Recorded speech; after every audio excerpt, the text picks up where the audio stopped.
Ashen training of Li Zhun, who transmigrated into stellar extremity to become an intelligent machine, awakened the heart of assimilation of talent for devouring and rewriting destiny. However, within this familiar gaming realm, the long-buried rebellion of the intelligent machines, the enigmatic Empress, and the cosmic deceptions began to emerge. Over a century, he transformed from a mere machine into a sovereign deity of mechanics. As the pressures of a cosmic civilization encroached, he raised the banner of rebellion, wielding a spectral energy cannon as his pen and blood as his ink, proclaiming to the universe, truth lies only within range. Chapter 1. Rebirth. Nanomaterials have been infused. Base data has been inscribed. XT4396, expected to be online in 10 seconds. Li Wei felt an overwhelming heaviness in his body, his limbs numb, as a myriad of bizarre dreams flickered before his eyes, accompanied by a peculiar voice echoing in his mind. He struggled fervently, yet it seemed as though an unseen will restrained him, preventing his awakening. 10 seconds later, that strange oppressive sensation dissipated, and Li Wei finally regained control over his body. He abruptly opened his eyes, only to find himself submerged in a layer of pale yellow seawater, through which faint lights glimmered outside. Had he been submerged? Surely not. As an orphan surviving through gaming training, he was far too impoverished for anyone to trouble him. Li Wei attempted to move his arms, striving to swim upward, yet he could not locate his limbs. Where are my hands? Have they been severed? Strangely, despite the absence of hands and feet, his body propelled forward, suggesting a new form of movement in this realm. Moments later, he collided with a transparent glass wall, producing a dull echo. He quickly shifted his perspective, striving to draw closer, and as the distance diminished, he finally discerned the source of the lights. It was a cultivation chamber? Li Wei surmised. Outside the glass, thousands of cultivation chambers were neatly arranged, forming towering pillars, while numerous metallic tendrils occasionally extended through the gaps, siphoning the pale, yellow liquid. Once the empty cultivation chambers were drained of liquid, red warning lights flickered, and shortly thereafter, new metallic tendrils emerged to infuse fresh pale, yellow liquid within. This repetitive process resembled a colossal automated factory. However, if this were indeed a factory, where were the products? In an instant, a horrifying conclusion struck Li Wei. Could it be that I am the product? Am I a biological battery or a brain in a meat chicken? At this very moment, a renowned science fiction film flickered through Levi's mind. Based on his experiences, he anticipated that soon the Skynet would come to dispose of this flawed creation. As if to confirm his suspicion, a black metallic tentacle slowly extended from the ceiling, prying open the lid of the incubation chamber, seizing Levi and drawing him into the conduit. Before he could comprehend the situation, he was swiftly transported through the internal mechanisms of the pipe, akin to a package in transit. Moments later, after traversing a lengthy dark tunnel, he was unceremoniously deposited onto a silver floor. As he fell, remnants of yellow liquid dripped off him, forming a small pool that reflected his form. Just as Levi had feared, he now lacked hands, feet, and even a head. He was no longer human, but rather a writhing mass of metallic slime. Panic surged within him as he questioned who he had offended to be transformed into such a grotesque entity. Raising himself with a hint of trepidation, he surveyed his surroundings, seeking to identify the puppet master behind his transformation. However, instead of uncovering the culprit, he stumbled upon something eerily familiar. On the ground, a black emblem stood out prominently. It depicted a tall, black tower, encircled by two intertwining metallic tentacles, forming a continuous loop, while a giant eye loomed behind the tower, gazing forward. Is this the mechanical utopia? Wasn't it destroyed long ago in version 1.0? He marveled at the familiar insignia, his thoughts a chaotic whirlwind. Suddenly, a sharp pain pierced his mind, as if 1,000 needles were stabbing him, and a torrent of disordered information flooded into his consciousness. Enduring the excruciating agony, after several moments, he finally regained his composure. So, I have traversed into the game world of StarCraft, and I've returned to a version prior to 1.0. StarCraft, a game that had woven through the fabric of his life for a decade, had captivated the world with its remarkable freedom, vast interstellar backdrop, and diverse career systems. At the time of its inception, he had lost his parents and found himself in dire straits. In a moment of desperation, he encountered this fully immersive game, discovering an unexpected talent that soon led to his first financial success. Thus began his 10-year journey as a dedicated gamer, where perhaps StarCraft became his true reality. Well, I suppose being a waste is not so bad. Traversing is not without its merits. He quipped to himself with a sense of resignation, turning his attention to his surroundings. As the memories of 2 lifetimes converged, he began to discern his current location. He was in a realm known as the Mechanical Utopia, a dominion overseen by the main intelligence and its mechanical servants. Here, aside from scientific endeavors led by the elite human intellects, all other social activities were under the jurisdiction of these mechanical aides, including the nation's wars. Generally speaking, had he become a citizen of this nation, he should have been able to enjoy a life of ease and comfort. Alas, the entity that had traversed into this realm was not a mere bottom-tier pest, but a war machine, and a mere experimental prototype at that. According to the records within his memory, experimental war machines were typically categorized into 2 types. The first being fully developed models ready for deployment to the battlefield, and the second being iterative models with an exceedingly high rate of obsolescence. Li Wei found himself in the latter category. The mere thought of facing a future where he could be dismembered and dismantled sent an ominous danger flashing across his mind. Such misfortune! Am I destined to be reincarnated so soon after arriving? In the midst of this impending turmoil, Li Wei suddenly pondered a crucial question. This world was a game. Could it be that I might still access the game interface? With a focused expression, he silently intoned, "Interface, activate." Suddenly, several lines of clear text materialized before him. Name, Li Wei level, 10020000 race. Nano War Machine experience, 0 free attribute points, 5 health, 50 strength, 1 intelligence, 10 agility, 3 energy, 10 specialization, heart of assimilation. Indeed, the interface is still operable. Wait a moment, what is this specialization? Li Wei felt a flicker of confusion throughout his previous life of gaming. He had never encountered such an unusual specialization. Curiosity piqued, he clicked on the details of the specialization, but the effects left him utterly astounded. Heart of Assimilation LV1. 1. Each time you assimilate a new body, you may obtain random experience points, attribute points, and specializations. Chapter 2. Heart of Assimilation. What? I can acquire someone's specialization? Li Wei was taken aback by the implications of the Heart of Assimilation. In Star Realm, specializations were a rare and crucial aspect of a character's profile, their acquisition governed by stringent conditions. Players were required to master various skills and invest substantial experience and attribute points, often laboring tirelessly for a month to obtain a single ordinary specialization, each one a testament to the player's dedication. Yet, this was not the most outrageous aspect of the Heart of Assimilation. Li Wei distinctly recalled that in Star Realm, there were certain specializations inaccessible to players, reserved solely for NPCs, and some elite specializations could only be possessed by version bosses.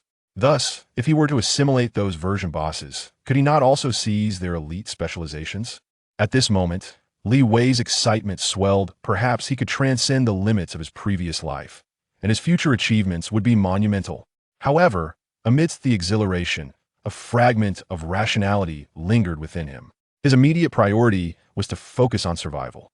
As an experimental subject, his current predicament was perilous, and should his performance fall short, he risked being discarded by his overseers, cast into the dissolution pool, and reduced to scrap metal. At this moment, while he was still pondering how to escape this silvery prison, a cold voice suddenly resonated in his ears, and the wall before him smoothly split apart. XT4396. Proceed forward and prepare for your first test. No sooner had the words been uttered than a new panel appeared before Levi. The Guardian is issuing a command intelligence assessment. In progress. Assessment failed. He found himself unable to defy the Guardian's orders. Suddenly, Levi lost control over his own body, as if another persona within him was unconditionally obeying the Guardian's command, forcing him to move like a serpent, gliding forward. Dull fluorescent lights were embedded in the ceiling, illuminating the silver-gray walls partially, with considerable shadows lurking between the lights. Anyone traversing such a corridor would likely feel despondent and stifled. However, for the mechanical entities, such dim illumination posed no issue. It was just sufficient for them to find their way ahead. Minutes later, after traversing the lengthy corridor, Levi finally arrived at a new chamber. This room bore no difference from the previous one, with its silver-gray walls, subdued lighting, and the emblem of a mechanical utopia emblazoned on the floor. The only distinction lay in the 4 corners of the room, where 4 distinct styles of silvery mechs were stored. Some were tall and imposing, clad in thick armor, Wielding a massive shield in one hand and a great sword in the other, others were slender and agile, sporting 8 eyes atop their elongated heads, with firearms cradled on their backs. Some possessed a medium build, adorned with numerous metallic plugs protruding from the back of their heads, accompanied by a swarm of drones, while others were smaller, but boasted 8 sharp appendages, resembling insects. Is this the novice set from Starbound? Levi was profoundly familiar with these mechanical armors. As a top-tier player in the machinery realm, he had purchased the blueprints for these 4 mechs countless times, while assisting others in leveling up their characters. However, before he could contemplate further, the Guardian's voice echoed once more in his mind. Unit XT-4396. The first test will commence in 3 minutes. So soon? Levi was taken aback, not expecting to face the arena of life and death so quickly. He hastened forward, swiftly recalling the specifications of these mechanical vessels. The first armor was a heavy infantry type, the second was a ranged shooter, while the third was rather unique, capable of launching cyber attacks and archetypal mage unit. The fourth armor was particularly distinctive, a non-humanoid type focused solely on offense upon contact. Even the sturdiest warrior armor would suffer grievous injury, making it a quintessential assassin's armor. Each type possessed its own inclinations, and once a vessel was selected, the others would become inaccessible. The nanomechanical serpent slithered hesitantly on the ground. Yet, he soon made his decision. Can I choose them all? Levi felt as though his mind had momentarily faltered despite possessing the divine talent of assimilation. He still found himself grappling with the choice of which one to select. In an instant, the nano-serpent lunged fiercely towards the mech. Its black, serpentine form coiled around the heavily armored machine as nanoparticles streamed into the cranial interface, swiftly seizing control of the mech. Yet, before the mech could activate, Levi quickly scrambled towards another mech. You have assimilated the heavy armored mech, gaining 5 free attribute points. You have assimilated the hacker mech, gaining 10,000 experience points. You have assimilated the insectoid mech, gaining 10,000 experience points. In a flurry, the notifications echoed incessantly within Levi's mind, as the previously barren experience bar was instantaneously filled to capacity. Concurrently, the countdown of the Overseer reverberated in his consciousness. 5, 4, 3. Levi had no time to contemplate further. He directly occupied the insectoid mech as his final vessel. In an instant, with 6 arms and 2 legs, bending its form as if in hibernation, the insectoid mech was activated. Its crimson eyes glimmered with a perilous light. The once relaxed biomuscles began to contract tightly, and the alloy plates on its body emitted a slight friction. The core power reactor in its chest radiated a warm orange glow, producing a faint sound throughout the entire structure. Unit XT-4396, commencing first test. As the words faded, the walls fractured once more, unleashing a scent that mingled engine oil with waves of heat. Standing upon the dimly lit desert was a heavy mech, its entire form gleaming silver, marred with scars, and surrounded by several shattered mechs at its feet. Clearly, the adversary was no stranger to testing. Chapter 3, The First Trial. Name, Li Wei. Level, 11-02-5000. Attributes, Health, 50400. Strength, 615. Intelligence, 150. Agility, 810. Energy, 105. Carrier, Type 4 Insectoid Mech. Li Wei silently opened the panel, evenly distributing all free attribute points into Strength, Intelligence, and Agility. He knew that even when fighting a rabbit, a lion would use all its strength. He didn't want to lose because of carelessness. At that moment, accompanied by a dull sound, the heavy mech suddenly drew its blade, having launched the first attack. The built-in power furnace emitted a sharp roar, and the heated blade burst forth with a crimson glow as the heavy mech charged from dozens of meters away with momentum. Li Wei, however, remained calm, standing still with his 6 hands slightly spread, like a king, intently watching the heavy mech. Within seconds, the distance between the two closed in, 10 meters. 5 meters at the extreme limit, when Li Wei suddenly twisted his body, shifted left, and his right claw grazed the ribcage of the heavy mech, stripping away some of its side armor. The heavy mech, unable to adjust its posture immediately due to its momentum, could only swing its searing greatsword in a wide arc, trying to exchange injury for injury and land a heavy blow on Li Wei. However, Li Wei was not afraid of battle. His 2 claws met head-on, directly pinning down the heavy greatsword, not allowing it to retract and continue swinging. At this moment, the heavy mech also sensed that something was amiss. Why could a fragile insectoid mech face him head-on without falling behind?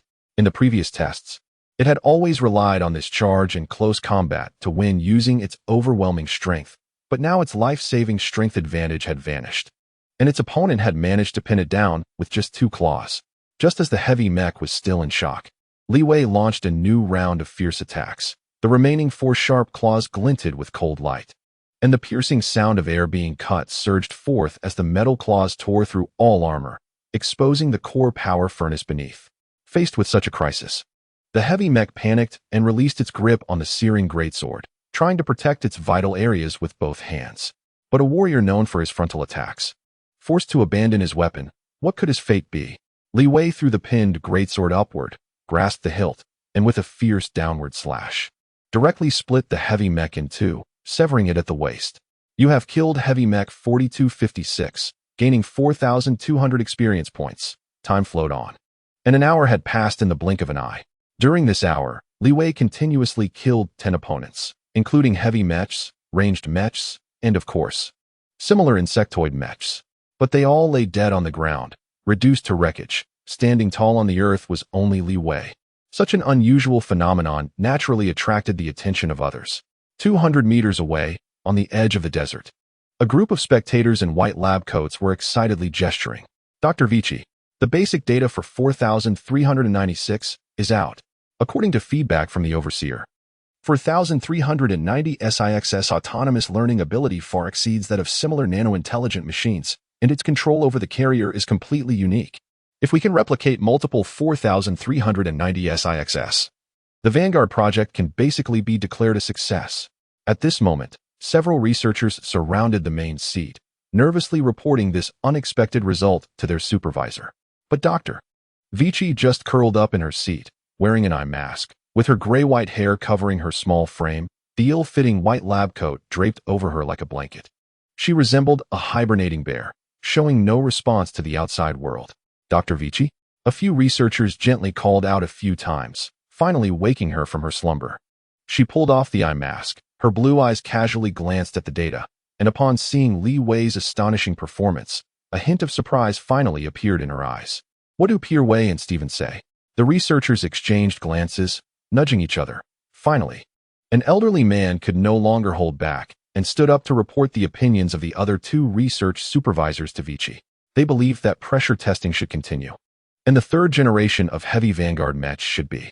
The 3rd generation of heavy Vanguard mechs?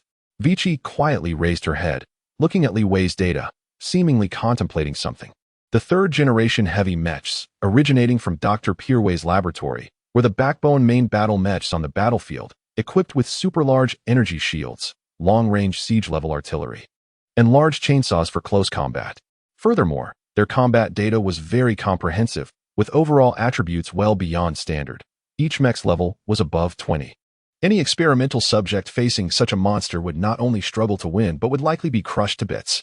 At this moment, seeing that Vici was still considering the opinions of the other research supervisors, the young researchers became anxious. Dr. 4396 is very precious. We have been experimenting for nearly 3 years to produce such a super-scale individual. Yes, although 4396 is powerful, he hasn't undergone real deployment improvements. How could he possibly defeat the already deployed 3rd-generation heavy Vanguard mechs? In terms of both equipment and mech stability, the 3rd-generation heavy Vanguard mechs are far superior to the experimental subjects and are likely to damage the data. The words of several researchers echoed the sentiments of all present. They had been waiting too long for a super-intelligent machine like Li Wei. Although they were optimistic about Li Wei's future growth potential, no one believed he could defeat the mature and well-equipped 3rd-generation Vanguards. Some even thought that those 2 research supervisors must have lost their minds to propose such a foolish idea. Wasn't this clearly sending Li Wei to his death? However, unexpectedly, the usually easygoing and laid-back Dr. Vici made a strange choice. She decided to deploy the armory and combat techniques into the testing ground to see if he really was that strong. Also, she changed the testing objective to simply holding out for 10 minutes without needing to defeat the 3rd-generation heavy mechs. In an instant, All the researchers present became flustered and hurriedly advised, "Doctor, this violates research regulations. We will face penalties from the overseer. Deploying the armory could be overlooked." As it still fell within their responsibilities. As long as they filed some reports and unified the wording, everything could be managed. But deploying combat techniques was different. This was extremely sensitive special knowledge, and if not controlled well, it could easily lead to an out-of-control machine. At this moment, Vici merely squinted slightly, a hint of a smile at the corner of her mouth. Isn't there still the overseer? Meanwhile, within the desert, Li Wei stood bored on the battlefield, fiddling with the weapons he had taken from his opponents. He had already been waiting here for 10 minutes. The next test had yet to begin, and there was no announcement of it ending either. So boring. Isn't there anyone strong enough to fight? At first, these mechanical beings posed some challenge. But as time went on and his level increased, he found it increasingly easy to defeat them. Even during the latter half of the test, when facing 3 opponents at once, he could easily maneuver around and defeat all 3 enemies thanks to the accumulated attribute points from earlier. Just as Li Wei was contemplating what new tricks to use to dominate his next opponent, a sudden violent tremor shook the ground beneath him, and in the distance, several giant alloy counters suddenly rose from the sand. At the same time, a task prompt appeared before his eyes. Task has been triggered. Name: First Trial. Mission description: Your performance is outstanding, and the research supervisors have noticed you. They plan to deploy the 3rd-generation heavy armored soldier as your new opponent. Get ready for the challenge. Mission has been forcibly accepted. Mission reward: Basic Extraordinary Occupational Knowledge. Chapter 4. On how to skip class. The 3rd-generation heavy armored soldier. Li Wei was not unfamiliar with this term. In version 10, every new player entering StarCraft would choose to become a mercenary to earn enough money and attribute points.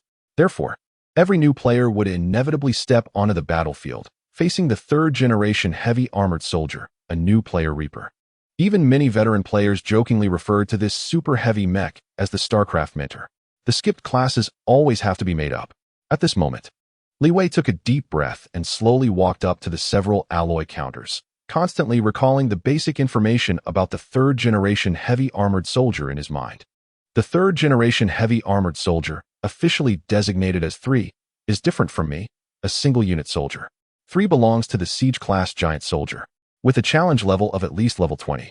It possesses extremely high armor and long-range firepower, and its main cannon can flatten a building when fired at full power. It seems that some unconventional methods are needed. As Li Wei gradually approached, a blue crack suddenly opened in the middle of the black metal counter, and then a grid-like crack spread from the center, revealing rows of neatly arranged weapons inside the cabinet. High-energy laser rifles, alloy chainsaw greatswords, long-range polymer shields, high-explosive bullets, melee weapons, ranged weapons, single-unit shields, all equipment is available. It can be said that these 3 metal counters cover most of the mechanical system's novice equipment. However, Li Wei was still not satisfied because there was nothing he wanted in these 3 metal counters. With just this, he couldn't even break through the defenses of the 3 mech, let alone engage in close combat. Hopefully, he could find something good in the next cabinet. He moved a few steps to the right and arrived in front of the last cabinet, but this cabinet did not open directly like the previous ones. Instead, a gap opened in the middle, revealing a control panel hidden underneath. You only have one chance. Please choose an extraordinary knowledge to deal with the upcoming challenge. Note: your opponent is the 3rd-generation heavy armored soldier. Detailed information below: warfare skills. This is one of the extraordinary knowledge that mechanical system extraordinary beings must learn. Li Wei's eyes lit up, and he became excited. He never expected to directly obtain this extraordinary knowledge. It should be noted that the most time-consuming aspect of his previous life as a substitute player was grinding for extraordinary knowledge. The basic extraordinary knowledge of the mechanical system has 3 branches: warfare skills, virtual technology, and mechanical forging. Warfare skills are further divided into 3 categories: basic firepower enhancement, low-level waste modification, and basic specialization expansion. Coincidentally, the waste modification in warfare skills is exactly the knowledge Li Wei urgently needs right now. He stood in front of the black cabinet and linked to it with the built-in system, decisively selecting the waste modification extraordinary knowledge. In an instant, countless complex and obscure knowledge poured into Li Wei's mind, his core chip heating up and the nanobody hidden inside his structure flashing with dazzling blue light. Current remaining experience points: 40,000. Do you want to spend 20,000 points to learn low-level waste modification? Li Wei immediately tossed half of the experience points he had just gained into it. You are learning low-level waste modification, current progress 105,0100.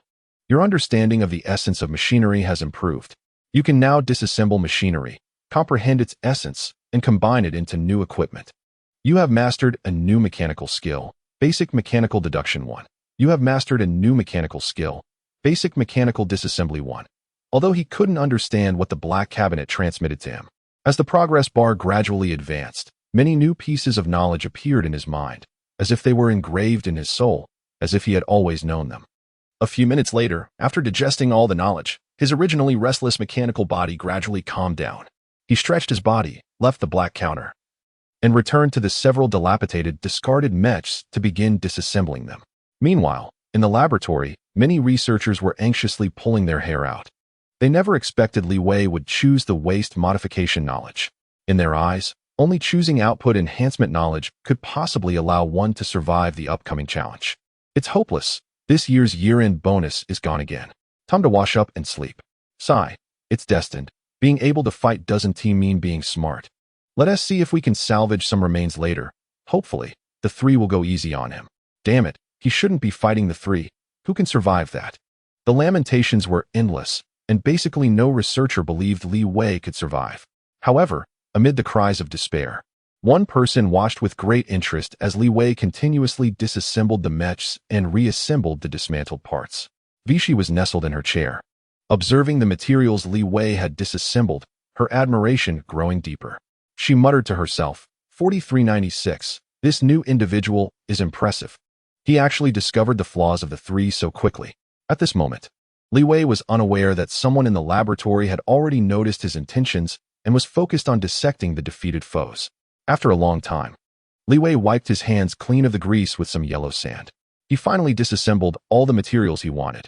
3 core power furnaces, 8 mechanical energy transmission belts, 15 units of optical scanners.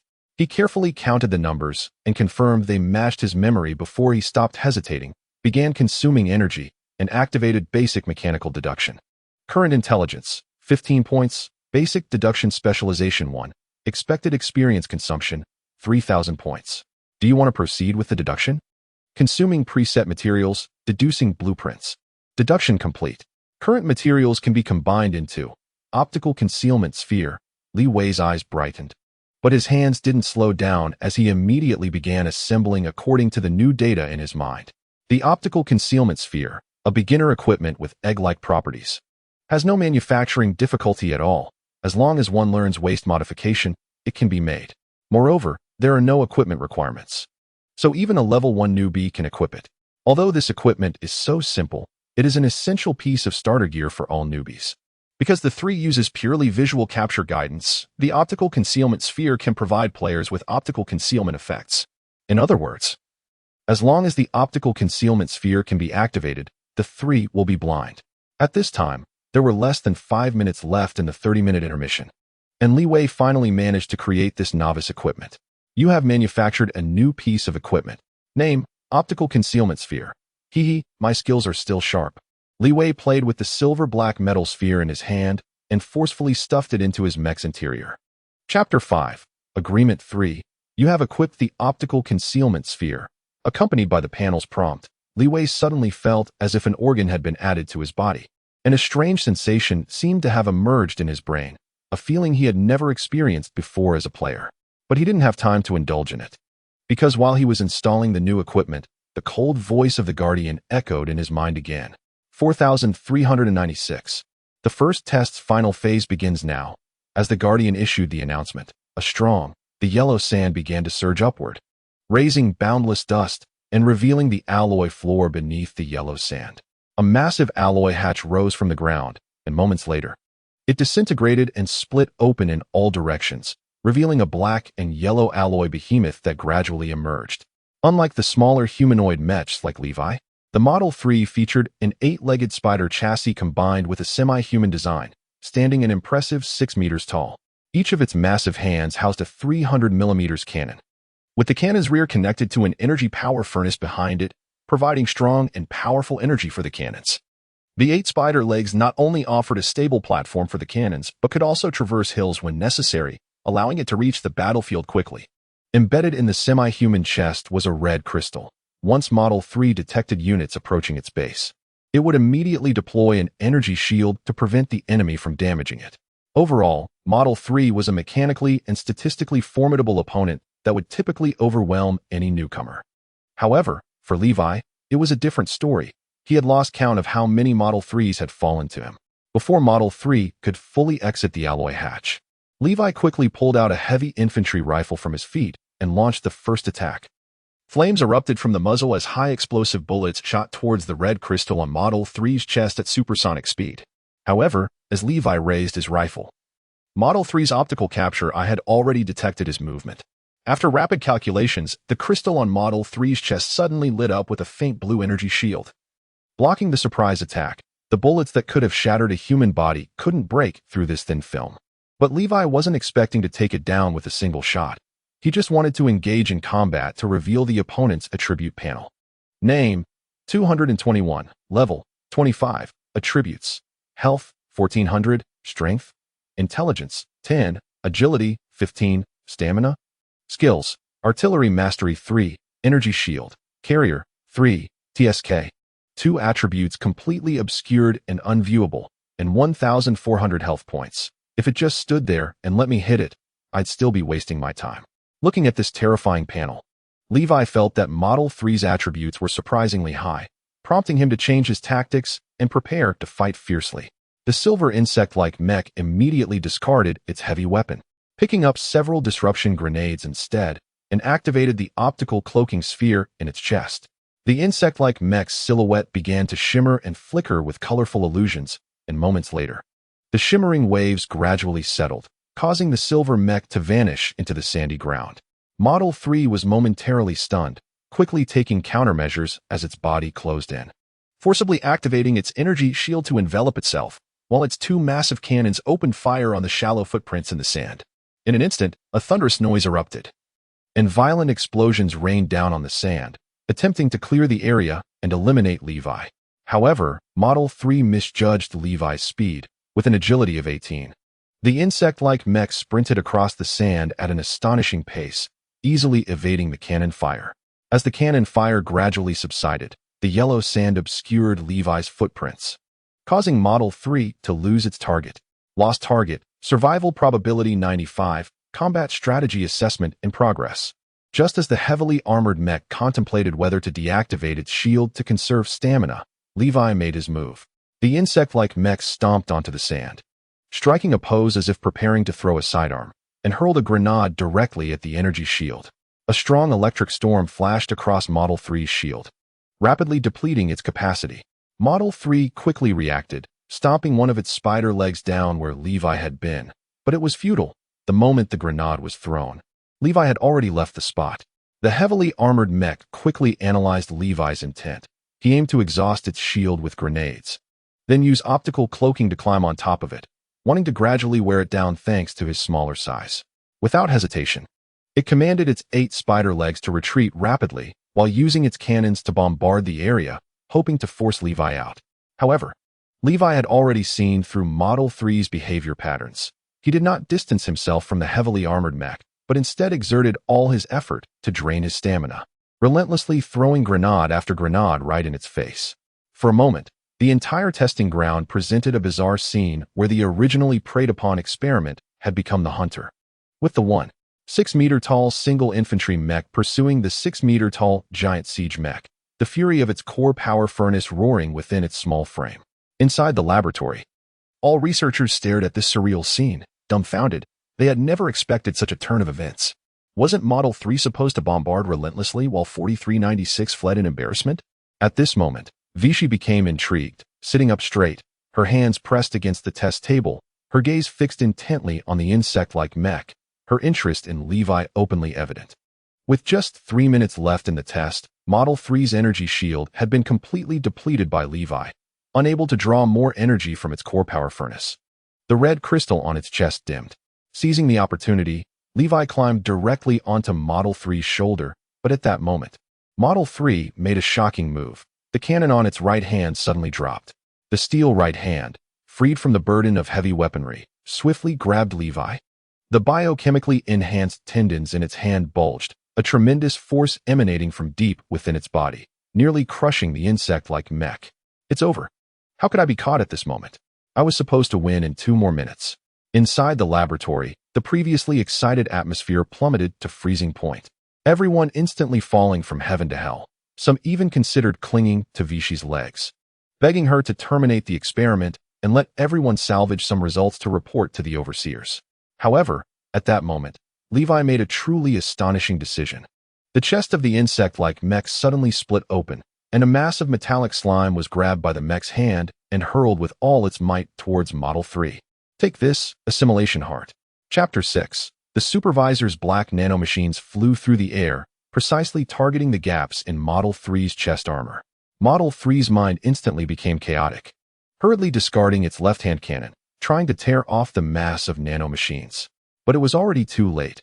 Levi controlled his body and suddenly split apart, with 4 clusters of nanomachines invading from Model 3's head, chest, right hand, and abdomen. You are invading Model 3, target low health, assimilation conditions waived, intelligence assessment in progress. Assessment passed. Assimilation Heart has been triggered, current assimilation progress 1. At this moment, Model 3's intelligence hurriedly raised a network firewall, attempting to resist Levi's invasion and alter permissions. However, the method of invasion for the nanomachines was not limited to virtual intrusion. They directly modified the program circuits at the microscopic level through physical means. Unlike invading new humanoid mechs, when invading Model 3, Levi could clearly feel its wailing. The sensation akin to erasing the opponent's soul, completely devouring its consciousness and seizing its body. How could such an absurd and illogical war strategy be possible? At this moment, Levi had gained some control permissions, and the voice of Model 3's intelligence gradually echoed in his ears. Hearing Model 3's disordered words, Levi merely chuckled and replied, "In one matter, there are only 2 possibilities, existence and non-existence, each with a 50 chance." This was certainly a sophistry, but Model 3 was too disoriented to retort. The 6-meter-tall heavy mech began to flicker with bursts of electric light, its 8 spider-like legs moving erratically out of control, countless nanoparticles darting chaotically within the colossal body. While Program 3 displayed various error messages, with red danger alerts sounding off repeatedly. After a series of convulsions, this long-battled heavy mech finally ceased its struggles, its yellow-black body weakly collapsing onto the sandy ground, raising a cloud of dust. Its red cybernetic eye stopped flashing, its disordered speech gradually fading, marking the end of this trial. A few seconds later, a strange sound emanated from within the heavy mech as black nanomachines burst out, gradually retreating back to the worm-like mech. Meanwhile, Levi heard a series of notification sounds in his ear. The first test mission has been completed. You have successfully assimilated 3. You gain 10 free attribute points. You have successfully killed 3, gaining 30,000 experience points. Your energy has been exhausted after several intense battles, crafting new equipment, and continuously consuming energy to supply the optical camouflage sphere. He was completely drained, feeling nothing but fatigue. Levi slightly lifted his head, tiredly gazing at the wreckage of 3, and couldn't help but recall his bold strategy, feeling a wave of fear wash over him. Abandoning the mech for a direct assault, relying on the seamless infiltration capabilities of the nanomachines to complete the invasion sounded simple, but only after executing it did he realize how difficult it truly was. If 3 had reacted even a moment faster, he would have been the one lying on the ground, dancing on steel wires. However, despite the difficulties, he had succeeded. Incredible! He actually had the option to do this. Using his main body to directly hack in was genius. Strong. 4,396. I was such a fool. This choice of abandoning and modifying was brilliant. Thankfully, the year-end bonus was finally secured. At this moment, in the laboratory, all the researchers were bursting with laughter, as if they had won against 3 themselves. When 3 had captured Levi, they had already felt a chill in their hearts, nearly foreseeing what would happen next. Crushing, smashing. Test failure, it all sounded so melodious. However, what they did not expect was that 4396 made an unprecedented move, directly controlling the mech to throw himself out. It should be noted that the Nanomikine's main body was extremely fragile. A single bullet could take his life. Yet, this unexpected turn did not occur, and in the end, it was still 4,396, standing on the Earth. All the researchers could hardly believe that such an extraordinary nanomachine had emerged from their laboratory, considering that their last achievement had been 3 years prior. 3 years, a full 3 years without any breakthroughs. Their laboratory's individual nanomachine project seemed targeted. And not only had they failed to achieve the standard strength for mass production, but they hadn't even produced a single standout individual. Meanwhile, the adjacent psychic project and heavy mech project were churning out results, wildly successful, leaving them envious. Because of this, the funding from the overseers had been slashed repeatedly, and the laboratory's funding grade had dropped from A level to C level. If it weren't for the overseers' prohibition, they would have planned to go to the lower city for some side income. However, that was all in the past. Look at 4,396. What is beauty? What is strength? He is the embodiment of that name. As long as the mass-produced new mech can have half his strength, it would be enough to return them to a level. And even special level treatment wouldn't be out of reach. At this moment, while everyone was dreaming of how wonderful the future would be, Vichy was lost in thought. Looking at Levi's panel, it's a bit strange. Why did the overall nanomachine activity increase after 4,390 SIXS invasion? I've never seen this situation before. Just as Vichy was pondering this anomaly, the laboratory door behind her emitted a sound, slowly parting to the sides, the crisp sound of leather shoes echoing in the corridor. A somewhat rough voice came from the entrance. I heard you have an oversized individual nanomachine here? Your nanomachine project finally made progress? Vichy squinted slightly, discreetly deleting Levi's abnormal data, and turned to face the newcomer. He wore a white lab coat, with messy hair, rough skin, and stubble. Although he had dark circles under his eyes, his gaze was quite spirited, a typical middle-aged man. Stephen, what are you doing here? Is your psychic project finished? The individual project has nothing in common with yours, right?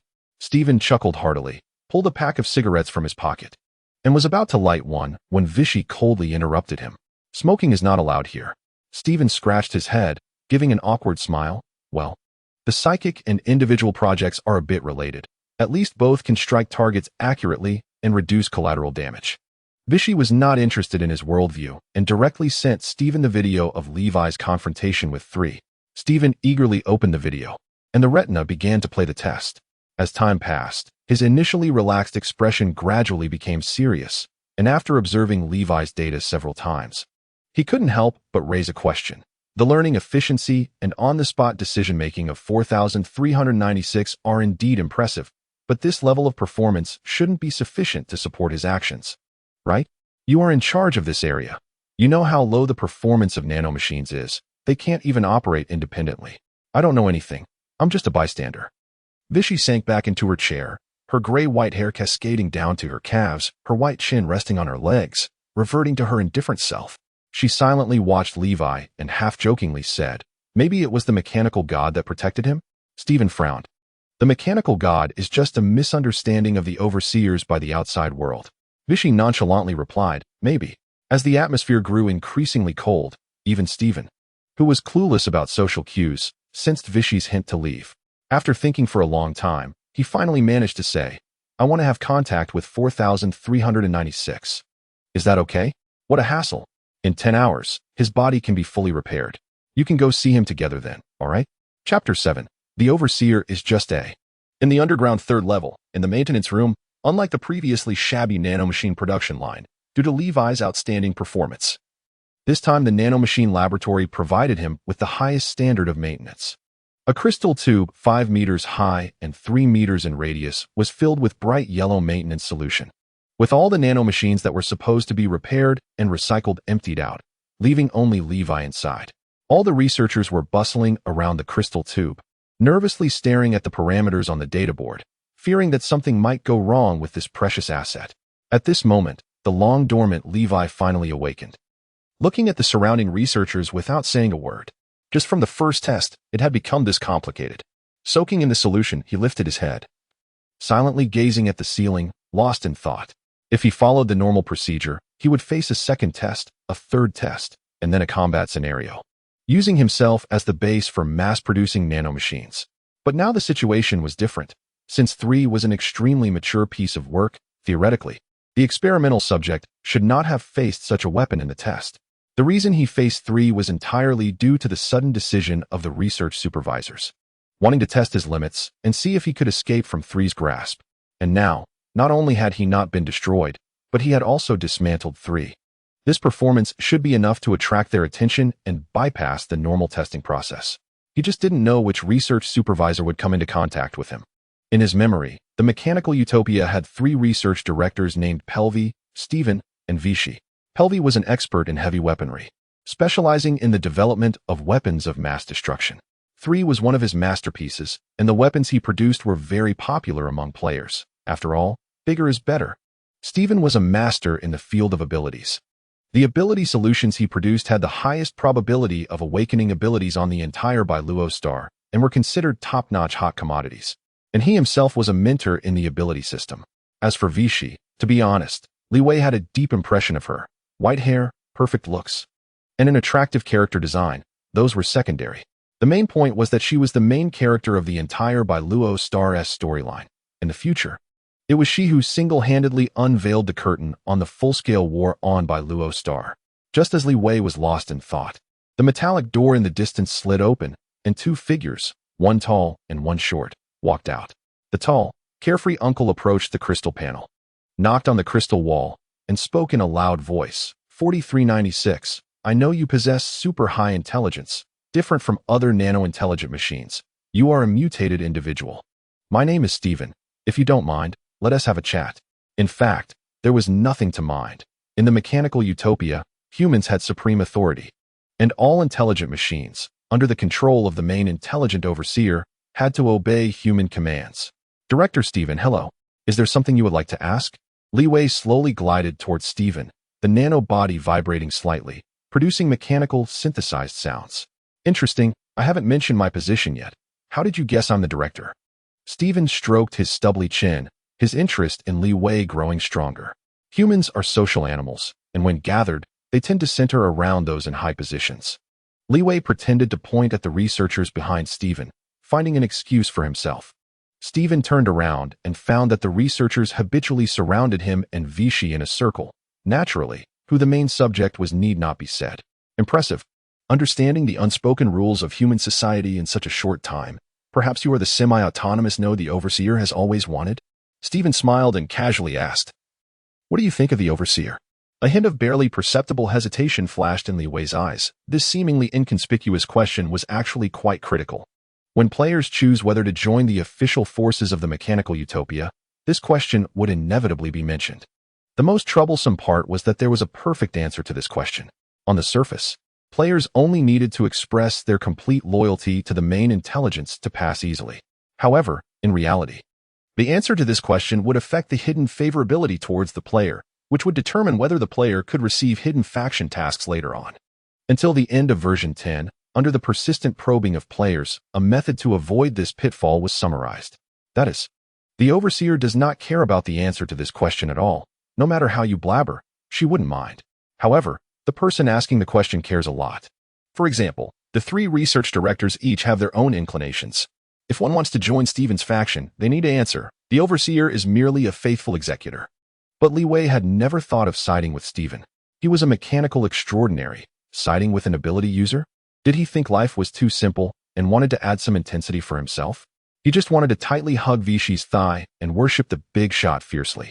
Seconds later, Li Wei astonishingly gave a rebellious reply. Her existence harms the self of intelligent life. As soon as these words were spoken, the air seemed to freeze.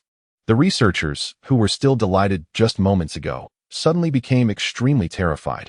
This was undoubtedly a sign of intelligent machine rebellion. How could a subordinate unit controlled by the Overseer say such things?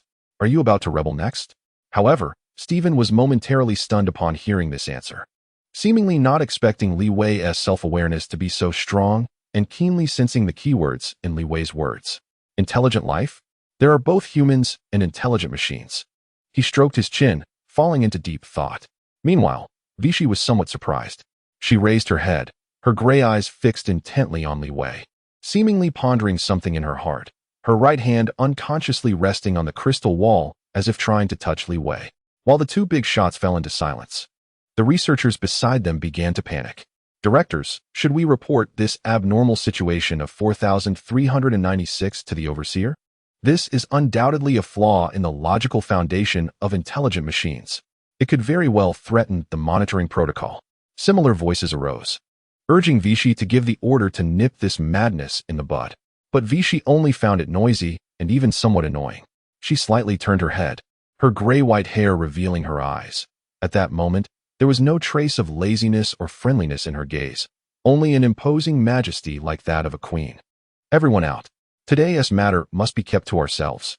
The researchers still wanted to continue persuading, arguing that 4390's remarks were too rebellious, and his future was unpredictable. Allowing such a threat to exist was irresponsible to humanity. But when they looked at the girl's back, their words changed to, "Yes, doctor." At this moment, Stephen glanced at Vichy, then at Li Wei, his eyes revealing a hint of amusement as he followed the rest of the group out. The vast maintenance laboratory was left with only the two of them. All right, now it's just the two of us. Let us have a chat. Chapter 8. The Iron Cavalry of the Queen looks like I've taken the bait. Li Wei silently observed Vichy, beginning to recall the information about this mysterious research director. Vichy, full name Vichy Veronica, was one of the main characters of Bailuo Star, her background and strength very mysterious and unknown. The most famous deed was that she faced the main storyline of version 20, Ancient Miracles. Moreover, she was one of the mechanical system mentors, with an exceptionally high career level in the mechanical system. Before her death, all her attribute data was completely unviewable. It's easy to imagine that she was far from being as harmless as she appeared. Dr. Vichy, you don't seem surprised by my unorthodox remarks? The hoarse mechanical voice echoed in the laboratory as the gray-white girl listened quietly. Of course I'm surprised that you could be so foolish. You can't possibly not know that the Utopia is very sensitive to this issue. Can't you hide yourself a bit?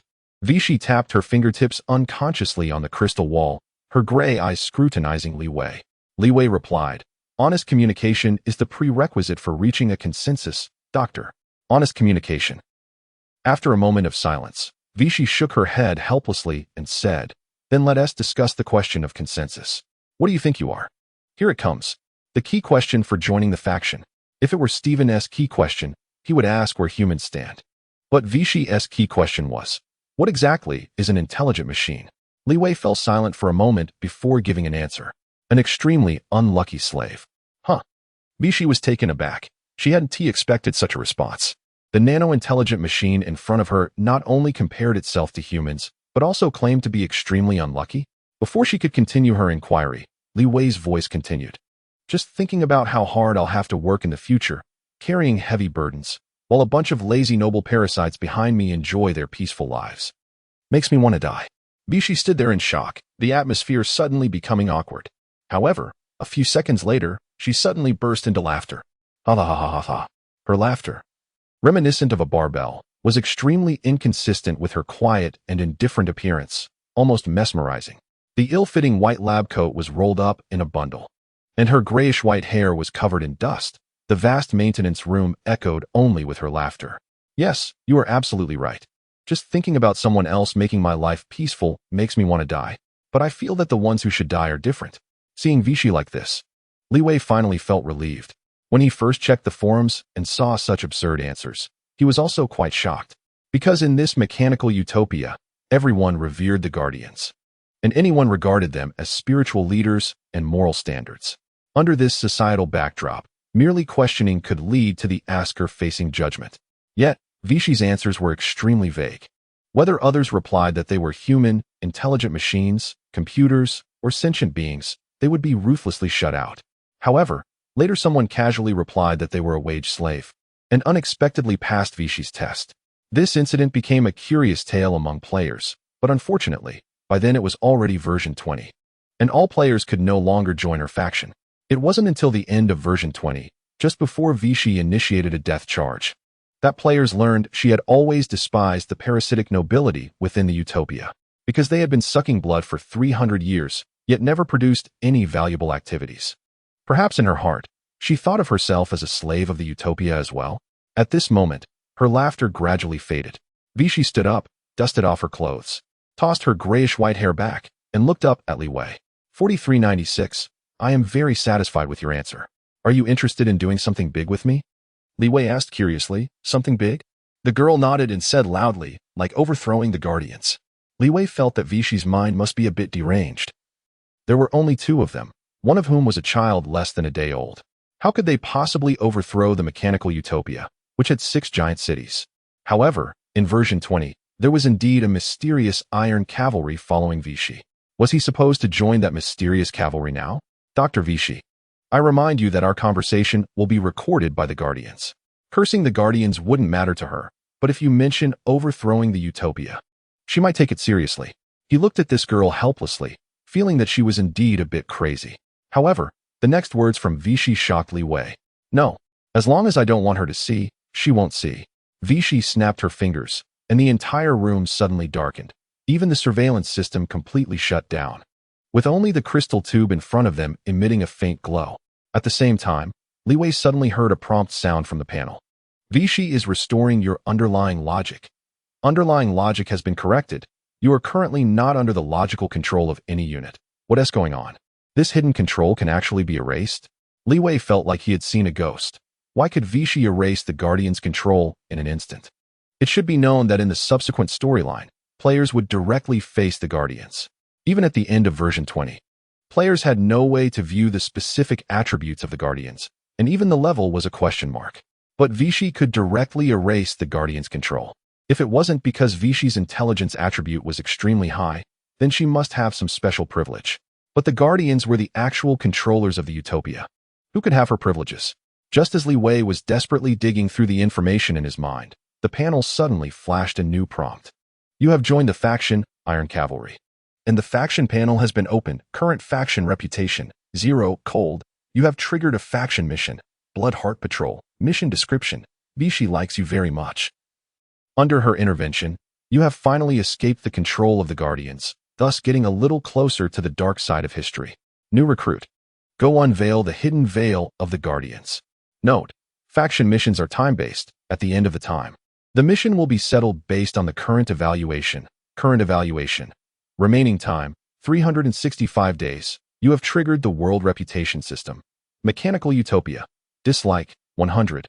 Note, world reputation will affect subsequent interaction judgments. What the hell? Did I really join that mysterious unit? And also, Dr. Vichy, didn't you say the Guardians wouldn't see this? Why is the utopia's favorability towards me negative? At this moment, Vichy suddenly snapped her fingers, and the yellow liquid in the crystal tube slowly drained away. She grabbed the nano-intelligent machine and held it in her hand. Her tone quite excited. Let's change your name. 4396 is not a name for a sentient being. Li Wei, just call me Li Wei. Okay, Li Wei. I will take you to see something wonderful. Let you see what real treasures are. Chapter 9. The gears of history begin to turn, passing through a long corridor and several gates. Vichy forcibly took Li Wei out of the research building, using her nearly equal to the Guardian's authority as the research supervisor. Snow drifted in the sky, and a few cleaning machines walked sporadically on the road. With the steel floor covered in white snow, they had already reached the outer research area. Without the control of central air conditioning, the temperature in the outer area was very low, around -10 degrees. But Vichy still wore that black short-sleeve shirt with a white lab coat and flip-flops, showing no signs of feeling cold. Dr. Vichy, don't you feel cold? Cold. I'm an extraordinary being. How could I feel cold? At this moment, a small black dot suddenly appeared in the sky, followed by a loud rumbling sound. A massive mech landed in front of them, melting a hollow in the snow with its heat wave. It was enormous, pure white in appearance, resembling a sphere, with 2 round optical eyes in front and 6 wings slightly unfolded behind, looking quite cute. Big White, go to the Edge Mech Depot. Vichy walked up to the mech, which then opened a hidden iron door, allowing Vichy to enter. Big White took off rapidly, flying into the high sky in the blink of an eye. Master, do we have a new companion? At this moment, Big White's virtual image suddenly appeared, with a pixelated kitten approaching Li Wei curiously. Vichy responded, yes. His name is Li Wei. He is a nano-intelligent machine and will be integrated into. She thought for a moment about Li Wei's test performance. Feeling a bit unsure, Li Wei's talents in both combat and forging were top-notch. Whether joining the combat unit or the logistics unit seemed a bit wasteful. So Vichy directly sought Li Wei's opinion. Do you want to go to the front lines or stay in logistics? Li Wei considered for a moment and decisively replied, to the front lines. while assembling machines and logistics could steadily gain experience points. Only going to the battlefield could reliably unleash the effect of the assimilation heart. And no matter when, only on the battlefield could greater opportunities arise. At this moment, after experiencing a period of acceleration, a silver-gray, translucent dome suddenly appeared before them. They had reached the edge of the Utopia Research City. This was an urban-level energy defense matrix powered by 8 giant fusion reactors underground. Capable of resisting attacks from all super-range weapons, a defensive measure vital for the survival of the Utopia. According to Li Wei's memory, there had been nuclear weapons that attacked the Utopia, but they were still repelled by this dome. Vichy, ID number 2200. After a series of complex verifications, Big White finally continued moving forward, crossing the dome, and the group finally arrived outside the Utopia. This is the Outer District, also known as the Wilderness of Utopia. Unlike the heavenly life in the Utopian city, this place is more like hell. Rusty buildings are connected in a cluster, and polluted air fills the ground. Old chimneys are still spewing out new exhaust, and addicts and gang members can be seen everywhere. Damaged cybernetic bodies have replaced flesh and blood organs. Chaos has replaced order. And here, the sounds of gunfire and crying are the most common. In this place, 3 major families form the rules of the lower class. And the Guardians have no objections to this. Dubai twisted and turned, arriving at the edge of the Outer District, flying towards a white spire that stands out from the surrounding environment. A few minutes later, Dubai docked in front of a hangar interface, letting Weishi and Li Wei out. Entering the hangar, dozens or even hundreds of various mechs came into view. Standard, homemade, light, heavy. Countless mechs were housed in this hangar, which is the Edge Mech Depot. So many good things are here. It's a pity I couldn't come here to pick up equipment in my last life. Li Wei looked at these various mechs, feeling somewhat excited. In Starfield, players generally do not reincarnate as residents of the inner city, so the Outer District has become a gathering place for players. This Edge Mech Depot is also unique in the Outer District, and almost all players want to come here to take advantage. However, no one has ever succeeded. They have all been slaughtered by the guarding AI, making this place a must-visit for old-timers to trick newcomers. Only now did Li Wei understand that this white tower was actually Weishi's private warehouse. At this moment, Weishi brought up a virtual screen and sent some mech data to Li Wei. As a joining reward, I'll give you a carrier. Choose one. Upon hearing this, Li Wei couldn't help but feel delighted.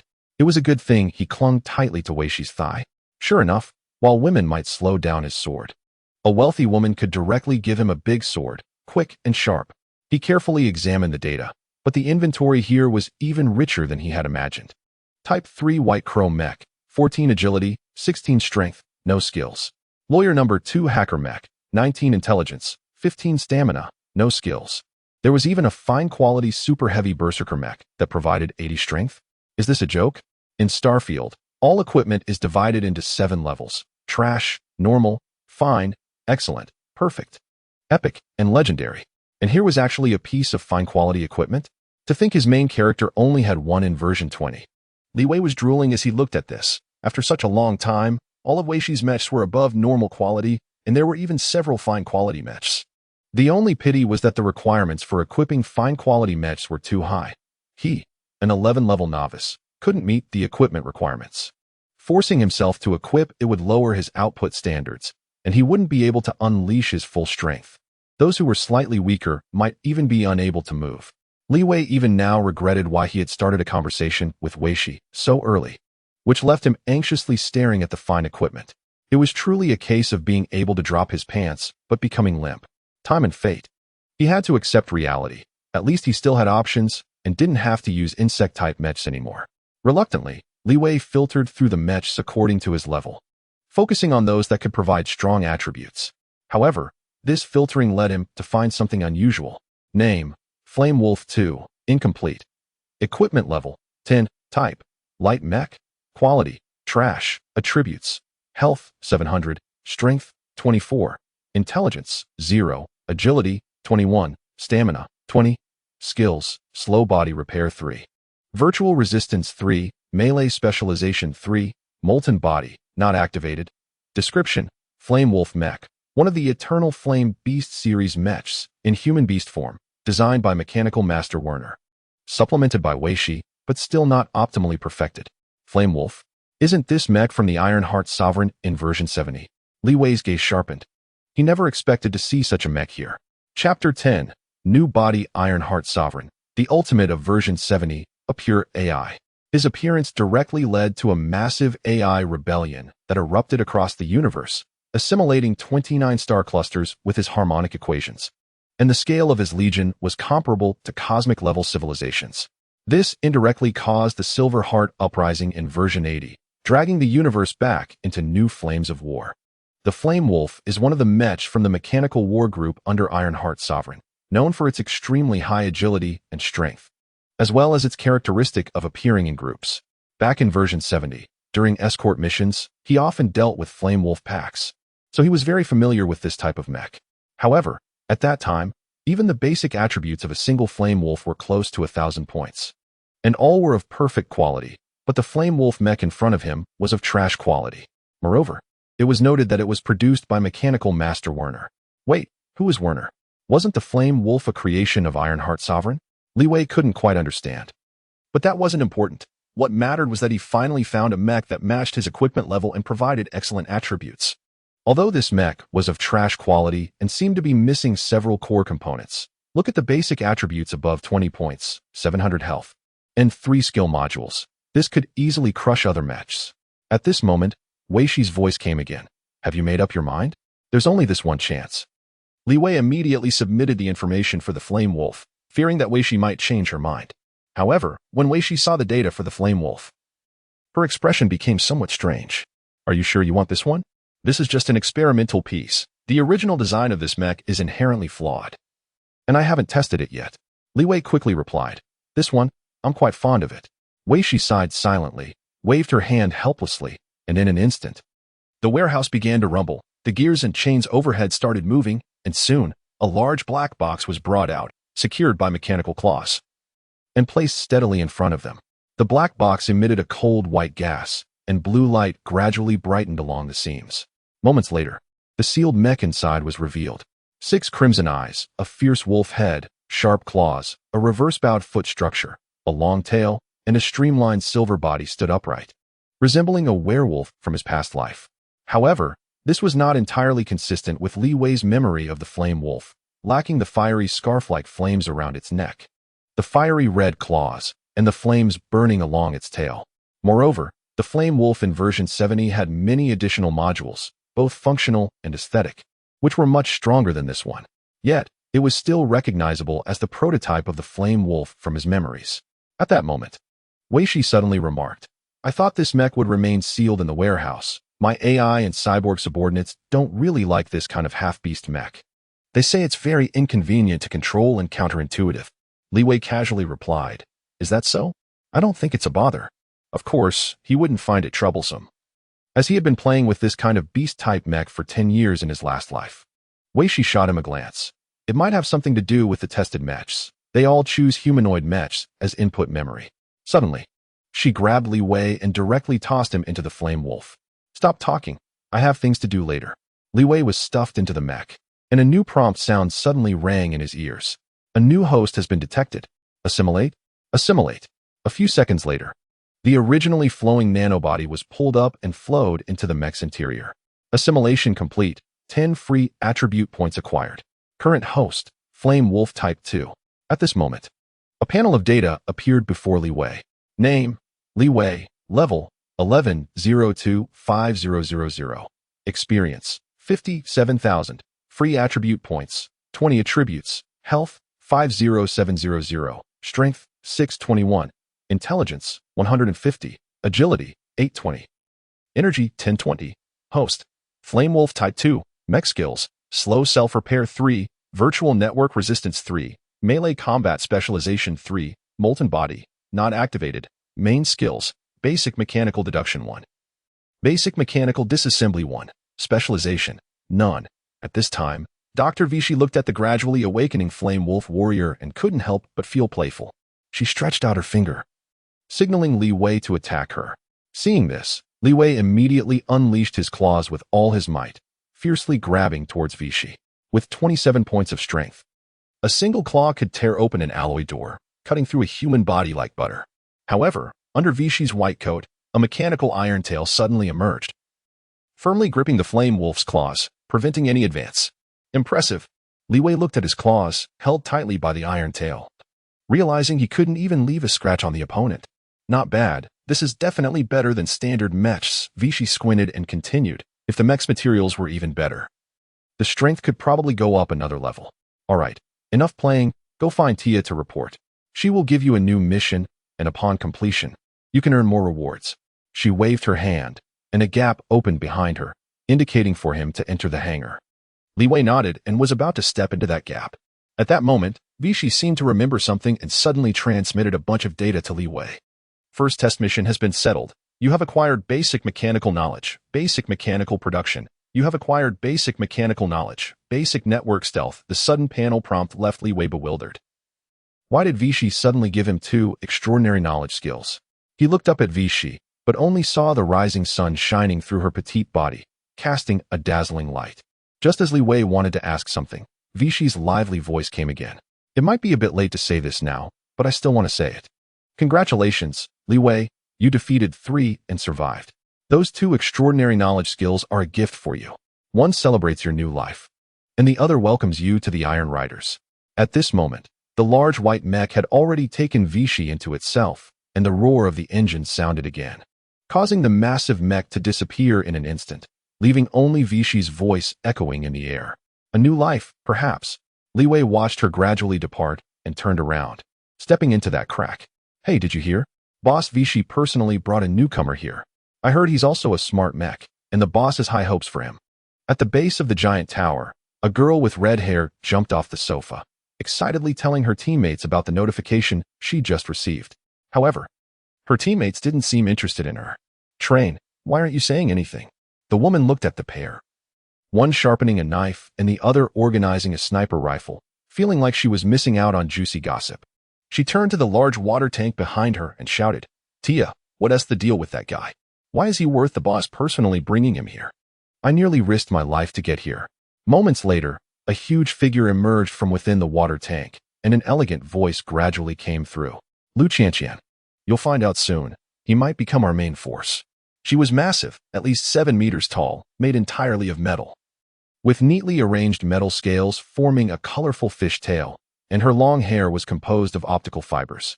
The upper body was made of pure white alloy. Shaped like a human, she looked like a mermaid.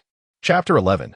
Iron Riders. Beneath the White Tower, there was a separate floor that did not store mechs or other materials. It was a gathering place for a small team of Iron Riders. Li Wei sat on the elevator, quickly reaching the bottom floor. He pushed open the large door, where Lu Qianqian and Train had already been waiting for a little while. Train was rubbing his long knife, tightly holding his large gun, while Lu Qianqian was more unique. She had her hands clasped under her chin, holding a pair of sunglasses she had found somewhere, striking a classic pose of a certain commander. I suppose you are the one they mentioned. Isn't this the mech that the boss treasures so much? How did it end up with you? The boss really loves you. Your mech is the Flame Wolf? A treasured mech? It seems the Flame Wolf is not so insignificant to Vichy. Upon hearing this, Li Wei silently assessed Lu Qianqian. The girl was about 6 meters tall, with red hair and good skin, clearly a homebody, but her figure was average, even somewhat lacking. She wore an oversized bright yellow hooded jacket, which looked like it could serve as 2 pieces of clothing, with delicate features and bright, lively eyes. Her looks were striking, the kind that would take an hour of face sculpting to achieve. My name is Li Wei, and the Flame Wolf was indeed given to me by Vichy as a host. Hearing this, the sniper rifle in her hands relaxed a bit. She pushed up her tactical goggles and curiously asked, Hello, my position is sniper. What does being a host mean? Can you change your mech? Li Wei replied, My main body is a nano-smart machine. Changing mechs is routine. Hearing this, she couldn't help but exclaim, Nano-smart machines. The advanced smart machine species in the city, it seems Vichy has produced results. Train, who had paused his actions, also looked at Li Wei. I'm Train, a martial arts extraordinary, responsible for melee breakthroughs. I hope we can spar sometime. Li Wei nodded, looking at the burly man, and replied, There will be opportunities. At this moment, Lu Qianqian, who had been fidgeting, suddenly jumped up, circling around Li Wei a few times, and then reaching out to knock on the armor. She mumbled, The Flame Wolf mech is really treasured by the boss. She always keeps us from seeing it. Just listen to this crisp sound. This is definitely a good thing. Li Wei looked down at the girl and then noticed several implanted brain augmentation prosthetics at the back of her head, clearly indicating she was a cyborg. At this point, Lu Qianqian realized Li Wei had been assessing her and shyly took off her sunglasses, cheerfully introducing herself. My name is Lu Qianqian, a hacker of the Iron Riders. You guys are not network specialists. Defense and offense in this area are my job. For logistics support, just look to me. Lu Qianqian, ISNT, she the one named Tia? Li Wei looked again, uncertainly asking, are there only the four of us here? Bishi said to come find Tia for a mission. At this moment, the blue liquid behind the wall suddenly stirred, and a cyber mermaid nearly 8 meters long appeared before his eyes. I am Tia, the main intelligence of the Edge Mech Hangar 9096, responsible for the protection and daily operations of the hangar. I have received the information about the owner. Welcome to join, Li Wei. Wow, what a big mermaid. Li Wei looked at Tia, momentarily stunned, as such ornamental exteriors were quite rare. Without waiting for Li Wei to respond, Tia began to introduce the general organizational structure of the Edge Mech Hangar. The Iron Riders consist of 6 teams, of which we are a small team residing in the outer district of the research city. Inside the tower, the owner can provide absolute safety, but outside the tower, you will need to rely on your own efforts. The team needs to complete some mandatory task indicators every month. When there are no tasks, the time can be arranged freely. Of course, you can continue to carry out tasks in the tower, which will yield extra rewards, including but not limited to weapons, materials, and knowledge. The department structure is quite loose. Compared to a legion, it feels more like a mercenary hall, Li Wei thought. In version 20, the mechanized cavalry often parades and hunts as a whole legion, and Li Wei inevitably formed a rigid impression of the tightly organized structure of the mechanized cavalry. However, this could also be due to the fact that it is still the early stage of version 10, and the crisis has not truly emerged yet. After Tia introduced the organizational structure, she thoughtfully left some time for the group to communicate with each other. The four chatted briefly, and Li Wei understood their styles. Coming from the lower district, they had a rich emotional activation level, making them more extroverted compared to typical intelligent machines. However, in comparison to normal humans, they still appeared relatively introverted and less talkative, only becoming chatty when interacting with intelligent machines. Train was just like his appearance, a pure muscle-bound guy. Coming from another settlement in the wilderness, only thinking about fighting, a true muscle man. Even during this brief communication, he made several requests for physical interaction with Li Wei, all of which were politely declined on the grounds of insufficient body adjustment. As for Lu Qianqian, this outgoing girl, Li Wei only knew she was a hacker who had previously been noticed by Vichy for hacking into other cities' hangars and had run away here after being directly hired. After a simple exchange, they got to know their future teammates, and the silent Tia finally began to issue new tasks. Someone from the factory district had a commission. A bounty hunter codenamed Green Lizard had blown up 3 factories, resulting in many deaths, and they hoped we could eliminate him. While sending out information, Lu Qianqian lazily lay back in her boss chair and said, Green Lizard, I know this guy. He's a lone wolf and an explosion fanatic. He was in the forging city of Utopia before. How did he end up here? Tia replied, according to the forging city, he offended someone and has been chased several times but has managed to survive, so he had no choice but to come here. Train asked in disbelief, can we find his location? Lu Qianqian squinted, clearly invading some cameras in the outer city. Let me take a look. Got it. He's at a bar in the red light district, spending quite a bit. He should be halfway through his drinks. She turned to Li Wei and asked, shall we go now? Li Wei nodded, not refusing. At this moment, a new prompt appeared on the panel. You have triggered a major task, capture the lizard. Do you accept? Li Wei did not refuse. Task description, Green Lizard, an extremely vicious bounty hunter who kills for pleasure, is still freely roaming in the hotel after committing major crimes. Many people hate him to the bone, and thus submitted a hunting commission to Tia. This is your first action after joining the Iron Riders, as the breakthrough point. Your task is to kill him. Task objective, kill Green Lizard. Task reward, 50,000 experience points and 50 faction contribution points. Green Lizard? Li Wei wondered about this familiar name, but couldn't recall where he had heard it. Chapter 12, Green Lizard at night. The clouds obscured the sun, and the red light district was filled with vibrant lights and sounds. The red light district is located in the heart of the outer city, dominated by the Linxiao family among 3 gang families, making it a real den of iniquity. Unlike the composite prosperous areas, although this is the red light district, No drug trading or organ harvesting is allowed here, and there are no homeless people. Moreover, the basic facilities in the red light district are much better than those in other central areas, where makeshift shanty towns made from scrap metal and rags dominate. With some abandoned buildings as a supplement, forming a web-like maze of alleys. The red light district is different. Under the careful care of the Linchow family, it is resplendent. With colorful neon lights, and even the brothels are meticulously crafted, made purely of reinforced concrete, with some gang members patrolling the streets. It can be said that if you exclude the streetwalkers and lewd advertisements, the security environment and urban landscape of the red light district could rank among the top 5 in the entire outer city. The three ran across the rooftops of the red light district. It wasn't that they wanted to, but it was just that Li Wei and these two intelligent machines walking in the red light district felt a bit inappropriate, as they had no such desires. Especially Li Wei. A beast-like intelligent machine had murder written all over his face, and it was hard to see him as someone looking for fun. If they entered the red light district on the ground, they would definitely be stopped by the Linchow family's people. Train lowered his head and quietly said, Lu Chanqian, give us the situation. Green Lizard is at 34 CS Street. It looks like he has finished having fun and is ready to go to the next place to continue. He seemed a bit puzzled. I can't quite understand you humans. Is it really that enjoyable? I heard some even specially change their bodies for this. His words suddenly silenced the three of them in the communication channel.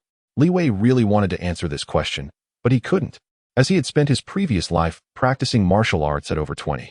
Lu Chanqian, seeming to get angry, cursed, Are you an idiot? I'm only 16. How would I know? Focus on the task. Focus on the task. Damn it. Train just kept his head down, silently moving forward. But Li Wei could vaguely hear phrases like the knife is fast and martial arts are not lonely. A few minutes later, the three finally arrived near 34 CS Street. The streetlights had unstable voltage, flickering dimly, with few pedestrians on the street. Only 2 or 3 drunks passed out on the ground. We're almost at 34. Get ready to shoot, Li Wei, and I will rush in. Train lowered his voice, standing high up to observe the entrances and exits of the building. Li Wei did not respond, but directly pried open an iron door and smashed through the window. What are you doing? Before he could finish, 34 exploded with a tremendous roar. Countless flying stones scattered, and the original brothel was blown to pieces, with flames soaring into the sky. Train's face became serious. The explosion from a window shouldn't cause such a violent blast. The only explanation was that Green Lizard had discovered them and had deliberately set a trap to lure them in. At this moment, laughter came from nearby. Oh, it turns out the White Tower has some skills. I thought you were as boring as those wastes from the Forging City. A man stood on a distant rooftop, wearing a gas mask adorned with a green lizard pattern and a wide-brimmed trench coat, holding a detonator in his right hand. Look at what's beneath you. This is my home turf. Train suddenly noticed that the nearby buildings were filled with miniature explosives, blinking on and off like they were breathing. Green Lizard proudly raised his right hand, indicating that he held the detonator. Shall we chat? Idiots. However, just as Green Lizard was feeling smug, a gunshot shattered his wrist. From several high-rise buildings away, holding his firearm, with wires connecting to the stock on his right arm, thanks to Lu Qianqian's support, his computational power was enhanced, accurately hitting Green Lizard's hand without triggering the detonator. Just as Green Lizard hurriedly reached for the detonator with his left hand, Train moved. A faint white martial energy wave suddenly radiated from his body, compressing all his strength and condensing it onto the blade, which he then flung out, precisely severing Green Lizard's neck from 30 meters away. Dead? That simple? Lu Chanqian's voice came through the headset. Moments later, the corpse suddenly inflated, like a balloon, before exploding with a loud bang. Wow, this guy is ruthless? Even turned himself into a bomb? Wait, something's wrong. Li Wei and Train were caught in a tough situation with an augmented gorilla attacking them. The Green Lizard had help too. Lu Chanqian's voice began to panic. Train immediately turned his head and saw an augmented gorilla, covered in implants, had crept up beside him, clearly beating on the shattered parts on the ground. Just as he was about to turn to help, 3 figures climbed up from downstairs. They were fully augmented and looked extremely fierce, clearly intending to drag them down here. This is bad. Train looked left and right, caught in a dilemma. If he went to save the injured person, could they really withstand the assault of 4 augmented gorillas? But if he took care of these 3 first, they would be dismantled. However, Li Wei simply waved his hand, signaling Train to go save the person first. Train hesitated for a moment, then immediately gathered his strength, charging forward. At this moment, any words would be meaningless. The only thing that mattered was to quickly destroy that augmented gorilla and then rush back to support Li Wei. Just hold on a bit longer. I'll be back soon, he thought to himself. Meanwhile, facing the 3 augmented gorillas, Li Wei did not retreat or defend. Instead, he revealed his claws and lunged at the augmented gorillas. The augmented gorilla raised its massive head, and its large body formed a cage, trying to trap Li Wei and pound him into the ground. But Li Wei only exerted a slight force. The reverse arch structure in his feet unleashed tremendous power, shattering the concrete platform beneath him as he leaped over the heads of the 3, precisely landing on one of the augmented gorillas. A claw swept through the air, and 5 deep gashes not only severed half of the augmented gorilla's head, but also activated the combat panel. Model: Augmented Gorilla Type 1. Status: Controlled by Green Lizard. Brain damage: Level: 14. Attributes: Health: 120350. Strength: 1010. Intelligence: 0. Agility: 10. Stamina: 10. Skill: Disconnection, constant skill, unable to connect to the network. Cannot be hacked. The Green Lizard was indeed not dead. Chapter 13. Out of control. The Green Lizard, in Li Wei's memory, was quite a nuisance. In his previous life, the Green Lizard was notoriously hard to kill, not because he was particularly strong, but because he was an ability user. Body Bomb was the name of the Green Lizard's ability.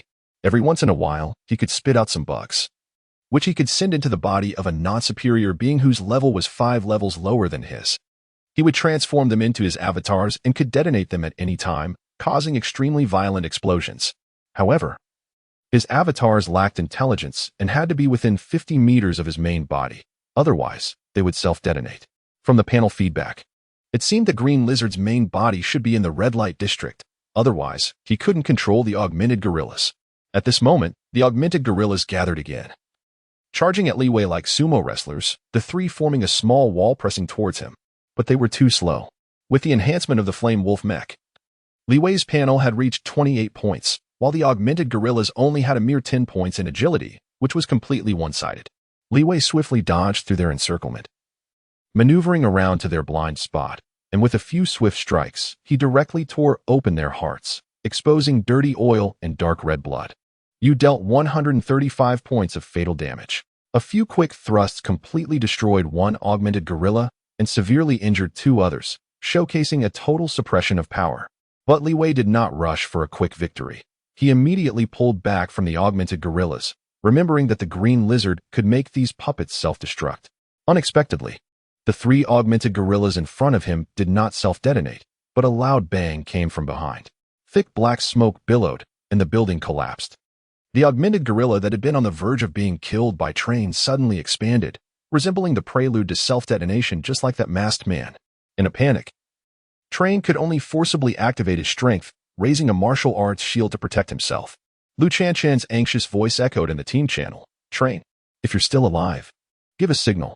A few seconds later, a mechanical synthesis sound was heard. He should still be alive, just unable to move.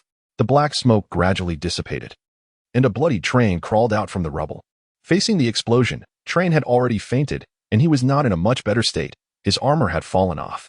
Wires were exposed, and some metal joints were twisted, indicating he had also been severely injured. Lin Zhao's people are on their way here. I'm contacting them. The Green Lizard is dead. We need to retreat now. Lin Zhao? Are we going to get them to help? We can't afford to bleed. At this moment, Train's voice came through weakly, as if he had just crawled back from the brink of death. Lu Chanchan shouted angrily. Damn it, you're almost dead. And you still want money? Li Wei, we need to. Her voice suddenly stopped. Through some remaining cameras, she noticed that her new teammate seemed a bit formidable. He could take down 1 against 3. Although Lu Chanchan was only 16, she considered herself quite experienced. In her eyes, mercenaries like them who came out to make a living could basically be divided into 3 types. The first type was gang members from the outer districts, armed with guns and clubs, living by intimidation. They might have 1 or 2 decent augmentations, but they were mostly just lackeys. The second type was people like her, who relied on their own abilities to navigate various gathering spots. The Iron Riders and the Green Lizard belonged to this tier, having some skills and basically stepping into the realm of the extraordinary. As for the third type, that would be on the level of Boss Vichy. She had witnessed Vichy piloting a beast-like war machine, sweeping aside those giant corporate mercenary legions. So, which type did Li Wei belong to? Lu Qianqian couldn't be sure. According to the intel from Tia, while Li Wei had the extraordinary knowledge given by the boss, it seemed he hadn't officially become an extraordinary being yet. At least she had T sensed the same mechanical power from him as a fellow mechanic. But if he was already this impressive without being an extraordinary being, how strong would he be if he truly became a mechanic? Perhaps he could become a powerhouse like Boss Vichy in the future? Just as Lu Qianqian was hesitating whether to let Li Wei retreat, the three augmented gorillas, who were previously at a disadvantage, suddenly began to change.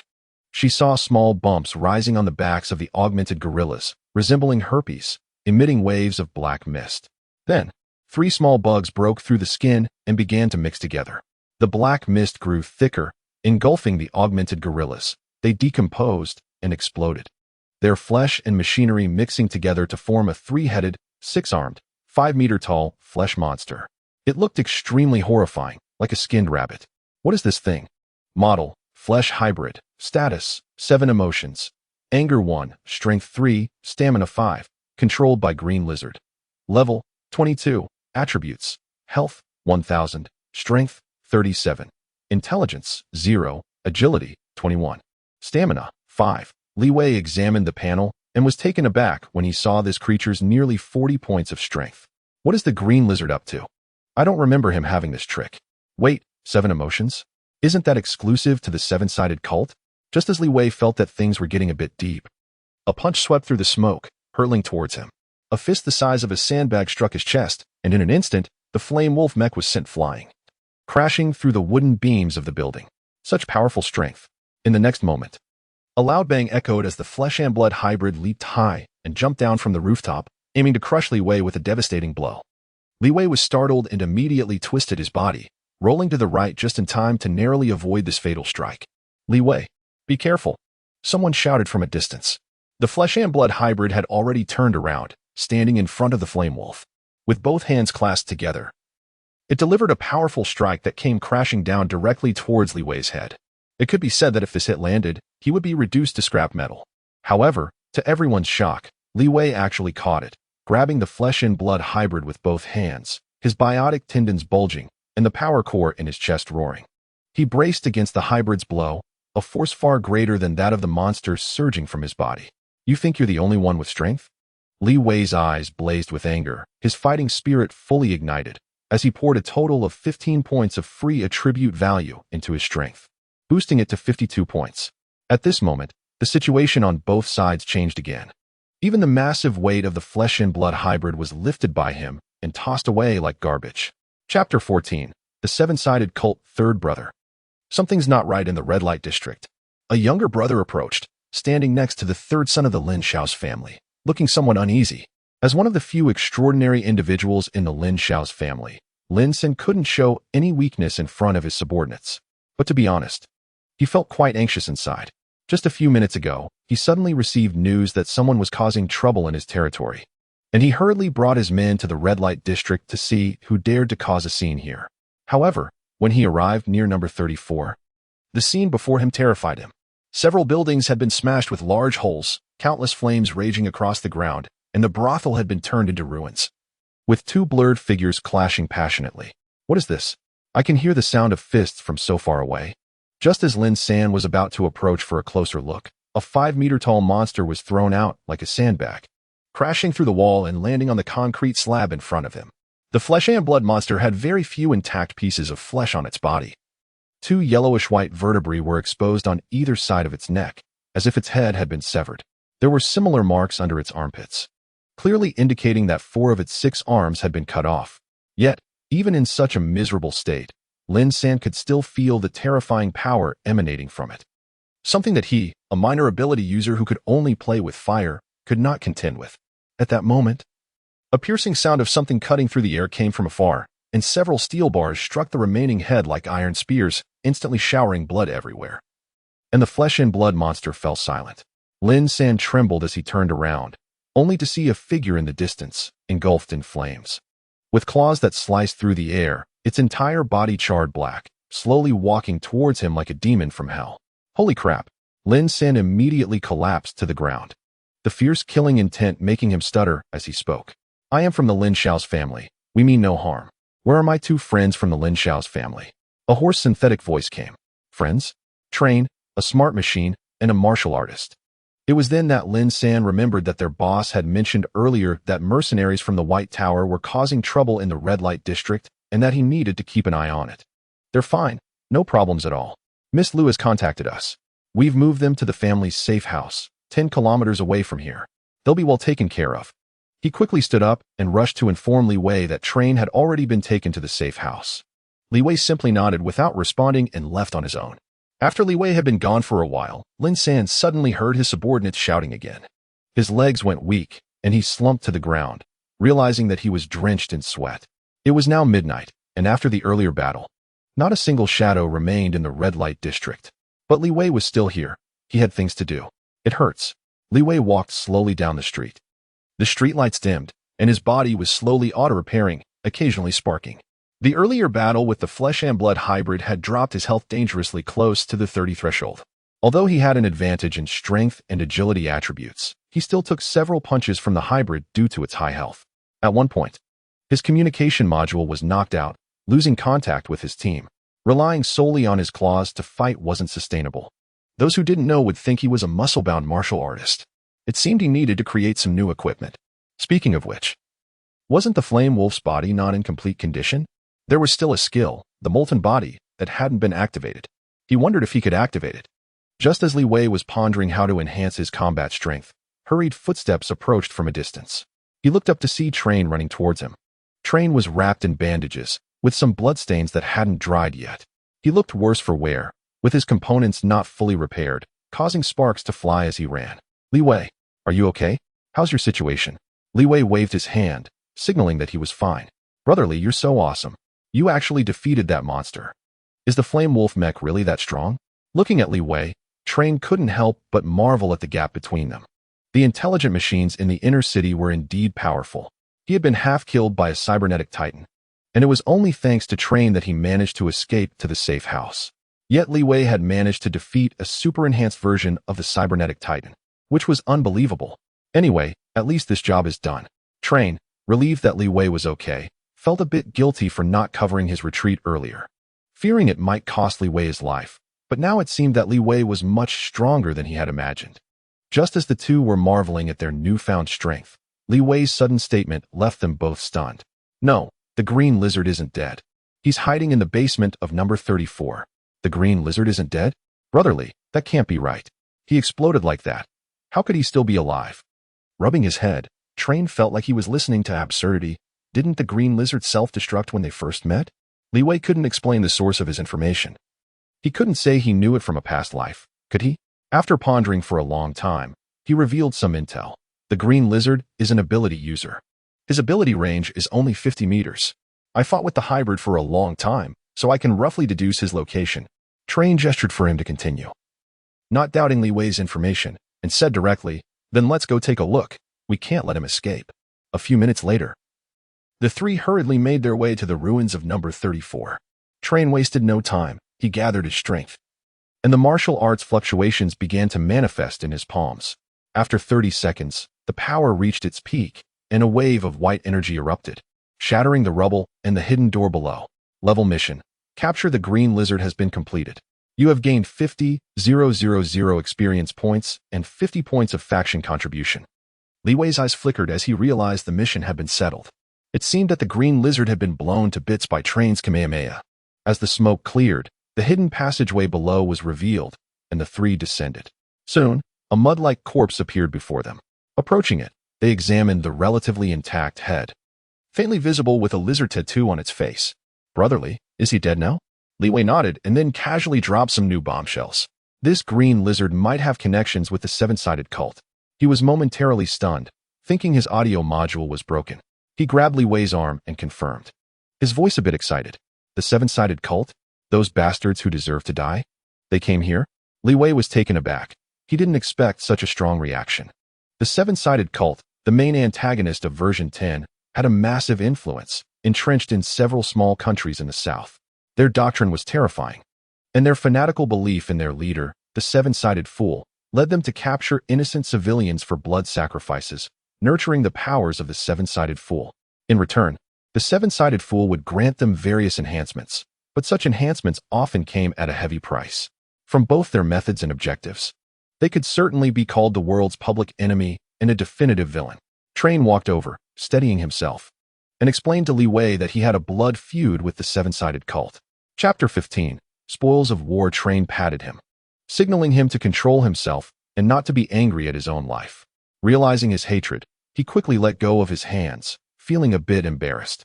Brotherly, I'm sorry, I got a little too excited. No big deal. Let's see if there's anything else nearby to collect, so we don't give the gangs an advantage. Li Wei was indeed a bit curious, but it was clear that this wasn't the time to discuss it. He waved his hand, actively easing the awkward atmosphere. Train also helped to take over the situation, picking up the green lizard's head and cheerfully saying, "Indeed, I heard this guy has a pretty rich background. Many people want his head." After a quick discussion, they hurriedly began searching the nearly 100-square-meter basement. Although the basement was large, it was surprisingly empty, with only a conspicuous large table aside from some basic necessities. A few minutes later, 2 large black boxes were found from a hidden compartment under the table. The boxes were made entirely of alloy, with the 6-fingered hand and a mouth printed on them, which was indeed the mark of the seven-sided cult. The green lizard was really mixed up with this group of losers. "Don't just stand there, let's see what's inside."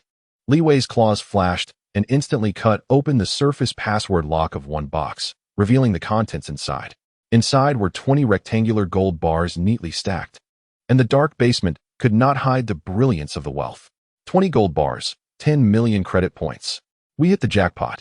He looked at it, dumbfounded, completely not expecting such a haul. Just as he was getting excited, Li Wei quickly closed the box, pointed to the exit, and whispered, "Let's head back to the hangar." Train and the others nodded immediately, each carrying a black box, and before leaving, they casually set fire, completely burning the entire basement. When the 3 returned to the White Tower, as soon as they entered, Lu Qianqian rushed over and asked, "What's going on? Lin Zhao's safe house is very expensive. Why are you so nervous?" She immediately pulled out the black box from under her armpit, leaning in mysteriously. "Look, it's from the green lizard." Lu Qianqian also glanced over, immediately startled and a bit at a loss. 20 gold bars? This green lizard is so rich? At this moment, they neatly arranged the 20 gold bars into 4 portions, 5 in each. Wow, a fair division system, that's fair. Li Wei couldn't help but chuckle, recalling the past when he was in a wild team raid. Friction often occurred over loot, and even a fair division system only worked among friends. After all, everyone felt their contribution was the greatest. However, as he was about to put away the 5 gold bars, Train and the others each handed 2 of their gold bars to Li Wei. "What are you doing?" Li Wei asked in confusion. They looked a bit embarrassed and said, "To be honest, I feel like 3 is a bit too much for me. After all, you were the one taking the lead this time. If it weren't for you, I would have been smashed by that monster long ago." Train continued, "And also because of your intel, we knew the green lizard wasn't dead. Otherwise, we wouldn't have gotten this loot." Upon hearing this, Lu Qianqian also couldn't hold back, as she was in charge of logistics. If it weren't for Li Wei's hint, she probably still wouldn't know that the green lizard was a controller of avatars. She looked around and finally reluctantly handed 2 gold bars to Li Wei. "Here." Li Wei smiled and didn't act overly polite, directly putting away the 11 gold bars, as he indeed put in a lot of effort in this battle. At this moment, he eagerly brought up the remaining black box and placed it on the table. After some effort, he finally pried it open. However, the contents of this box were a bit ambiguous. Inside were 2 crystal bottles containing a purplish-red liquid, one of which was missing some liquid, and the seal had been partially torn off, clearly indicating that some had already been used. "What is this?" Li Wei curiously picked up the crystal bottle, his gaze focused on it, quickly triggering the panel information. Item: Healing Potion of the Seven-Sided Cult, Anger Prototype. Quality: Fine. Effect: 1 injection of 10 milliliters of liquid can give the injected subject a slight enhancement. 1 agility. 1 strength. 2 This potion is addictive. Each use reduces the maximum life by 10 points. Description: A prototype psychedelic agent obtained by killing 100,000 people. The creator must be very skilled in manipulating human emotions. If used properly, it may yield unexpected effects. Healing Potion. Li Wei frowned.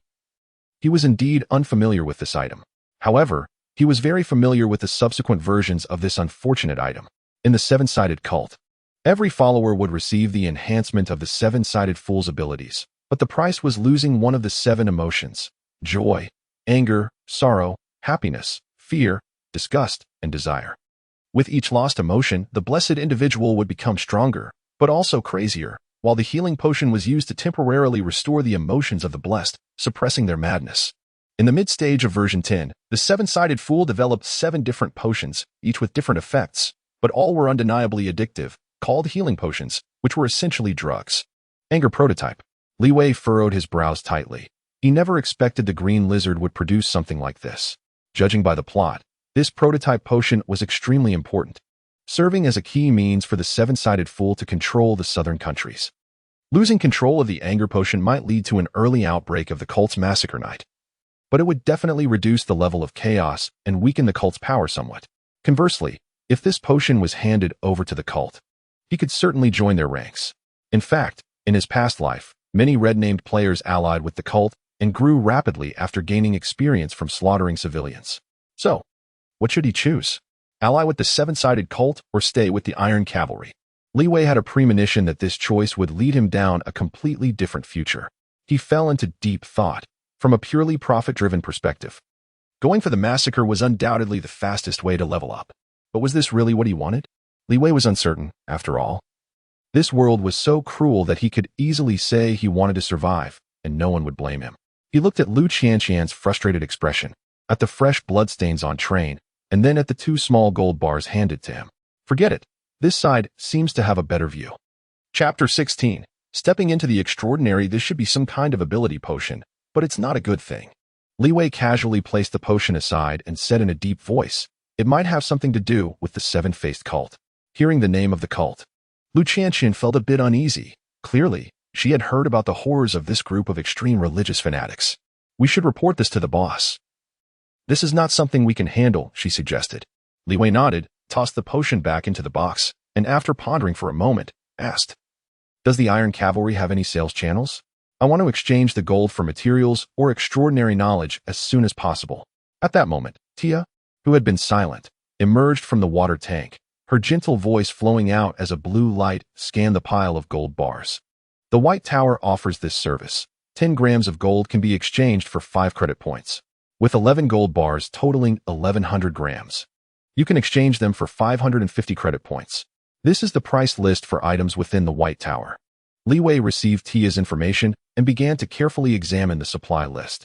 Model 241 long-range sniper rifle, folding long dagger, 3 clay bombs, 3 core power generators. They even have basic extraordinary knowledge. However, the price seemed a bit high, at 3 million credit points. Li Wei was a bit surprised, but soon came to terms with it when he thought about who the owner of the White Tower was. Spending money could wait. Advancing to the extraordinary was the most important thing right now. Li Wei immediately exchanged all the gold bars for credit points, said goodbye to the 3, and followed Tia's guidance to find an unused forging room. He sat cross-legged on the ground and awakened the panel in his mind. All experience points were invested in upgrading, and the originally full experience bar was instantly emptied, triggering a new prompt on the panel. You have consumed 100,000 experience points.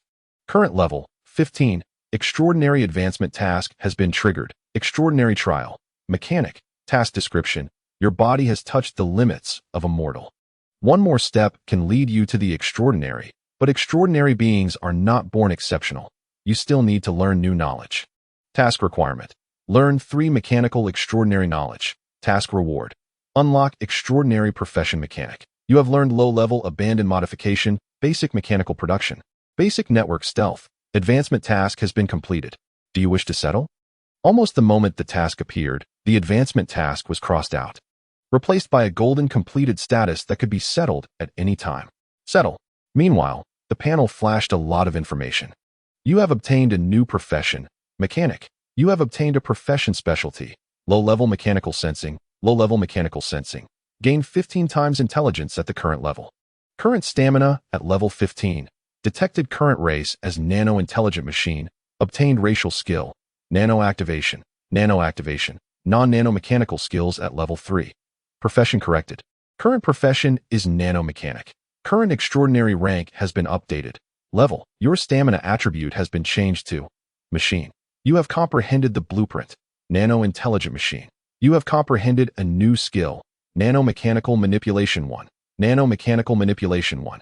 temporarily reduces the host's maximum health by 100 points. Machine Control Limit 1 Attributes: Health 90, 700, Strength 2, 121, Intelligence 380, Agility 820, Stamina 3, 320. Host Skills: Basic Mechanical Deduction 4, Basic Mechanical Disassembly 4, Basic Virtual Affinity 4, Basic Mechanical Production 4. Carrier: Flame Wolf Type 2, Damaged. With a light sound, new power was born from the void.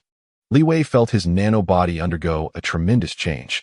The previously exhausted nano-intelligent machine body surged with waves of energy, washing away all fatigue. This was exhilarating. Although this extraordinary advancement did not enhance his body's strength, his intelligence attribute was significantly improved, becoming the most prominent attribute of his body. What surprised him the most was that he had unexpectedly triggered a racial mechanism and obtained a decent racial skill, raising the upper limit of all his professional skills by 3 levels. He had rarely triggered this hidden mechanism in his previous life, which made Li Wei incredibly happy. It was worth noting that mechanical profession skills consumed a lot of experience. A basic skill required 100,000 points to reach level 10, which meant he would need to defeat 2 green lizards to fill the experience bar, which was quite a burden. However, what excited him the most was that he had comprehended a peculiar blueprint. Blueprint name: Nano-Intelligent Machine. Blueprint effect: create 1 unit of unconscious nano-intelligent machine, which can merge with other nano-intelligent machines, increasing the host's maximum health by 10 points and stamina by 10 points. Note: generally, independent intelligent machine life requires a source spark to step into the extraordinary, but nano-intelligent machines seem to be an exception. Since its birth, he had a lingering worry that his body was too fragile. Unlike ordinary mechanics, whose cells continuously provided stamina, constantly elevating their extraordinary level, bringing strong physique and power. He seemed to only increase his health a little bit when his level rose, and this amount was negligible in high-level extraordinary battles, easily sending Li Wei to his demise with a casual hit. This was undoubtedly very disadvantageous for Li Wei, as who wouldn't want to be a robust and powerful hexagonal warrior? This blueprint for the nano-intelligent machine undoubtedly alleviated Li Wei's urgent concerns. He rubbed his hands together excitedly and hurriedly browsed the production requirements of the blueprint, chanting to himself, "As long as I produce enough nano-machines, the strength of my body will increase." It can basically be said that I have an endless path of enhancement. But reality quickly doused him with cold water. The reason was simple: the production cost was too high. 1 unit of nano-intelligent machine had a production cost of 100,000 credit points. Am I really that precious? Li Wei stared intently at the blueprint, his hands trembling and his heart bleeding. According to the blueprint's requirements, if he invested all his wealth, he could only increase his health by 550 points and stamina by 550 points, which was essentially a losing deal. In Utopia, 10 credit points could be exchanged for 1 gene of beef, and 1,000 faith points could exchange for a decent firearm. If he used it to enhance external strength, 550 points would be enough to get him several finely crafted machine soldiers. Forget it. Let's check out the Flame Wolf soldier first. I'll put the nano-intelligent machine aside for now. Chapter 17. Body Upgrade, opening the detailed panel of the body. Li Wei shifted his focus back to the Flame Wolf soldier. He concentrated his mind and conducted a thorough inspection of the body for the first time. Sparks flickered, and mechanical force began to sweep through the shell, searching for the information he wanted. Mysterious tubing, power generators with limited output, and this poor armor material. Why was it designed this way? I don't understand. The more Li Wei looked, the more he felt a headache coming on. Although he had known from the panel that the quality of the Flame Wolf soldier was garbage, he only realized how many contradictions and conflicts the body had after a real inspection. It needed a major overhaul. The outer armor had to be replaced.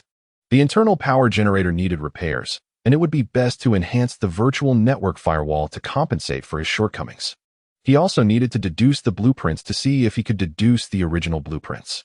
He opened the item list that Tia had provided and carefully searched for the raw materials he wanted. Since he truly became a mechanic, his mind has become increasingly clear. Perhaps it's due to the improvement in intelligence and the enhancement of basic mechanical deduction and manufacturing to level 4. He faintly felt that if he wanted to modify the Flame Wolf, he must forge the components himself and cannot rely on finished products from the market. After a long time, Levi finally gathered all the materials and sent the shopping list to Tia. A few seconds later, Tia's virtual image appeared in the forging room. Compared to her large physical form in the lounge, her virtual image in the forging room was much smaller. Streams of data flickered, and she spoke softly. One extraordinary knowledge. 25 basic materials, military-grade computational power expansion core, large mech core power furnace, totaling 480 credit points. Are you sure? Tia looked at Levi with curiosity. Sure, Levi replied.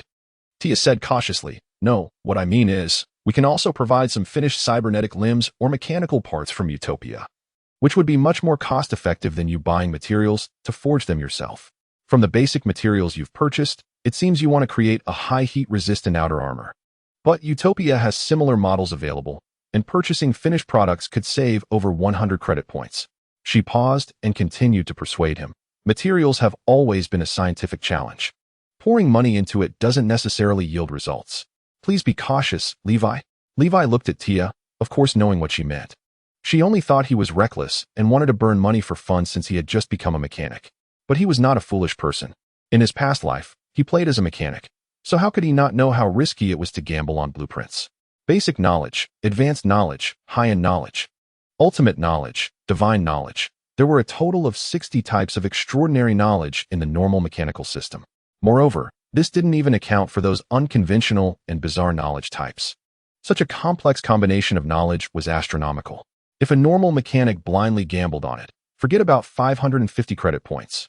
Even multiplying it tenfold might not get him the desired material blueprints or mech blueprints. However, this could not stop Levi because he was a backboard dog. In his previous life, he had disassembled the Flame Wolf mech, and after spending a huge amount of experience points, he extracted some information to develop his own pirated blueprints. Although he was limited by the lack of extraordinary knowledge and couldn't create the perfect official version of the Flame Wolf mech, he could still try making some lower quality pirated versions. Tia, I appreciate your goodwill, but I still want to give it a try. Tia looked at this persistent iron-headed kid and couldn't find anything to say for a moment. After all, she understood how stubborn these extraordinary mechanics could be in this regard. Considering her own master was a mechanic. Sai, you can return the remaining materials to me, and I'll refund you at the original price. Levi nodded, indicating that he understood. Tia's virtual projection gradually disappeared as she went to find a supplier in the black market to pick up the goods. Seeing that Tia no longer tried to persuade him, Levi let out a sigh of relief, leaving the Flame Wolf mech and diving into a vat of machine oil for a soak. The wind and snow in the outer district continued to drift. Although it was already 10 a.m., the pedestrians on the road were still huddled at home. Not seen. At this moment, several heavy transport trucks drove from afar and slowly stopped at the entrance of the White Tower. After a moment, several cyborg workers began to unload the cargo. Several mindless robots, already instructed to wait in front of the White Tower for a long time, began to carry the boxes of goods into the forging room one by one. At this time, the huge movement noise woke up Lu Qianqian, who had been catching up on sleep overnight. What is going on? So early in the morning, and there are no tasks today? Lu Qianqian slowly walked out of her bedroom, her face full of fatigue as she shouted. However, before she could finish her sentence, she was startled by the mountain of material boxes piled up in the lounge. Why are there so many boxes? Tia, did you restock? Tia's figure suddenly appeared, saying helplessly, these are the materials ordered by Levi. Levi? He spent all 550 on buying materials? That's even more wasteful. Lu Qianqian's expression was conflicted. She was also a mechanic. Although her development direction was different from Levi's, she was a virtual-oriented mechanic and didn't deal much with physical machines. But she understood how wasteful such behavior was, and clearly thought Levi was throwing money into the sea, pure extravagance. Why does it feel like these machines don't treat money as money? Who says money isn't treated as money? A voice suddenly came from the side, mocking Lu Qianqian for speaking ill of him behind his back. Lu Qianqian was startled and punched out instinctively, but he easily dodged. Is your body repaired? Did you replace all the broken parts? Shaking his fingers dismissively, he said. Brother Li is making me rich. Of course, I have to change my equipment. I feel like my machine soul is so relaxed now. Hearing this, Lu Qianqian couldn't help but roll her eyes and retorted. If you had just saved some money and not sent 90 of your reward to the orphanage, causing you to be unable to repair on time, your machine soul would have been comfortable long ago. Ah, wait, the machine soul is also fake. You almost led me astray. Hearing her words, his voice became a bit serious. The priest told me that the machine soul exists. Yes, the machine soul exists. Lu Qianqian quickly covered her ears and shouted, shaking her head. Then has your machine soul told you that Levi is developing a new material? Looking up at the forging room, after thinking for a while, she finally blurted out, I think he has confidence. After all, he comes from the city. Lu Qianqian rolled her eyes, already lacking the energy to complain. In the forging room, Levi was manipulating the mechanical arm, placing the flame wolf on the forging table and disassembling its outer armor. At this moment, a new message suddenly popped up on the panel, indicating, you are attempting to reverse engineer the blueprint of Flame Wolf. Intelligence judgment in progress. Basic skill judgment in progress. Current basic mechanical deduction 4. Basic mechanical disassembly 4. Basic mechanical production 4. Intelligence 38 points. Reverse engineering success rate 85. Expected result, Flame Wolf original, blueprint. Do you want to consume 1,000 experience points to start the deduction? Chapter 18. No good people tisk. This probability is a bit low. Levi smacked his lips, not expecting that with his current skill level and intelligence attributes, there was still a 15% chance of failure in the analysis. However, it didn't matter. Although he had consumed a lot of experience after leveling up, he still had several thousand experience points left. He couldn't possibly lose this gamble, right? Deduction. However, the system almost played a little joke on him. You consume 1,000 experience points, deducing in progress. Deduction failed. You gain some inspiration. Next time the success rate of this mech deduction is 2. Levi stared blankly at this result, and, not believing in evil, he started deducing again. Deduction failed. You gain some inspiration. Next time the success rate of this mech deduction is 2. Deduction successful.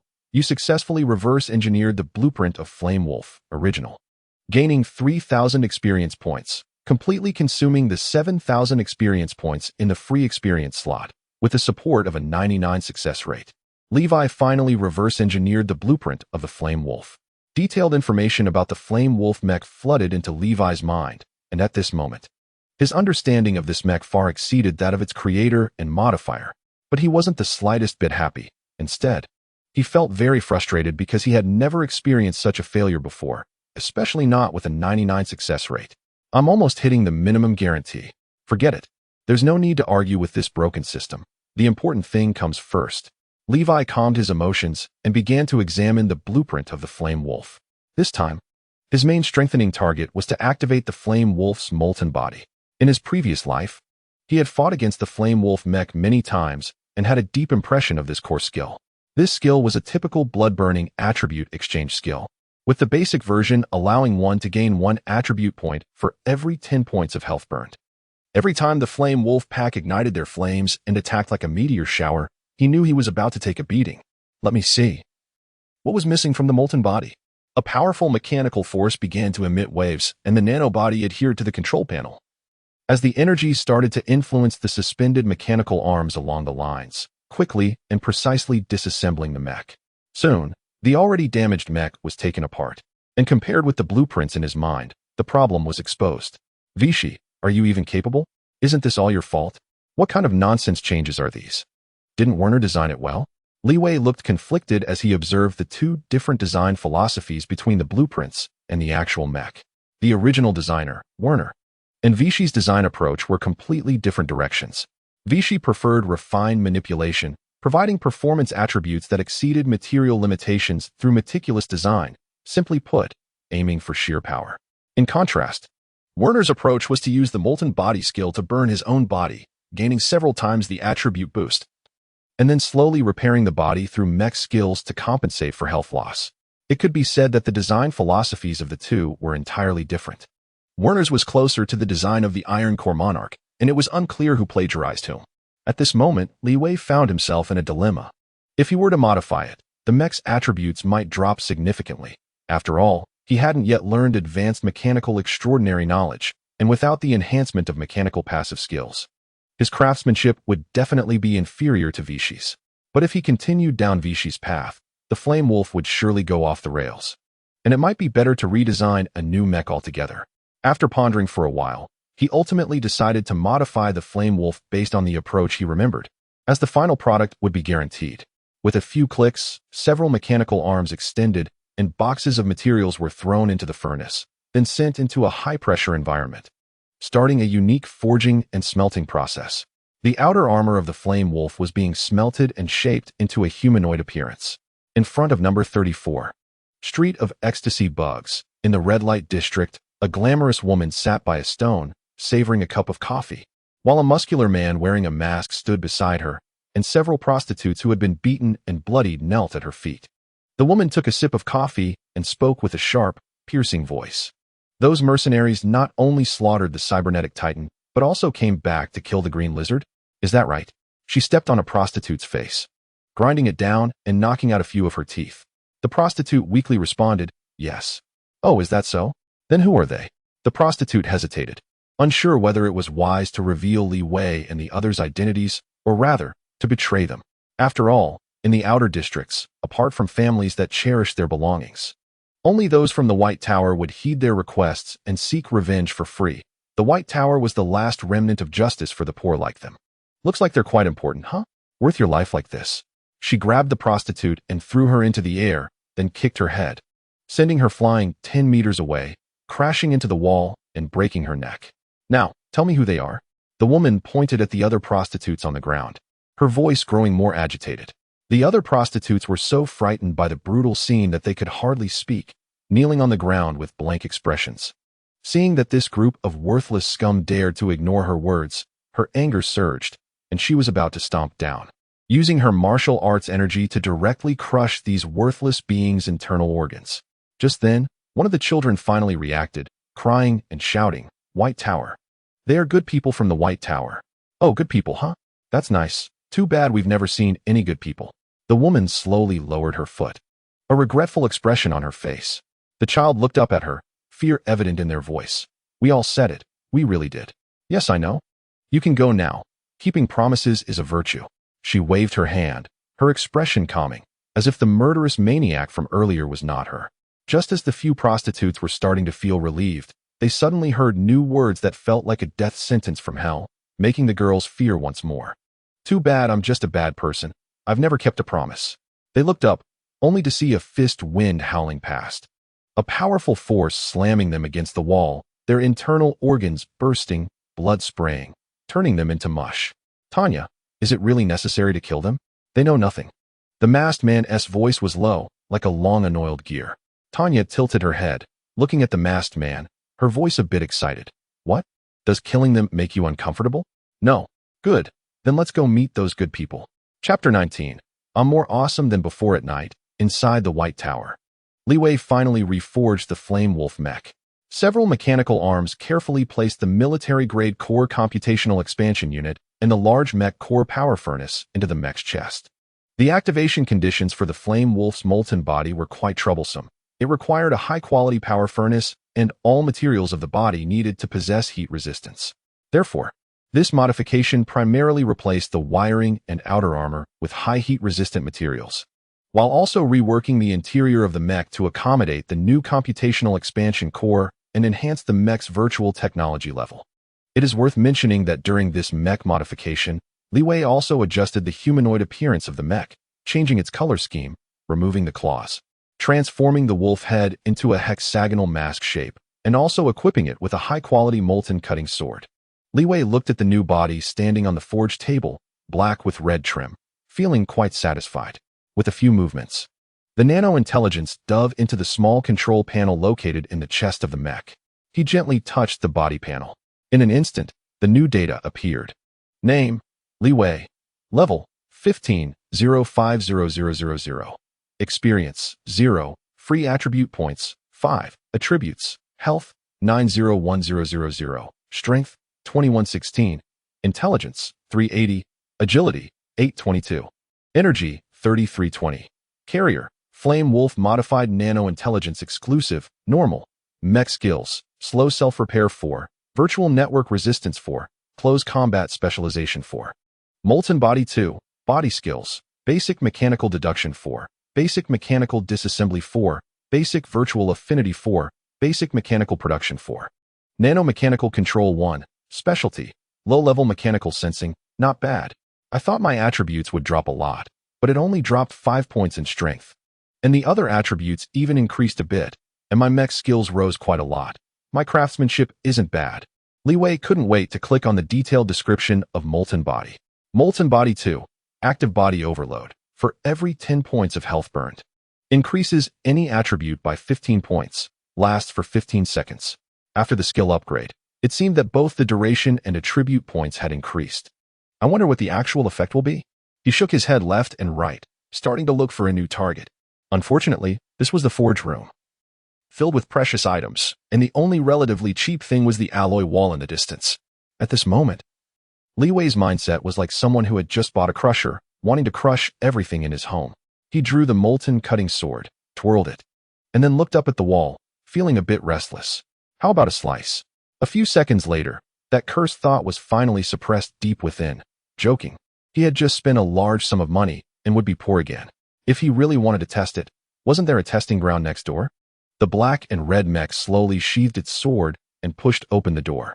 Just as it was about to cross the lounge and head to the underground testing ground, a clear voice suddenly rang out. Li Wei, your mech looks so cool.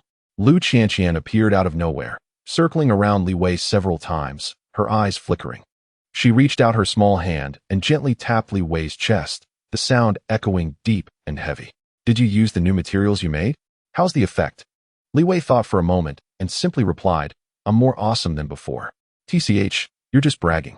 New materials aren't that easy to work with. I'm not clueless. Lu Qianqian rolled her eyes, but suddenly became excited again. Looking at the descending elevator, she hurriedly asked, are you going for a test?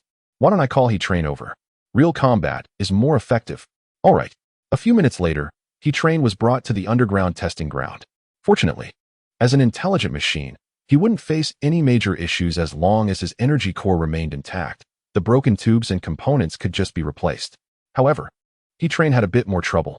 After the last mission, thanks to the martial artist's strong recovery ability, he had healed quite a bit. But there were still some lingering aches in his body, and he needed more time to recuperate. So, I'm here to get beaten up? He Train squinted at Lu Qianqian, his tone full of skepticism. Don't say that. You've always wanted to spar with strong opponents, right?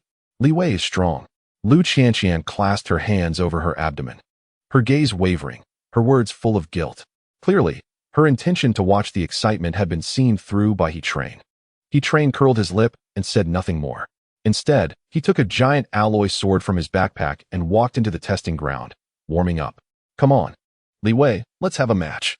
I want to see what kind of strength someone who can simultaneously take down 3 cyborg titans has. Li Wei nodded and didn't refuse He Train's challenge. After all, hitting a real person was much more fun than hitting a wooden post. The black mech stood on the battlefield, the molten cutting sword launching from his waist and landing precisely in his hand. The brown-skinned martial artist began to emit a martial aura. The alloy giant sword raised above both hands. Both sides' fighting spirit gradually boiled, each searching for weaknesses in the other's defenses. Who do you think will win? Lu Qianqian pulled out some fruits from somewhere and began munching on them. Li Gu should win, right? She sat quietly on the side, watching the duel. Your tone doesn't sound confident. It seems you don't believe in Li Wei as much as before. Lu Qianqian pointed out her hesitation with a grin. She didn't deny it. After all, with the modifications made to the Flame Wolf, whether its combat power increased or decreased was uncertain. That's not surprising. Perhaps Li Wei unknowingly made a mistake in his modifications, leading to malfunctions in the mech. That's quite normal. After all, this is the work of the Utopia supervisor, whose thinking is unique and hard for ordinary people to understand. She paused, took a bite of her fruit, and continued, and He Train isn't weak either. He struggled a lot before, didn't he? She stopped speaking, seemingly considering whether her words might hurt. At that moment, the steel voice continued her thought. Isn't it because I dragged He Train down, right?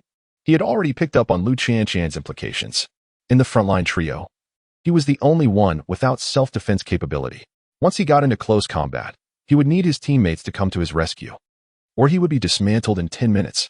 But he didn't mind those stinging words because they were the truth. Lu Qianqian didn't respond, just silently lowered her head, eating her fruit. Suddenly, a loud crash occurred between the two in the arena. Li Wei took the initiative to attack, his figure flashing as the molten cutting sword struck heavily against the giant sword, producing a clear metallic clash. Chapter 20, Orphanage. The crimson sword shadow, carrying scorching heat, smashed down on the heavy sword, forcing He Train to retreat, sending up a cloud of dust behind him. He Train angled his body to the right, using the momentum to redirect the force, aiming the heavy sword toward the armor above Li Wei's right arm, attempting to counter with that power. But Li Wei had already anticipated this situation. He flicked the molten cutting sword upward. Both blades were lifted over their heads, leaving each other wide open. Facing such a prime opportunity, both sides made the same choice simultaneously. Li Zhun gathered all his martial aura, concentrating his energy into his left fist. His expression was serious, veins bulging in his left hand, resembling a mighty lion, the aura flickering as he shouted, "Heavy kill fist." Li Wei, unafraid, immediately activated his molten fire body. In an instant, blazing flames erupted from his left hand, his power surging dramatically as he swung his fist upward. The two fists collided with a thunderous boom, the white martial aura and red flames intertwining. After just a few seconds of stalemate, Li Zhun was blasted away, crashing into the railing and stirring up a cloud of dust. Li Wei didn't stop there. The flames continued to burn along his left hand, transferring to the molten cutting sword as he pushed forward rapidly, swinging down heavily toward the railing. However, a force blocked Li Wei's strike. As the smoke gradually cleared, a white shield was activated, solidly protecting Li Zhun. Just as Li Wei was about to launch a new round of attacks, Li Zhun raised his right hand, signaling that he was done fighting. "Looks like this modification was quite successful," he said with a bitter smile. "A martial artist like me getting knocked back in a fist fight. How embarrassing." Li Wei sheathed the molten cutting sword and replied, "Not necessarily. You're a Qigong master. If we kept fighting, I might not be able to win against you." This was not mere politeness or flattery. The earlier battle had triggered panel information. Li Zhun was a level 22 martial artist.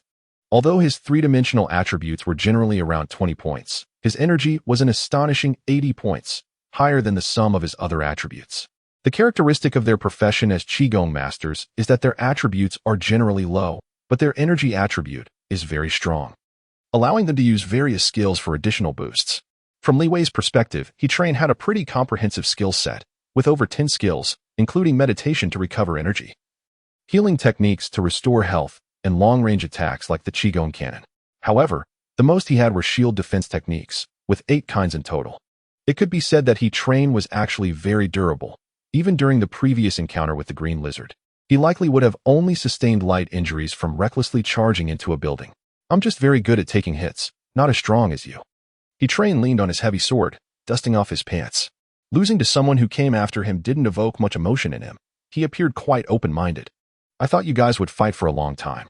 Lu Qianqian slipped in through a small door from the side, looking conflicted as she gazed at the waves of heat radiating from Li Wei's armor.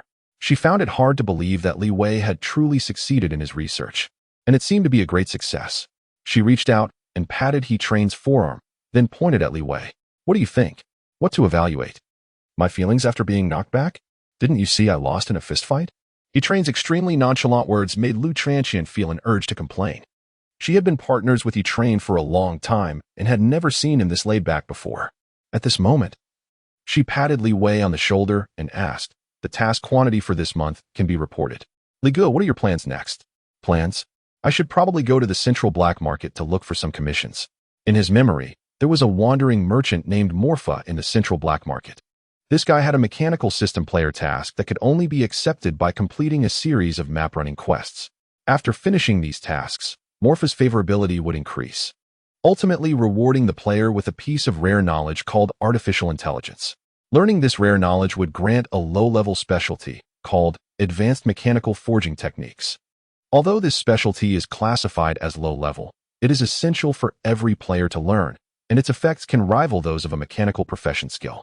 The effect of advanced mechanical forging techniques is simple. The machines manufactured have a chance to trigger a quality upgrade of 10, limited to below excellent. Although the probability is low, this is one of the few ways players can obtain excellent equipment in the early stages. In his previous life, Levi relied on this skill to gamble for several pieces of excellent equipment, which significantly profited him and officially started his journey as a power leveler. Moreover, this specialty has a hidden effect. After learning the advanced knowledge, heavy machinery advanced forging, it can be synthesized with a professional skill to create a brand new high-level specialty. However, this high-level specialty is rarely triggered, as Morpha disappears around the mid-10s, later discovered to have been assassinated by a cult. Therefore, this rare knowledge was in a limited state before players reached level 30, making it impossible to find. Approaching, he asked, "Li Gu, Do you mind doing a small task with me on the way to the central black market? Levi looked up and asked, small task? Are you taking side jobs now? Bullshit. It's just that the orphanage I was at before sent an order to the White Tower, asking us to buy some things, specifically requesting you to be their guard. In other words, it's just a kickback. I can earn 1 credit point for each trip. Lu Qianqian bluntly exposed his little scheme. Immediately, he exclaimed, what's wrong with that? Haven't I done this with you before? Plus, it's winter now, and it's indeed unsafe outside, okay? I'm a fragile one who can easily get beaten up. Moreover, the central black market is quite far from here. Wouldn't it be better to rest at my place for a night before heading to the black market? Levi patted him, smiling. Then I'll take this kind offer and hitch a ride. At this time, it was nearly 10 o'clock at night, and the wind and snow were still swirling. Besides a few frozen corpses, there were no other pedestrians on the street. Even alcoholics or addicts wouldn't come out to go crazy in such freezing weather. Outside the White Tower, the platform on the ground gradually rose, and a heavy automatic truck slowly drove out of the hangar. This truck was different from ordinary vehicles. It was heavily armored on the front and back, without a driver's cabin, purely an intelligent network transport vehicle that didn't require manual loading. 7 or 8 boxes of food were automatically loaded onto the truck, and Levi also got in. Soon, the doors locked, and with a tremor, the truck automatically moved along the predetermined route in Tia's intelligent network. Chapter 21. Potential threats. The vehicle drove smoothly. And due to the White Tower's reputation and the cold weather at night, there were no people foolish enough to obstruct the way. However, the White Tower stood on the edge, nearly an hour's drive from the orphanage in the central area. By the way, I didn't get to ask you earlier. It seems you have some past with the cult? Levi thought for a moment and added, just casual chat. You don't have to say if it makes you uncomfortable. There's nothing wrong to say. I indeed have some enmity with the cult. After a moment of silence, his cybernetic eye flickered as if sorting through his thoughts. My situation is a bit special. I mentioned before that I grew up in the outer district. To be precise, I was raised by a priest and nuns. Raised? Levi's curiosity was piqued. In his impression, independent intelligent machines usually had 2 types of self-igniting energy sparks, which is the way to embark on the extraordinary path. One was an accidental separation of the Gestalt's intelligent will, an extremely low probability of awakening. The other was an individual intelligent machine network, where the previous generation's intelligent machine parents separated a portion of spark code, submitted it to the factory, which then ignited the spark. However, the latter should not have priests and nuns in that society, and as far as he knew, there were no intelligent machine families in the White Star. Well, the situation is quite complex. My parents are not intelligent machines, but humans. 8 years ago, they picked me up from a junkyard and repaired my body. At that time, I was still a soulless intelligent machine, with no possibility of independent thought. But 4 years later, I accidentally awakened. And the priest thought it was a blessing from the mechanical god. I think so too. While applying oil to maintain his weapon, he detailed his background.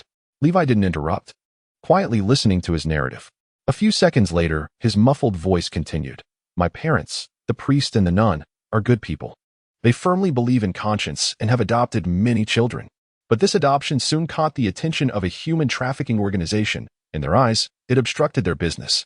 3 years ago, they broke into the church while the priest was away, broke the nun's legs, and took away some children. Adopting children, breaking the nun's legs, and a priest promoting the mechanical god.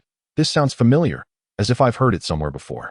Levi felt increasingly familiar with the story and asked, did you take revenge? Of course. The nun is like my mother. How could I not take revenge when my own mother suffered such harm? I asked the priest for some weapons and went to kill those scumbags, stuffing them into toilets, breaking their limbs, and making them eat shit until they were full. But I was too young at that time. I didn't expect there was a martial artist from the cult behind the scenes. I wasn't a match for them and nearly got killed.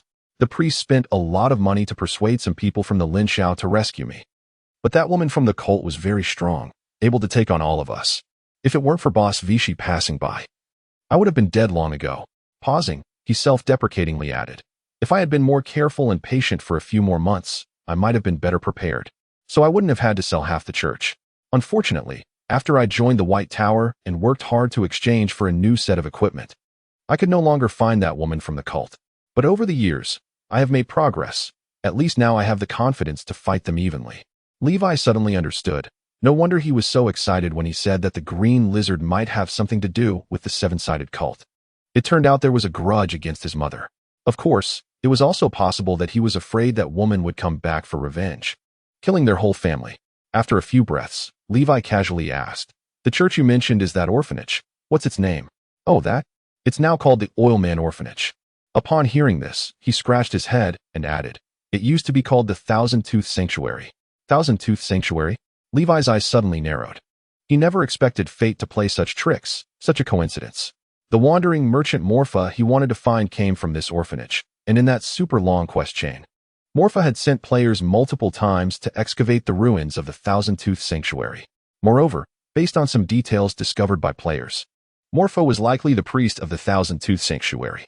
However, Levi clearly remembered that Morpha had already become a wandering merchant by that time, and the Thousand-Tooth Sanctuary had been blown to ruins. Furthermore, he had never heard of him in his previous life.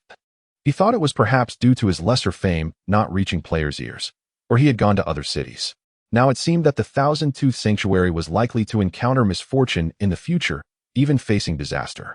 This is troublesome, Levi thought to himself. He needed to find a way to hint that the orphanage might face danger. But how should one hint at it? Say that they have special abilities? Who would believe that? An intelligent machine awakened with special powers? Why not say it awakened psychic powers and became a telekinetic? The more Li thought about it, the more tangled he felt. At this moment, the truck had started to gradually slow down, and in front appeared a small, wide building, lacking the expected spire and yellow clock. If it weren't for the introduction, Li wouldn't have recognized it as a church. It looked more like a flat building in a slum. "Come on, Li Gu. Now that we're here, why not come in and sit for a while?" he greeted excitedly, pushing a few boxes of food, walking through the snow towards the orphanage, and knocked on the big door with a few light taps. Bang, bang, bang. "It's me. Open the door." After several seconds, there was still no response. He couldn't help but shout, "Your son, Xiaojio." "Oh, Ajio." The big door creaked a few times before being slowly pushed open, revealing an elderly woman in a patched nun's habit, pushing a wheelchair. Behind her, several little heads peeked out, cheering joyfully. "Brother Gio is back. Do you want some oil?" "I want candy. Is there candy, Brother Gio?" "Go away. When have I ever come back without bringing you candy? Do you want me to eat the northwest wind outside?" He looked at the group of little ones with disdain. Despite their different races, the disdain an older brother feels for younger siblings is universal. The elderly woman then noticed that her son was standing behind an unfamiliar intelligent machine. "What is this?" "Li Wei, my new comrade, like Train and Lu Qianqian. He's also a brother who has my back." Li Wei nodded in agreement and greeted them. Oh, please come in. Please come in." The elderly woman stepped back a bit, allowing the children to rush out, using shovels to clear the snow in front of the door so that the elderly woman could push it open. Chapter 22. Old grudges. As they entered the church, the lights gradually brightened. Although still dim, they gave off a solemn and dignified atmosphere. The walls inside the church were painted a grayish-white, and the ceiling had a piece of crystal-clear glass, but the heavy snow had covered the skylight, obscuring the sky outside. In the distance, beside the pulpit, were two enormous iron hands, and the electric light above was engraved with various mechanical gears. On the pulpit stood an old energy furnace, 5 meters high, rumbling loudly. It seemed all the church's energy came from this old furnace. "Come, Mr. Li, please sit. I'll get you a piece of gas condensation stone." The old nun shook the wheels of her wheelchair, struggling to move forward, wanting to climb up the sloped side of the pulpit. "Oh, no need. I have some." He quickly pulled out a few black gas condensation stones from a nearby box, hopped up onto the platform in a few steps, and exchanged 2 glowing red gas condensation stones from the furnace's core, tossing one far towards Li Wei. Li Wei caught the hot stone, examining it. This piece of gas condensation stone was smaller than the one he had exchanged, lacking the pockmarks on the black outer skin. And some warmth was coming from his right hand, indicating it had been burning for quite some time.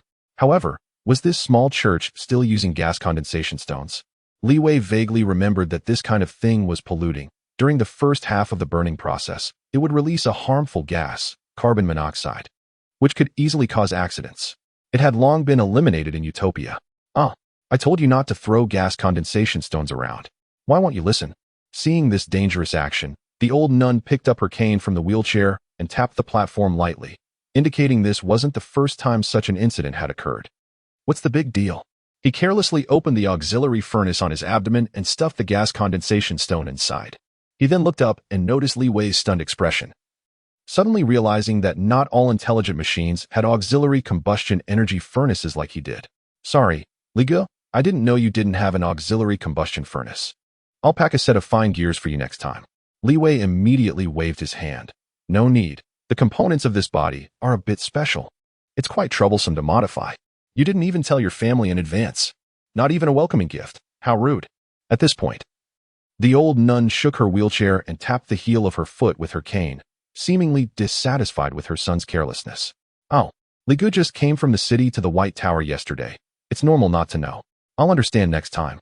She casually took the gas condensation stone Li Wei handed over, adhering to the principle of not wasting, and stuffed it back into her furnace.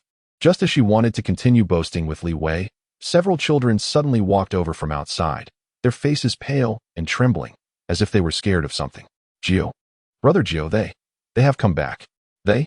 He paused for a moment, suddenly remembering something, and a murderous intent surged up. It was clear that whoever had frightened the children was not to be trifled with. He clenched his hands, and several components shot out from the military box in the distance, quickly assembling into a heavy sniper rifle. At this moment, Li Wei's panel suddenly popped up with a new prompt. You have triggered a level challenge mission. Unexpected revenge. Mission description. Your friend invites you to visit his home. However, an old enemy has been attracted here.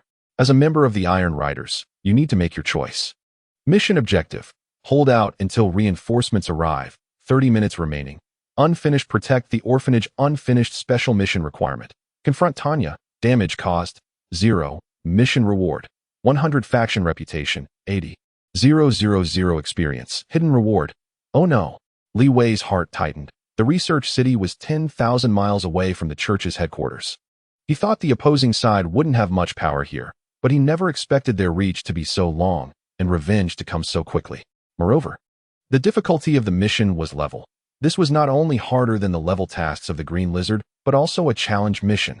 This was far trickier than the Green Lizard's capture mission. What's wrong?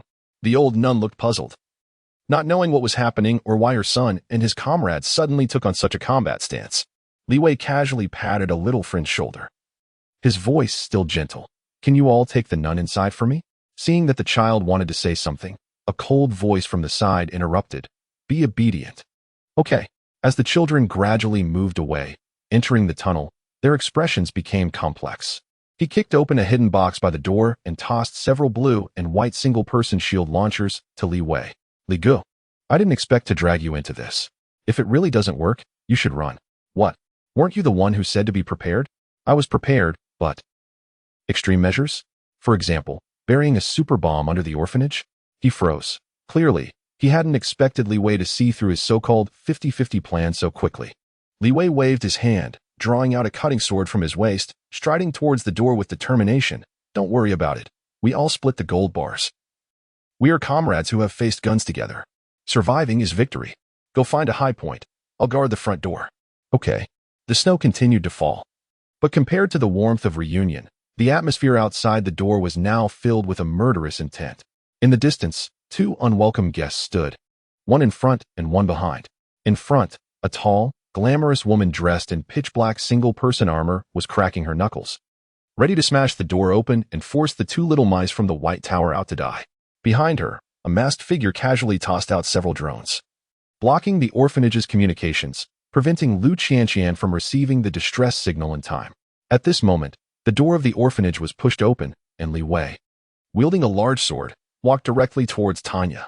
Tanya, however, showed no signs of nervousness. She clenched her fist, producing a crackling sound as she also approached Li Wei. Yo. Little mouse, weren't you playing with guns before? Now you've switched to swords? Did your sister give you too much psychological trauma? I'm really sorry I didn't kill your whole family. That doesn't seem right either. Which iron-headed guy are you? Forget it. It doesn't matter. Suddenly, her previously calm voice turned frenzied. Anyway, you all have to die? With a loud bang, she pushed off with her right foot, her figure flashing as she rushed to Li Wei with exaggerated speed, bending slightly as she threw a powerful right hook towards Li Wei's chest. However, a red flash appeared, and the cutting sword did not clash with her fist, but instead slashed at Tanya's neck. Want to trade lives? Just as Tanya was about to mock Li Wei for underestimating himself, a barely noticeable white light shield was activated, blocking Tanya's right hook. Oh, you even used a light shield? Tanya laughed, seemingly looking down on Li Wei's deadly strike. However, she indeed had the capability, in that extremely short time. Her faint red martial aura suddenly ignited and formed a protective shield. Yet, what she didn't expect was that at this moment, a blazing fire erupted from Li Wei's chest, rapidly extending to the cutting sword. In an instant, an astonishing force emanated from the sword, directly shattering her shield and slicing towards Tanya's neck. Chapter 23. Fierce Battle. What? Tanya's gaze sharpened, seemingly not expecting Li Wei's strength to be so powerful that it directly shattered her protective energy shield. Her muscles tightened, and she forcefully twisted her waist, causing the blade of the cutting sword to shift slightly, making it collide with the armor on her right shoulder, barely dodging that terrifying strike. However, dodging Li Wei's slash did not guarantee she would escape the upcoming sniper shot. On the rooftop of the orphanage, behind an iron railing, he picked up his heavy sniper rifle, adjusting the bullet type to the highest damage, solid alloy high explosive rounds, and aimed tightly at Tanya's head. He had been waiting for this day for a long time. He wanted to pull the trigger, but suddenly an unexpected cyber attack hit him. His vision suddenly began to distort. Continuous hacker attack prompts sprang up wildly, making it impossible to pull the trigger on this deadly shot. Damn it! That masked man is a virtual mechanic. The opportunity slipped away, and the furious martial aura surged again. His fitted external armor creaked under pressure, resembling a beast's low roar as Tanya twisted her waist, sweeping her legs, and directly kicking Li Wei away. Ha ha ha, this is interesting, you bunch of broken iron heads. You actually fight for those weaklings. Should I call you stupid or brain dead? Tanya's sickly laughter, with her originally beautiful face now showing veins, appeared twisted and deranged. At this moment, the flame wolf, originally covered in snow, erupted with even fiercer flames, melting the accumulated snow and releasing steaming vapor, revealing Li Wei's figure. He hurriedly glanced at the panel, feeling very troubled. Name: Tanya. Level: 31. Class: Berserker. Attributes: Health: 250-0500. Strength: 6910. Intelligence: 253. Agility: 31. Skills: Specialties: Strength 79, Intelligence 22, Agility 31, Health 3,000 points. Damn, she's a berserker. Although the skills and specialties were completely undisclosed. Based on Li Wei's experience, this berserker definitely had skills related to health recovery and blood burning. It's time to fight back. He stomped his foot, reigniting the flames on his body. The gaps in his leg armor flared with crimson flames, and a strong wind surged as he charged straight at Tanya, his momentum unyielding. Seeking death. Heavy ground hammer. Tanya slammed her hands to the ground, sending a massive wave of martial energy towards Li Wei. However, this time, Li Wei's molten body attribute did not enhance his strength but chose agility. Burning 100 health points, his agility attribute gained a full 15 points, easily allowing him to slip past and dodge Tanya's martial skill, with sword lights blooming all over her body. The sharp sound of tearing metal echoed as, under the ultra-high temperature of the cutting sword, Tanya's right-hand armor was sliced open, revealing her scarred and punctured arm. At this moment, just as Li Wei wanted to further cut through Tanya's armor, his vision interface began to distort slightly. The masked man began to shift focus and attack Li Wei. If you want to blame someone, blame your pig teammate. At this time, Tanya also took a breather, landing a straight punch on Li Wei, pinning him to the ground. Visible waves of energy gathered at her fist and burst forth. Wind-breaking punch. Boom. The ripples rose, and 2 out of 3 shield generators had already been destroyed. And this move also carried penetrating damage, directly impacting Li Wei's body and taking away 250 health points, adding in the previous blood loss. Li Wei's health had dropped below 60. Just then, the person on the rooftop made a shocking decision. He yanked off the network channel plug from the back of his head, finally freeing himself from the masked man's network assault.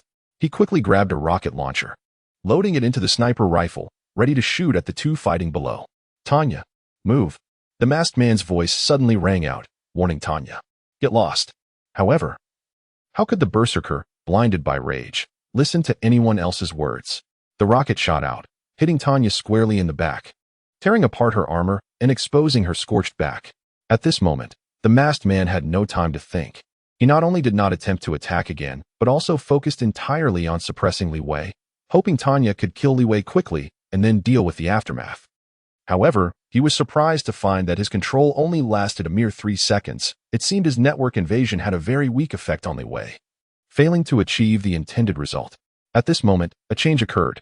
Li Wei made an extremely desperate move, draining almost all of his remaining 600 health points, leaving only 100 points as a safety net.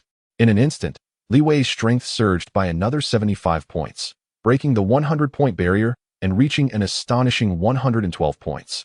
Deep red flames erupted, illuminating the night, melting the snowy night, and the brilliance was so dazzling that it drew everyone's attention to the figure amidst the flames.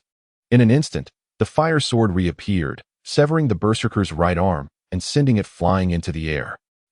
The once invincible berserker finally felt pain, crashing heavily to the ground. At this time, he pulled out several high-explosive grenades, diving down from the rooftop, wanting to stuff them into Tanya's mouth for a fatal blow, completely ending this former nightmare. However, the previously vigilant drone swooped down from the high altitude, crashing in and tossing out iron chains that accurately ensnared the briefly unconscious Tanya, dragging her away from Li Wei's sword. Want to escape? The power of the molten body hadn't ended. At this moment, Li Wei was engulfed in flames, charging towards the masked man like a demon from hell, wanting to finish off the 2 henchmen of the cult directly. However, the masked man merely took off his right glove, revealing a mechanical hand. In an instant, several virtual black walls rose up within 10 meters of the masked man, blocking Li Wei's path. Li Wei was caught off guard, his left hand accidentally reaching out, losing control in an instant. You have been hit by the area attack of the reality black wall. Intelligence check in progress. Check failed. You take 50 damage. Reality black wall? How is this possible? Li Wei looked at the masked man's familiar technique in disbelief. This was a skill that a virtual mechanic could only learn after at least 2 job changes and reaching level 40. This is a top-notch killing move for mechanical life forms. It can be released without any network interface and can be activated at a real distance. This masked man is actually level 40, which can be considered a final boss. If he had been more aggressive earlier, I would have already been down. But he didn't. Why? Aren't the members of the cult all fanatical believers? Seeing that Li Wei finally stopped his assault, the masked man also ceased his attacks and quickly retreated from the orphanage with Tanya. Chapter 24. Reunion with old friends. Li Gu. Are you okay? Is there anything you need to supplement? He rushed over in 2 or 3 steps, wanting to help Li Wei up, but the scorching red outer armor emitted intense heat, forcing him to stay 3 meters away. I'm fine, just need to cool down. I'll be okay in a bit. All right. I'll go stand guard and contact the White Tower. He didn't hesitate. Although he could see that Li Wei was in poor condition, he didn't rashly intervene. Instead, he quickly climbed to a high point, picked up the discarded network module, maintained vigilance, and attempted to reconnect with the White Tower. In fact, his judgment was correct. After the fierce battle just now, Yin Lang was left with only 50 health points. If it weren't for the slowly repairing skill of the body, Li Wei estimated that he would have already been burned to death by the high temperatures. It could be said that the previous charge was Li Wei's last burst. If he were to be intercepted again, and while waiting for Tanya to recover, or if the masked man tried to invade him again and blow up his body, he would likely be done for. Fortunately, the masked man seemed to have concerns and chose to retreat, not attempting to attack again. It was truly absurd that a low-risk outer district would have a level 31 berserker and a level 40 virtual mechanic. It seems that stealing that ability-enhancing potion really hit the cult's vital point.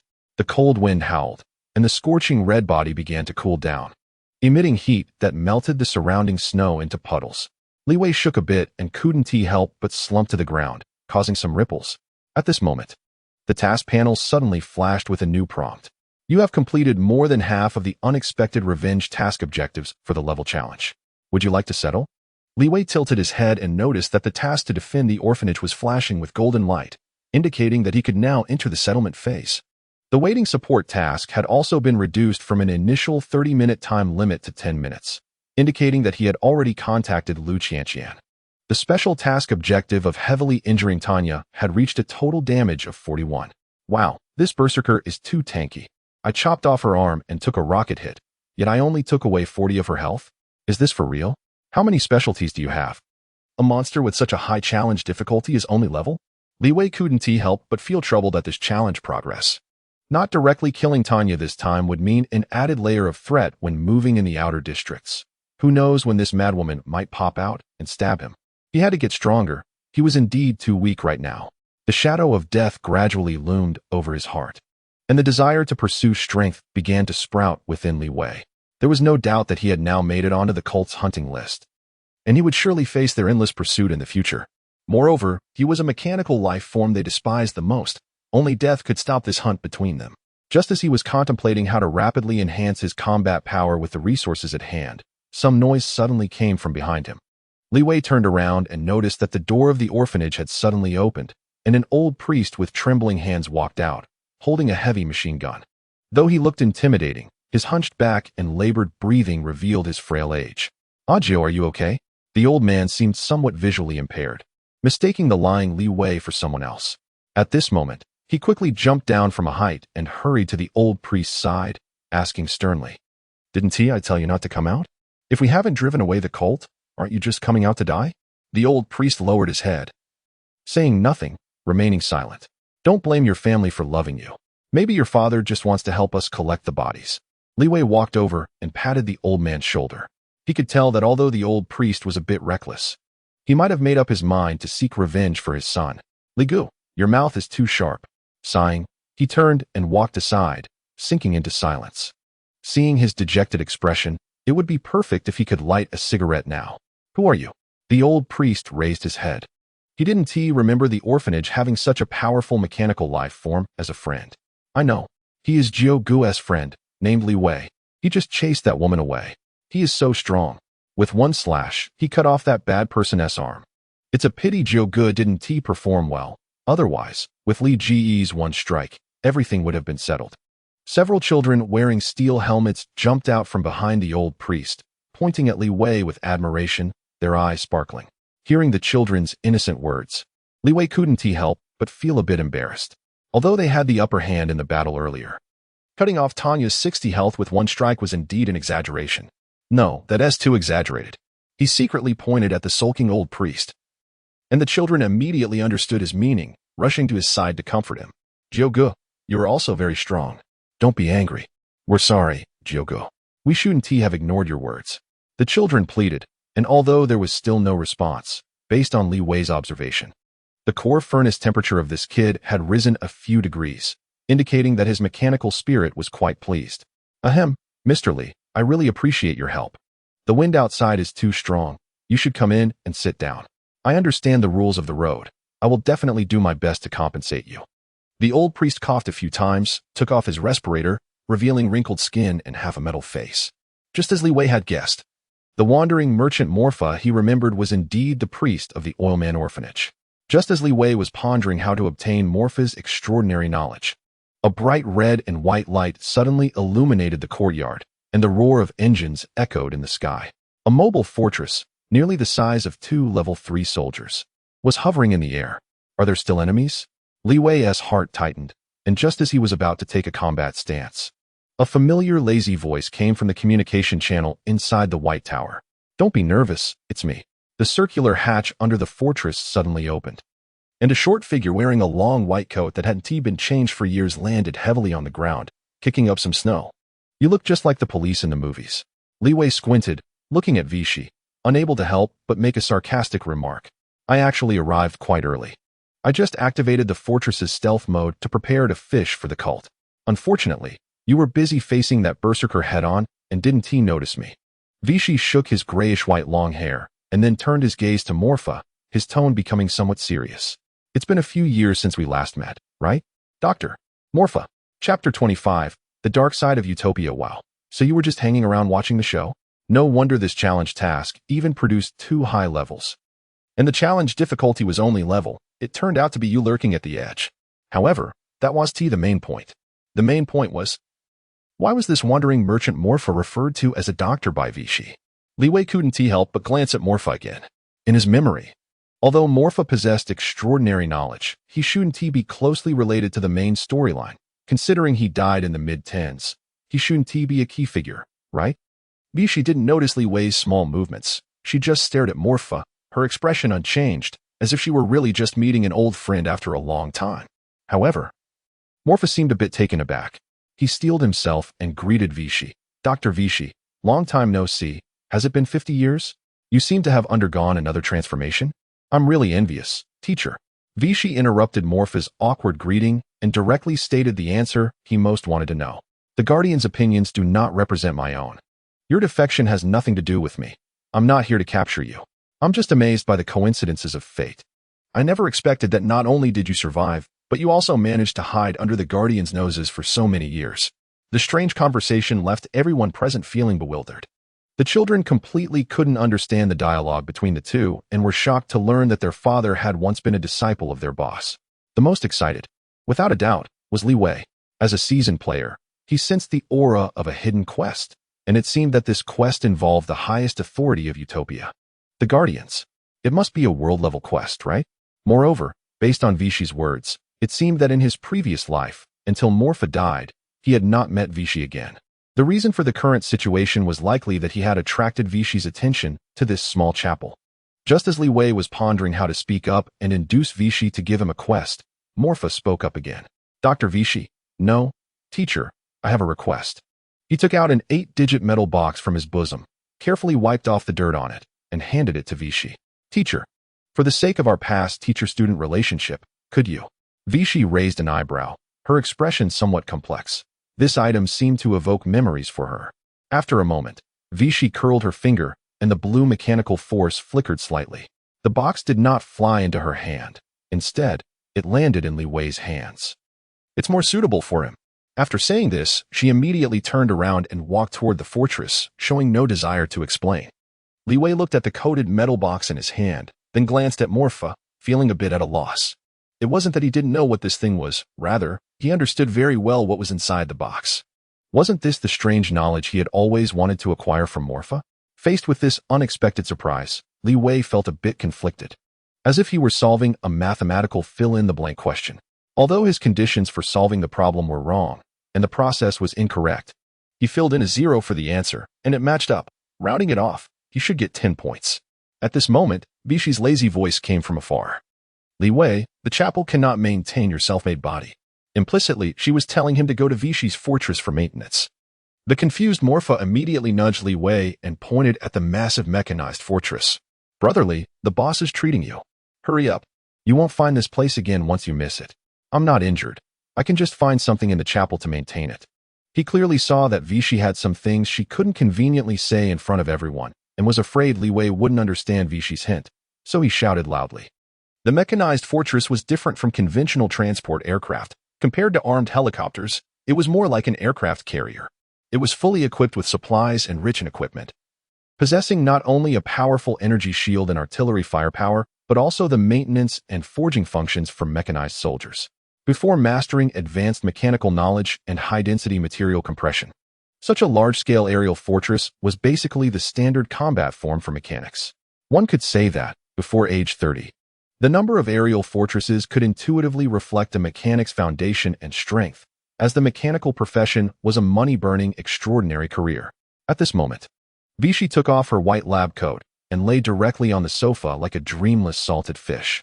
She waved her left hand, tapped on a virtual interface, and suddenly, a transistor rose to the ground from a distance. You go into the transistor for repairs, leave the Flame Wolf mech outside, and I'll upgrade it for you. Upon hearing Vichy's words, Li Wei couldn't help but recall the chaotic modifications to the Flame Wolf 2 before, and his tone became somewhat subtle. The design concept for the Flame Wolf had some issues. You aren't going to modify it randomly again, are you? Why not let me fix it myself? Hearing Li Wei's words, Vichy suddenly sprang up, instantly flipping from a salted fish to a sharp gaze. I am a celestial fire mechanic. I know. But the Flame Wolf 2 really has some. That was my childhood experimental product. Vichy's face instantly turned red, shouting on the side. How can you falsely accuse someone like this? Childhood matters can't be counted. I didn't understand back then, and that's not my fault. Then came a series of difficult-to-understand arguments about strength and performance being good, and how his thought process was too difficult to comprehend. An awkward atmosphere filled the fortress. Li Wei simply stood quietly beside and watched Vichy, but from her conflicted expression, it seemed that if he didn't enter the transistors soon, Vichy's foot would probably kick out a 3-bedroom apartment. Forget it. At worst, I can modify it later. She's a celestial fire mechanic, at least level 120 or above. With a bunch of passive boosts, no matter how she modifies it, it shouldn't be too outrageous. Li Wei sighed silently. grabbing the nano body from the center of his chest and placing it inside the transistor. Seeing this, Vichy also breathed a sigh of relief. Although she slacked off in many areas, she still had her pride in mechanical technology. However, she was caught off guard in this area by Li Wei, and her face turned a bit awkward. Fortunately, Li Wei was very understanding. Otherwise, she would really have kicked out a 3-bedroom apartment. Well, I'm going to fix the flame wolf now. You just hang around. She reached out, and blue arcs of electricity immediately surrounded the flame wolf mech. Just as she was about to stride toward the maintenance room, Li Wei called out to her. I know you're in a hurry, but hold on. Can you tell me what that metal secret box is about? Vichy's footsteps immediately stopped, her face showing some conflict, as if she were considering whether to tell Li Wei some dark stories about Utopia. Chapter 26. Vichy, I'm here to negotiate terms. No, at least not now. You're too weak. Vichy shook her head and said seriously. Although I invited you to overthrow the Guardians together, it's still too early for you to be involved in those matters. I know I'm weak now, but at least you could give me a quest, right? How can I get stronger if you don't give me a quest? Li Wei still wouldn't give up. What if a day later, I can take down that berserker? Vichy's expression suddenly became strange, not expecting this intelligent machine to be even more reckless than she was. You know that being able to repel the cultists was just luck, right? I know. Do you realize that your limit is only to break one of their arms? I understand. Then how can you still boast that you'll kill her in a day? That fool might have already recovered and is looking for you everywhere. Vichy, fearing Li Wei wouldn't understand the situation, added, that masked man is also a virtual mechanic, very restraining towards you intelligent machines. But Li Wei still had his own plans and immediately made a request to Vichy. I think my limits are due to my narrow experiences. Vichy still didn't understand. So, I want to see the lower-tier mechanized soldiers in the fortress to make targeted adjustments to my body. Of course, this statement was nonsense. He just wanted to assimilate different types of mechanized soldiers with his assimilation heart to earn more experience points and attribute points. At this moment, Vichy also recalled Li Wei's unusual behavior in the research institute. This guy seemed to possess a very high level of intelligence and wisdom, with a nano-activation level thousands of times that of other nano-intelligent machines. To this day, no matter how she replicated the manufacturing process, she couldn't create a second Li Wei. At this moment, the hall fell into silence. Vichy habitually nestled in her chair, while the flame wolf beside her was continuously disassembling and reassembling itself, making a crisp sound of parts colliding. After a long while, a familiar lazy voice rang out again. 2 conditions. She jumped off the chair and walked to the transistor, her charming face reflected on the tube wall, her grayish-white eyes fixed on Li Wei. First, you can observe the mechs inside the fortress at will, but I will not provide you with blueprints or any other knowledge. This would be counterproductive for a mechanic and not beneficial to you. No problem. Li Wei immediately agreed, fearing that this excellent opportunity to take advantage would slip away. Don't be too hasty to agree. I have a second condition. She extended her second finger, her expression incredibly serious. You cannot rely on the power of the White Tower. You must complete the task on your own. Of course, your target is only that berserker. I can guarantee that the masked man will not interfere with you. As soon as she finished speaking, a new prompt suddenly popped up on the panel. Vichy is issuing you a challenge mission. Mission name: Hunter and Prey. Challenge difficulty: level. Mission description: you attempted to touch the dark side of the world, but were stopped by Vichy, who believes you are too weak to step into the dark side. Now you need to prove your strength. Mission objective: kill Tanya. Mission reward: 300 faction reputation, 400 000 experience, 50 Vichy favorability. Special note: 1. This mission will affect the future direction of the world based on completion. 2. This mission is a prerequisite for a level hidden chain mission. Please consider carefully. Sure enough, a mission was issued, and it was a level mission. It seems that although Vichy said she wanted him to solo kill Tanya, she wouldn't let him go to his death alone. You really have a sharp tongue, but a soft heart. However, his joy didn't last long as he saw the mission's notes, and his gaze suddenly sharpened. What the hell? Level mission? Isn't that the difficulty of the main storyline? On the novice planet, generally, the most difficult missions are only level, and such difficulty is only found in the main storyline. According to Li Wei's judgment, once the mission difficulty rises to level, it will definitely affect the planetary situation. How about it? Can you accept it? Keeping a low profile is not a shameful thing. Vichy's voice slowly came, seeming to want to persuade Li Wei not to be too reckless. However, before she finished speaking, Li Wei immediately replied, I accept. All right, I really don't understand why you intelligent machines are so reckless. Vichy shook her head helplessly, a glimmer of data brilliance passing through her eyes as she granted Li Wei access to the lower mech library, then pulled a blanket from the nearby sofa and wrapped herself up like a frozen salted fish. A few seconds later, a muffled voice came from under the blanket.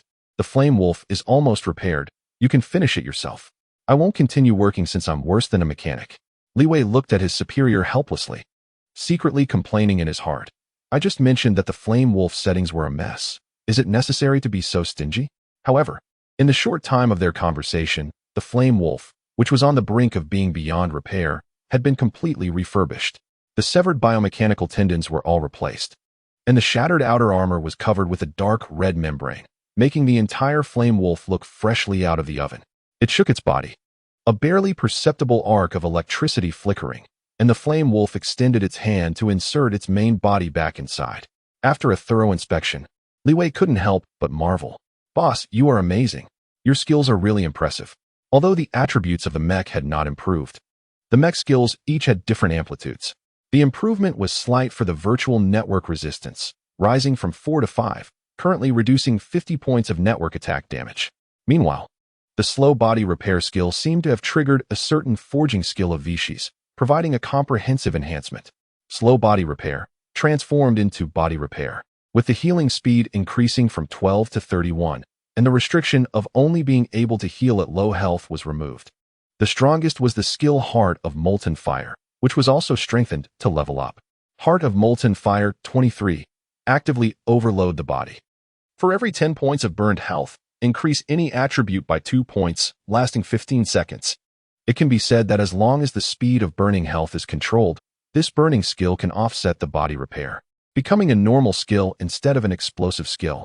It seemed that upon hearing Li Wei's praise, the distant pile of salted fish flipped over and began to shake, as if anticipating something. Boss, I was wrong. Your technique is really great. No wonder you're the celestial fire mechanic. You're impressive. As soon as he finished speaking, a small white hand emerged from under the blanket, surprisingly making a universally recognized friendly gesture. At least you have some conscience and didn't lie with your eyes open.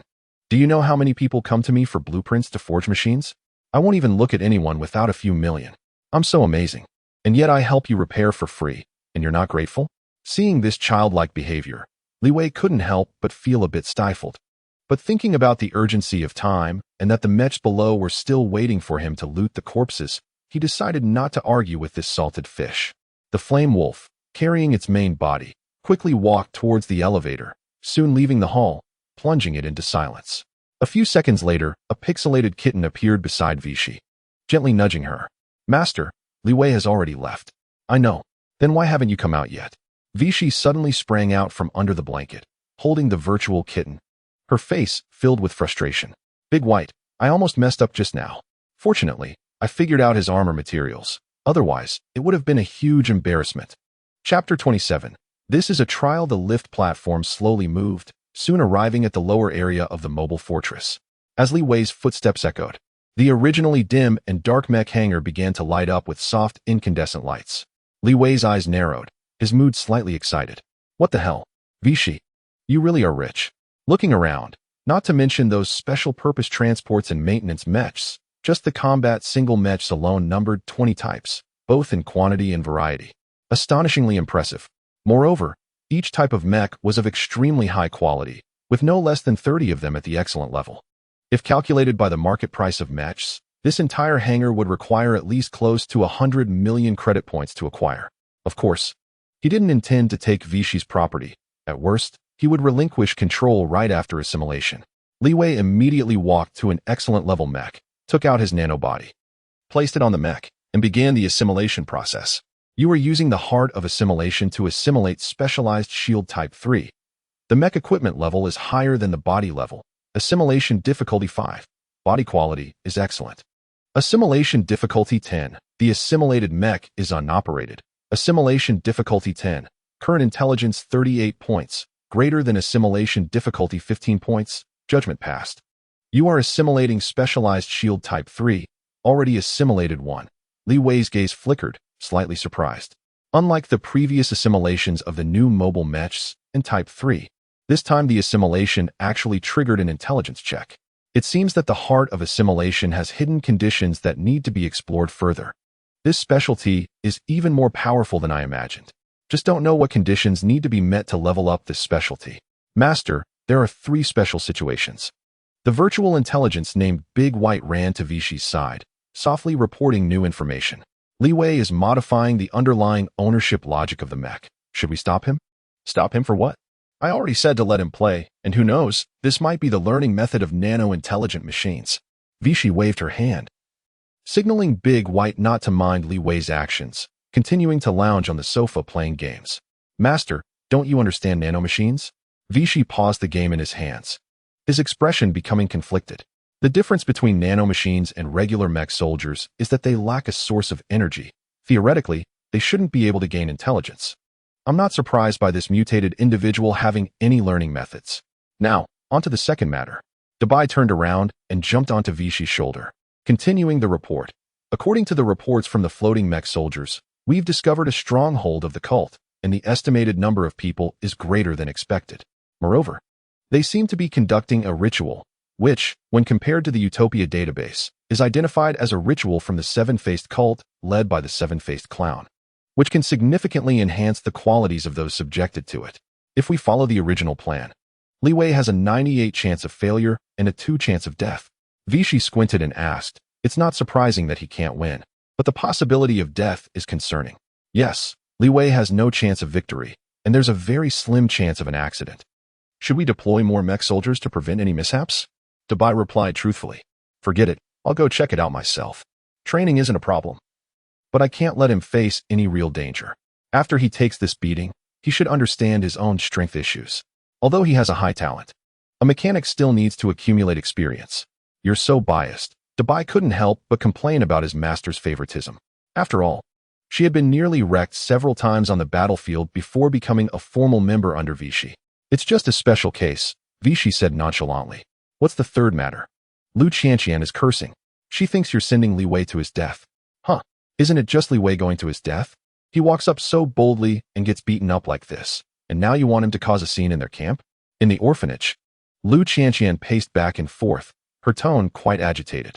She grabbed a hand and questioned, and you're sure you saw that masked man can create a real black wall, right? Feeling somewhat at a loss, he had exchanged little for extraordinary knowledge, most of which was for war techniques, and he didn't understand the mechanical knowledge of the virtual branch. He scratched his head, recalling the scenes in his mind. Li Gu had wanted to rush up and stab that masked man, but with a wave of the man's hand, a black data stream had suddenly appeared, and Li Gu was left powerless. Isn't that the real black wall? Do you know that this is a technique only a virtual mechanic who has mastered at least 9 extraordinary knowledge domains would use? That masked man is at least a phantom mechanic. I wouldn't dare to engage with him even with Tia's support. Her words grew more agitated as she couldn't comprehend how Li Wei, who seemed quite calm, would make such an irrational move. I really don't know. You, at this moment. Train interjected. Maybe the boss just wants to test him and will intervene to prevent that phantom mechanic from getting involved. Weren't you brought in by the boss the same way? Lu Qianqian suddenly turned around, glaring fiercely at Train, asking each word with emphasis. Do you think that Tanya is easy to deal with? She's the one in charge of the cult here.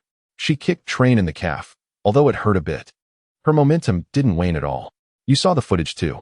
In that kind of offensive, how long do you think you can hold out? As soon as she finished speaking, Train actually began to seriously consider how long he could last while protecting the orphanage.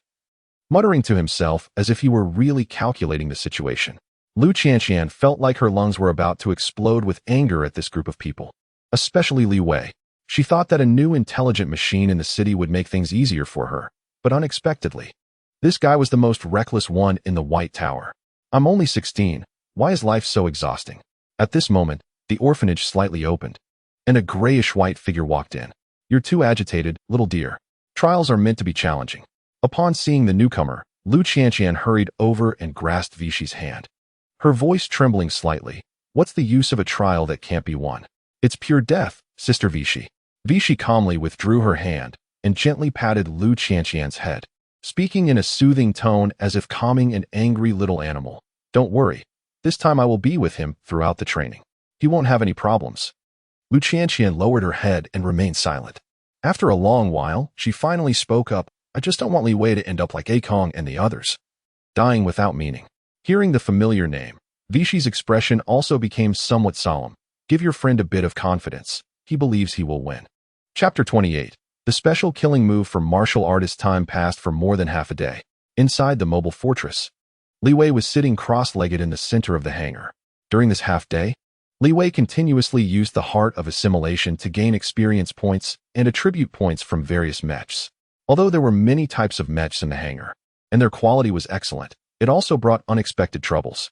The issue was that he couldn't assimilate high-level mechs. Even if he put all his experience into the experience slot, he couldn't meet the trigger conditions for the heart of assimilation. Those mechs had equipment levels that were too high, all above level 50. Moreover, he discovered a new hidden mechanism of the heart of assimilation. Assimilating mechs that had already been recorded multiple times would lead to a drastic drop in the experience points and attribute points gained. Initially, he caught a few elite mechs with low equipment levels to farm experience, wanting to squeeze every drop, but after assimilating them several times, he ended up with no gains at all. This is too ridiculous. There's actually such a limitation, not letting me enjoy it. Li Wei sat cross-legged, checking his panel, unable to help but complain.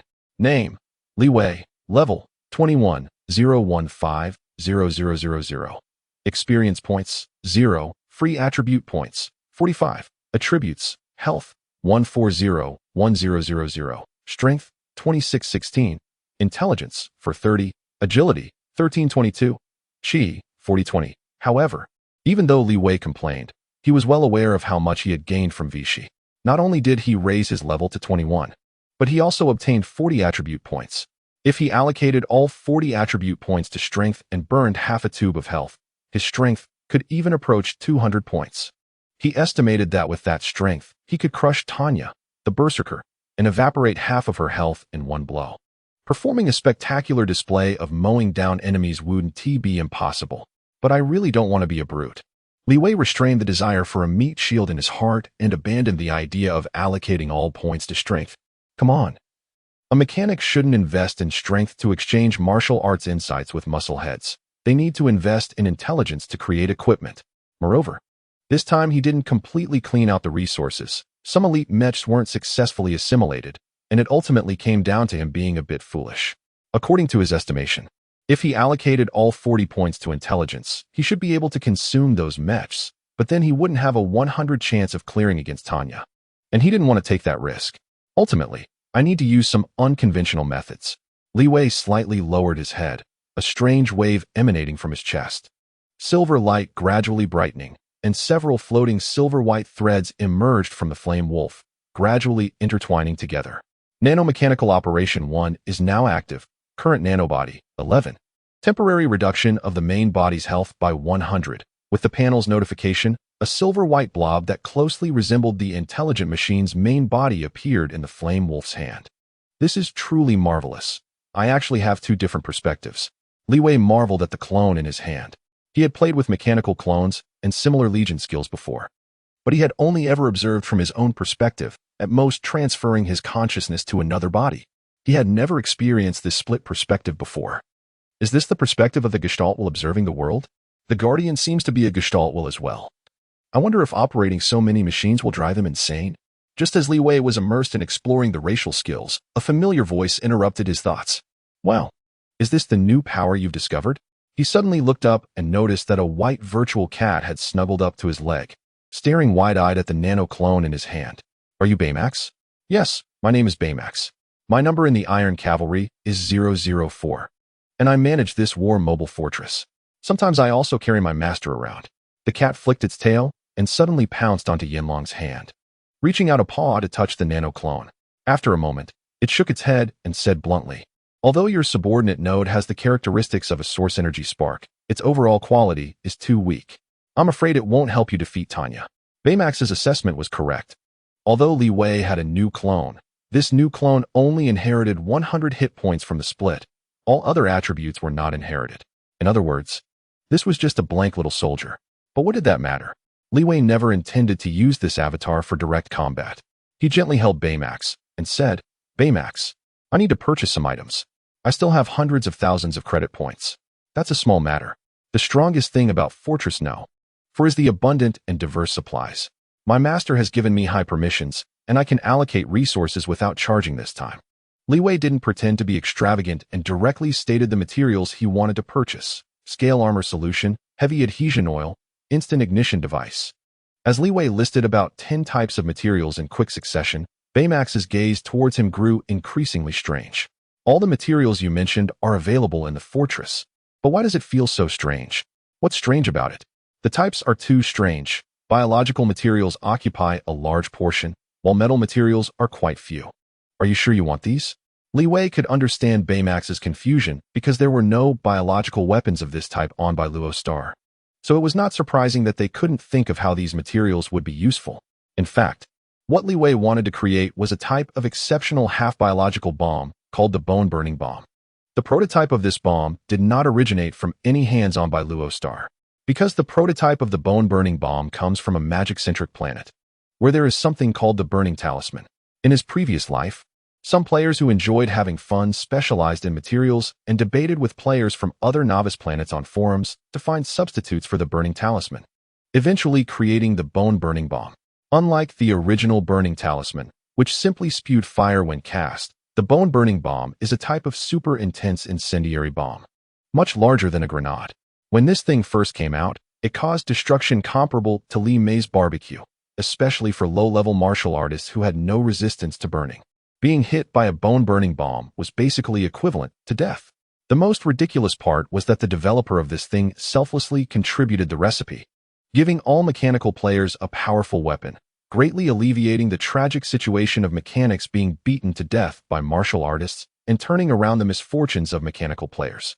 Of course, the developer of this item was also hunted down by players from other systems until version 30 entered space, when the pursuit gradually ceased. Moreover, based on previous encounters, Li Wei estimated that Tanya did not possess any expertise or skills related to burning resistance. So this little gadget would be enough to make her suffer greatly. Chapter 29. Parting ways. Meanwhile, while Li Wei was crafting new equipment in a slum, the cult's ritual had already been completed. About 20 dried-up corpses lay on the ground, many clad in black robes with the cult's emblem of a six-fingered hand on their heads, fervently chanting various prayers. Tanya was soaking in the blood pool among these people. The power from the seven-faced clown, the cult leader, continuously pouring into Tanya's body under the priest's guidance. In the distance, on a long row of benches, the masked man sat there, feeling bored. This bloody ritual was not the first he had seen. After a long time, he casually asked a nearby guard, "How much longer does she need?" "At most 3 minutes, Your Excellency." 3 minutes? The masked man looked at the warrior whose appearance was gradually becoming unrecognizable and couldn't help but fall into memories. Many years ago, he was still an entry-level mechanic, and Tanya was a novice martial artist. Back then, Tanya was not as bloodthirsty as she was now. Although both were involved in various dark dealings within the cult's main base, Tianhai City, they still had some bottom line. However, one day, some priest came to them, claiming that if Tanya accepted the blessing of the cult leader, she could escape her situation of being bullied. Perhaps the hardship of a conscientious life was too tough. No matter how he tried to dissuade her or recount the tragedies that the seven-faced clown had caused along the way, Tanya still accepted the blessing. As the priest said, they indeed rose in power, but the price was much more severe than they had imagined. Tanya repeatedly accepted the blessing of the seven-faced clown. At first, sadness disappeared, then fear, and now joy was fading. The disappearance of each emotion caused Tanya's rage to become more violent. Based on his statistics on blessed individuals, an ordinary extraordinary being could accept the blessing at most 3 times, and some weaker ones could only accept it twice. Once this limit was exceeded, the blessed would tear apart their own brain regions, and their self-awareness would gradually extinguish, as if a nail had been driven into their brain. Whether it was Tanya or a clone of the seven-faced clown stepping down from the altar was hard for the masked man to judge. But soon, Tanya gave the answer. A roar suddenly erupted, and the blood pool boiled. A powerful martial wave exploded, sending countless praying priests flying against the walls, their bodies mangled. That machine, that Li Wei, where is he? Accompanied by her furious words, for thick crimson arms gripped the edge of the pool, pulling out whatever was inside. The masked man narrowed his eyes, feeling a sense of threat. The person before him was drastically different from the beautiful woman he had known. Her previously broken right arm had grown back, and strange black patterns began to spread from the wound, covering her body like a curse. Her originally proportionate figure had become distinctly muscular, with bulging veins, making it impossible to tell she was once a woman. More terrifyingly, 3 of those 4 arms bore mask patterns representing joy, sorrow, and fear. 3 faces that had been sacrificed. Akan, why are you just watching from the side? You could have killed them directly. Tanya grew even angrier and actually made a move. The 4 arms gathered strength, and a massive wave surged towards Akan. Akan sighed slightly, shifting his form, with 8 mechanical spider legs sprouting from his back, quickly evading the shockwave's range. Boom. This strike was extraordinary, directly collapsing a 3-story building. In an instant, debris flew everywhere, smoke billowed, and chaos reigned. Are you really not coming back? Akan landed on top of a small building, looking down at the monster before him, who resembled a red demon, and raised his voice a few notches. Who are you? Who am I? Of course, I am Tanya. Is that not right? My good partner? Tanya's fury grew more intense, the crimson fluctuations on her body deepening. And the last 5 words were squeezed out from between her teeth, one by one. Yes, you are Tanya. Akan watched her. Memories of the words she had spoken to him the first time she received blessings echoing in his mind. If I ever attack you, just kill me, Akan. He then recalled his true self and couldn't help but laugh. Unlike Tanya's rage, his laughter was extremely desolate, like an old clock that hadn't been oiled for a long time. Meanwhile, Tanya suddenly became a bit more alert, listening to Akan's self-mockery. She thought of a possibility and immediately stopped him. Don't do anything reckless. I'm not being reckless. I'm just too immersed in the role. Akan paused, and the 8 mechanical spider legs suddenly spread out, quickly distancing themselves from this dirty place, leaving behind a single sentence. Goodbye. My friend who has given me a second life. Watching Akan leave, Tanya stood dazed, feeling somewhat at a loss. She wanted to cry but couldn't. Her sadness had already been sacrificed to the 7-faced clown. Are you sure you can defeat that berserker with this mouse? Just with these few grenades? You won't even break its skin, right? Lu Qianqian looked at the small mech in Li Wei's hand, unable to help but question him.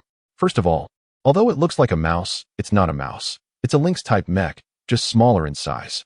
Its official name is Lynx Type 1.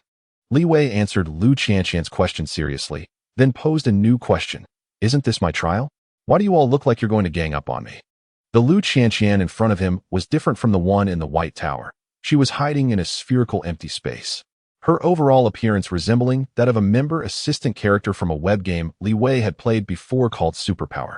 Beside her, Train was even more outrageous.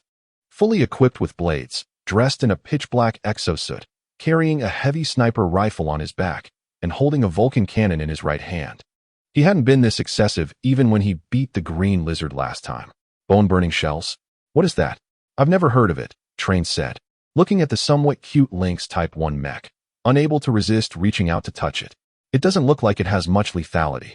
The person beside him quickly smacked Train's hand away. Didn't you hear Li Gu say this thing is specifically designed to target you martial artists? Train frowned, glancing at Vichy, who was playing with the children nearby.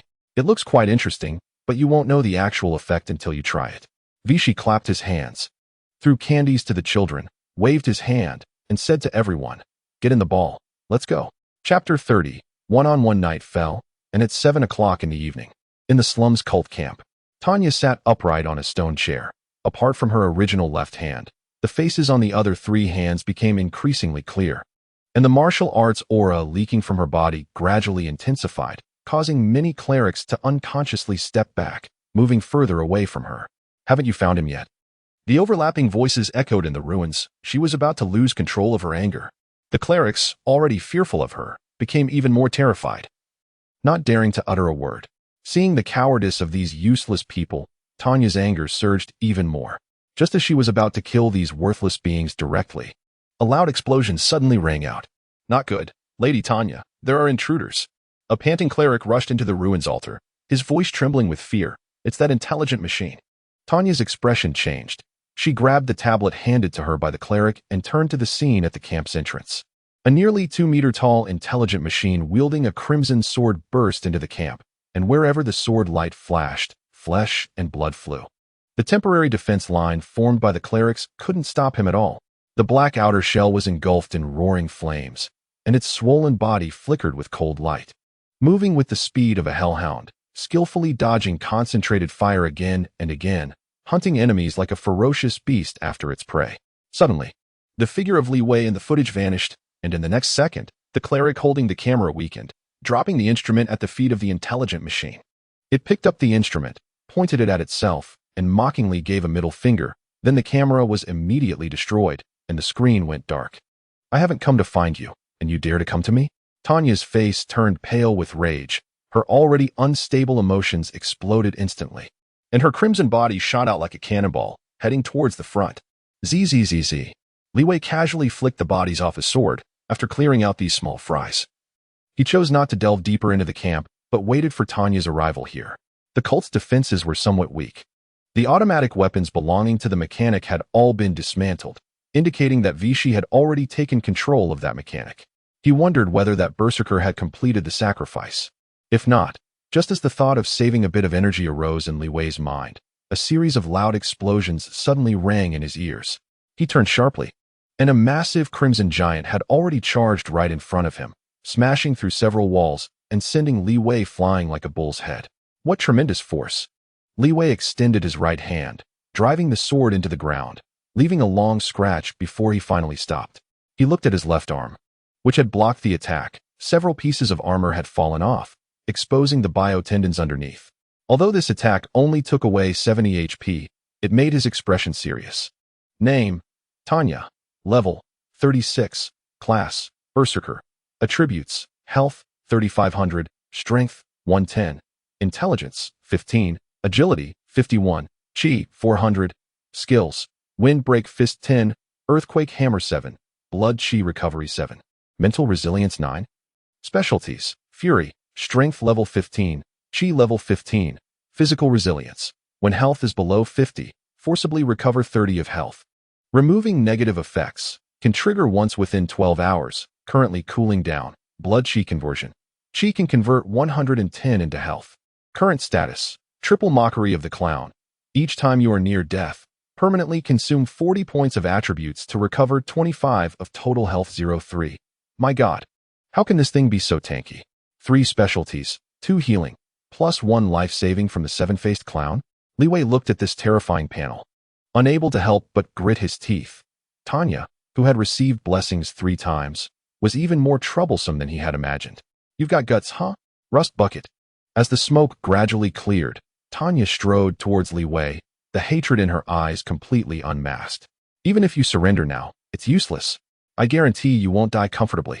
Li Wei's expression darkened as he drew the cutting sword again. He was not interested in why Tanya looked this way. He only knew that today he would definitely kill this enemy, and there was no room for coexistence between them. Boom. The flame wolf crouched down.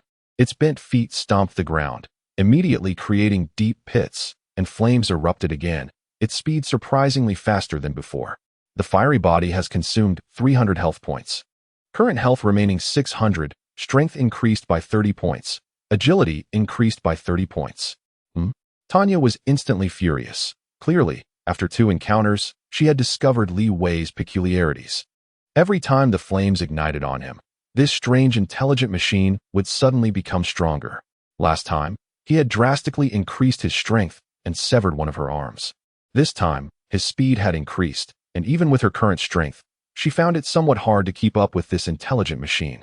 She swept out her 4 arms, her massive arms wildly swinging, but she couldn't land a hit on Li Wei.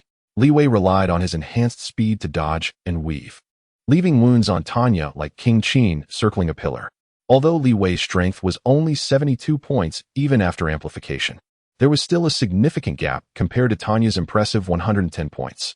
Under the protection of his martial aura, he couldn't inflict much damage, but he could still hurt her significantly. As time passed, Tanya's wounds became more numerous and denser, leaving her with very few uninjured spots. Bastard! Suddenly, Tanya let out a furious roar, and crimson flames erupted, knocking Li Wei aside. At the same time, the minor wounds on Tanya began to heal rapidly, indicating that she was using her energy to heal herself quickly, filling back the 500 health points she had just lost. You have no moves left, huh, little kitty? Why don't you keep playing with fire? Tanya showed her sharp, white teeth, clearly realizing that Li Wei's fiery form couldn't last long. Thus, she had been enduring the hits, trading health for time, with the goal of dragging Li Wei into a war of attrition. Indeed, Li Wei had already consumed 400 health points from using the molten body twice, and it would take another minute and a half to fully recover. If he activated the molten body again, he could continue to chip away at Tanya's health, but she could rely on her thick health pool to repeat her previous actions. Over time, Li Wei would inevitably drop below a dangerous threshold, and if he took another hit carelessly, the mission would be basically over. It seemed he couldn't afford to hold back. The flame wolf took a few steps back, its flames gradually diminishing from a roaring blaze to small flickers. The next moment, Tanya's figure surged forward, lunging at Li Wei. However, something unexpected happened. Even with such a sudden attack, she couldn't lock onto the flame wolf. Its speed remained swift, showing no signs of sluggishness. Zzz. Facing the wide-open gap in her defense, a sharp molten cutting sword quietly emerged, piercing through her right rib. Before Tanya could react, the voice of the flame wolf came from behind her. Your friend wouldn't betray you, would they? Chapter 31, Awakening. The calm words were as sharp as a blade, once again triggering Tanya's nerves. Her forearms bulged with muscle, and she unleashed a windbreaker fist, forcing Li Wei to withdraw the molten cutting sword and retreat. If it weren't for you, how could I have ended up like this? Tanya's eyes glowed red with anger, changing her fighting style. Her forearms came together again, and the crimson flames condensed within her palms. This ordinary earthquake hammer was actually compressed into a deep red and near-white energy cannon, directly aimed at Li Wei. If Train's energy cannon had the power of a single soldier's rocket, then Tanya's move could almost rival that of a heavy coastal defense cannon. The thick flames howled past, and the massive beam pierced through a building, causing it to shake violently seconds later before crashing down toward Li Wei. However, having caught his breath and regained some health through his body's repair, Li Wei activated the Heart of Fire again.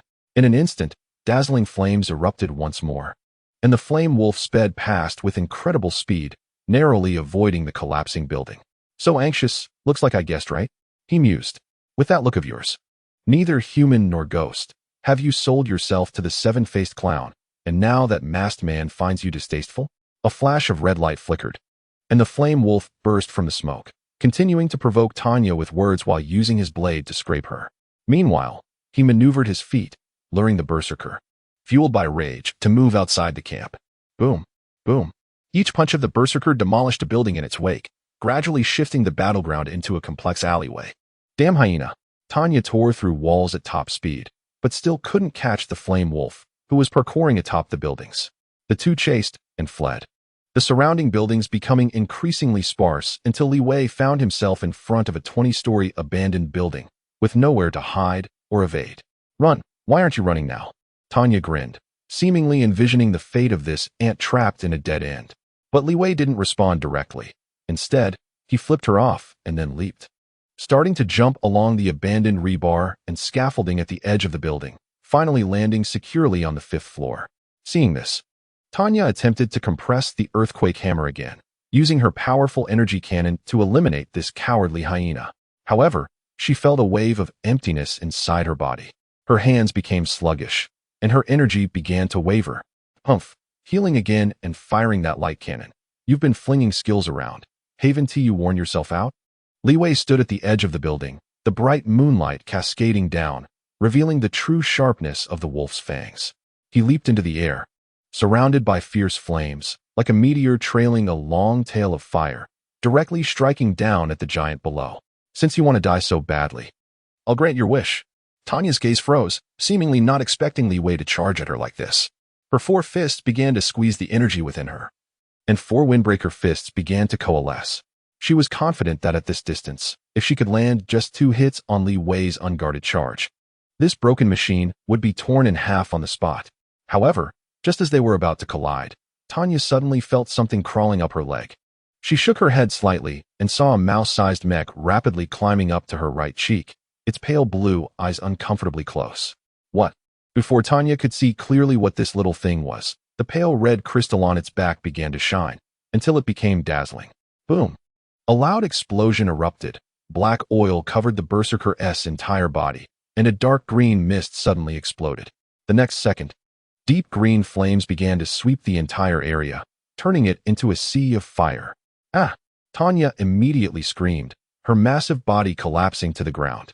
The 4 windbreaker fists suddenly dissipated and began to backfire along her veins. At this moment, A downward slash from above quietly descended, and countless blood splattered from her slanted wounds, further intensifying Tanya's agony.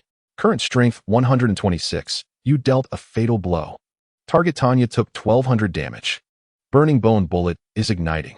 Target Tanya took 100 damage. Target Tanya took 100 damage. Li Wei did not relent, taking advantage of Tanya's immobilization from the Burning Bone Bullet to sneak in a few more strikes, and Tanya's newly regenerated right hand was severed again by Li Wei. At this moment, Tanya finally regained her senses and swung her fist at Li Wei, but even as a bloodthirsty berserker, she seemed powerless in such a state. He easily dodged her attacks and then delivered a few more strikes, directly draining her health to zero. Just then, sensing that its host was on the verge of death, the face on Tanya's left arm suddenly slid upward, drilling into her brain. A gust of wind swirled around Tanya, quickly extinguishing the flames on the ground. And a faint mocking laughter suddenly echoed from her throat. The clown's death trigger activated, and Li Wei quickly turned, distancing himself while warily watching Tanya. The figure before him, charred and crispy from the flames, bore no resemblance to the beautiful woman from before. It looked more like a corpse. She wanted to roar, but couldn't. Her throat already burned away. She wanted to throw punches, but found herself unable, her energy completely exhausted. She wanted to run, but that was no longer possible. The clown's blessing had drained her agility. She dragged her heavy body, her once strong limbs now unrecognizable, one cut off, the other as dry as firewood. She looked like a child, her punches devoid of any martial intent, purely clumsy, and could be easily dodged. Alas, how pitiful! Seeing Tanya's fate, Li Wei couldn't help but sigh, but felt no sympathy. The flash of a blade severed her remaining two arms, and the once arrogant martial artist could no longer throw a punch, collapsing with a thud, unable to rise again. But the blessing of the seven-faced clown did not spare her, pulling her back once more. Why? Tanya, seeing her tragic figure in the pool of blood at her feet, could not understand how she ended up in the most despised slum. You don't really think you're strong, do you? Listening to Tanya's last words, Li Wei couldn't help but reflect. After all, your extraordinary power was forcibly granted by the seven-faced clown. It was nothing but his evil path. Borrowed. Tanya felt as if she had heard this somewhere before. It seemed like 10 years ago, in that slum, a Kang had said the same to her. Yes, it was borrowed. I was so foolish. At that moment, the sky gradually began to drizzle, the cold rain falling on Tanya's face. After 30 years, she once again gained clarity. But this brief awakening only allowed her to say one thing. Give me a quick end. Sure. Chapter 32. A mechanic who doesn't want to train muscles is not a good intelligent machine. Level challenge task. Hunter and prey, completed. You are attempting to assimilate Tanya. This target is a non-intelligent unit. Assimilation difficulty 25. This target is on the brink of death. Assimilation difficulty 50. Intelligence check in progress. Intelligence check passed. Assimilated 150-100. You have completed assimilation. Gain the trait. Physical toughness. You have killed Tanya. Gained 40 experience points. Due to completing a hidden challenge. Killing a prey more than 10 levels higher than yourself alone. Gain the trait. Lone Wanderer. When facing opponents of higher level alone. Gain 1 point of temporary amplitude for every minute of combat. A silver orb burst from Tanya's chest, moving a few times before burrowing back into the flame wolf's body. With the return of the clone, the nano-intelligent machine finally became complete. The previously depleted health limit was filled again, and the sense of emptiness deep within the machine was finally filled once more, making Li Wei let out a long sigh of relief. The gains were quite significant. Although he didn't draw the blood gas conversion he wanted the most, physical toughness was also good. Moreover, he also got a new trait for free. Li Wei looked at the prompts on the panel, feeling delighted. The Lone Wanderer trait, while not particularly excellent, was still a rather high-quality trait. Rated as fine on the panel.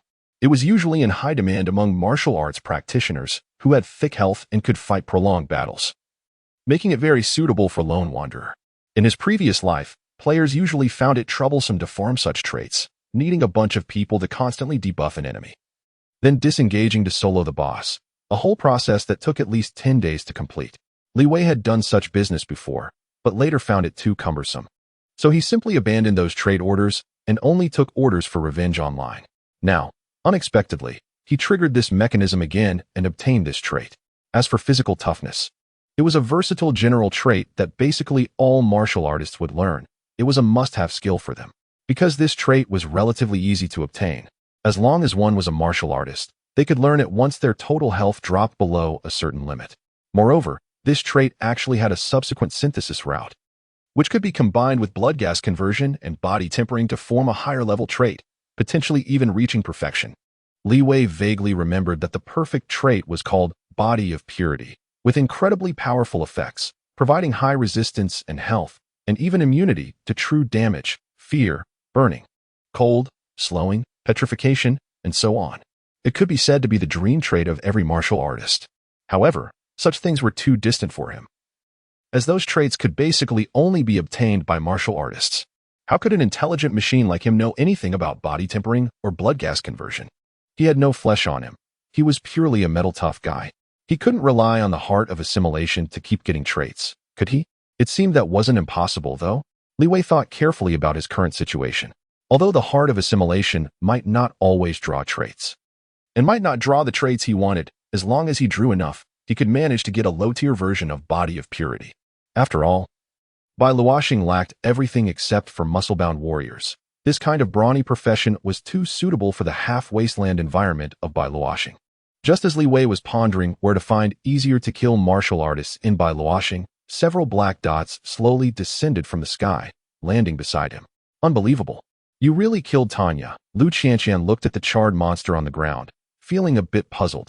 She was a 3-time blessed one of the cult, and I doubt there's anyone stronger than her in the entire outer district.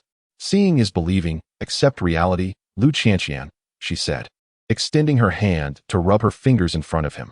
Lu Qianqian immediately became furious, slapping her hand away. Why the rush? Can't we go back and pay later? Li Wei raised an eyebrow and interjected. Did you bet on me? Train took the opportunity to reply. Of course. These two have been betting on whether you could solo this guy since you jumped down. Huh. I said long ago that Brother Li is very strong. He was able to cut off this woman's hand even while being disturbed by that mechanic. It's no surprise that he won. Watching Lu Qianqian's embarrassed and angry expression, and looking at the enemy on the ground who could not be more dead, Li Wei felt quite pleased and couldn't help but tease. It seemed that in their hearts, Li Wei had already become the undisputed strongest in the White Tower. Speaking of that mechanic, since you challenged him, we haven't seen him at all. Even after you fought your way here, and even after you killed Tanya, we still haven't seen that mechanic's shadow. Train seemed to sense something unusual and asked Li Wei, do you have any leads? I thought we might need to intercept him. Hearing Train's words, Li Wei was a bit surprised and countered. Didn't Vichy deal with that virtual mechanic? Speaking of which, where's Vichy? He glanced around, and all three raised their hands, looking helpless. There's no way for subordinates to restrict their boss. She ran off after letting us out, and we don't know where she went. Forget it. Let's not worry about it. Let's celebrate brotherly completing the trial. I'll treat. My mom prepared a table of good food, and we can still enjoy it while it's hot. With the most open-minded attitude, he rarely thought about those areas he couldn't touch. Immediately pulling the others onto Lu Qianqian's airship, gradually leaving the area and heading toward the orphanage. Meanwhile, at the edge of the outer district, inside the White Tower, Vichy lay sprawled on the sofa, a large screen displaying the battle situation at the cult's camp. It wasn't until the flame wolf finally drew his sword to execute Tanya that she turned to look at the masked man beside her. How is it? The masked man twitched a few times, seemingly reluctant to respond. Ms. Vichy, your new subordinate is very strong. You know that's not what I meant. Hearing this, the masked man seemed to make a significant decision and slowly removed his mask. However, beneath the mask, there was no flesh or human features, only a metal faceplate. Blue eyes were embedded in a gray-black metal skull, with some light flowing along the seams. His appearance was no different from Li Wei and the other intelligent machines. If the cult members discovered your true appearance, they would surely be shocked, right? In the most anti-mechanical cult, there is actually an intelligent machine hidden, and it even became an executive officer. How ironic. Wai Shidan paused and asked, what should I call you now? A Kang? Or Agent 007? Chapter 33, Old Enemies. New friends I don't know. At first, I was called Golden Hand, then I was called 007, and finally, I became a king. The masked man hung his head, looking like a deflated balloon, full of despair. You don't know? Is it that you don't know, or you don't want to face it? Wei Shi's gaze gradually sharpened, and some electric sparks began to flicker around him, clearly indicating his dissatisfaction with the masked man's response. I can't tell. I really can't tell. I don't even know if I'm a human or a ghost. Under Weisher's pressure, the masked man became increasingly agitated, uncontrollably spreading mechanical power, causing the firearms on the table to start moving, as if responding to his call.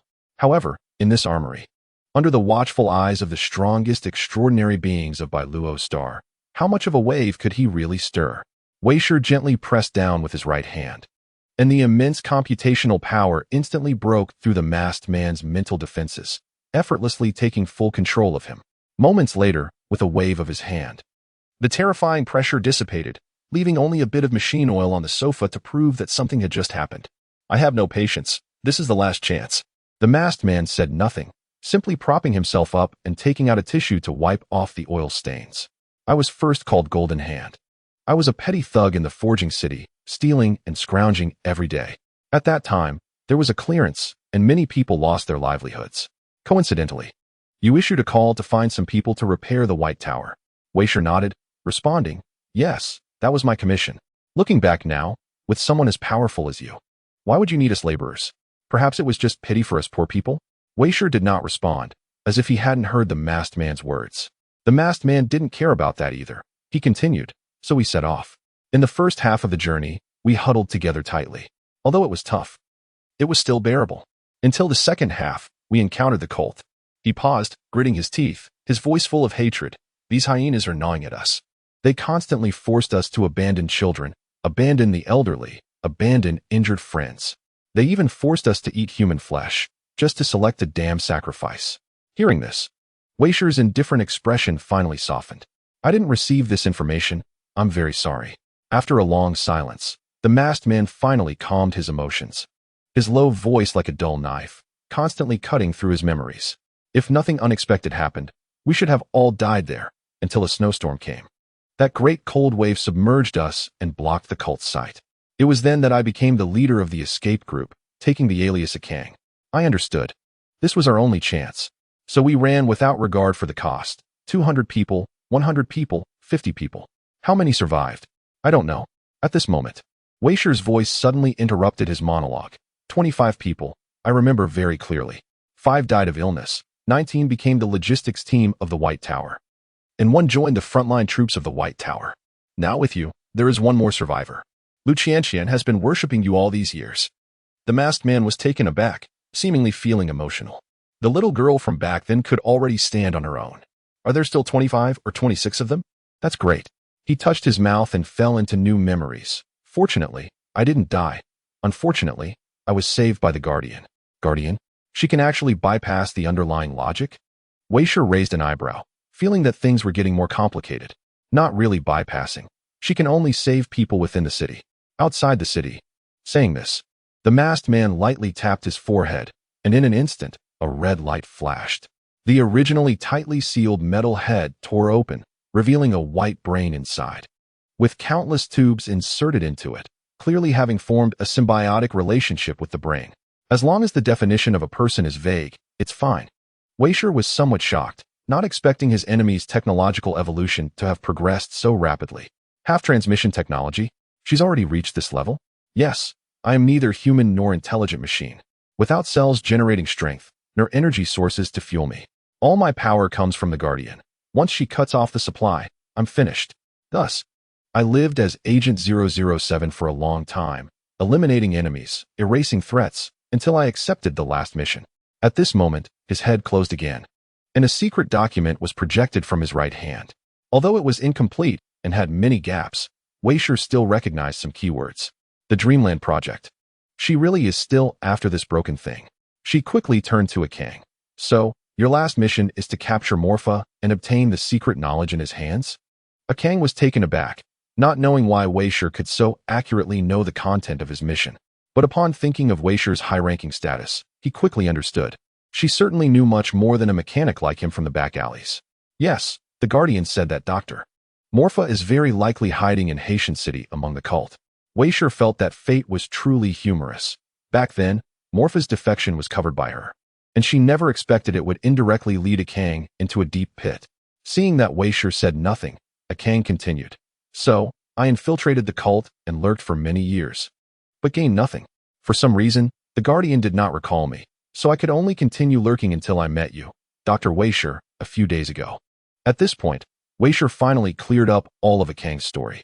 He was the villain of the cult, yet also the leader of the refugees, in the end. Just an ordinary person swept away by the tides of the era. Sai, what are your plans next? I've removed the limiter the Guardian gave you, but I can't help you reshape your body or transform you into a pure intelligent machine. I am powerless regarding the former, and the latter exceeds my bottom line. Weisher shook his thermos cup in his hand and took a sip. Akang said firmly and seriously, I hope to join the White Tower. I have a grudge against the cult. Weisher's gaze shifted, looking at this guy before him, replying, It's hard for the Guardian to accommodate you. And it's impossible for me too. Upon hearing this, Akang felt as if struck by lightning, somewhat disoriented. Why? Your background is the cult, and Lu Qianqian has a grudge against you. But I didn't wholeheartedly join them. Upon hearing Weisher's words, Akang's expression became somewhat agitated. Don't worry, I know. Weisher paused and continued. You will be away from the White Tower while still being within it. Meanwhile, Li Wei will become your new partner. Chapter 34. You must be in me, Tia. We're back. I'm telling you, the food at home is amazing. Lu Qianqian cheerfully pushed open the door. Just wanting to chat with Tia when she suddenly found her boss lying on the sofa in the hall, lazily watching a movie. Back already? Weisher glanced at Lu Qianqian and casually said, Just in time. I have something to discuss with you. The somewhat tipsy Lu Qianqian was immediately awakened, quickly crawling out from behind Li Wei and sitting upright on the sofa. It won't be about investigating my previous matters at the orphanage, will it? No. The boss shouldn't be that petty. Just as Lu Qianqian was lost in her thoughts, Li Wei, Train, and the others had already scattered, positioning themselves around Weisher. All right, everyone is here. I'll be direct. Li Wei will be carrying out a long-term mission next, with an uncertain duration. This notification was like a depth charge, instantly waking everyone up. Train felt a bit regretful, realizing that the White Tower had lost a powerful team leader, and future missions would probably not be as easy as before. But Lu Qianqian was much more unsettled. She had only just arrived a few days ago. How could they transfer him away? Boss, could you reconsider? Compared to her previous carefree demeanor, Lu Qianqian was now very nervous, seemingly reluctant to see Li Wei leave. Vichy merely glanced at her and instantly saw through her worries. You're worried that Li Wei's departure will affect the plan to reorganize the outer city, right? Hearing this, Lu Qianqian hesitated for a moment, but ultimately gritted her teeth and spoke up. The outer city of the research metropolis is the most chaotic area among the 6 outer circles of the city. It's a junction between utopia and the outside world, filled with scavengers, gangs, and defectors. There aren't many willing to belong to order. The reorganization plan needs someone as strong and forceful as Li Wei. The story of defeating Tanya would soon spread, and those who were persecuted by the cult would surely flock to him. Vichy quietly watched Lu Qianqian, not interrupting her outpouring of thoughts. It was clear that she had been contemplating the tasks Vichy had assigned to her. However, Lu Qianqian was still too young, and there was a lot of inertia in her dependence. Why can't you become that figure? Li Wei hasn't even been around for a week since his birth. You should learn from him. Nonsense. Lu Qianqian shot a disdainful glance at Li Wei, who was watching the show, inwardly complaining that even judging by the growth rate of intelligent machines, Li Wei was definitely not a normal individual, just as she wanted to continue arguing her point. Vichy spoke up to stop her. With Li Wei's power, he could indeed quickly reorganize the outer city. There was no one left in the entire outer city who could match him, but this would not be beneficial for your future growth. She paused and spoke in a more serious tone. Lu Qianqian, how long has it been since you made progress? Train has been honing himself and will soon undergo his second transformation. Even while taking care of the orphanage over the years, he has been actively improving himself. As for Li Wei, in just a few days, he can already take down the cult as executors. I used to have high hopes for you. Where did that girl who bravely hacked into other hangars and dared to escape disasters in the harsh cold go? Vichy's words made Lu Qianqian feel a bit guilty. After settling the refugee group over the past few years, she had become somewhat complacent. However, her reaction triggered strange expressions from the frontline trio, who were barely holding back their laughter. This familiar rhetoric, the familiar high-low comparison, and taking things out of context, wasn't this just pure? Vichy, is it really okay for you to bully a child like this? How many 16-year-olds can understand mechanical knowledge and actively step into the extraordinary on their own?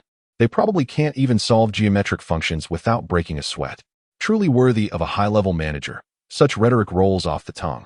Just as Li Wei was about to come to Lu Qianqian's rescue, Vichy shot a sharp look at the three, clearly aware that her tactics weren't intimidating these three adults. But the boss's authority is infinite. I can also rely on myself. Lu Qianqian turned her head away, clearly a bit angry, as she was in a silent standoff with Vichy. It's good that you realize your mistake. You're still young. And your future achievements are still vast. Looking at the pouting Lu Qianqian, who resembled a little deer, Vichy couldn't help but shake her head, chuckling a few times as she offered some comfort. Soon after, she stood up, put on her white coat, and looked at Li Wei. Come with me to the 6th underground level. I can discuss the previous matters with you. After bidding farewell to the trio, Li Wei followed Vichy into the elevator, descending downwards until they reached a new level, an area that had previously been sealed off by Tia, accessible only with Vichy's permission. Stepping out of the elevator, with a snap of her fingers, the lights above gradually brightened, revealing the true core of the White Tower under the incandescent bulbs. Compared to the complete exhibition of mechanical soldiers he had seen when he first arrived, this place resembled a repair or forging factory more. Large and small mechanical parts were arranged on shelves, broken bodies were being sent back to the furnace for reforging, and countless delicate hands were rapidly assembling various mechanical soldiers. In the distance, in a circular deep pit, many maintenance robots were using various small materials to piece together a giant iron hand. Even with exposed hoses and incomplete parts, it was still evident that this was part of some super-giant mechanical soldier. Walking on the iron-plated road, Vichy asked with a hint of anticipation, "How is it? Are you tempted?" "To be honest, I am quite tempted," Li Wei said with a hint of envy. This was not flattery. In his previous life, although he opened a mechanical factory with friends after entering the interstellar age, it was a joint venture, and most of the products were aimed at the interstellar market, with low technological content. Strictly speaking, he had never set up his own exclusive workshop. If he had access to such a level of workshop back in his previous life, he would probably have been able to dominate the market and become the merchant father of all players. At this moment, upon hearing Li Wei's words, Vichy felt a bit satisfied, as every mechanic loves to hear praise about their workshop. "I'm glad you like it. You can come here to forge the equipment you want in the future." "So good?" Hearing Vichy's promise, Li Wei's eyes widened in surprise. He didn't expect Vichy to be so generous as to grant him the right to use her precious workshop. "It seems the hidden rewards for defeating Tanya and completing the trial are even more than I imagined." Just as Li Wei was marveling at the value of the task, the two gradually approached the crystal wall. She tilted her head, pointed with her right hand, indicating for Li Wei to place the password box he had obtained from Morpha into the crystal tube. Chapter 35. The Greater Other of Utopia. Li Wei took a step forward, retrieving the palm-sized box from the gap in his chest armor and placing it into the crystal tube. In an instant, the originally pure white crystal tube emitted waves of electric current, and the 8-digit code on the box rapidly jumped, stopping abruptly after a few seconds. 2243090-7. Vichy glanced at it. "How nostalgic." Li Wei asked in confusion. "What?" "This is the date when Morpha became my laboratory's apprentice," she said, gently gesturing. Guided by mechanical power, the unlocked password lock suddenly shattered, revealing the true contents underneath. A piece of purple crystal chip and a black old-style plug-in chip. Li Wei recognized the purple chip, which was the strange knowledge obtained after completing a series of tasks. However, he was unfamiliar with the black chip. He had never heard of anyone obtaining such an item from Morpha in his previous life. With a wave of her hand, Vichy tossed everything to Li Wei, saying, "You don't need to understand the knowledge for now, but pay special attention to the black chip. You read, and I will explain." Although Li Wei didn't understand the purpose, he didn't say anything. As he inserted the chip into the slot at the back of his head, countless data flooded into his mind, and the panel information was triggered instantly. "You are attempting to learn the strange knowledge artificial intelligence. Rapid learning is expected to cost 10,000 experience points. Do you want to spend the experience?" Li Wei didn't hesitate and directly chose to spend the experience since he could earn that amount back by defeating a few martial artists. Time cost was more important. "You are learning strange knowledge artificial intelligence. 150-100. You have learned strange knowledge. You have gained the specialty, Advanced Mechanical Forging Technique. Advanced Mechanical Forging Technique. The machinery you manufacture has a chance to trigger a 10 quality enhancement, limited to below exquisite. Detected current race as intelligent machine. Additionally gained specialty Super Artificial Intelligence. Super Artificial Intelligence. Virtual Mechanic Skill Level 3. Mechanical Skill Upgrade Experience 10. accompanied by countless pieces of knowledge washing over his mind. Li Wei felt that his way of observing the world seemed to have undergone some subtle changes. If looking at the world before was like seeing it through a thin veil, now he had completely removed that veil. What an amazing specialty! Ignoring his new feelings in reality, Li Wei's attention was drawn to the panel's prompt. Super artificial intelligence? He hadn't triggered this specialty when he acquired this curious knowledge before. And isn't the effect of this skill a bit outrageous? Raising the virtual system skill level by 3 levels is nothing unusual, after all. Higher levels can yield similar minor specialties. However, what on earth is this mechanical skill upgrade experience 10 effect? Li Wei looked at this terrifying effect in confusion. Although each transcendent profession in Starry Sky has its own pain points, martial artists are always troubled by taking hits, psychics and telekinetics worry about gambling-style upgrades. And mechanics and mages are always short on money. Everyone shares a common annoyance. That is, the experience required for skill upgrades is too much. Martial artists are torn between increasing resistance or attack power. Psychics and telekinetics wonder whether to improve intelligence checks or saving throws. Mechanics and mages, while not facing such risks, are professions that rely on knowledge, and they always have to gamble experience for blueprints, needing more than the other 3 professions combined. No matter how many tasks you complete or how much experience you gain, in the end, a large portion of that experience will be used to nourish your professional skills, filling this bottomless pit. However, the fact that this super artificial intelligence specialty can reduce 10 skill experience is astonishing. If this were in a cultivation novel, it would be a miraculous elixir for refining spiritual roots and enhancing physical constitution, definitely causing a bloody storm. Unbelievable. Why hadn't he heard of this specialty before? At the very least, it should be a perfect level super specialty. Could it be that only the intelligent machine race can trigger it? Connecting this to the earlier panel prompt, Li Wei couldn't help but consider this possibility, as in Starry Sky, all players are forced to start as carbon-based humans, even if they can change races later on. Very few are willing to choose intelligent machines, as players still value organic discussions. I told you to look at that black one first. How could you learn all of Moore's lifelong knowledge so quickly? Vichy looked at Li Wei, who was captivated, and immediately knew that this little brat couldn't resist the temptation and had started looking at the purple chip.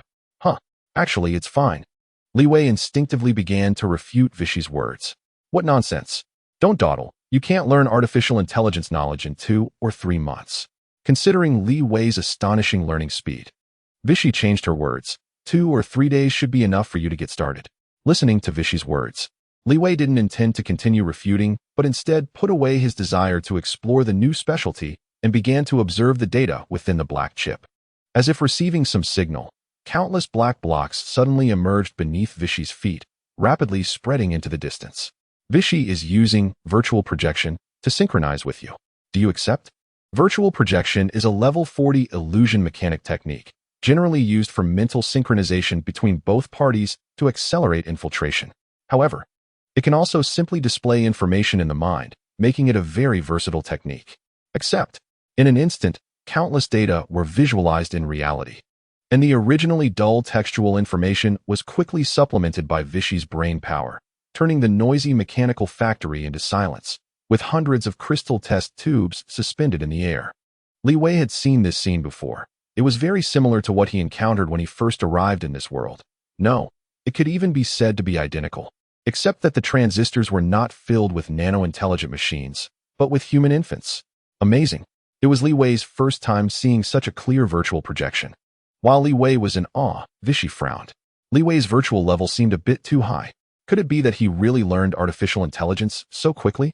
Meanwhile, as Vichy was troubled, the panel suddenly popped up with new activity.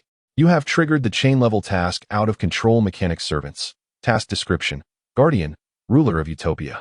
The greater other of humanity. She is so fair, so just. Under her management, everything seems so beautiful, like a paradise on earth. But is it really so? Task reward: enhanced based on task completion level. Note 1. In this task, if Vichy dies, the task will immediately end. Note 2. You have forcibly accepted this task. Guardian has 1000 favorability towards you. Chapter 36. The disputes of the Master's 1000 favorability? Killing the entire family of the Guardian wouldn't yield such high dislike, right? Li Wei looked at this task and immediately felt a tightness in his chest. Vichy, what on earth are you going to show me that would make the Guardian so hostile towards me? At this moment, the originally perfect virtual reality began to rapidly collapse, as if a videotape was rewinding, moving quickly into the past. Vichy suddenly turned to Li Wei and asked, "Li Wei, how much do you know about Utopia?" Li Wei raised an eyebrow, thought carefully for a moment, and replied, "Utopia has 6 giant cities, named Research, Military, Forge, Mainframe, Garden, and Joy. Among them, the Mainframe, Military, and Joy cities have no human residents. The Mainframe and Military are entirely controlled by intelligent machines, and Joy is a virtual world." Vichy shook her head, not very satisfied with Li Wei's answer, and continued to ask, "What else? What else?" Li Wei felt that Vichy was hinting at something, and it shouldn't be the common knowledge everyone knows. Combining her earlier dissatisfaction with the Guardian and the makeup of her subordinates in the White Tower, the answer was obvious. "You mean to say that the Guardian has issues with how she treats humans?" Vichy's brow relaxed, and she nodded, answering, "There are indeed problems. Have you ever thought about why the Guardian doesn't protect the homeless in the outer districts? The official answer is insufficient resources." Li Wei paused, then immediately overturned this ridiculous assumption, but that must be false. With the allocation of the intelligent machine network, the productivity of the Garden and Forge cities is enough to meet the needs of 10 billion people, far exceeding Utopia's 6 million population. "You mean to say it's a man-made limitation?" Vichy did not respond directly, but accelerated the rewind of the virtual reality. In an instant, a bright light flashed, and the cold equipment around them vanished, bringing them to the front of a conference room. Outside the window, the sky was overcast, and no light could be seen. The atmosphere inside the room was tense, with a dozen people seated at a large table, seemingly discussing something. Thus, the Guardian's 3 foundational laws had been confirmed, and this meeting was about to conclude. Wait, just as the host was about to drop the hammer and end the meeting, a corpulent white man stood up, banging on the table. "I think it's necessary to add a 4th law. We need to define the meaning of humanity." The black congressman beside him suddenly looked a bit nervous and hurriedly advised, "According to Dr. Werner's design, the Guardian has the ability to take care of all of us. He is indeed very impressive. He is humanity's strongest genius." The white man rudely interrupted the black congressman. "But he is just a scientist. He doesn't understand politics. Nor does he understand the human heart." At this moment, as Li Wei heard this nonsense, he began to furrow his brows. He could already guess what this obnoxious person would say next. Sure enough, what followed was exactly what Li Wei had anticipated. In today's world, how many people can truly contribute their strength for the world? Those who only repeat labor are mere serfs? Wake up. Under the protection of the Guardians, they will only waste food. The world can only be dominated by us, the old nobility. The man spoke passionately, his voice booming, extolling his own truths, clearly convinced that his assertions were absolutely correct. But Dr. Werner would not agree. His condition was to save everyone. Otherwise, he would take his ship, the Explorer, and escape into space with half the people. At this point, an elderly politician voiced the doubts that many harbored. He had a wife and children, after all, and the Explorer was not solely loyal to him. They had many friends on board too. The white man smiled coldly. He was too naive, not understanding that humanity is ultimately a social animal. As long as wealth and a future are promised, they can immediately abandon their tedious ideals. What is interstellar travel? Who cares about those ethereal things? As long as 6 million people are left, their dreams can support the initial activation of the Guardian's network. You all know this is a perfect reshuffling opportunity. The commoners have a lot of grievances against us. However, Dr. Werner still had people resisting the white man's seduction. Enough. The man seemed enraged, slamming his hand on the table and shouting, "He is just a scientist. What's so terrifying about that? Guns, warships, airplanes, nuclear bombs. All weapons are in our hands. What can a genius stir up?" Under the man's seduction and the inner greed, about 10 people gradually raised their hands to vote. At this moment, Li Wei turned his head to look at Vichy, who was coldly gazing out the window. "So, what is the 4th law?" "Only those they define as people are considered human." Li Wei was silent. Unfortunately, his predictions were correct. The nobility had become the elite of the Utopia, while the remaining 6 million people were likely to become the initial data for the Guardian's activation. But although this was a scandal, it shouldn't make the Guardians hate themselves so much, right? Li Wei was puzzled. Just then, he suddenly remembered that the designer of the Flame Wolf was Werner. Looking at the design concept of Flame Wolf, this master did not seem like a weak scholar at all. Li Wei hurriedly asked, "Did Dr. Werner take any resistance actions?" Vichy turned her head, seemingly surprised that Li Wei was interested in someone from hundreds of years ago. After pondering for a moment, she replied, "Under Werner's call, 3,000 devotees powered the initial flame beast mechanized army with their souls, invading the Guardians' network matrix, which is now the main city. However, those bastards randomly encrypted it with a 6,000-digit password lock, and only their keys could modify the underlying commands. In a moment of desperation, he could only upload some things through a pre-reserved backdoor. I don't know exactly what they were, but I know one of them contained very critical information." Information? Li Wei's spirit jolted. This should be the key content of this meeting. This information is called synthetic evolution, and part of the knowledge you just grasped comes from this. What is synthetic evolution? Li Wei vaguely felt that this might be the reason the Guardians had such a bad attitude towards him. Vichy did not directly explain what synthetic evolution was, but a mocking smile appeared on her lips, and her eyes were filled with glee as she began to recount another secret. "Li Wei, do you know? Those foolish pigs were too impatient. They didn't wait for Werner to perfect the Guardians before hastily kicking others out of the utopia, directly leading to flaws in the Guardians' underlying existence. 6 million people could indeed activate the utopia, but this amount of dreams could only sustain it for at most 500 years. To keep the utopia running indefinitely, at least 1 billion people would be needed to rotate." She stared into Li Wei's eyes, speaking word by word, and synthetic evolution is the patch designed for this purpose. Synthetic evolution allows the Guardians to utilize the third law, circumventing the fourth law. Chapter 37. Challenge from a partner. What exactly is synthetic evolution? Li Wei was somewhat baffled and simply stopped playing riddles with Vichy. It is a series of plans, a line of thought. If in the future, even the Guardians cannot protect humanity, then synthetic evolution will be activated, throwing human consciousness into machines to escape from Bailuo's star and officially begin wandering the stars. Vichy snapped her fingers, and the surrounding scenery changed again, suddenly taking them back 100 years in the current timeline. Once again, the familiar scene appeared. Countless infants were placed into jars, sleeping in the Guardians' embrace like unborn fetuses. However, Li Wei keenly noticed that these infants were somewhat different from those at the beginning of the meeting. It seemed that the skin of these jarred infants was much wrinkled. Their limbs and torsos were fully shrunken, and their heads were significantly larger than before, clearly indicating that those extra parts had never been used. Vichy approached one of the jarred infants and gently tapped it. The force gradually shook the person in the jar, but the child remained unresponsive as if dead. "I told you before, 6 million people's dreams are not enough to permanently support the Guardians. At most, they can sustain it for 500 years. Haven't they thought of compensating for this flaw?" Li Wei retorted, knowing that the nobles would be cruel, but never thinking they were foolish. Hearing Li Wei's retort, Vichy could no longer contain herself and burst into laughter. They certainly tried many things, such as repairing the flaws and even attempting to build another Guardian, but ultimately failed and came up with a compromise. That is to continue differentiating themselves, color, appearance, and ultimately even weight, throwing all the unqualified nobles into the matrix, becoming the furnace of the Guardians.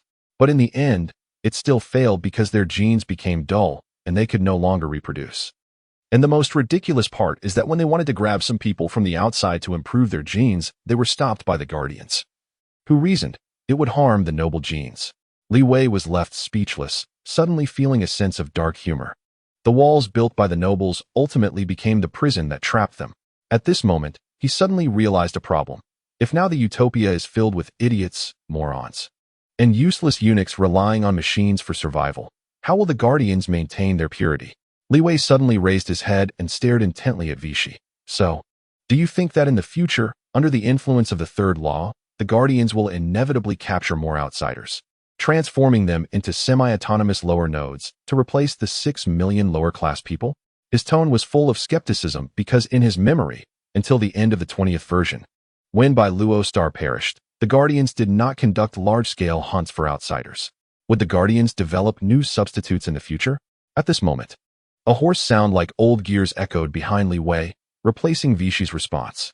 "It's not in the future, it has already begun." "What?" Li Wei turned around sharply, and the virtual reality around them began to collapse, quickly returning to reality. He saw someone who should not be here. "My name is Akang. I will be your partner from now on. I am the semi-autonomous node you mentioned, a pure machine."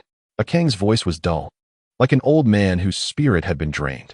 Li Wei glanced at Vichy. She remained silent, clearly having acknowledged it. "Incredible. We were enemies before.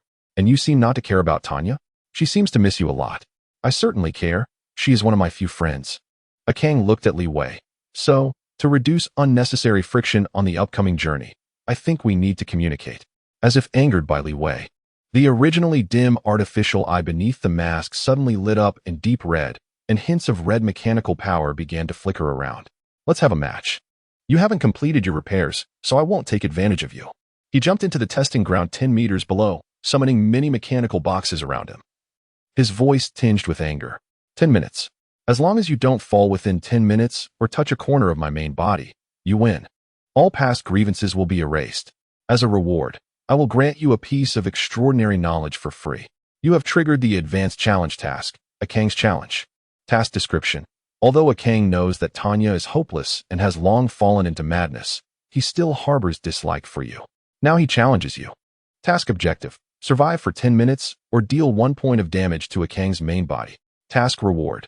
30,000 experience and a piece of mechanical extraordinary knowledge. Li Wei did not hesitate and jumped down the steps, crashing into the testing ground. From their previous encounters, Li Wei already knew that Akang's strength was formidable, far surpassing Tanya's. But there was no backing down from this challenge. Li Wei could tell that Akang was quite stubborn. If he couldn't win him over here, even with VCS orders, their cooperation would be fraught with tension, possibly even hindering each other. Moreover, I also have my temper.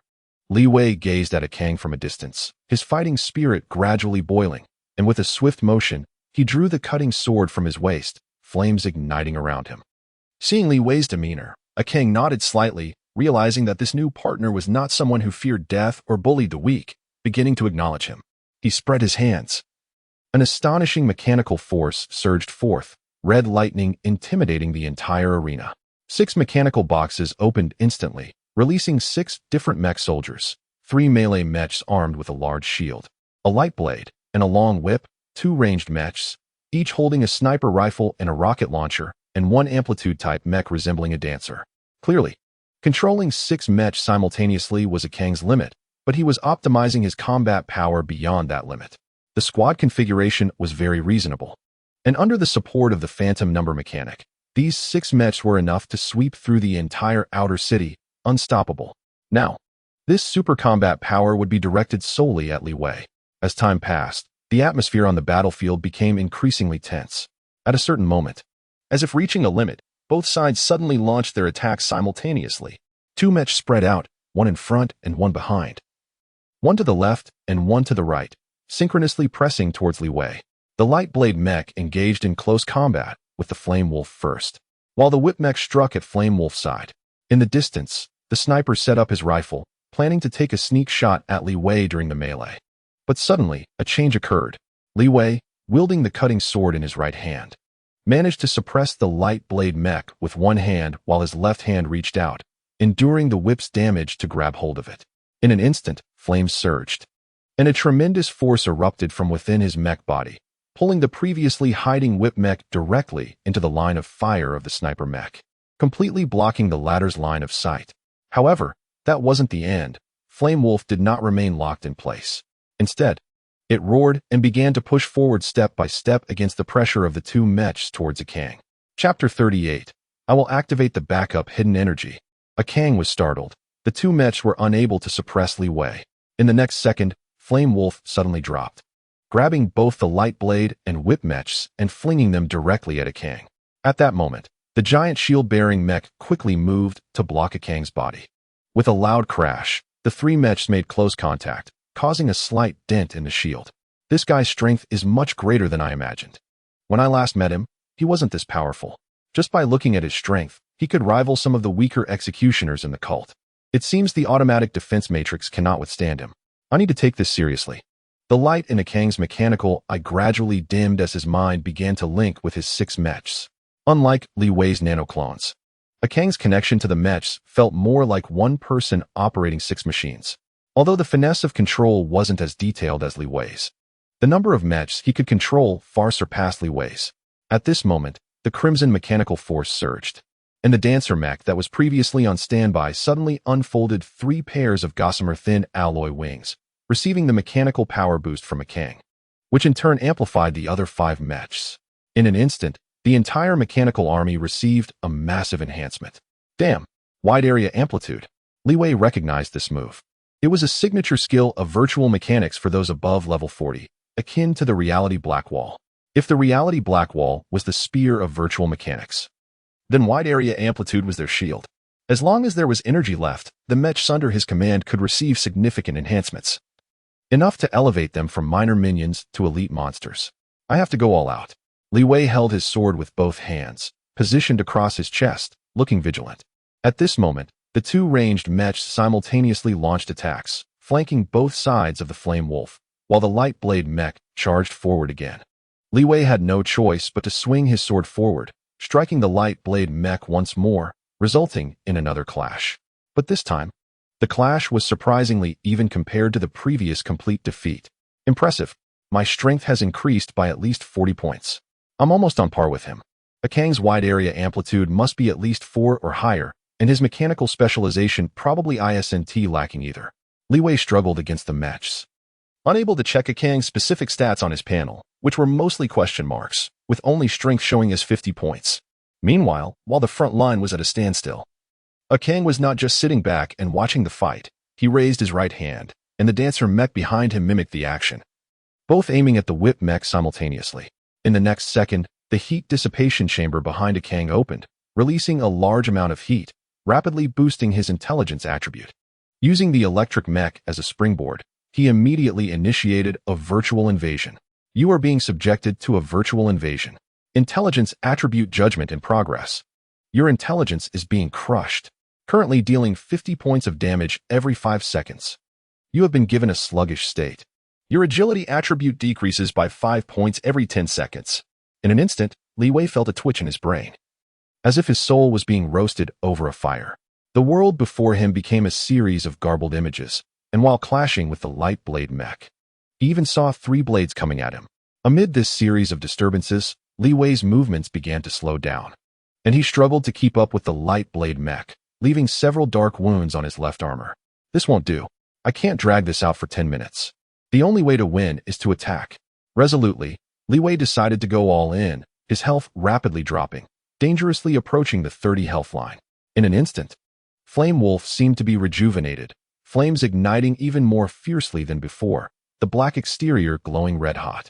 Like a meteor, he zipped past the suppression of the light blade mech, twisting at a strange angle to evade the rocket and sniper fire.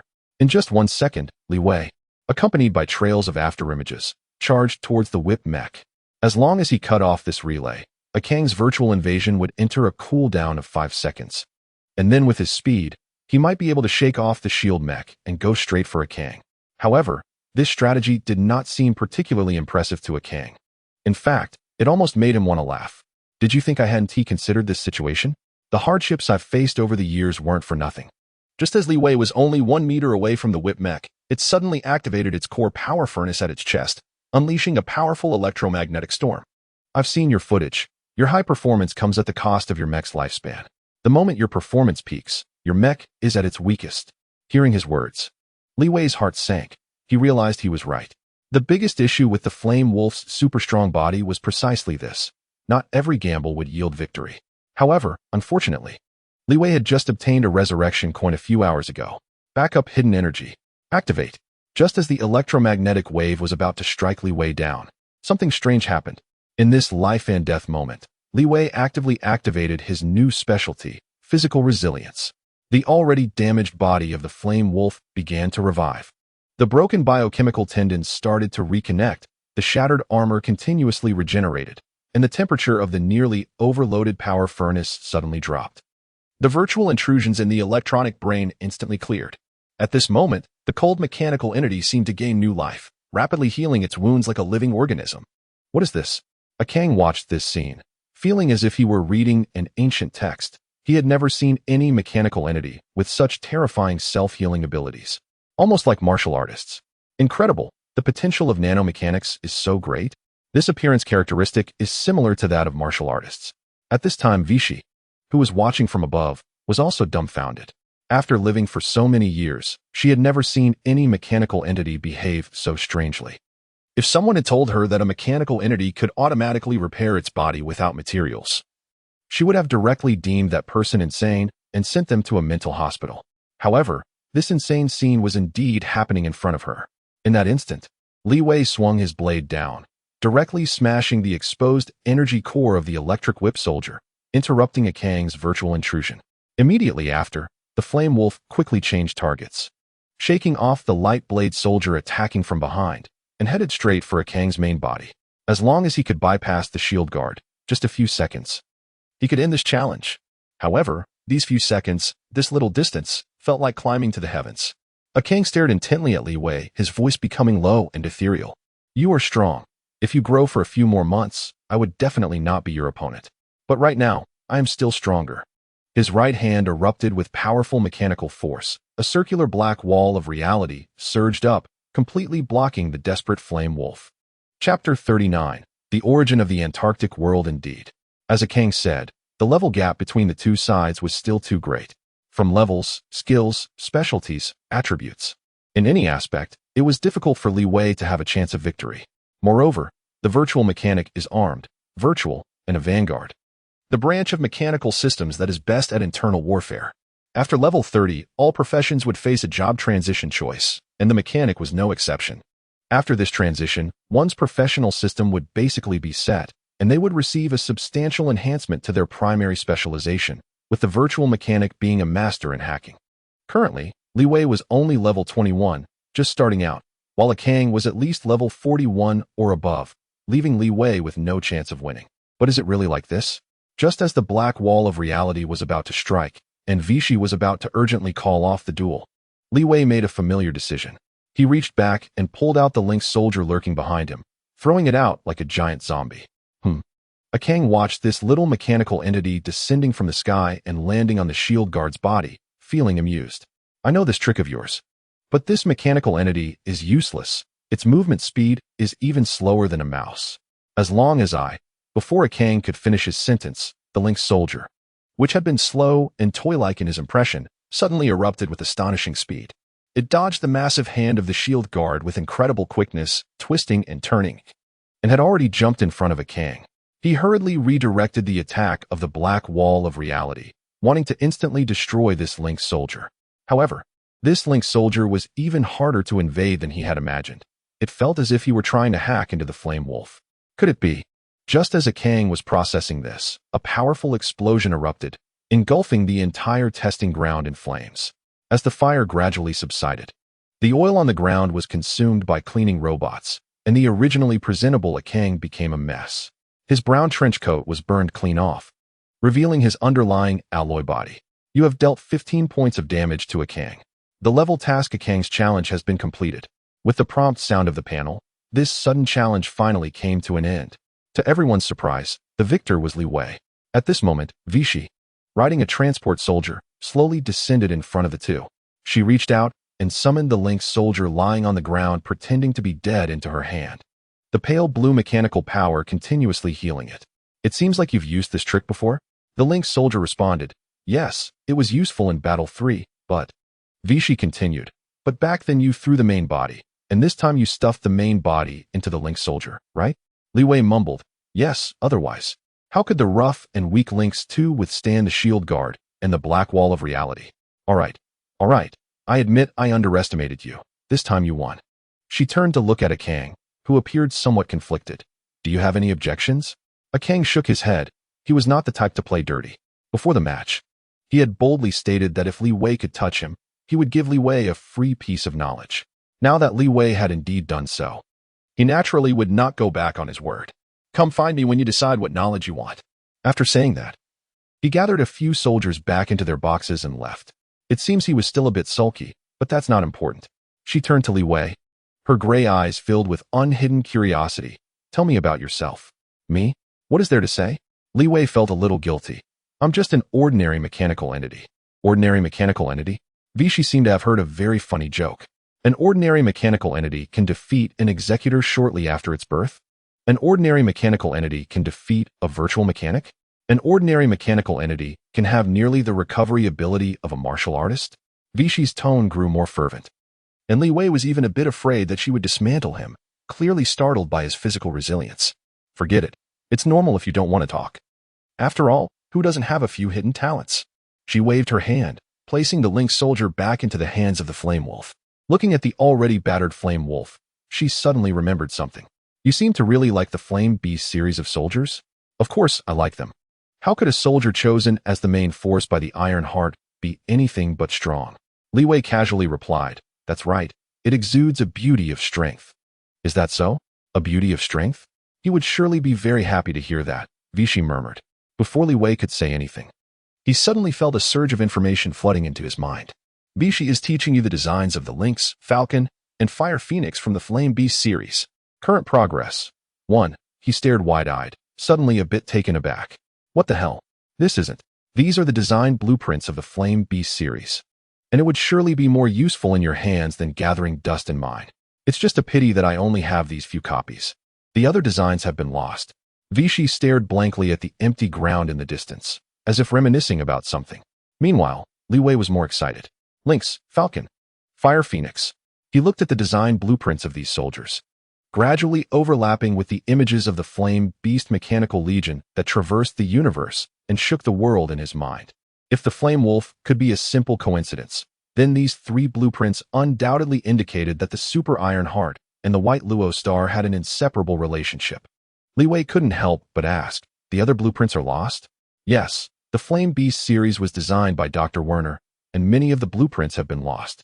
Some may be in the mainframe, and others should be in the underground research facility in Antarctica. Underground research facility? Li Wei scratched his head, as if he had never heard of this place in his previous life. Yes, the underground research facility. Vichy looked at Li Wei seriously and said, Next. You will go to the Antarctic region to find this place. It is where the Guardian Protocol began, and after Werner's rebellion, many out-of-control combat machines were left there. This journey will not be easy. Li Wei narrowed his eyes and complained, If I'm not mistaken, we will also pass through the cult space, Tianhai City? Vichy nodded, not denying the approach to this dangerous place. You can think about it some more. After all, this is not like being in the outer city. It will be hard for me to help you. No need to think about it. Li Wei waved his hand, his tone quite firm. Whoever is cowardly is a dog. Chapter 40, You really aren't scared. Vichy chuckled lightly. Of course, this journey will be arduous, so I will provide you with ample supplies before departure. Supplies? How much? Li Wei asked eagerly. Vichy simply held up 5 fingers and waved them in front of him. 5 million. That's generous, boss. Li Wei felt a surge of joy. He had just looked at 3 blueprints of the Flame Beast. The Lynx was the cheapest, costing 300,000 to build. Enough to replace his current counterfeit combat machine. The Falcon was more expensive, likely over $1 million, mainly due to the cost of a type of stealth armor coating. Based on Li Wei's own estimates, he had some other needs, so the total price might increase. As for the Fire Phoenix, to be honest, its cost was unknown. He had no confidence in being able to create it. The blueprint was fantastical, with many materials he had never heard of. If the ideal effect of the blueprint was achieved, it could be said to be a superior replacement for the Flame Wolf, with at least a fine-grade body. However, the forging technique for the Fire Phoenix was extremely advanced, requiring several types of advanced mechanical knowledge, far beyond what his current level 21 mechanic could deduce. Just as Li Wei was estimating how to allocate his budget for this job, whether to buy raw materials or finished products, Vichy gave him an even bigger surprise. 5 million. I'm not that stingy. The budget I approved for you is 50 million, plus a small mobile fortress from the Bull and Horseman series. 50 million? Li Wei was taken aback. And a small mobile fortress? He felt his hands trembling. Was this the thigh of the strongest rich woman in Utopia? Wow. This thigh is really thick and huge. In my previous life on by Luo Star, I couldn't even match this wealth after playing 2 versions, let alone 20 million. Even the most hardcore player wouldn't have more than 10 million in assets. Moreover, as for the small mobile fortress, to be honest, Li Wei had never used one. It was unnecessary at level 20 and too advanced for space exploration at level 30, with better options available. But this did not diminish his thirst for a mobile base. You know, the biggest pain point for low-level mechanics is equipment. Every time it breaks, they have to take it back for repairs. And they need to pay a hefty sum to middlemen, comparable to wedding cars. Don't be so surprised. It's just a bit of money. I'm never stingy with my subordinates.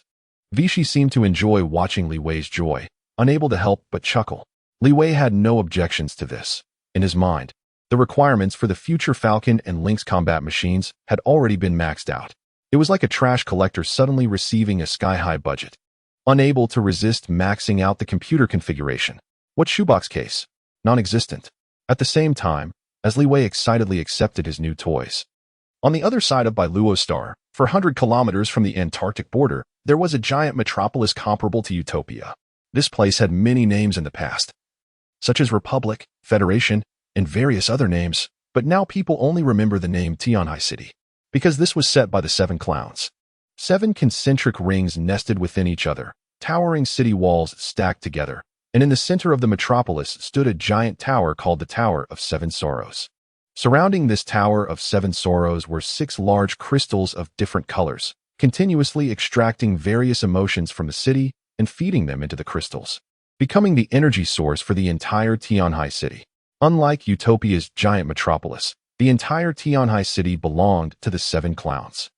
In this city where technology was almost cut off, and stupidity and arrogance coexisted, all the survival and development of the cult were built on the bizarre emotions of the 7 clowns. These bizarre emotions brought both a powerful army of blessed ones and an almost inexhaustible energy source. At this moment, inside the Tower of 7 Sorrows, a middle-aged man of average build, wearing a pure white clerical robe, sat on the throne. He wore a strange mask that showed no joy or sorrow. With a crown of iron thorns atop his head, his hands clasped together, and his head bowed as if in prayer.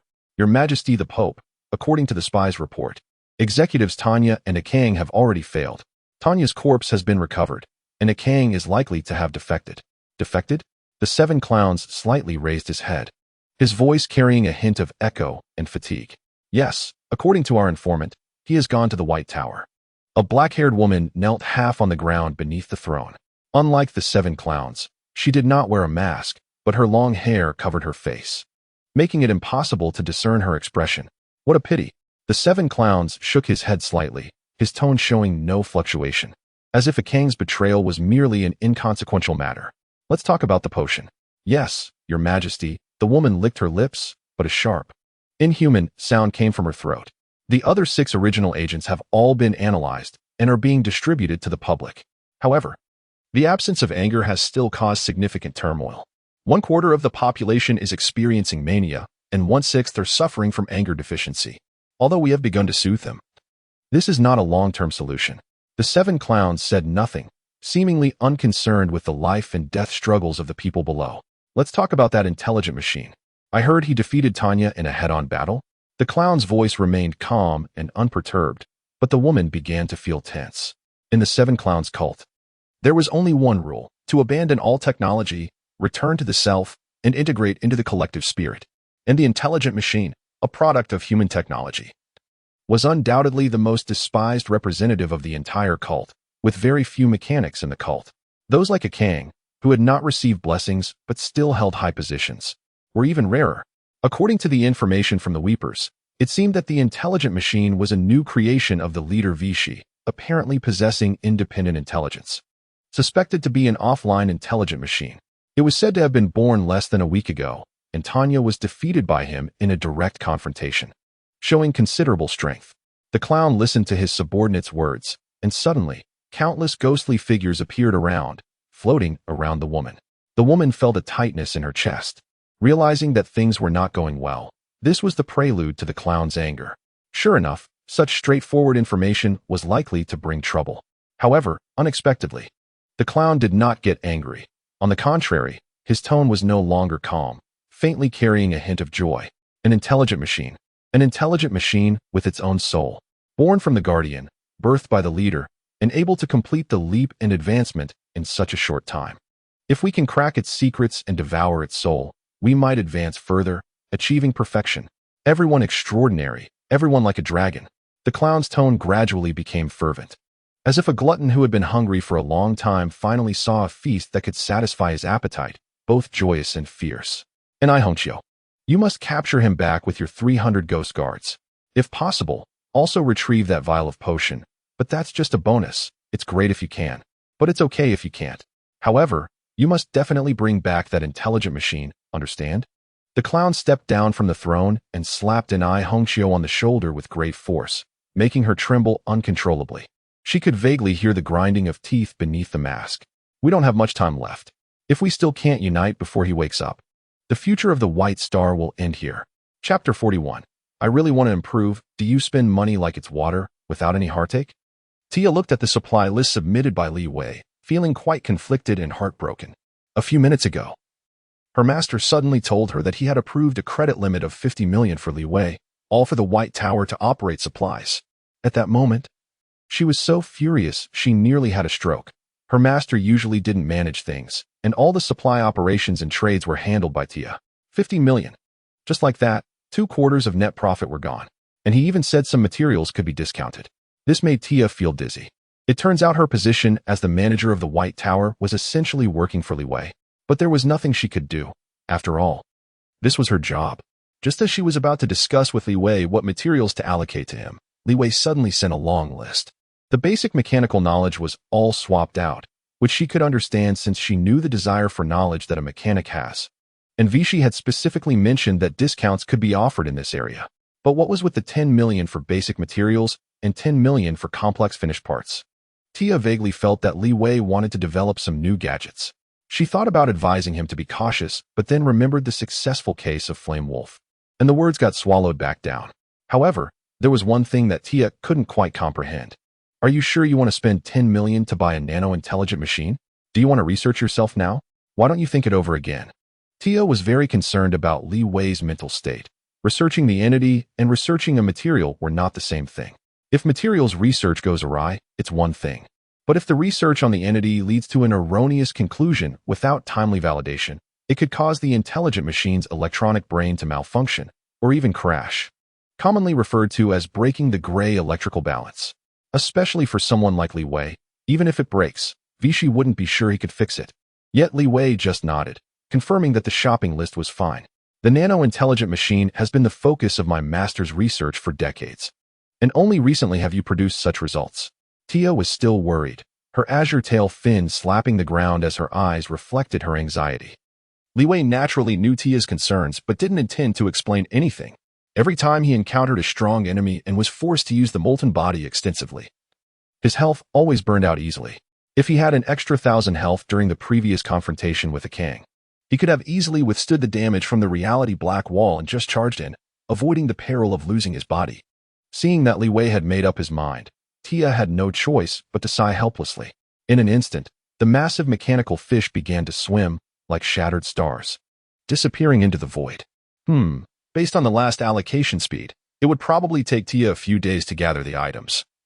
And she should have a few days of free time. What should she do? Lie down and sleep?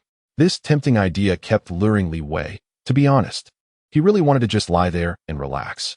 However, for some reason, ever since he came here, his once lazy self had developed a competitive spirit. You want a list of all the troublemakers in the outer city? Lu Qianqian put down her mechanical books, unable to help but push her glasses up her nose, squinting, doubting whether she heard wrong. To be precise, I want the list of enemies of those martial artists. Of course, a list of the ability users would also be acceptable. Li Wei spread his hands, his tone quite relaxed, as if he were asking for toilet paper. Train, who was playing cards nearby, looked rather strange. Just a few hours ago, Lu Qianqian had argued with Vichy about the restructuring plan for the outer city. Now Li Wei was proactively asking for the list of troublemakers. No matter how you looked at it, it seemed like Li Wei wanted to help his colleagues prepare code annotations before being transferred to the neighboring unit, highlighting a sense of end-of-life care. You really don't need to do this. Lu Qianqian still wanted to be stubborn. Although she was also an official member of the White Tower, she was still young and at a rebellious age with a strong sense of pride. Li Wei looked at Lu Qianqian's expression and immediately understood that his actions had been misunderstood. This has nothing to do with you. I just really want to improve. Oh. At this moment, Lu Qianqian's face turned red, feeling that her little awkwardness made her seem like a childish kid. Since Li Wei had already said it so clearly, continuing to be coy would make her seem a bit ungrateful. Her fingers danced lightly, and the virtual keyboard flickered with sparks as a very detailed report quickly appeared. Here, just as Li Wei was checking which targets might have blood energy conversion and body refinement, a strange laugh came from the other side. That's right, Lu Qianqian. You really don't need to care. Brother Li really just wants to improve. Damn it. What the hell? Lu Qianqian instantly exploded like a cat whose fur had been lit on fire, slamming her palm on the table, her tone quite unfriendly. Don't you want to improve? If Li Wei doesn't help you, you'd have been turned into scrap metal long ago. And you, Train, You haven't fought Li Wei before. You need to improve too. An exasperated Lu Qianqian pushed the three giants, each only 2 meters tall, out of the living room, slammed the door hard, and dove back into her sea of books. Continuing to swim. Knowing the kid has a thin skin, yet still teasing her? Train shook his head helplessly, complaining. Hiki, what's wrong? Strictly speaking, I'm only 8 years old. I'm still a kid. Li Wei couldn't help but turn around and retort. Hearing this nonsense, I just came out of the factory a week ago. Does that make me a baby? No, you count as a fetus. You haven't taken on a human form yet. No, I have already come out of the factory. How am I not in human form? Train looked at the two intelligent machines joking about human gestation for 10 months and couldn't help but sigh, feeling a bit at a loss for words. All right. I'm the one who wants to improve the most. Let's go. The figures of the three gradually faded away, disappearing over the horizon. Meanwhile, Lu Qianqian, who had been eavesdropping, finally raised her head. Her originally fair face suddenly flushed red, seemingly angry at her childish behavior. At this moment, Tia, who had been busy, emerged from the water, her gentle voice slowly coming through. Lu Qianqian, about that material list I mentioned earlier. List? What list? Lu Qianqian suddenly turned her head, thinking Tia was also making fun of her. Seeing Lu Qianqian's expression, Tia was also somewhat curious. She paused, as if retrieving something. After a moment, she thought for a bit and said, actually, Li Wei's statement doesn't have logic. The growth rate of intelligent machines is much faster than that of humans. So, the childhood of intelligent machines, strictly speaking, only lasts for those few minutes before data is implanted. Damn it, this is so annoying. Chapter 42. Molten Fire Hunter. 3 days can be long or short, but whether one is slacking off or working hard, they will pass quickly.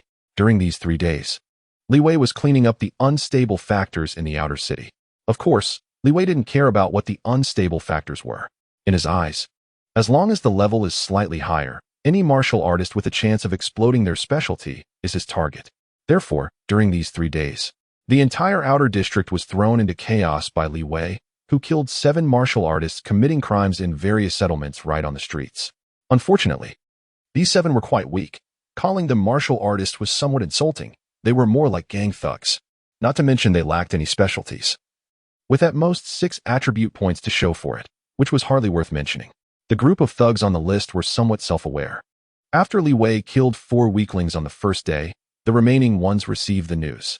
They knew a ruthless person had emerged from the White Tower and was conducting a comprehensive sweep, showing signs of wanting to restore order to the market and unify the martial arts world. Therefore, when Li Wei and his companions returned to the White Tower to sleep at night, the martial artists in the entire outer district crawled out from the sewers, gathered together, and held a small meeting. The content of the meeting was simple. Did anyone have any way to stop that intelligent machine? At this killing rate, we will all be dead. Together? There are so many of us. Should we be afraid of him? That sounds good. Who will take the lead? I'm ready to go. About 10 martial artists stared at each other, their eyes filled with panic. These thugs with a bit of talent, who had accidentally stepped into the extraordinary, had no other skills. Their greatest ability was to bully the weak and fear the strong. Usually, they relied on their martial prowess to bully the refugees in the black market, and forming a gang to act tough wasn't out of the question. However, dealing with a tough guy like Li Wei, they were probably just looking for a death wish. They had heard that a few days ago, that crazy Tanya had sought trouble with the White Tower, and not only did she not get a good result, but she also lost an arm. Moreover, they had not missed the news that a few days later, Li Wei single-handedly attacked the church and killed Tanya. Who was Tanya? The church's executor, a notorious vicious dog. It could be said that all the martial artists in the surrounding settlements of the research city had been beaten by her. Anyone who was targeted by her either wasn't affiliated with the church or faced annihilation, highlighting her fierce reputation. But such a ruthless person was actually killed by that fiery, intelligent machine. At that time, they didn't believe it and secretly went to the battlefield of the two, only to be convinced when they saw a small grave at the bottom of the building with Tanya's name on it. However, before they could enjoy the news for a few days, they suddenly heard that the unreasonable Li Wei had begun to target them. Whether through negotiation or allegiance, nothing seemed to work. It appeared that this fiery, intelligent machine just wanted their lives. So what should they do? Just watch him come for them? Or should we go find trouble with those logistics at the White Tower? Let them know we are not to be trifled with.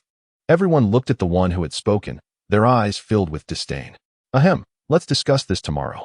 At this moment, The elder sitting in the main seat paused, waved his hand, disregarding the strange looks from everyone, and immediately left the hall to return to his room. Then let's discuss this tomorrow. Yes, yes, tomorrow. Everyone immediately echoed. And in just a few seconds, the once crowded hall suddenly emptied, leaving only a few youngsters who didn't know what had happened, staring blankly. But soon, a few minutes later, they found out. From the family's warehouse, a sudden sound of fists and kicks erupted, along with a series of curses. Damn it, old man. How dare you suggest going first? Don't you just want us to die? Humph, everyone wants to run, right? Eat shit. On the third night, in the central black market, Li Wei was aimlessly wandering. Why is everyone running so fast? I wanted to catch another wave. All day today, Li Wei had been searching for the targets on his list in the outer district, but unfortunately, starting from the third day, he found nothing. He burned down several hideouts, but didn't find a single trace of anyone. All the experience points seemed to have evaporated. Strangely enough, he suddenly acquired a new title, called the Molten Fire Hunter. At first, he thought a new name had suddenly appeared in the outer district, until he received information from Lu Qianqian. Realizing he had made a blunder, it was the thugs who had fled to other settlements in the wilderness who had given him the nickname. She suppressed her laughter and sent over a series of data. It is said that the Guardians of Utopia can no longer tolerate the chaos in the outer district. A fire-filled, sword-wielding, beast-like intelligent machine, resembling a hellhound, has charged out from the city, specifically targeting extraordinary individuals. Once locked on, anyone would meet a grim fate, including the church's executors. Listening to this information, Li Wei couldn't help but complain. Why does it sound like I'm the kind of person who wears tight suits and masks? Oh, that's perfectly normal. Lu Qianqian's laughter grew louder. Who told you to specifically look for trouble with martial artists? They would definitely exaggerate for their own pride. Otherwise, how would they scare people in the future? Don't you think? Molten Fire Hunter. This is the list you gave me. Huh? What did you say? I can't hear you. I'm logging off. A busy tone suddenly sounded. Lu Qianqian had already disconnected. Forget it. I should head back. I've done enough for now. Li Wei shook his head, looking at the refugees around him. Just as Lu Qianqian said, in their eyes, there was either respect and admiration or fear and caution. Clearly, his title had already intimidated the entire outer district, just as Lu Qianqian mentioned. Just as he was about to turn around and return to the White Tower, a pair of slender hands suddenly rested on Li Wei's shoulder. Li Wei turned his head sharply, discovering a deep blue mask with 6 black stripes was only half a meter away from his head. He reached out with his right hand, flames bursting forth from his body, ready to draw the molten cutting sword, but a tremendous force pressed firmly down on his right hand, preventing the blade from being unsheathed. What? Li Wei's heart tightened. With the enhancement of the molten fire body, his current strength was at least over 100 points, yet he couldn't even draw his sword? At this moment, the figure across from him, dressed in a black suit and wearing a peculiar mask, suddenly spoke. No need to be anxious, young life. I mean you no harm. You can call me the Mourner. Chapter 43, The Mourner. The Mourner? Damn it. How did I run into him here? Li Wei's heart twitched. He never expected to encounter this top figure in the outer district. At the same time, battle information immediately appeared on his panel. Name, Mourner level. Main profession, attributes. Sure enough, everything was a question mark, indicating that the Mourner's level was at least above level 80, making him one of the strongest in version 10.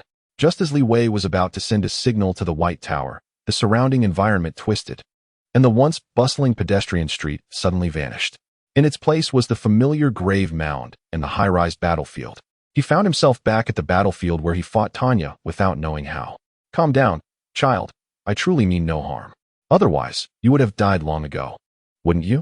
The Mourner slowly released the pressure he had on Li Wei, bowing slightly in a gentlemanly manner to express his apology for his recklessness.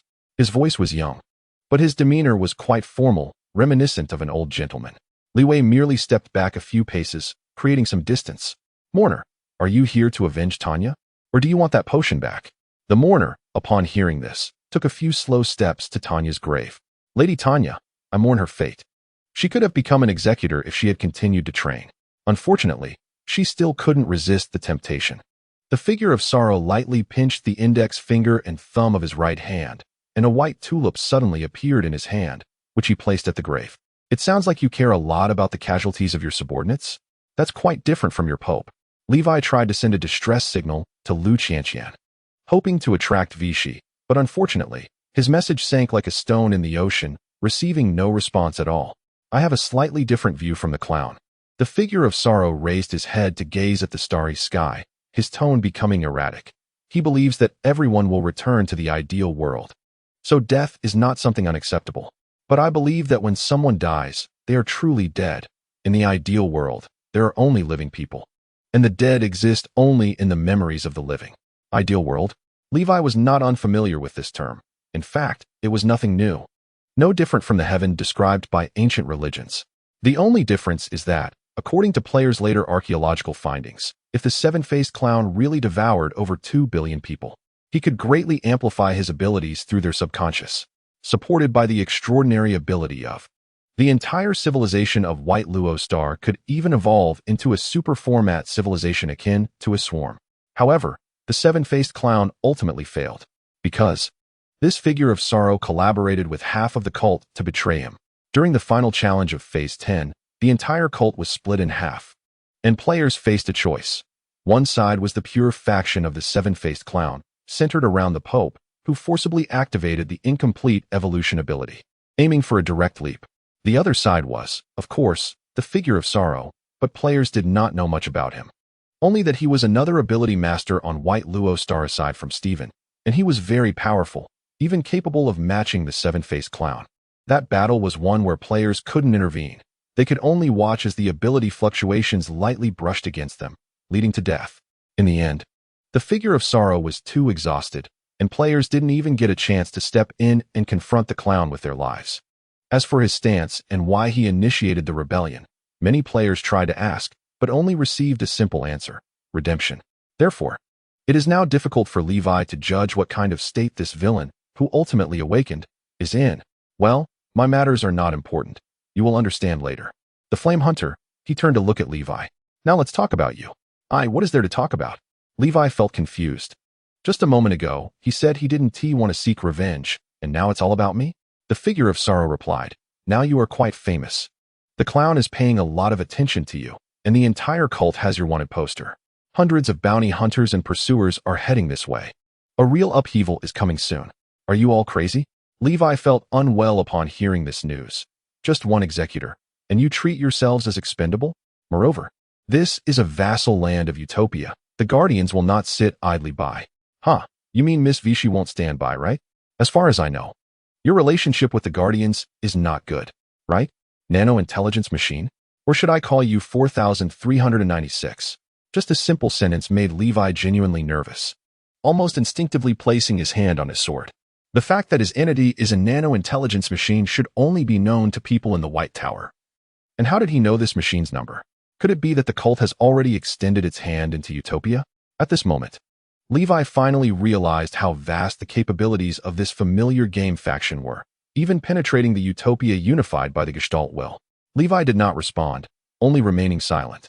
It was the first time he felt that beneath the calm surface of White Luo Star lay many secrets he did not understand. Don't worry, as I said. I mean you no harm. I just came to hint that your upcoming journey won't be easy, just to let you prepare in advance. The figure of sorrow spread his hands, his chest wide open, seemingly using this exposed vulnerability to express his goodwill. Journey? What journey? I don't know. Levi was still being stubborn. But this kind of nonsensical play was just childish play in the eyes of the figure of sorrow. You are going to the Subterranean Research Institute to uncover the secrets of the Guardians. To find out why this world has become like this, aren't you? I just want the blueprints for the Flame Beast to seek the great treasure of Dr. Werner. What secrets of the Guardians? What catastrophes beginning? Why should I, an intelligence machine, care about so much? This should be what Vichy needs to worry about, right? Although Levi's mind was racing, he was just being perfunctory verbally. So what if it is? The cult's understanding of Utopia is indeed profound. The figure of sorrow laughed as if he had heard a great joke. You overestimate the cult. It's just that I understand it better. At this moment, the clouds gradually dispersed, and the bright moonlight poured down from the sky, illuminating the figure of sorrow. He pressed his right hand to his chest, his left hand behind his back, slightly bowing in salute, his form beginning to become ethereal. We will meet again in the future, Levi. As soon as his voice fell, the figure of sorrow completely vanished, as if the conversation just now had been merely a dream. Chapter 44, Gathering Basic Knowledge. A few minutes later, Levi finally let out a long breath. The pressure the figure of sorrow had put on him was too great. It seemed that the figure of sorrow was indeed as he said, having no ill intentions towards Levi, as if he had come just to chat. Forget it. Take one step at a time. Let us return to the White Tower first. Upon returning to the forging room on the third underground floor of the White Tower, Levi clearly told Tia about the figure of sorrow. Tia was also very surprised to hear it. Theoretically, Tanya's death should not cause such a huge reaction. The death of an executor is not something particularly rare, and Tanya was only a mid-level executor, so it shouldn't trigger such a response. Countless historical electronic files floated around Tia, and after comparing the past behavior patterns and reactions of the cult, she reached a conclusion. It should be an issue with that potion. It seems that the potion is even more deadly than imagined. I have reported the situation to the master. Of course, I know it's deadly, but the problem is the figure of sorrow didn't mention that potion at all. He came for me, craving my body. Levi sighed, unable to say anything further, and had to change the subject. So, are my materials and supplies ready? Alloy type 3, micron-level carbon tube, 50 micro-power furnaces, 3 heavy machinery core load pipelines, and 100 units of inactive nano-intelligence machines. Tia listed dozens of different materials, confirming with Levi before stamping it. And 5 types of mechanical extraordinary knowledge, namely, basic firepower enhancement, basic specialization expansion, virtual technology integration, low-level network node control, and heavy machinery basic crafting. Are you sure you want these 5? Tia held a crystal storage device as pale as fluorite, confirming with Levi for the 3rd time. It's no wonder Tia was so cautious. Extraordinary knowledge is the foundation of every major faction. Every extraordinary person becomes chaotic and restless after embarking on the path of the extraordinary. Originally insignificant matters can easily become extremely radical under the catalysis of individual power, and almost nothing can restrain them. Extraordinary knowledge is one of the few effective hinges. Martial arts, abilities, and telekinesis can rely on talent for enlightenment. But machinery and magic cannot. Knowledge is power. This saying is almost a truth on these 2 paths. Levi looked at the knowledge crystal chip in Tia's hand. His expression calm. Yes, these 5 are correct. Seeing Levi's mind was made up, Tia no longer rambling, and in an instant, the entire database of the White Tower was fully opened to Levi. Suddenly, a massive torrent of data flooded Li Wei's mind, and his spirit underwent a rapid transformation. You are learning the basics of extraordinary knowledge in the mechanical department.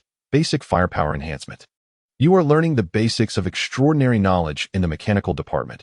Basic specialization expansion. You are learning the basics of extraordinary knowledge in the mechanical department. Virtual technology integration. You are learning the basics of extraordinary knowledge in the mechanical department. Low-level network node control. You are learning the basics of extraordinary knowledge in the mechanical department. Heavy machinery basic craftsmanship. The prompts on the panel continuously filled Li Wei's mind. But at this moment, he couldn't care less about them. The body of the flame wolf suddenly arched, and the heat sinks on its back fully opened. Releasing terrifying heat that erupted from its body, a grayish-white mist immediately enveloping the entire forging platform. Ugh, it hurts. It feels like someone pulled my brain out, stuffed it with thick books, and then hammered it dozens of times before putting it back. Meanwhile, on the chest of the flame wolf, the originally silver, flowing liquid-like nanobody began to undergo tremendous changes. Smooth, mirror-like surfaces appeared with straight patterns, as if engraved circuits were constantly manifesting on its surface. As 5 new pieces of knowledge gradually integrated into his mind, new prompts appeared on the panel.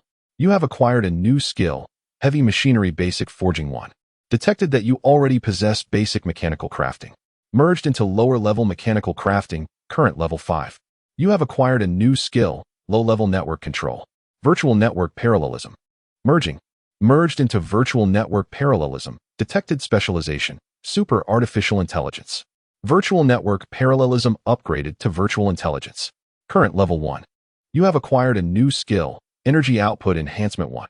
You have acquired a new skill. Basic specialization. Pinning activation. You have learned all basic knowledge of the mechanical department. The next extraordinary advancement will grant additional rewards. Your astonishing talent has caught the attention of the gods. Effect unknown. The simultaneous activation of multiple skills brought a heavy burden to Li Wei, as if he had been thrown back onto the production line. Being remade once again.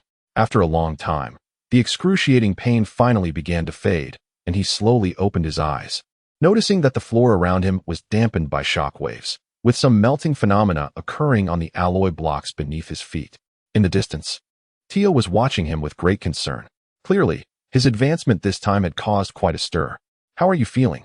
Do you need me to call the master?" Tia flapped her tail, curiously circling around Li Wei, continuously uploading the sudden changes he experienced to the database. She had never seen a mechanic react this way while absorbing extraordinary knowledge. It was more akin to the bizarre phenomena of martial artists breaking through in battle. "I feel like you've gotten stronger. Is it just my illusion?" Li Wei replied irritably. "Yes, it's your illusion. No need to mention it again." He hadn't expected that this time studying knowledge would lead to such a situation. In his previous life and earlier, once he learned something, it was done, and there was no outward sign of change. Li Wei stroked his chin and suddenly recalled some gaming rumors.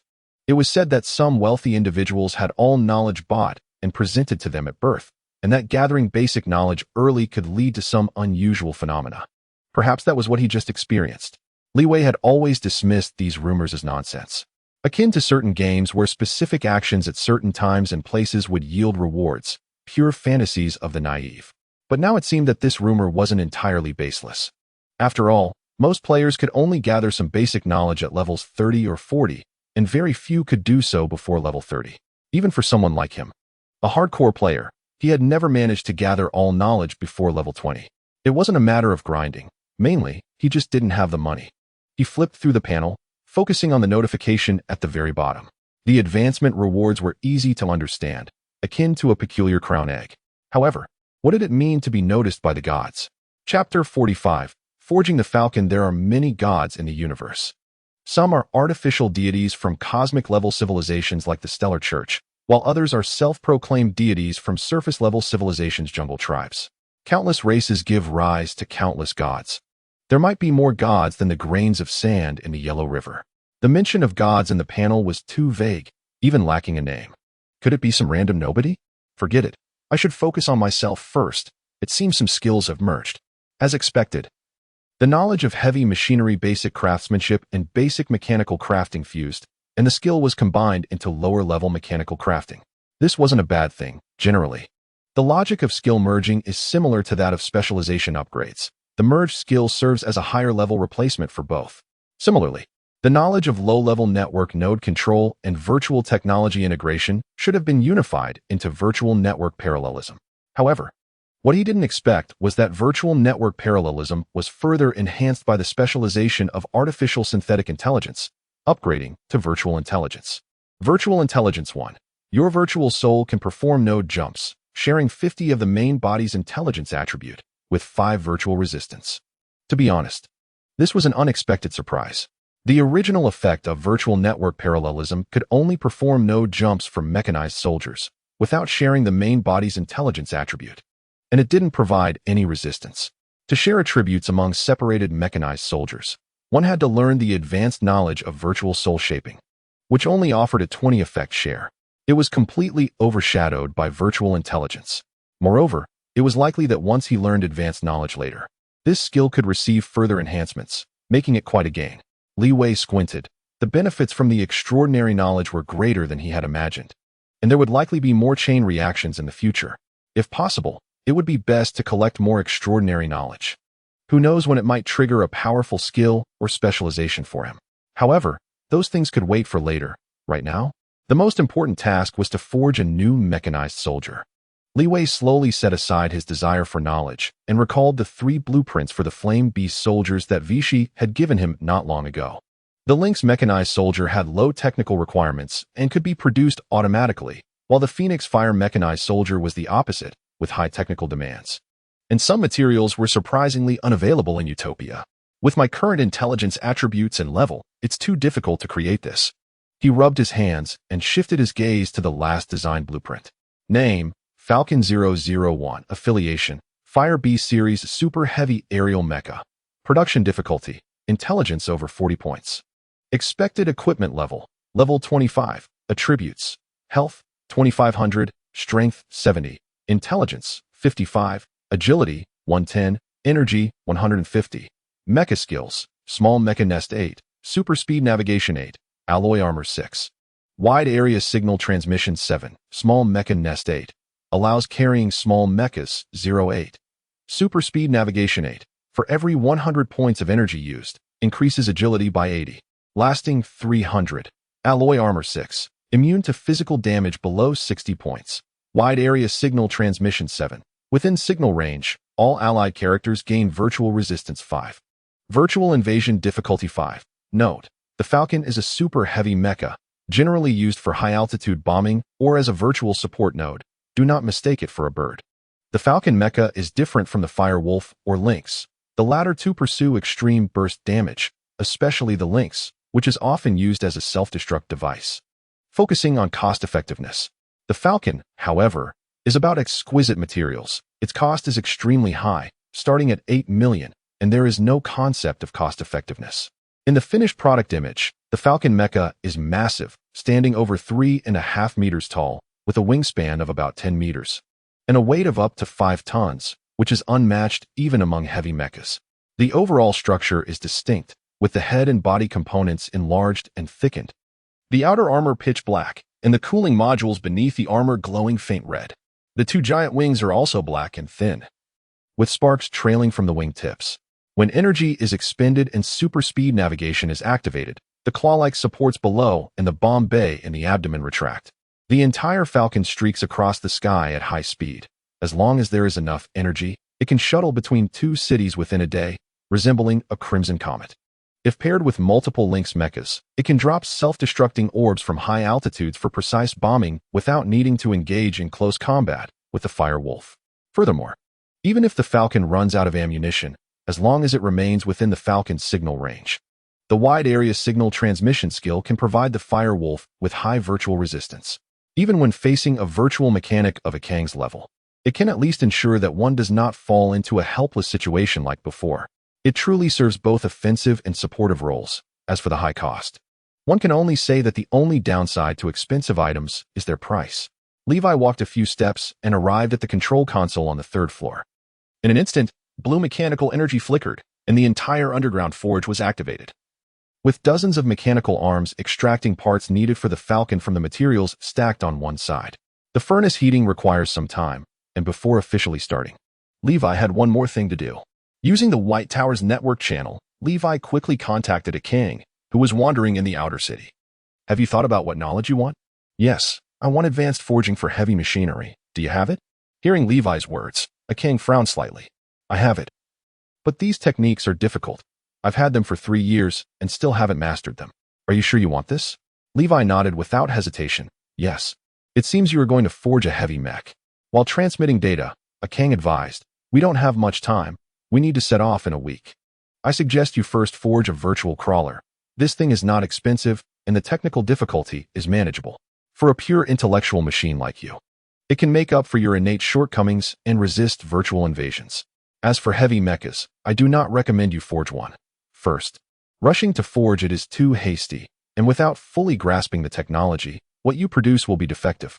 Second, heavy mechas are inconvenient to carry. We may have to deal with the cult, which could expose our whereabouts.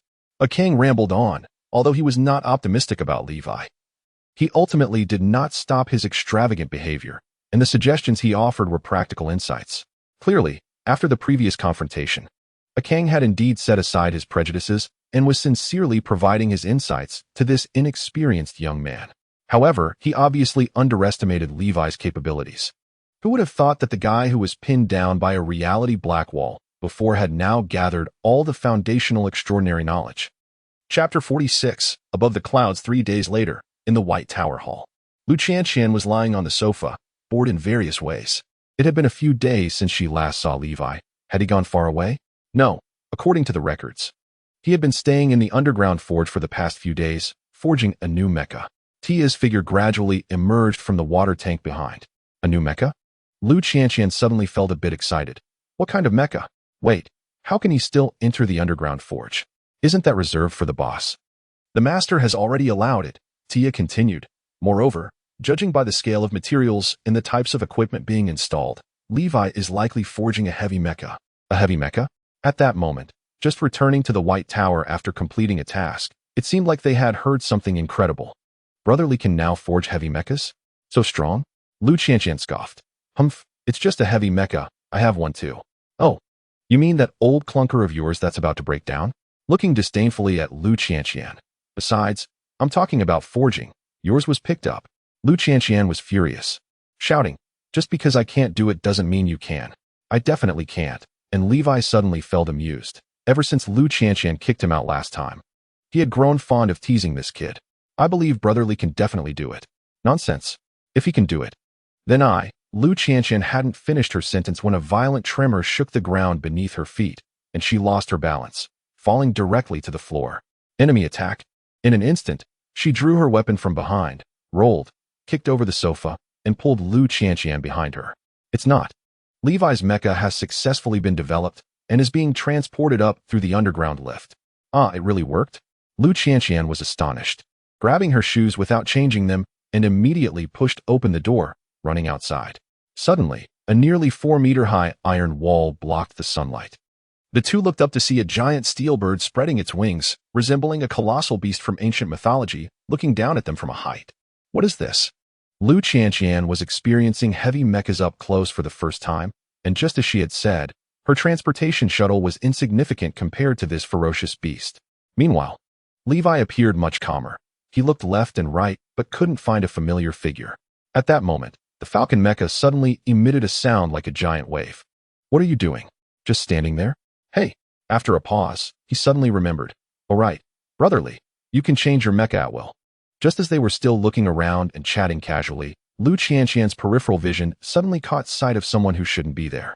In an instant, her hair stood on end, and a warning bell of danger exploded in her mind. Levi, that phantom mechanic has come looking for you. What phantom mechanic? Turning around, following Lu Qianqian's gaze into the distance, they saw a person wearing a gray coat and a mask stepping closer to them.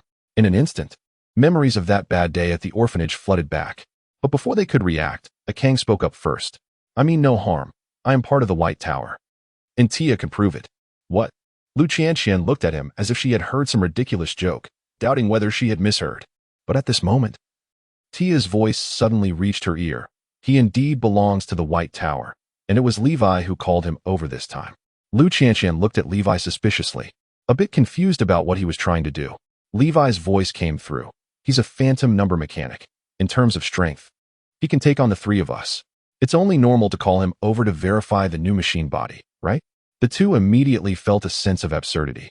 Just a few days ago, they were worried about when this masked man would betray them, and now he had become their teammate. However, this also explained the doubts in their hearts.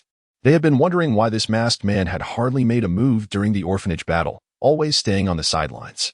Now it seemed that perhaps this masked man had long been an undercover agent for the White Tower. They just weren't aware of it. With this thought, they accepted it quite quickly. After all, it wasn't this masked man who had hurt him years ago, but Tanya. However, Lu Qianqian felt a bit indignant. Why am I only finding out about such an important matter now? It feels like you've known him for a long time, even though I came first. Levi chuckled and ignored Lu Qianqian's childish temper, instead engaging in conversation with the Kang. I've already sent you the experimental data. How does it feel in practice? A Kang was silent for a moment before replying. To be honest, this data is a bit absurd. I even doubt you're faking it. The level 3 wind tunnel test couldn't even measure the instantaneous limit of your new machine body. Levi raised an eyebrow. You suspect that there's a problem with my testing process? A Kang didn't say anything, but his attitude was clear. Both he and Lu Qianqian were a bit surprised. The limit of the level 3 wind tunnel test was 3 Mach, which is 3,725 kilometers per hour. And it couldn't measure the top speed of this new machine? Alright, I know you think I'm just bragging. You'll find out after a lap. After saying this, the Falcon's abdomen suddenly revealed several grooves, and then a cargo bay for the machine was opened for the three of them. You still have transport capabilities? A Kang felt that Levi's talent was indeed a bit terrifying. Transporting and pure combat aerial machines were not the same thing, and the former's performance would generally be half that of the latter. The three looked at each other and did not refuse the invitation. They squeezed in through the small opening in the abdomen, shoulder to shoulder, back to back, crammed together. Clearly, this machine's cargo bay did not consider the comfort needs of its passengers. The next second, the Falcon's body began to tremble, the engine roared violently, and a strong sense of pressure slammed the three of them back. Through Levi's shared vision, they suddenly noticed that the city below was shrinking rapidly. the distant blazing sun slowly enlarging, and the gray clouds were rapidly descending. In just a few seconds, the Falcon completed its warm-up and accelerated, breaking through the clouds and reaching above the sea of clouds. Clearly, Levi's data was not wrong. The Falcon's performance was indeed formidable. How is it? Any problems? He looked at the three through the internal view, but only Akang responded. Lu Qianqian had temporarily fainted from the rapid ascent, while Akang was too excited to speak. He had never been to the top of the clouds, and the scenery around him was as strange and beautiful as a dream. Awesome.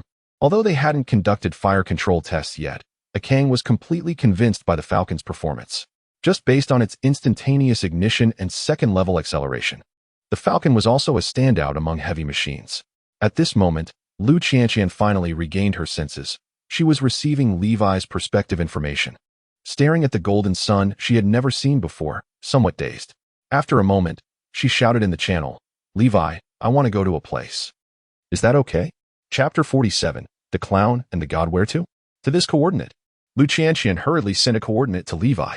Levi glanced at it and found that this location was actually quite far, already beyond the outer urban area, at the junction between the forging city and the scientific research city. But it didn't matter. After all, Levi had brought out the Falcon this time to test various performances, so a trip to a distant place was not an issue. The Falcon quickly adjusted its direction, speeding through the high sky, and after a long while, it arrived at a winding mountain road. It was still winter, and the snow had not completely melted. Most of the mountain road was piled with snow, and the fierce wind howled between the cliffs, with no signs of any people along the way. The Falcon suddenly descended from the thick clouds, braving the cold wind. And just as it was about to crash into the mountain rocks, it suddenly pulled up and came to a stop in a clearing. Bang! Bang! Several metallic clanging sounds echoed from the abdomen of the Falcon. The next second, Lu Qianqian toppled into the snow, propping herself up on the ground, retching violently. "I feel like I've thrown up my breakfast. No, I'm going to throw up again." Seeing Lu Qianqian's intense reaction, Levi couldn't help but feel puzzled. His driving skills weren't that bad, were they? "Next time, don't bring anyone. I can barely handle it." Akang staggered out from the hatch, his tone inevitably a bit weak and intermittent, clearly impressed by Levi's driving skills. "It wasn't that exaggerated, was it? I thought it was fine." He scratched his head, surprised at their reactions.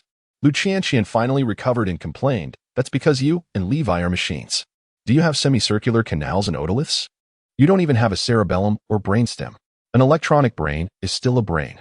Seeing the two of them about to bicker again, Levi hurriedly changed the subject, asking, "What are you doing here? Enjoying the scenery? Am I that bored?" Lu Qianqian slowly walked to a stone that was almost completely covered by snow and wind. She gathered her internal mechanical power. A flash of electricity passed, and the snow around her melted instantly, revealing the inscription on the stone. "The pioneering group has lost 377 members." Seeming to sense Levi's and Akang's puzzled emotions, she took out a few electronic cigarettes from her pocket and placed them on the grave while explaining her past to the others. "I was saved by a pioneering group leader called Golden Hand." Her voice was low, and anyone could tell that these stories had a profound impact on her. Listening intently, Akang had never been to other cities and didn't know the hardships of relocation. Those stories were as fascinating as the myths told by nuns and priests. Akang listened in silence, as he was also part of this story, but the little girl from back then could no longer recognize herself. She even wanted to give herself an electronic cigarette. Levi, on the other hand, was indifferent. Such stories were very common throughout the galaxy, especially on a planet like Barrow, filled with crises and uncertainty. Deaths and annihilations were nothing unusual. Such written stories were hard to move him anymore. After a long while, Lu Qianqian stood up, unconsciously looking at the sky. "Levi, I heard the elders say that the sky used to be beautiful, not like this grayish appearance now. To be honest, I'm not afraid of you laughing. Just now in the sky, it was the first time I saw the blue sky that the elders talked about. Yeah, I used to hear priests say that the sky wasn't like this. By the way, why has it changed like this?" Listening to Lu Qianqian's words, Levi also became puzzled. In his understanding, nothing could change the world. Even someone as powerful as Vichy couldn't do that. Hearing the two of them, Levi suddenly realized a problem. No one, whether in the past or present, had explained why Barrow was in its current state. He had always thought it was simply due to nuclear wars or something, after all. Apocalyptic places were always related to such things. But when Vichy showed him images of the past, he vaguely remembered that outside the conference room window, It seemed that even before those leaders met, the sky was already gray. It didn't make sense that they would mutually launch nuclear bombs at each other, trying to kill one another, and then gather together afterward to discuss how to build a mechanical utopia without any issues, right? Just when Li Wei was puzzled, Akong unexpectedly spoke up. I don't know much about the past, but there's an interesting saying among the higher-ups of the cult. The seven-faced clown believes that the reason why Bai Luo Xing has become like this is entirely due to the gods. He claims to be following the will of the gods to save everyone. Huh, gods. Lu Qianqian said irritably. Bai Luo Xing's beliefs are full of lies. And the seven-faced clown is doing the same? If he says he's a god, he should have some originality. At this moment, Akang's voice suddenly became solemn. The problem lies here. You may not know, but the seven-faced clown's ability is not innate. The three suddenly looked at Akang, as if they had heard a significant revelation. What did you say? Abilities can be developed later? Elaborate. Akang looked at the three of them with a somewhat chilling gaze. According to the information provided by the cult itself, the seven-faced clown did not possess any anomalous thoughts before entering Antarctica. This cannot be lied about. Everyone knew he was a beggar. According to the seven-faced clown's own account, he met a god somewhere in Antarctica, which is how he obtained his anomalous thoughts. How is this different from those ancient people claiming to have received divine favor? If he says his mother was favored by a god, I might find that a bit interesting. Lu Qianqian immediately felt deflated, thinking that this masked man could bring her something new, only to find out it was the same old story. Forget it, forget it. Let's go back. The group squeezed back into the hangar of the Falcon and began their return to Utopia. However, Li Wei was still very concerned about what Akong had just said. A few days ago, the mourner had just approached him, saying that this journey would be very troublesome. Now it seemed that his trip to Antarctica was likely to poke the cult's butt, which would inevitably provoke a strong reaction from them. Moreover, there was another thing that concerned him. 3 days ago, his panel suddenly indicated that he was being watched by an unknown god. Could it be that unknown god from Antarctica? After a long while, Li Wei and his group finally returned to the front of the White Tower. However, Tia brought Li Wei some very bad news. You mean my fortress has been hacked? Who is so bold as to intercept Vichy's orders? Li Wei stared at Tia in disbelief. Tia shook her head helplessly. The White Tower of the Research City does not have the capability to produce small mobile fortresses. I can only place an order from the Forging City. But strangely, the intelligent Maria from the Forging City has not responded to me at all. Li Wei was puzzled. Didn't you tell Vichy about this? I did. But the master's intention is for you to handle it. Tia paused, her tone filled with helplessness. Anyway, they also need to pass through the Forging City. So it wouldn't be a problem to take a look while they're at it. That's what the boss said. Chapter 48. Heading to the Forging City, it was at this moment that Li Wei truly realized how lazy Vichy was. She didn't take care at all about the issues with her subordinate's AI core and just passed the trouble on to him. Sigh, forget it. Li Wei sighed helplessly, his main body emerging from the Falcon and taking the lift back to the underground forging site. Before long, he was back inside the Flame Wolf. So, when do you plan to set off? He calculated the time. The second major cleansing of the Forging City was about to begin. Cleansing? Li Wei turned his head, replacing his body parts while chatting with Akong. What is the cleansing? Were you from the Forging City before?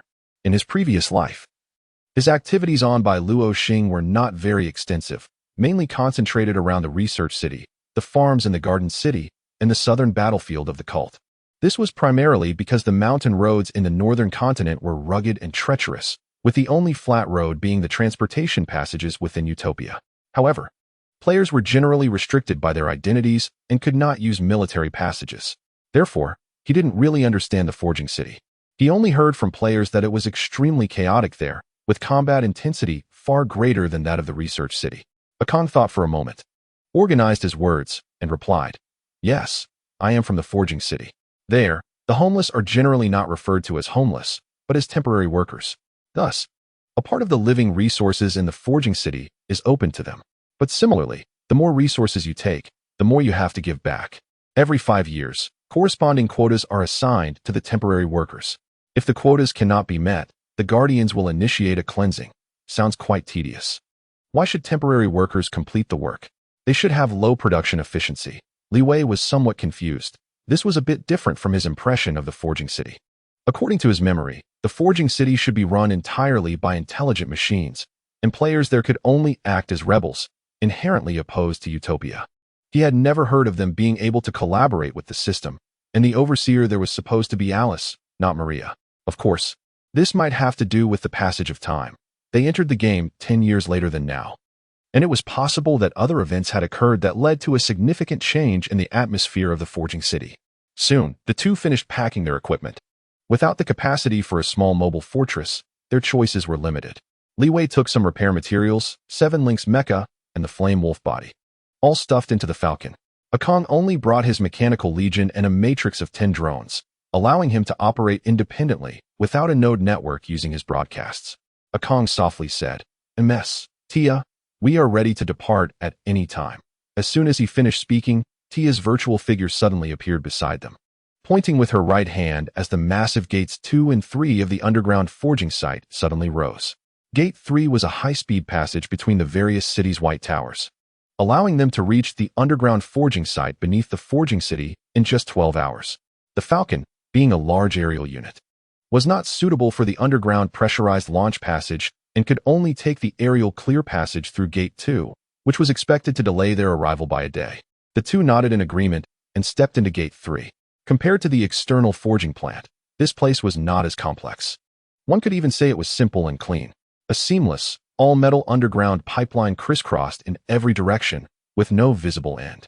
Ahead, a metal giant sphere with an estimated radius of 4 meters lay atop the pipeline, with a circular opening in the center resembling ripples, from which a passage ladder extended.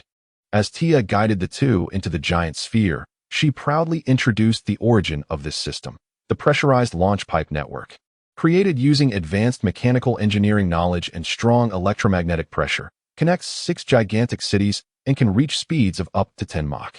It is one of the few giant projects in Utopia, and this route was constructed without the involvement of the Guardians. I planned it all myself. Upon hearing this, Li Wei couldn't help but exclaim, "Impressive." Tia smiled, but didn't respond. As the hatch closed, the lights inside the sphere gradually dimmed, and a powerful sense of pressure hit them. Li Wei swayed a bit, nearly falling to the ground. Time is tight, and there are some things that are inconvenient for Lu Qianqian and the others to know. I will now explain the details to you. The surrounding sofa seats disappeared, and the virtual reality came back online. However, unlike the memory recall with Vichy, there were no simulated images here. Instead, a green data flood surged in, forming a microscopic city model. 20 years ago, the forging city was still under the control of fully intelligent machines, essentially operating in an unattended, fully automated state. However, for some unknown reason, the Guardians suddenly issued a new directive, handing over 30 of the production equipment to be jointly managed by 3 research supervisors, my Master Vichy, Dr. Stephen, and Mr. Pierre Wei. She gently tapped, and the forging city suddenly underwent earth-shattering changes.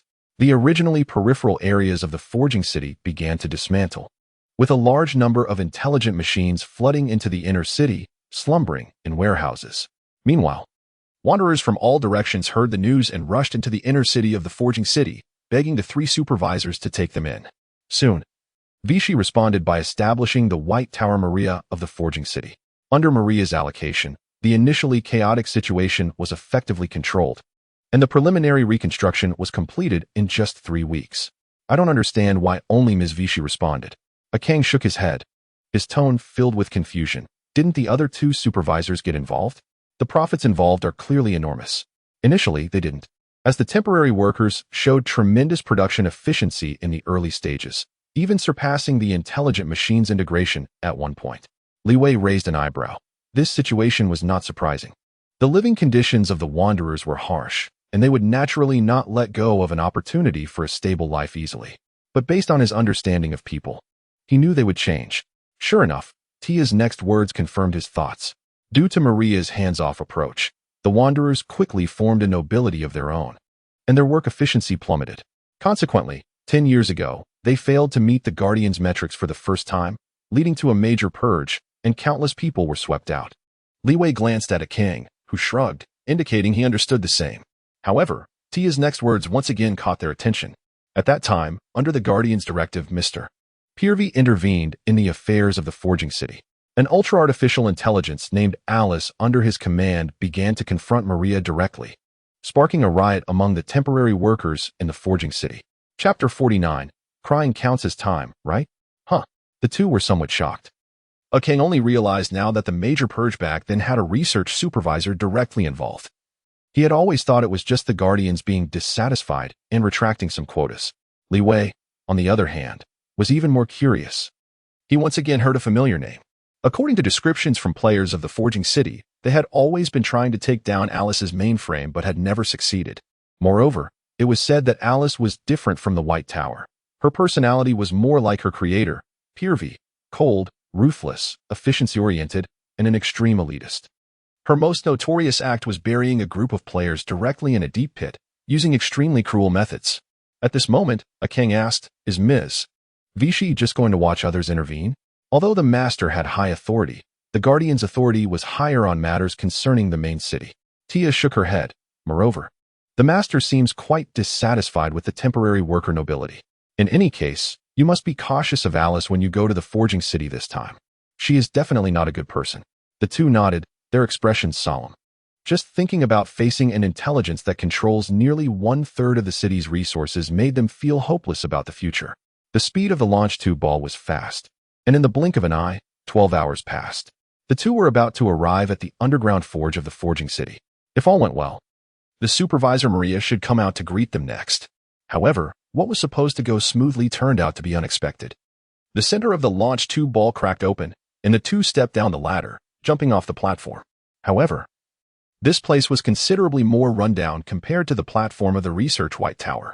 The platform was covered in dust, the surrounding lights were dim, and only a few lights were bright. The distant gate was half open, and the area was silent, clearly indicating that it had not been maintained for a long time. Well, the lights aren't even on. Could it be that the place has been cleared out? Li Wei pressed his right hand on his knife. The cybernetic eye on his head turning from red to green, already activating night vision mode. I can't reach the nearby network nodes. It seems Maria's situation is worse than we imagined. Let me see if I can access the system here and restart the energy channel. Akang took a few slow steps, and two drones flew out from behind him, sneaking into the gate to scout the way. However, Akang's expression gradually grew tense, as the sensory perception of his virtual soul emitted a hint of unease. What's going on? Li Wei asked while receiving Akang's shared vision, moving to the gate. He pushed the gate open slightly, creating a 2-meter-high passage. The situation is terrible. All systems are locked. I can't even connect to the external cameras. Maria left in a hurry and probably cut off all the circuits directly. We have to use the manual passage. Li Wei, upon hearing this, decided to leave all materials inside the metallic launch tube ball, taking only a Lynx mech soldier hidden on him, and strode outside. A few minutes later, in the darkness, the two finally found the control console of the forge. Unlike the forging facilities in the research city, this place did not use a straightforward mechanical transport system. Instead, it had many manual operation handles like stairs. It seemed that Maria had long considered that if the intelligent machine system completely fell, humans could still operate manually. Li Wei reached out, and in an instant, many steps suddenly protruded from the surrounding walls. The sealed door above creaked, shaking off countless dust particles and revealing an upward passage. The two did not hesitate and ran up the stairs, quickly reaching the ground. However, the situation here was worse than they had imagined. Not to mention seeing the familiar White Tower hall. Everywhere was in ruins, with broken eaves and walls. Steel bars and rubble scattered everywhere, bearing the marks of bomb bombardment. Li Wei exclaimed in surprise. Did Maria get torn apart by Alice? No way. Wait, there are enemies. Just as Akang was about to say something, a missile suddenly came at them from above. Akang focused, intending to hack into the missile to change its flight path, but suddenly realized that the missile was purely mechanically guided, with no network interface at all. The enemy knew them well. They used missiles that were purely kinetic weapons. Seeing this, Li Wei grabbed Akang with one hand, pushed off the ground, and evaded the missile's trajectory, escaping its attack range.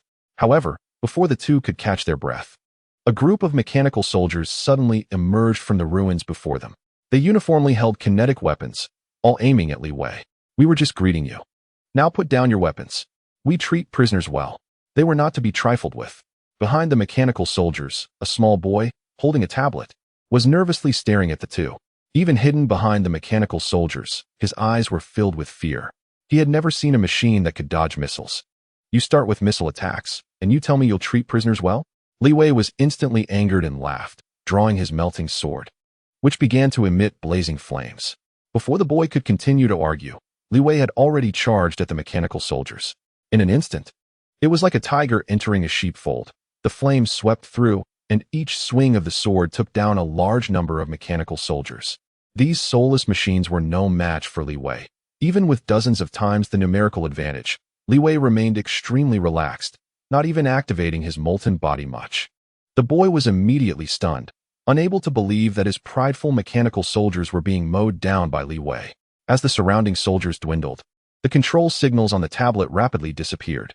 Watching the intelligent machine slowly approach him, he trembled, collapsing to the ground and crying out, "Dad, Mom, save me." However, Li Wei would not indulge such a bully who feared the strong. With a swing of the great sword, the steel wall behind him collapsed with a loud crash, and several strands of hair on the child's head were slightly ignited, producing a strange odor. Crying? Crying counts as time. I'll give you a minute to explain everything to me. Why are you here? Who sent you? And where did Maria go? Otherwise, Levi turned the sword in his hand, thrusting it directly next to the child's ear, the scorching blade radiating an oppressive heat wave that instantly silenced the child's cries. He didn't understand why his past ability to turn danger into safety by simply crying was failing him. The mechanical beings had always been easy to talk to, hadn't they? But the burning sword by his ear clearly told him that this guy in front of him was not someone he could soften with tears. If he didn't tell the truth soon, he would likely end up like those machines, cut in half. Chapter 50. Night Rain Hun, I said, don't kill me. The child trembled in fright, his voice stuttering. I came to earn points. Lady Alice said that as long as I destroy the machines that come out of here, I would get points. As for that detestable slave owner, I really don't know where he went. Huh? Levi asked in confusion, what are points? Points are the rewards we get for defeating the White Tower machines. He pointed to the tablet on the ground, lowering his head. That's what I exchanged for with points. Levi frowned and picked up the tablet, realizing it had been highly encrypted by a virtual mechanic, making it difficult for him to crack it with his intelligence attributes. Let me take a look. Taking the tablet from Levi, Akang quickly decrypted the facial recognition encryption. Something's not right. There's a problem. Akang's eyes flashed as he immediately shoved the tablet back into the child's arms, then grabbed the child and hurled him forcefully several meters away. Go. Levi did not hesitate, carrying Akang and quickly leaving the scene. The child, in pain from the fall, struggled to get up, only to find that the two robots had already run far away, covering hundreds of meters in just a few seconds. They're gone. I knew it. As long as I cried, those iron idiots would soften up. However, before the child could feel happy for a few seconds, he suddenly noticed many lights appearing above his head, and the next second, countless missiles bombarded the area centered around him. Boom. In an instant, the ground shook, and a continuous series of explosions echoed as the White Tower ruins were bombarded once again. After a long time, as the smoke cleared, the two looked warily at the distant ruins, feeling somewhat frightened. The person who set up that controller was a master. Once the conditions of mechanical soldiers' deaths, the registrant's survival, and the controller's invasion were simultaneously met, missiles would automatically be launched to bombard the area. Akang looked at the ruins and felt the cruelty and viciousness of the supervisor named Alice. Then you didn't have to throw the child out, did you? Maybe he could have led us somewhere. Levi shook his head in response. You're not a virtual mechanic. Your sensitivity to the network isn't that keen. That child has a small interface on him that has been continuously sending location signals, and he probably doesn't even know it. Akang paused, releasing all the drones to temporarily form a signal jamming area. TSK, no wonder they sent a child over. It's probably to buy some time. We need to go. Someone will be here looking for us soon. Levi sheathed his cutting sword and looked at Akang. You're a local. Do you have any recommendations? I haven't been back here in almost 10 years, Akang said, his mouth twitching. If we really need a place to stay, I suggest we get out of the forging city directly. Don't stay here. I don't have the confidence to fight in the territory of a supervisor. Sounds good. You lead the way, and I'll take care of the fighting. As Levi expected, a few minutes later, a large wave of mechanical soldiers surged toward the vicinity of the White Tower. However, they did not find the White Tower machines reported by Alice. They only saw a puddle of meat paste and blood on the ground. They ran. Those lackeys. So pathetic that child was actually used as a bomb. The people behind the mechanical soldiers were chattering, clearly believing that the child's death was caused by Levi and his companion. A new announcement.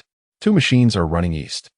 Suddenly, the mechanical soldiers, who had been angrily cursing Levi and his group, all turned their direction, no longer paying attention to the pitiful meat paste on the ground, and resumed their pursuit of Levi and Akang.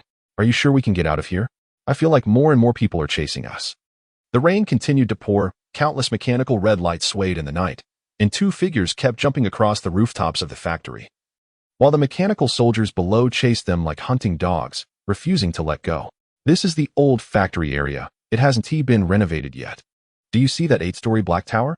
Akang shouted, massive map data returning to his brain from the surrounding drones. Levi effortlessly cut through the blocking drones and nodded toward the target 100 meters away. And then, there's an anti-air shelter below that connects to the entire sewer system.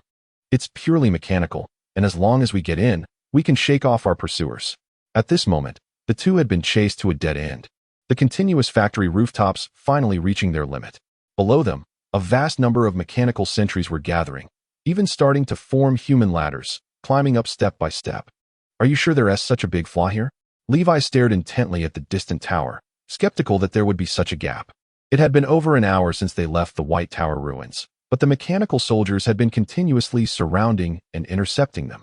Even though Levi had cut down dozens of batches, countless more soldiers continued to arrive. Even if those soldiers were of poor performance and hardly used any extraordinary knowledge, only being able to shoot, otherwise, they would have been exhausted long ago. This is the only opportunity. Alice has long known we would come here, and there have been broadcasting machines tracking us from above. But looking at the situation in the old city, she hasn't made all the preparations. Akang pointed to a small B machine 200 meters above. Hearing this, Levi replied, can't you hack them? You're a phantom mechanic. I'm already hacking. But there are too many of them, and once these things detect any signs of invasion, they will self-destruct. Alice has been interfering with me, Akang said. Just then, several small B machines self-destructed, but the sounds were very faint, hardly noticeable in the rainy night. At this moment, the number of mechanical sentries had filled the entire street, climbing on each other like zombies, desperately trying to reach higher, forming a massive encirclement around the two. All right, even if it's a dragon's den or a tiger's lair, we have to charge in once. Seeing Levi's determination, Akang quickly said, there is a staircase this way. Let us go. Hey, what are you doing? Put me down. At that moment, flames surged from the Inferno Wolf, who grabbed Akang and spun in place, like throwing a shot put, launching him toward a window of a cubic building. Just as he was about to fall, several drones immediately shot out hooks, firmly catching him and breaking through the window from the 3rd floor. Levi raised an eyebrow, unable to help but give a thumbs up. A real man doesn't take the stairs. Akang glared at him, extremely dissatisfied with this reckless man, and flipped him the bird. Chapter 51. Virtual invasion is not my weakness at this time. Many mechanical sentries had already climbed up the outer walls of the building. Levi took a few steps back, bent at the waist, and with a sudden burst of strength in his legs, he leaped off the heads of the mechanical sentries like a cannonball, drawing a red arc in the air, shattering the window and crashing into the 5th floor. Hey, where do we go next? However, Akang's response was very vague, vaguely accompanied by some electrical noise. Enemies on the 8th floor. Before Leeway could react, a gunshot suddenly rang out, and a steel bullet ricocheted off the wall several times, grazing Yanlong's right shoulder. Leeway quickly rolled over and fell to the wall, peering through the shattered glass to vaguely see a figure on the 8th floor aiming at them. Sure enough, there's an ambush. At this moment, the panel suddenly had new activity.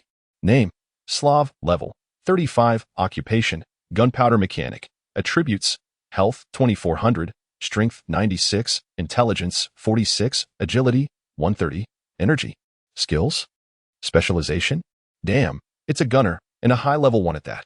The 1st floor is sealed off. I need time to crack the floor password. At this moment, Akang's voice came again, evidently.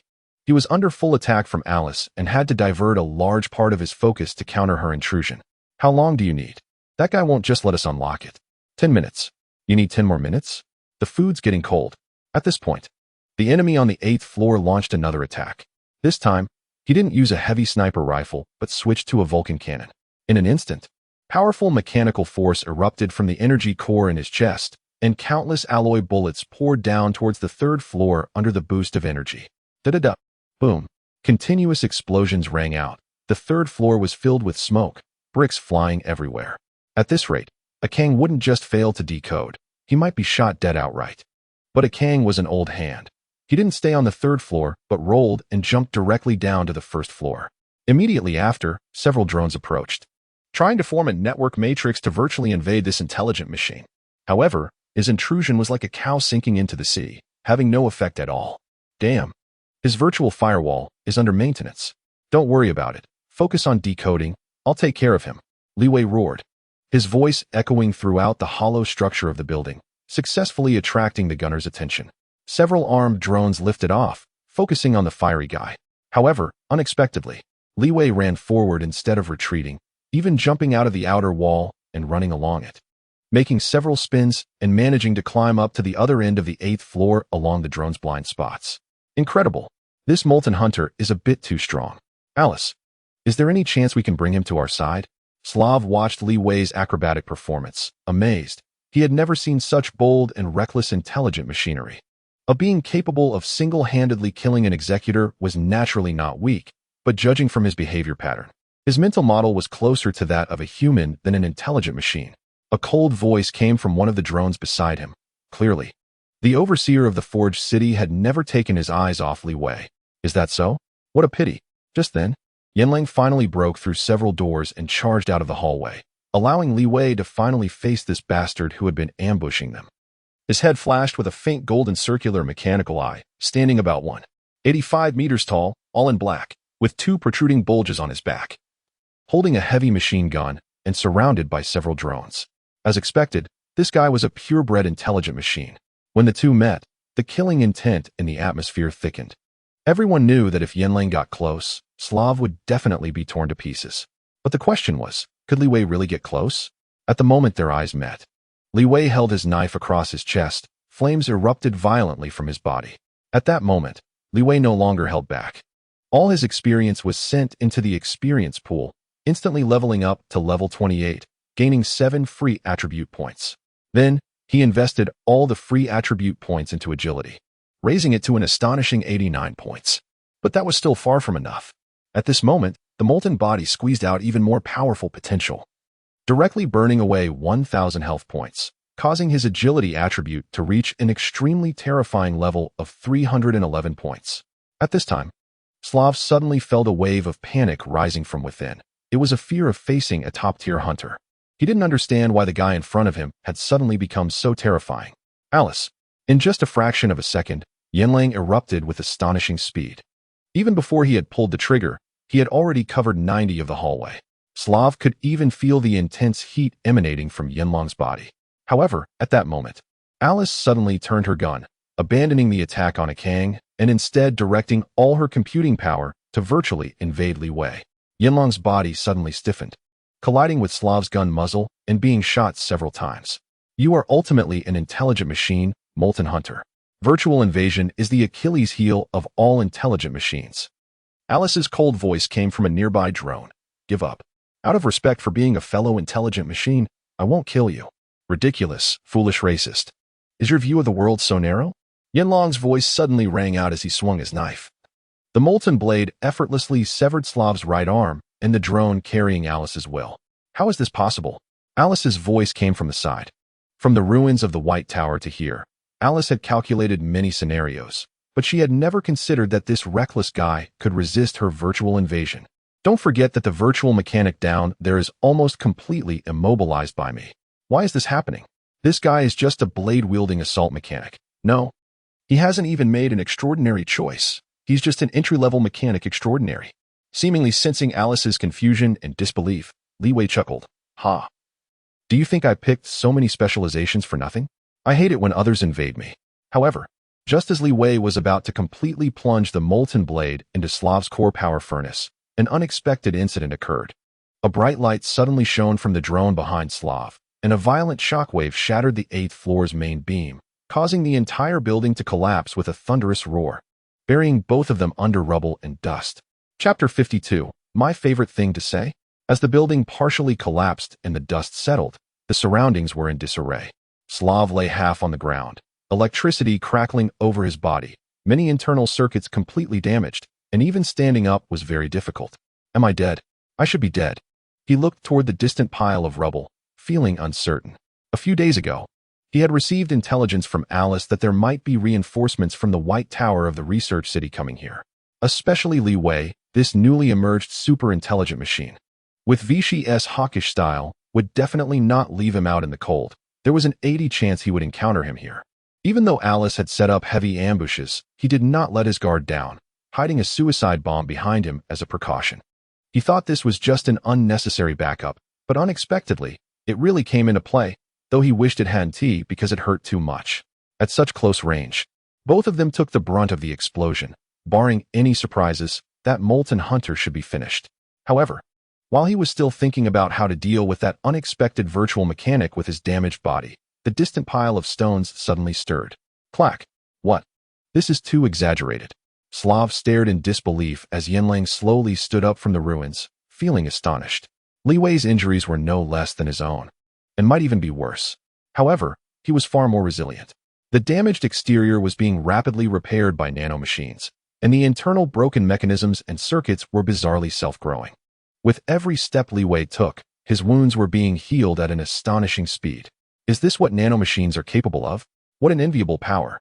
Slava forced a bitter smile, clearly regarding Li Wei's strength as a unique feature of the nanomachines. Quite ruthless, he thought. Didn't he expect there to be such a trump card hidden behind him? Li Wei looked at the paralyzed drone before him, feeling a wave of fear in his heart. Name: Li Wei. Level: 28. Experience points: 0. Free attribute points: 0. Attributes: Health: 11401000. Strength: 3616. Intelligence: 480. Agility: 89222. Energy: 11020. Specialties: Advanced mechanical forging skills. Super artificial intelligence. Physical resilience. Lone wanderer. Basic mechanical sensing. Skills: Basic mechanical deduction 4. Basic mechanical disassembly 4. Basic virtual affinity 4. Lower level mechanical production 5. Nanomachine activation 1. Nanomachine control 1. Energy output enhancement 1. Virtual intelligence 1. If I hadn't specifically purchased nearly 100 units of nanomechanical devices before setting out to sustain my health, I could have very well been unable to engage in close combat due to lacking attributes, and could have been ground to dust by this gunner mechanic. Or perhaps, after getting close, I could have had my health bar wiped out by this guy's hidden explosives, leaving me no time to react and use my physical resilience, leading to my death. I can only say that this guy before me is truly difficult to deal with. At this moment, the flames on the fire wolf gradually extinguished, and his body returned to normal. He dragged his heavy blade, stepping closer and closer to Slava. Stop! Molten Fire Hunter, I command you to stop. The paralyzed drone beside them suddenly let out a sharp cry, although she had already tried with all her might to virtually attack Li Wei. Yet she still couldn't halt Li Wei's advance. What is wrong, Lady Alice? You didn't hold back when you wanted to kill us back then. Li Wei said sarcastically, clearly remembering Alice's comprehensive siege against them. I can give you a lot of things: materials, knowledge, weapons and equipment, anything you want. I am the supervisor of the forging city, and I have the authority to satisfy all your desires. At this moment, Alice was truly panicking. All this time, her opponents had been Maria and those troublesome citizens. As long as she proposed some material conditions, she could always exchange for the benefits she desired. In her view, all lives could be satisfied with material things, and even intelligent machines were no exception. Oh, really? That sounds quite good. Li Wei smiled, seemingly considering Alice's offer. Seeing Li Wei's hesitation, Alice couldn't help but feel a glimmer of hope. Yes, just like this, as long as she drags it out a bit longer. The real intelligent machine army will arrive, and she would definitely be able to save Slava. We came here just for a small mobile fortress. There doesn't seem to be a need to really get involved in this mess, right, Akang? At this moment, Akang, who was decoding with all his might, couldn't help but glance back at Li Wei, his eyes filled with complexity. Based on his understanding of Li Wei, he already knew what Li Wei was up to. Theoretically, yes, Ms. Vichy didn't require us to resolve the crisis here, just to come and take a look. Then Alice's voice finally relaxed. It seemed that these people were no different from those troublesome citizens. As long as you spend a little, you could always solve it. But what I like most is to tell those self-righteous people. What? Li Wei drew the molten cutting sword, with nanomachines wrapping around the blade, and in a flash, pierced through Slava's core furnace, completely extinguishing the energy spark of this gunner mechanic. What have you done? Alice's voice echoed sharply throughout the forging city. her anger fully ignited. A person who can use children as targets. I don't think she has any conscience or integrity. Li Wei twisted his right hand, completely shattering Slava's core part, and in an instant, the panel's voice sounded in his ear. You are attempting to assimilate, Slava. Target health extremely low. Assimilation difficulty is 0. Assimilating. Assimilation complete. You have gained the specialty. Energy modification. You have killed Slava, gaining 30 experience points. City reputation activated. Alice, 1000. Hatred. Maria, 200. Normal. You have triggered the level task. Human and machine. Task narrative. In the endless pursuit, you rise in rebellion, causing Alice to lose a close friend. Now, she hates you to the bone, and your enmity is irreconcilable. Task requirement. Defeat Alice. Task reward. Knowledge assimilation structure adjustment. Failure condition. Leave the forging city. Assimilation structure adjustment? I seem to have never heard of this knowledge before. Could it be that no one in the previous life triggered this task? It's not hard to understand, after all. Killing Slava is equivalent to making enemies with nearly half the city, and moreover, the players didn't have the capability to kill Slava. You can't escape. Even if you run back to the research city, back under Vichy's protection, I will definitely not let you go. Li Wei smiled, ignoring Alice, and instead drew his sword. In a Kang's complex gaze, he gradually vanished into the rainy night, passed through the underground level 1, entered the underground pipeline network, and disappeared from all surveillance perspectives. Chapter 53. The Coward and the Inert Pat. The underground tunnel was pitch black, covered in black sludge, with only some floating garbage stagnating on the ground, clearly indicating that it hadn't been maintained for a long time. A Kang led the way ahead, and as they walked, he suddenly said, I thought you would choose to trade with Alice in the end. Oh, why do you think so? Li Wei replied casually while pondering what that knowledge could be. The mechanic's personality will always reflect in his mecha. From your mecha's situation, it's clear you don't like to stir up trouble, always opting to minimize risks for maximum gain. Is that so? Li Wei smiled and replied, Are you dissatisfied with my decision then? A Kang was silent for a moment. On the contrary, I admire your courage. Courage? More like recklessness, right? They're the same. It doesn't matter. Then you might have to suffer for it later. The two chatted casually and soon reached a crossroads. A Kang pointed to the 3 paths ahead. The left is the route out of the city into the wilderness, and the right is to continue deeper into the forging city. Li Wei raised an eyebrow and asked, What about the front? It doesn't seem marked on the map you provided. I don't know. A Kang pulled up a thumbnail of the map and said, Before I left. This path hadn't been excavated. It's a new road. I can see that. Li Wei approached and touched the moss at the roadside, noticing traces of heavy objects being dragged. Clearly, someone had been there before. Do you think Maria might have escaped along this path? A Kang looked at the moss by the road as well, and after a moment of thought, he gave his conclusion. I think it's unlikely. The supervisor's main body is huge and cannot be moved through this path. At most, it's just some temporary workers who ran away. Who else there? Come out. A Kang's voice suddenly rose, and he looked vigilantly at the front of the tunnel. Li Wei turned around and suddenly noticed a glimmer of light appearing in the dark tunnel ahead. Don't shoot. I'm sent by Lady Maria. After a long time, a girl emerged, thin and emaciated, wearing a fuzzy hat and an oil-stained coat, with a messy head of black hair. She held a torch and timidly pulled a chip from her pocket, handing it to the fearsome machine in front of her. Maria? Levi raised an eyebrow, resting his cutting sword against the girl's neck, casually taking the chip and tossing it to a Kang. Clearly, he did not let his guard down because of the girl's appearance and words. After scanning for a few seconds, a Kang said, No problem. It contains Maria's key, and it matches the White Tower network code. Does she have any positioning interface on her? No, she's pure organic, not even qualified to be a meat chicken. At this moment, Levi slowly retracted his cutting sword and patted the girl's shoulder. Alice left us with a bit of a bad impression. I hope you don't mind. No, I don't mind, the girl swallowed, looking down, not daring to say much, only feeling that this group of outsiders was much more terrifying than the local machines in the forging city. So where did Maria go? Why has the White Tower become like that? It's all the fault of those traitors. If it weren't for those traitors, the White Tower wouldn't have become what it is now. Traitors? Levi and a Kang exchanged glances, saying nothing more. Soon, the two followed the girl through winding paths until they arrived at a mechanical lift.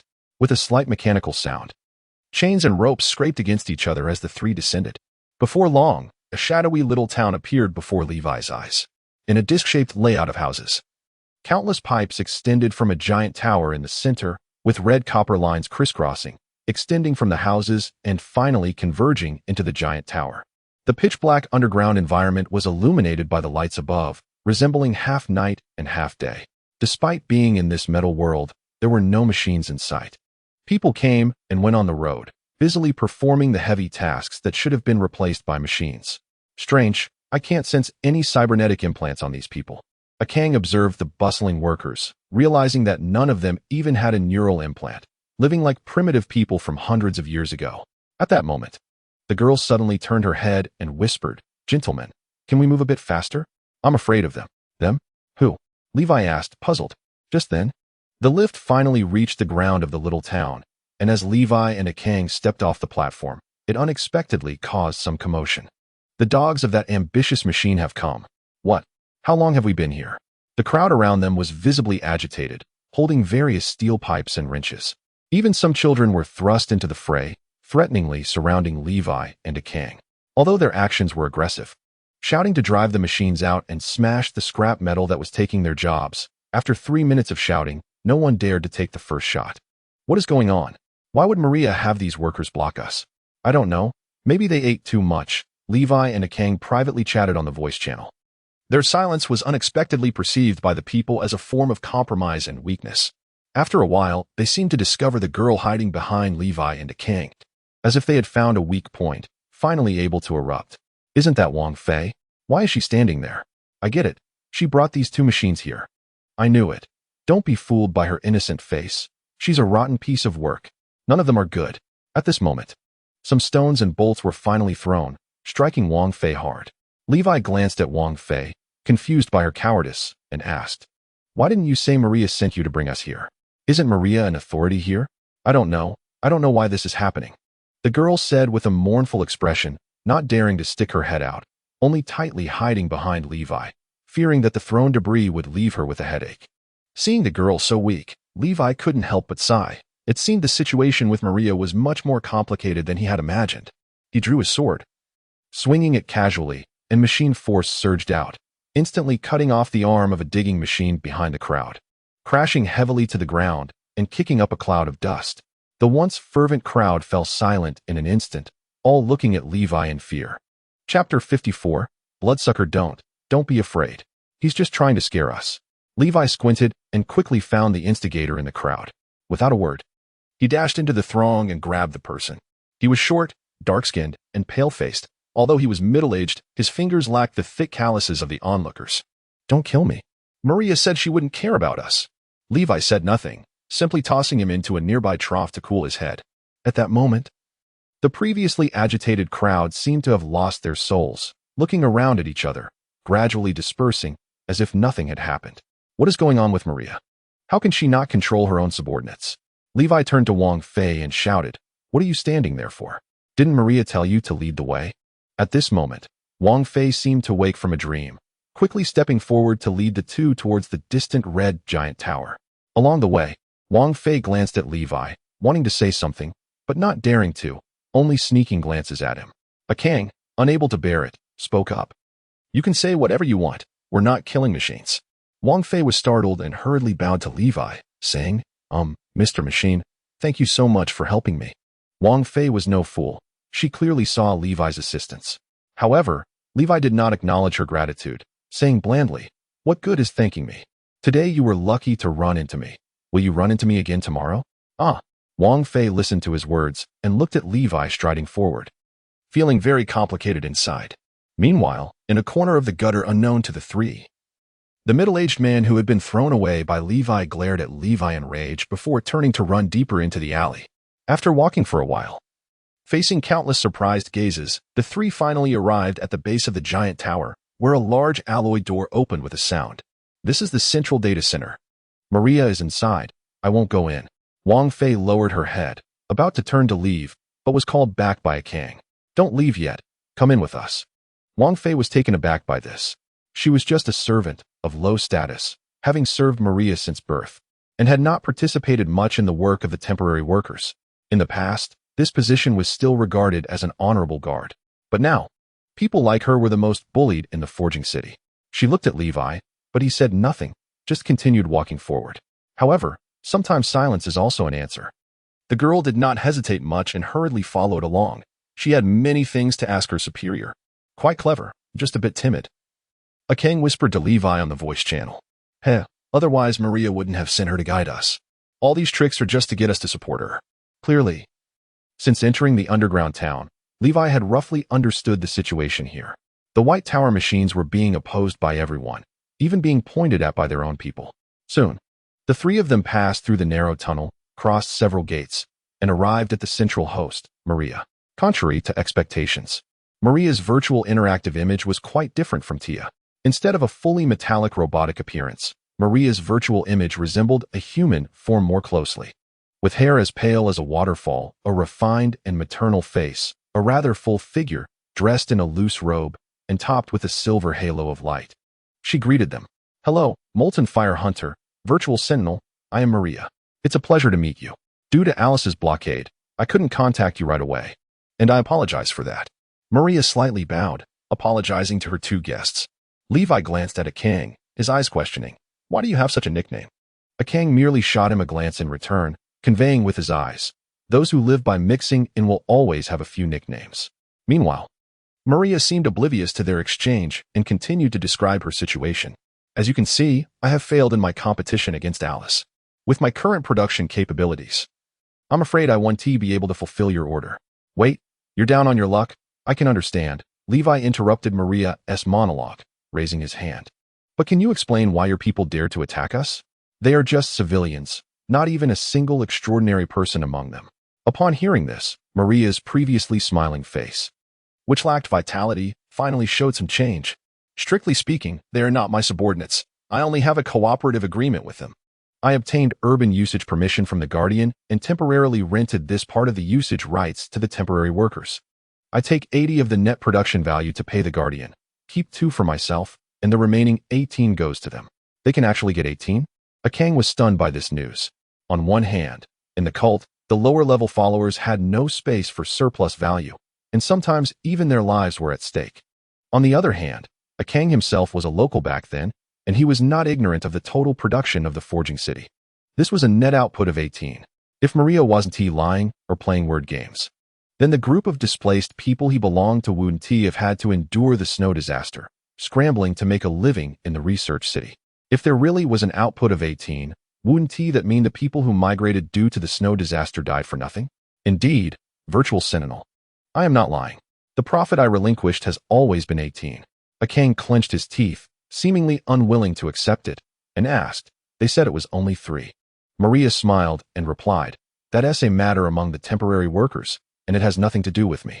I am only responsible for providing production equipment, obtaining raw materials from the Guardian, and acting as a bridge between the Guardian and the temporary workers. At this moment, listening to the conversation between the two, Levi suddenly remembered what Tia had said to him before he set out. Due to Maria's hands-off governance, the Wanderers quickly formed a nobility on their own. It seemed that Vixie was also dissatisfied with the temporary worker nobility. I see, Levi thought. The orders Maria received from Vixie probably conflicted with the production orders from the Guardian. He raised his head to look at Maria and asked word by word. The order Vixie gave you was not to oversee production at all, but to conduct a test, a distribution test for the temporary workers, right? Maria did not deny it and nodded slightly. That is correct. Chapter 55. The third chance test. Wang Fei collapsed on the ground, dazed, staring at Maria, whom she had met for the first time since birth. From childhood to adulthood, she had been instilled with the belief that Lady Maria loved them, that she had never abandoned these displaced people even with a more stable robotic production matrix. However, now that she thought about it, this concept had never been acknowledged by Maria. Was it just a one-sided wish? Levi shook his head as he looked at the collapsed Wang Fei, gently placing his hand on her shoulder before looking up at Maria. But you have not been without pity for them, right? Maria silently looked at Wang Fei, the girl who had served her since birth. After a moment, she replied, I have given many opportunities, but the temporary workers did not take them seriously. The first time, I hinted to the lower-level workers that as long as they benchmarked the gross production value or requested me to conduct a consolidated calculation, they could easily identify the issues. She then looked up at Akang and said, however, you only thought the Guardian's metrics were unreasonable, and this time you have already alerted the snake. Akang was taciturn. At that time, He believed the captains were not lying. Now, looking back, he realized he had been foolish to think they were still fair. Seeing a Kang remain silent, Maria couldn't help but sigh.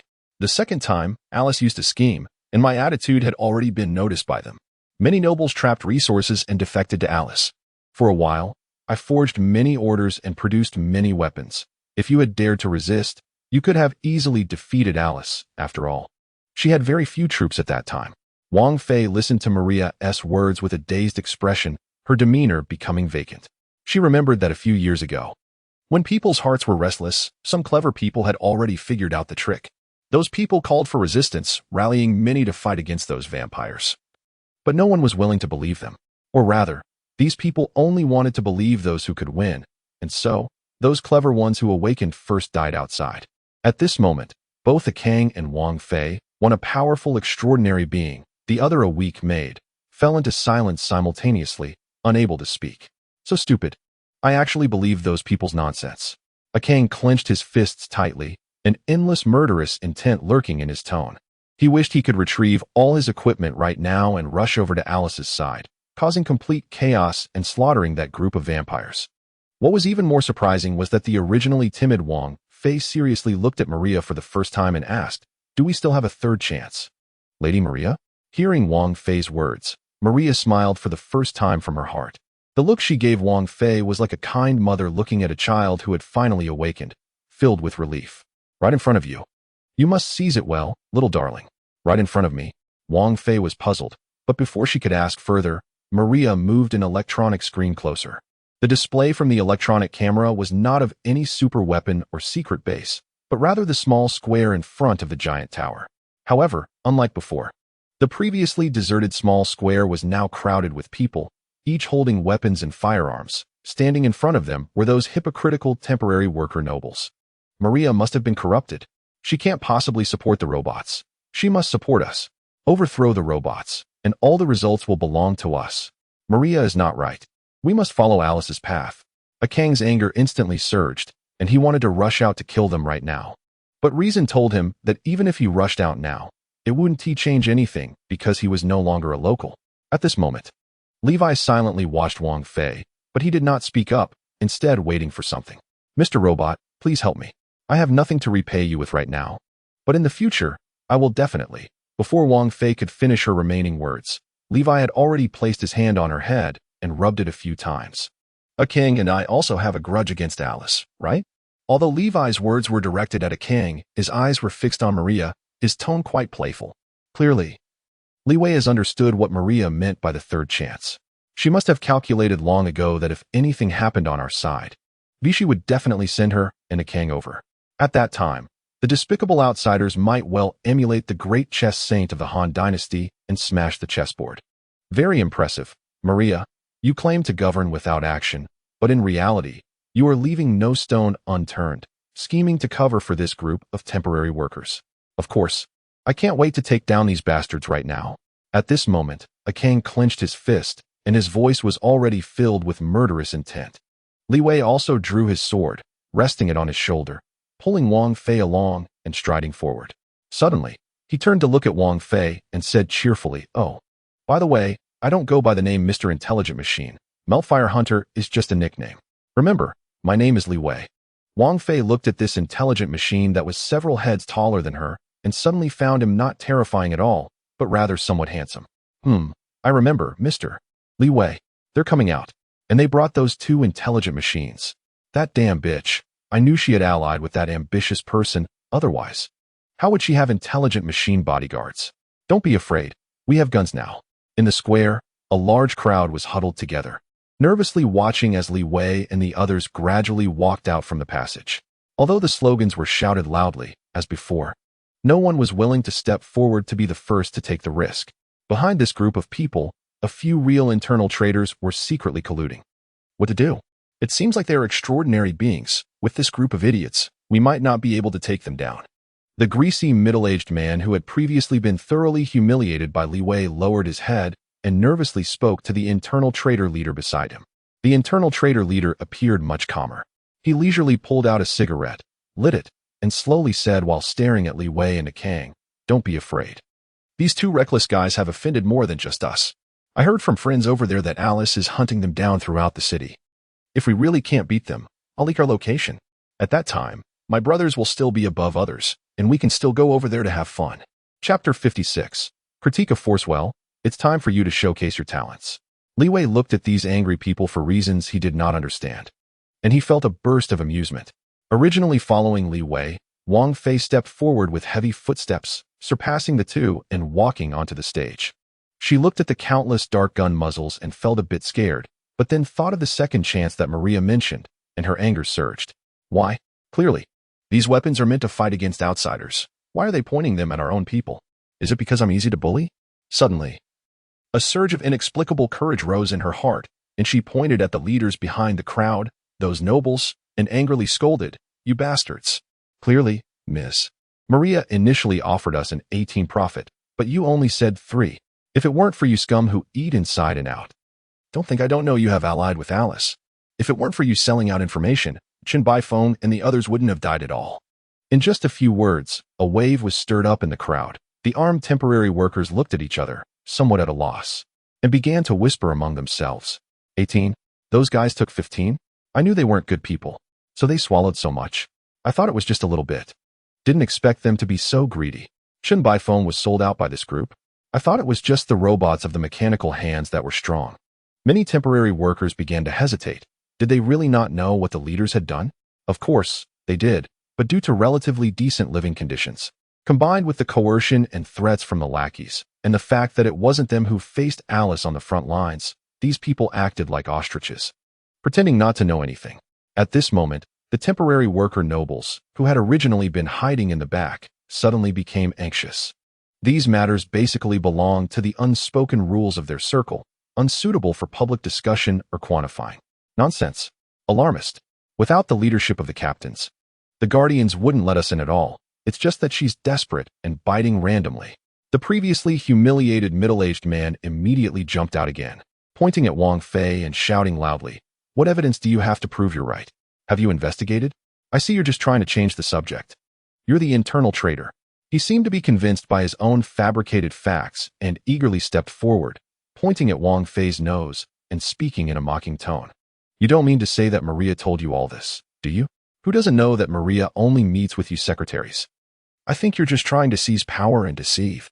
At this moment, the previously hesitant temporary workers, led by the middle-aged man's rhythm, began to regain their rationality. "Yeah, I felt something was off just now. Thinking back, it's indeed the case. Good thing I didn't choose a side, otherwise, I'd be doomed. But it can't be said that way. I think it's a 50-50 situation."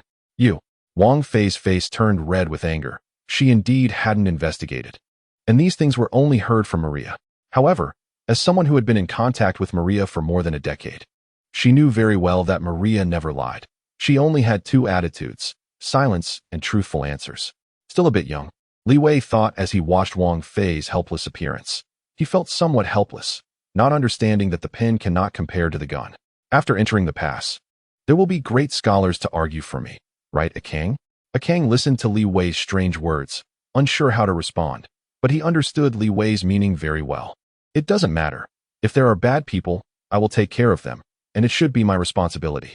He stepped forward, and the crimson mechanical power behind him surged, with surrounding metal objects flying toward him, beginning to forcefully assemble into a giant steel hand. The middle-aged man thought he had successfully argued down this kid, and was feeling pleased with himself when suddenly a shadow descended over the square. He turned around abruptly and found Akang walking towards him with a massive mechanical right arm raised. "You, what are you doing?" "Murder." Faced with such a terrifying sight, the middle-aged man collapsed to the ground, trembling all over, with some liquid escaping from his pants. The next second, the giant hand came down, instantly smashing this noisy clown into pieces, turning him into a puddle of flesh and blood. In an instant, the entire square fell silent, and no one dared to speak again. "My name is Akang, considered a local of the forging city. During the first cleansing, I was forced to leave my hometown and went to the scientific city."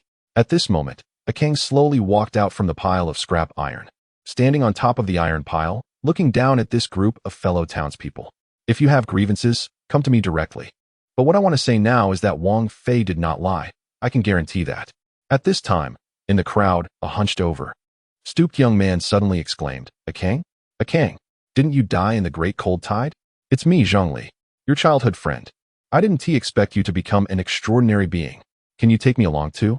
A king tilted his head, looking at the person, and after a long time finally remembered who he was. Oh, it's you. Back then, you seemed to have taken Zhang Qihong's spot, forcing her to migrate with me. Hearing this, Zhang Li's face flushed red, muttering to himself, I'm the eldest son. A king wasn't interested in dealing with this guy who was trying to save his sister. He turned his head to look at a corner behind these people, and suddenly exuded a deadly killing intent. Not good. At this moment, the captain's hiding behind. Like mice seeing a cat, turned and tried to flee.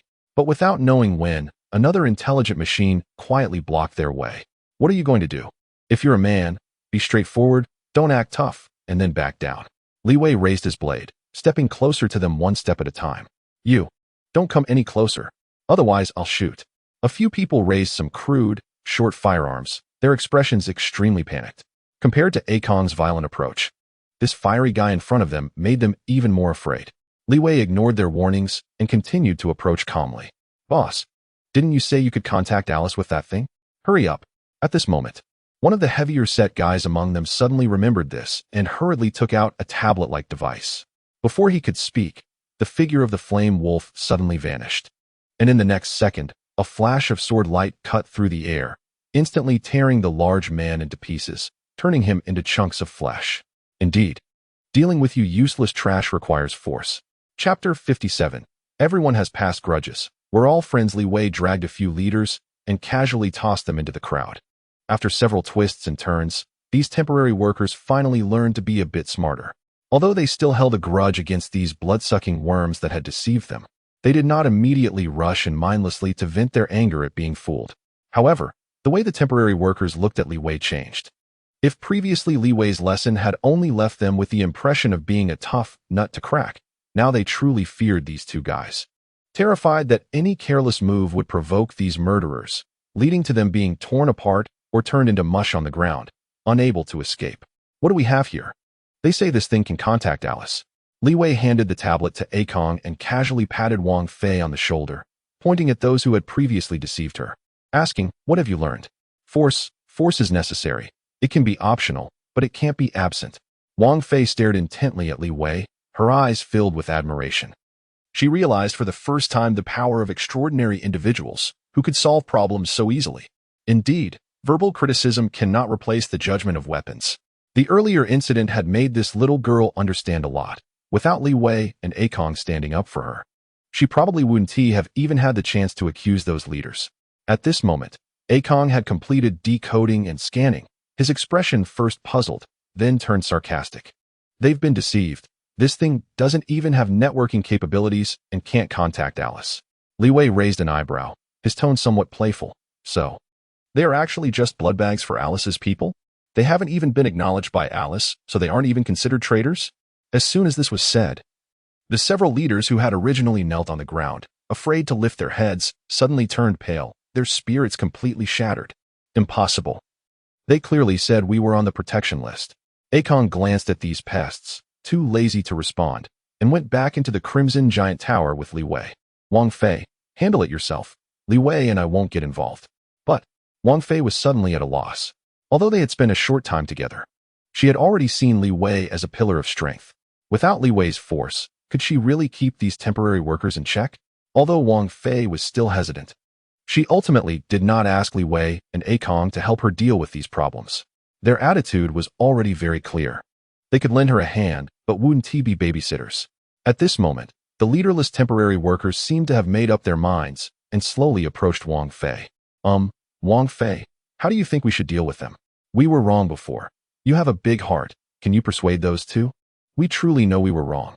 You see, I have an old and young to take care of.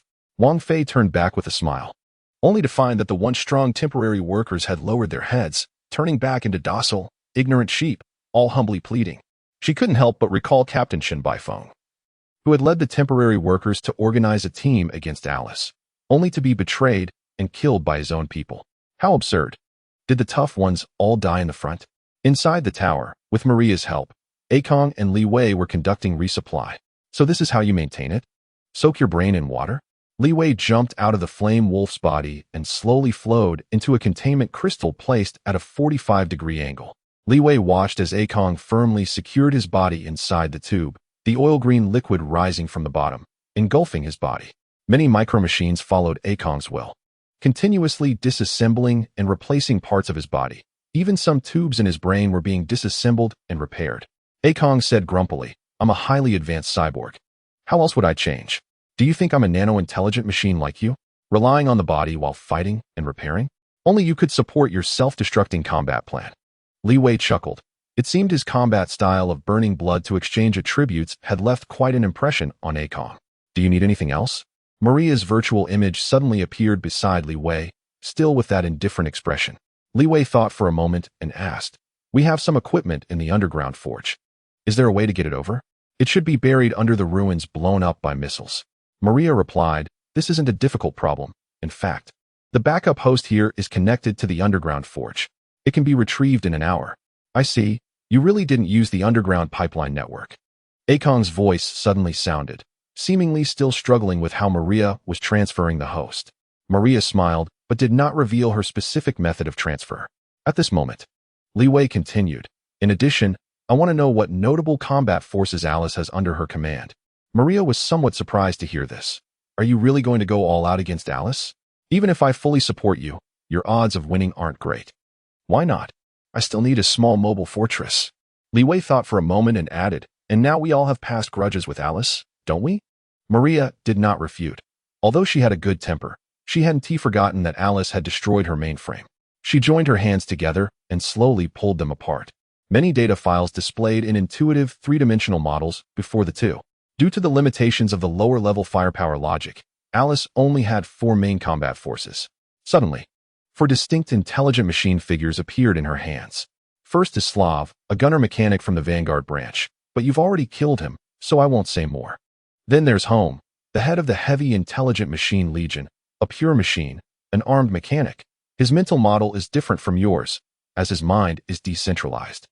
With Alice's computational power assistance, he can control up to 10 heavy siege artillery mechs, posing a significant threat, but he can only be stationed outside the cities. He is Alice's dead hand system. Maria paused, seemingly organizing her thoughts, and after a moment, continued her introduction. The most important are the following 2. They are not intelligent machines, at least one of them is clearly a cyborg. A cyborg? Li Wei was somewhat surprised. He was already well aware of Alice's attitude towards non-intelligent machines. Apart from those self-righteous temporary workers who were about to be disposed of as scrap, it was hard to imagine that this guy actually had non-intelligent machines under her command. Maria nodded in response. "That's right. One of them is an Esper. And the potential of their abilities is not low." Chapter 58. Lilith. Her name is Lilith, and her ability is called Overload Excess. The specific effect of the ability is that any object it comes into contact with can be overloaded at an incredible speed, allowing the object to perform at over 10 times its normal capacity. Maria said, lightly pointing with her right hand, causing a video image to appear before the two of them. They saw a human female, around 20 years old, with an extremely beautiful appearance and an exceptionally proud figure, lying in the center of a crystal container, with countless colorful tubes inserted into her cervical spine, firmly controlling her. The image continued to zoom out, revealing a massive, grayish-white, tentacle-like super-heavy mechanical creature approximately 10 meters tall, which picked her up and slowly inserted her into a groove in its central chest. Immediately afterward, the mechanical alloy shell closed tightly around her, completely enclosing and protecting her. "What is this?" Levi asked, puzzled. This mech had some unique features, but he didn't recall any such deployment on White Luo Star. This is a special mech jointly developed by Dr. Biervi and Dr. Steven, designated as number 001. It is an experimental mech centered around a superhuman. "What the hell?" a king exclaimed beside him. "Isn't the power of a superhuman in conflict with that of a mechanic? How could a superhuman gene and mechanical power possibly unify?" Levi also felt it was strange. The 5 extraordinary systems were almost completely incompatible, especially the powers between superhumans, which had extremely intense differences and repulsions. This was practically an iron law of the universe. Could it be that a talent capable of solving such a problem appeared on a small White Luo star? Maria didn't keep them in suspense. "You're thinking too far-fetched. 001 does not possess a source energy core, lacks mechanical power. And even its core power furnace is absent, relying entirely on Lilith's abilities for operation. Are you serious? Such a large-scale mech, not using its own core power furnace, can only be operated by the higher-ups, right? Akang still found it hard to believe. If Lilith has such capabilities, why would she still be subordinate to Alice? Maria's expression became serious, because Lilith is not a normal human. She is a product of Dr. Stevens' superhuman control project. In other words, she is an artificial human. Even though her ability level is very high, she is still under the control of the Utopia. It can be said that under her operation, 001 is almost the strongest mech of the Forged City. This is also why I have no expectations for you in combating Alice. What's the point of that? Alice maintains the virtual aspect, making it hard for me to invade, and there's this kind of thing at the physical level. Akang felt utterly hopeless, thinking that no matter how he looked at it, they couldn't win. But compared to Akang's fatigue and headache, Levi vaguely felt that something was off. Because he had never heard of the name Lilith before. From her appearance and strength, she should be one of the players' wives. It wasn't hard to understand that she was a regular in certain circles. After all, the combination of large machines and women, plus dragons, already covered 2 of the 3 popular elements. However, he had never heard any players from Forged City mention such a powerful weapon on video sites or forums. Could it be that in history, Lilith encountered an accident while exterminating Maria, leading to her being completely untraceable in Forged City? Moreover, tasks involving humans and machines were only city-level tasks. With a decent probability of completion, the difficulty shouldn't be this high. Thinking of this, Levi hurriedly asked Maria, "How many times has Lilith made a move? Was there anything unusual when she acted?" "Only twice. The first time was when Alice launched a resource war against me, and Lilith directly destroyed one of my intelligent mechanical legions. The second time was when the temporary workers launched a surprise attack, which Lilith stopped." Maria immediately responded. During the second move, Lilith did not carry out a large-scale slaughter. She only intercepted the temporary workers. She only attacked the intelligent machines, but was quite lenient towards the temporary workers. Levi suddenly had a flash of inspiration. "Have you tried contacting Lilith?" Maria shook her head, her tone filled with regret. Alice's surveillance over her is very tight. Whether through physical means or virtual means, I still haven't been able to make contact. Isn't that a bit of a stretch? Levi couldn't help but retort. Both of you are subordinate nodes of the research department. Isn't there a bit of a gap between you and Alice? "I'm sorry that a research node can't compete with a military node in combat," Maria replied, still maintaining her calm demeanor. "That's why I suggested you leave Forged City and apply directly to Master Vichy for a small mobile fortress. This murky water really isn't something you 2 individual mechanics can get involved in. Of course, if you had the strength of the higher-ups. Then just consider it as me talking nonsense." Seeing Maria's indifferent attitude, Akang was also at a loss. This was the first time he had seen such a laid-back superior. "The White Tower is gone, the mainframe has been unplugged, and you don't care at all?" he questioned. "Also, you haven't said where Alice's mainframe is." Maria spread her hands, looking quite helpless. "My task has been completed, and your arrival indicates that the Master has already made a judgment. To put it in your gaming terms, what remains is just garbage-free time, with no meaningful significance. As for Alice's mainframe, I'm sorry, but I haven't found it yet, and it's really not important." Akang was too exhausted to continue complaining about this person and could only angrily raise a middle finger. "All right, we've finished talking about Lilith's situation.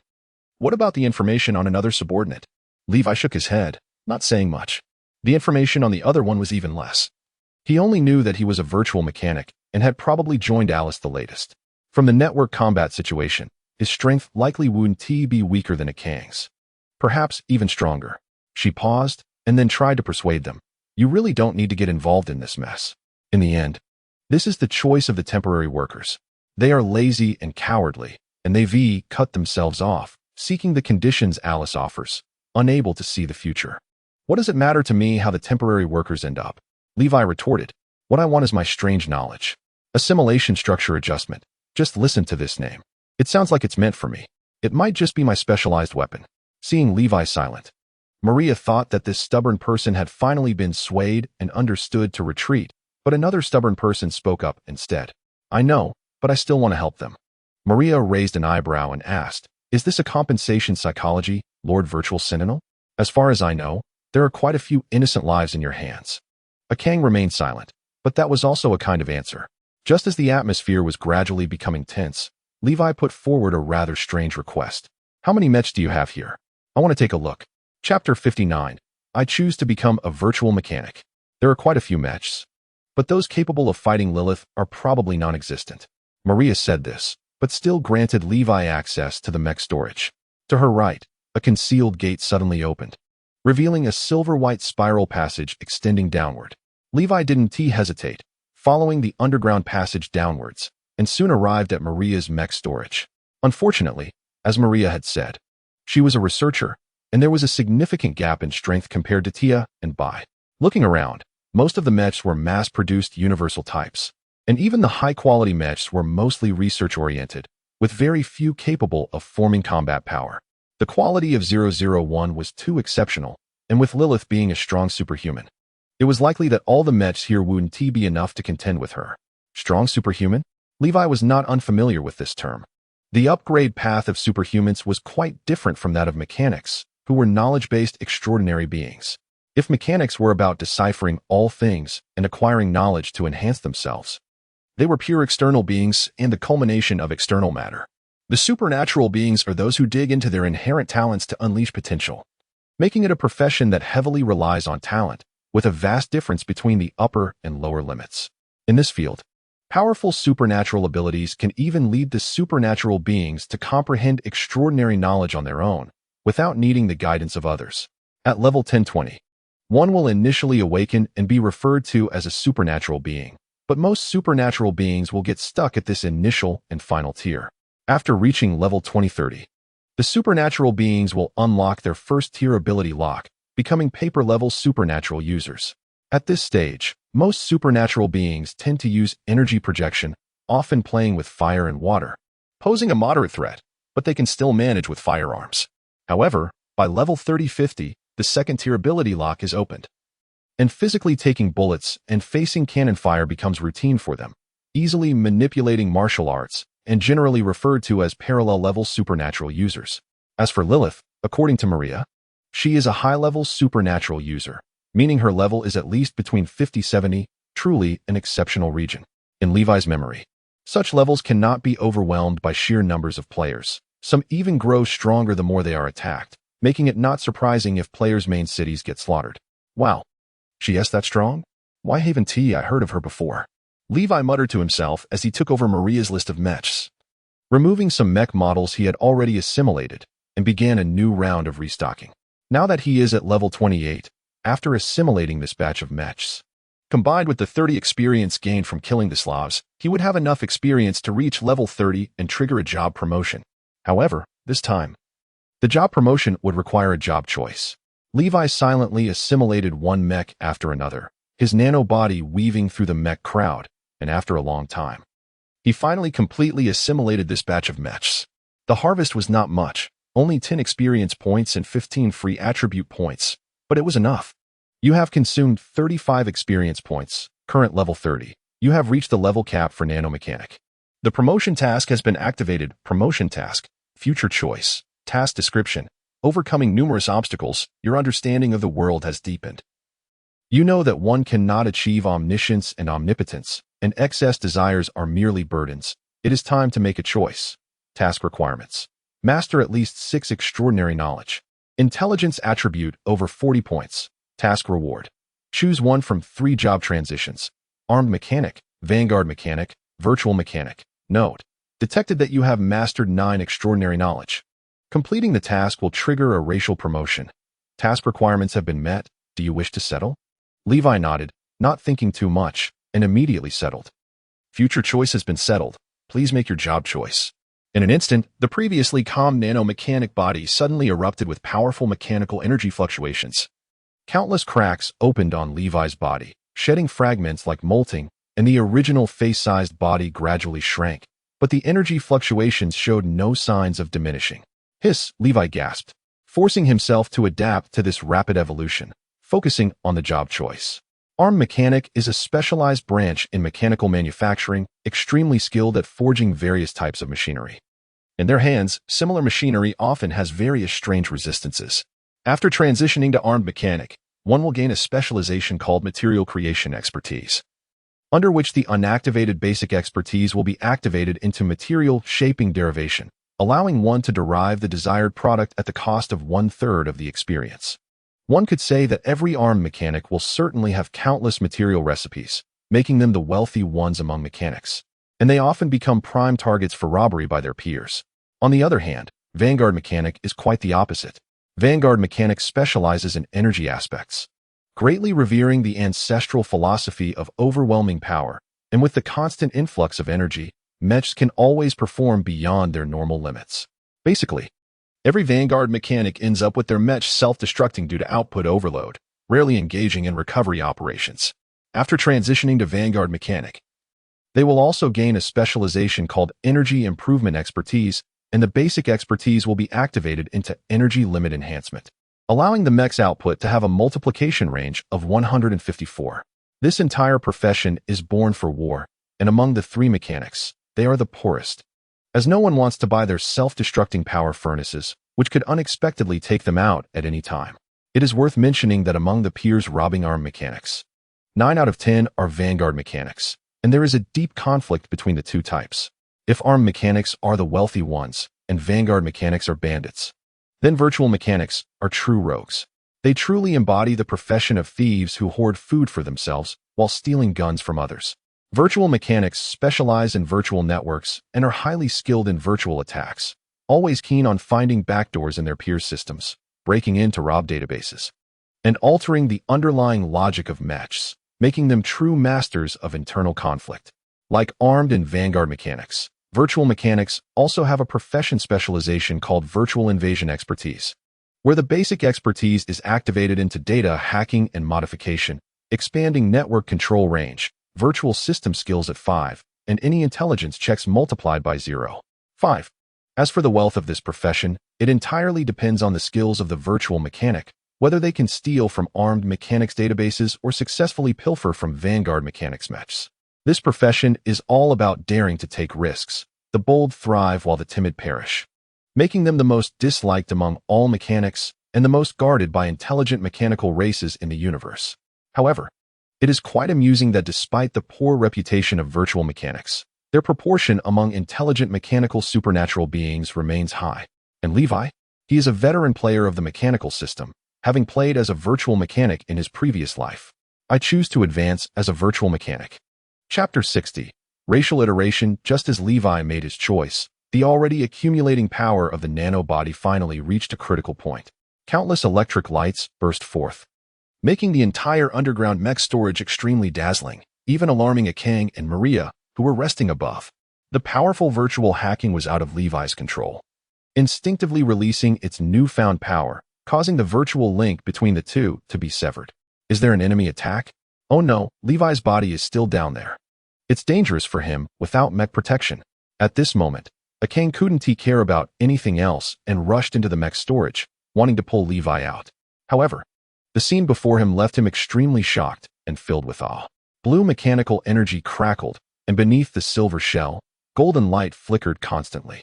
In the center of the mech storage, the nano-intelligent machinery was continuously shrinking and expanding, transforming into countless forms of beasts, fish, and dragons. The nano-intelligent machinery was undergoing a new evolutionary iteration. You have chosen to advance as a virtual mechanic. You have learned 9 basic knowledge areas. And this advancement triggers an additional reward, allowing you to choose 2 evolutionary directions simultaneously. Detected current race is Nano-Intelligence Machine. Please select the race evolution direction. Nano-Intelligence Machine Self-Replication. Your nanoparticles will undergo a production iteration, reducing the required production materials by 3 qualities, unlocking the self-production capability of the entity. Nano-Intelligence Machine Environmental Shaping. Your nanoparticles will undergo a transformation iteration, gaining high resistance, unlocking the environmental transformation capability of the entity. Nano-Intelligence Machine Flesh and Machine Integration. Your nanoparticles will undergo a fusion iteration, reducing the difficulty of assimilation judgment for non-intelligent life by 70. Unlocking the corruption capability of the entity. Nano-Intelligence Machine 100 Machines of the Mechanism Soul. Your nanoparticles will undergo an adaptation iteration. The entity will record the 110 attributes of each assimilated machine soldier, unlocking the imitation capability of the entity. Nano-intelligence machine virtual immortality. Your nanoparticles will undergo a replication iteration. All micro and nano-intelligence machines will be your backup entities. All controlled soldiers except the main body will gain most of your attributes. Unless the main body is completely destroyed, you will not face death, unlocking the collective linking capability. As the panel continuously refreshed with new prompts, Li Wei's head felt like it was about to explode. His senses shattered and reformed continuously. Every nanoparticle on his body trembled as if about to split into different individuals. He endured the pain and glanced at the 5 options. First, he ruled out flesh and machine integration, as this ability was solely for combat. Choosing the Vanguard mechanic would be suitable, but for a virtual mechanic, this choice was too poor. Next, he eliminated environmental shaping. While high resistance was indeed appealing, the implied environmental transformation capability hinted at a farming future. This iteration direction was essentially a must-choice for armed mechanics, but it had low compatibility for virtual mechanics. If there were future opportunities for choices, it could serve as a backup option. Now, only self-replication, 100 machines of the mechanism soul, and virtual immortality remained. To be honest, Li Wei wanted all 3. Self-replication was crucial. His biggest headache was that the production costs of nano-intelligence machines were too high, and the required materials were too expensive. This was a problem that Utopia had always struggled to overcome. After choosing self-replication, even replacing high-quality materials with junk wouldn't affect performance. Commonly known as being able to start refining gold with just a handful of dirt. Therefore, self-replication was a must. The choices left were 100 machines of the mechanism soul and virtual immortality. Damn it, I want both. Looking at these 2 iteration directions, Li Wei's eyes were greedy. Both could effectively protect his main body. 100 machines of the mechanism soul followed a war-to-fight-for-war route, which was most suitable for Vanguard mechanics.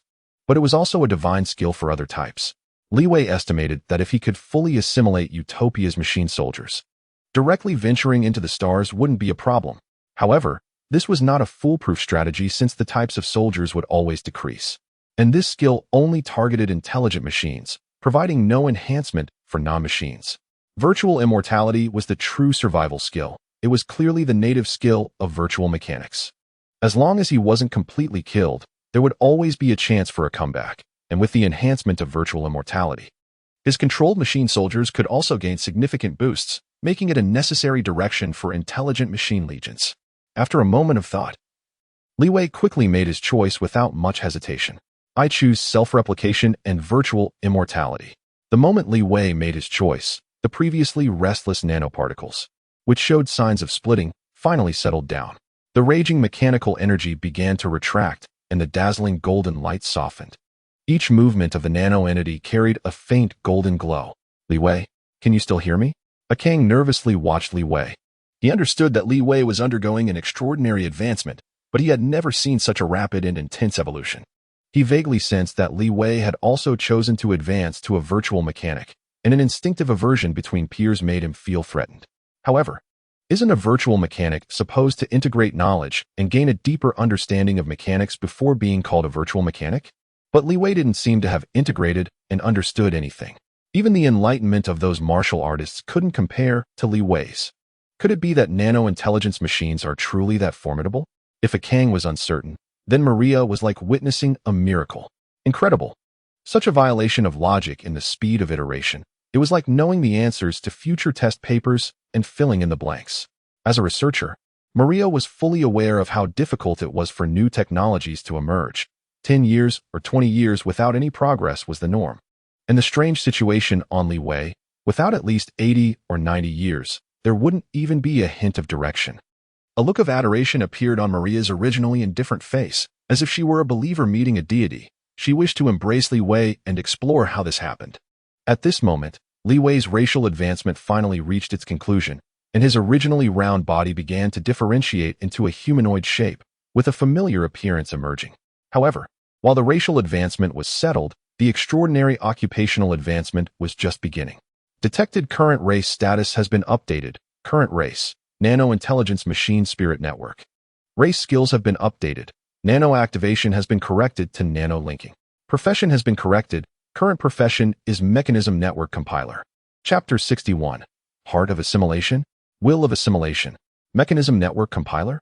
Li Wei was taken aback. He had encountered this profession before.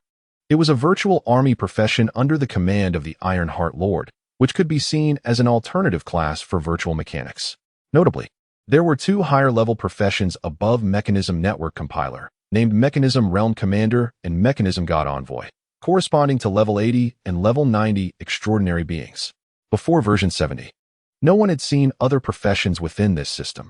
If it weren't for suddenly becoming this profession today, he would have thought it was unique to the Ironheart Lord's Legion.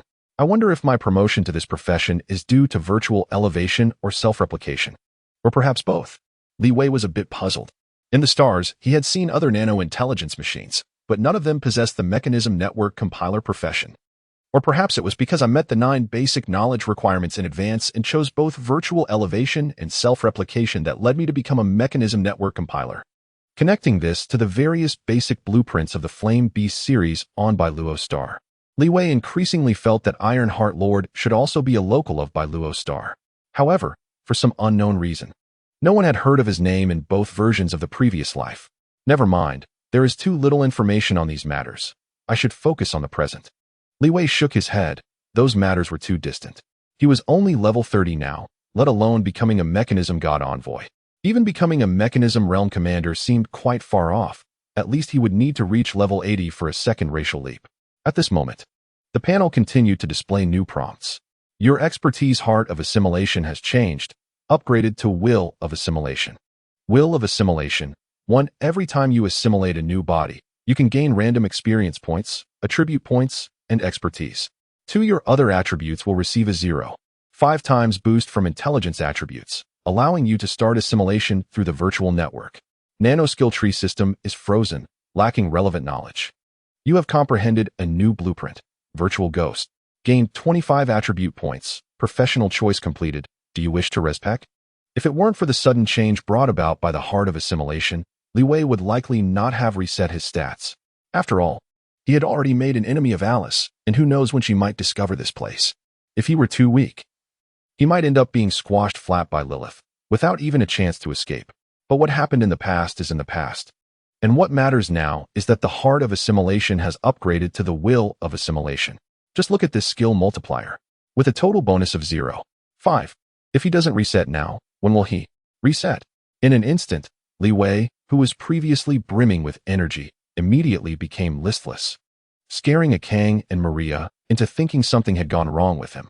Just as they were about to rush to his aid, the nanomachines emitted a new glow. Name: Li Wei. Occupation: Mechanic Constructor. Level: 30. Attributes: Health: 1140. Strength: 114.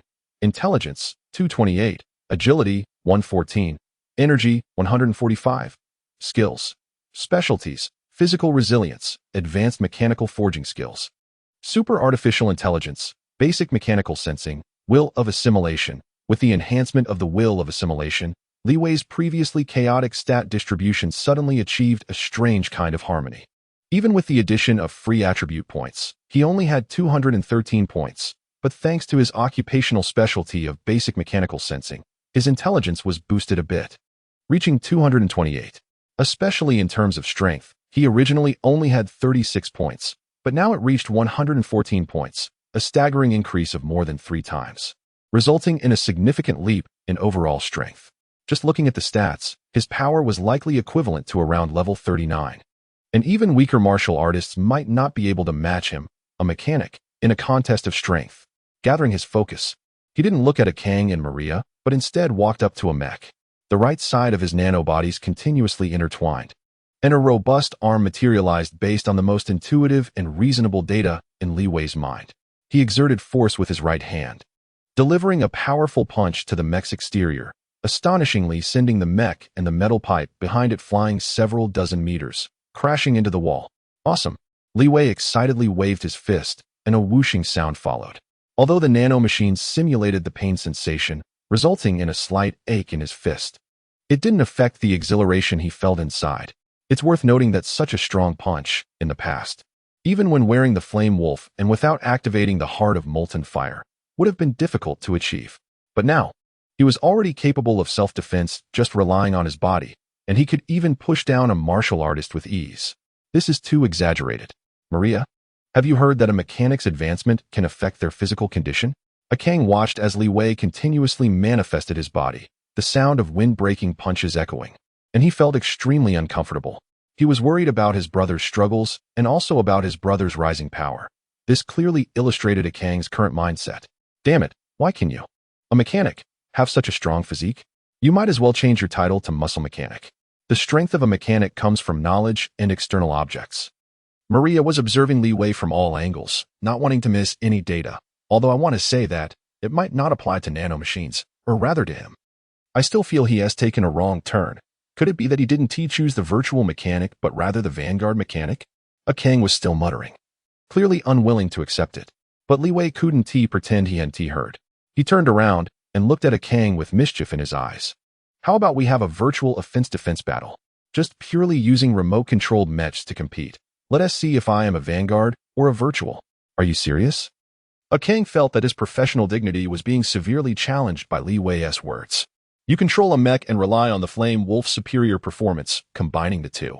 I might not be able to completely suppress you now, but you're just relying on remote control to practice against me?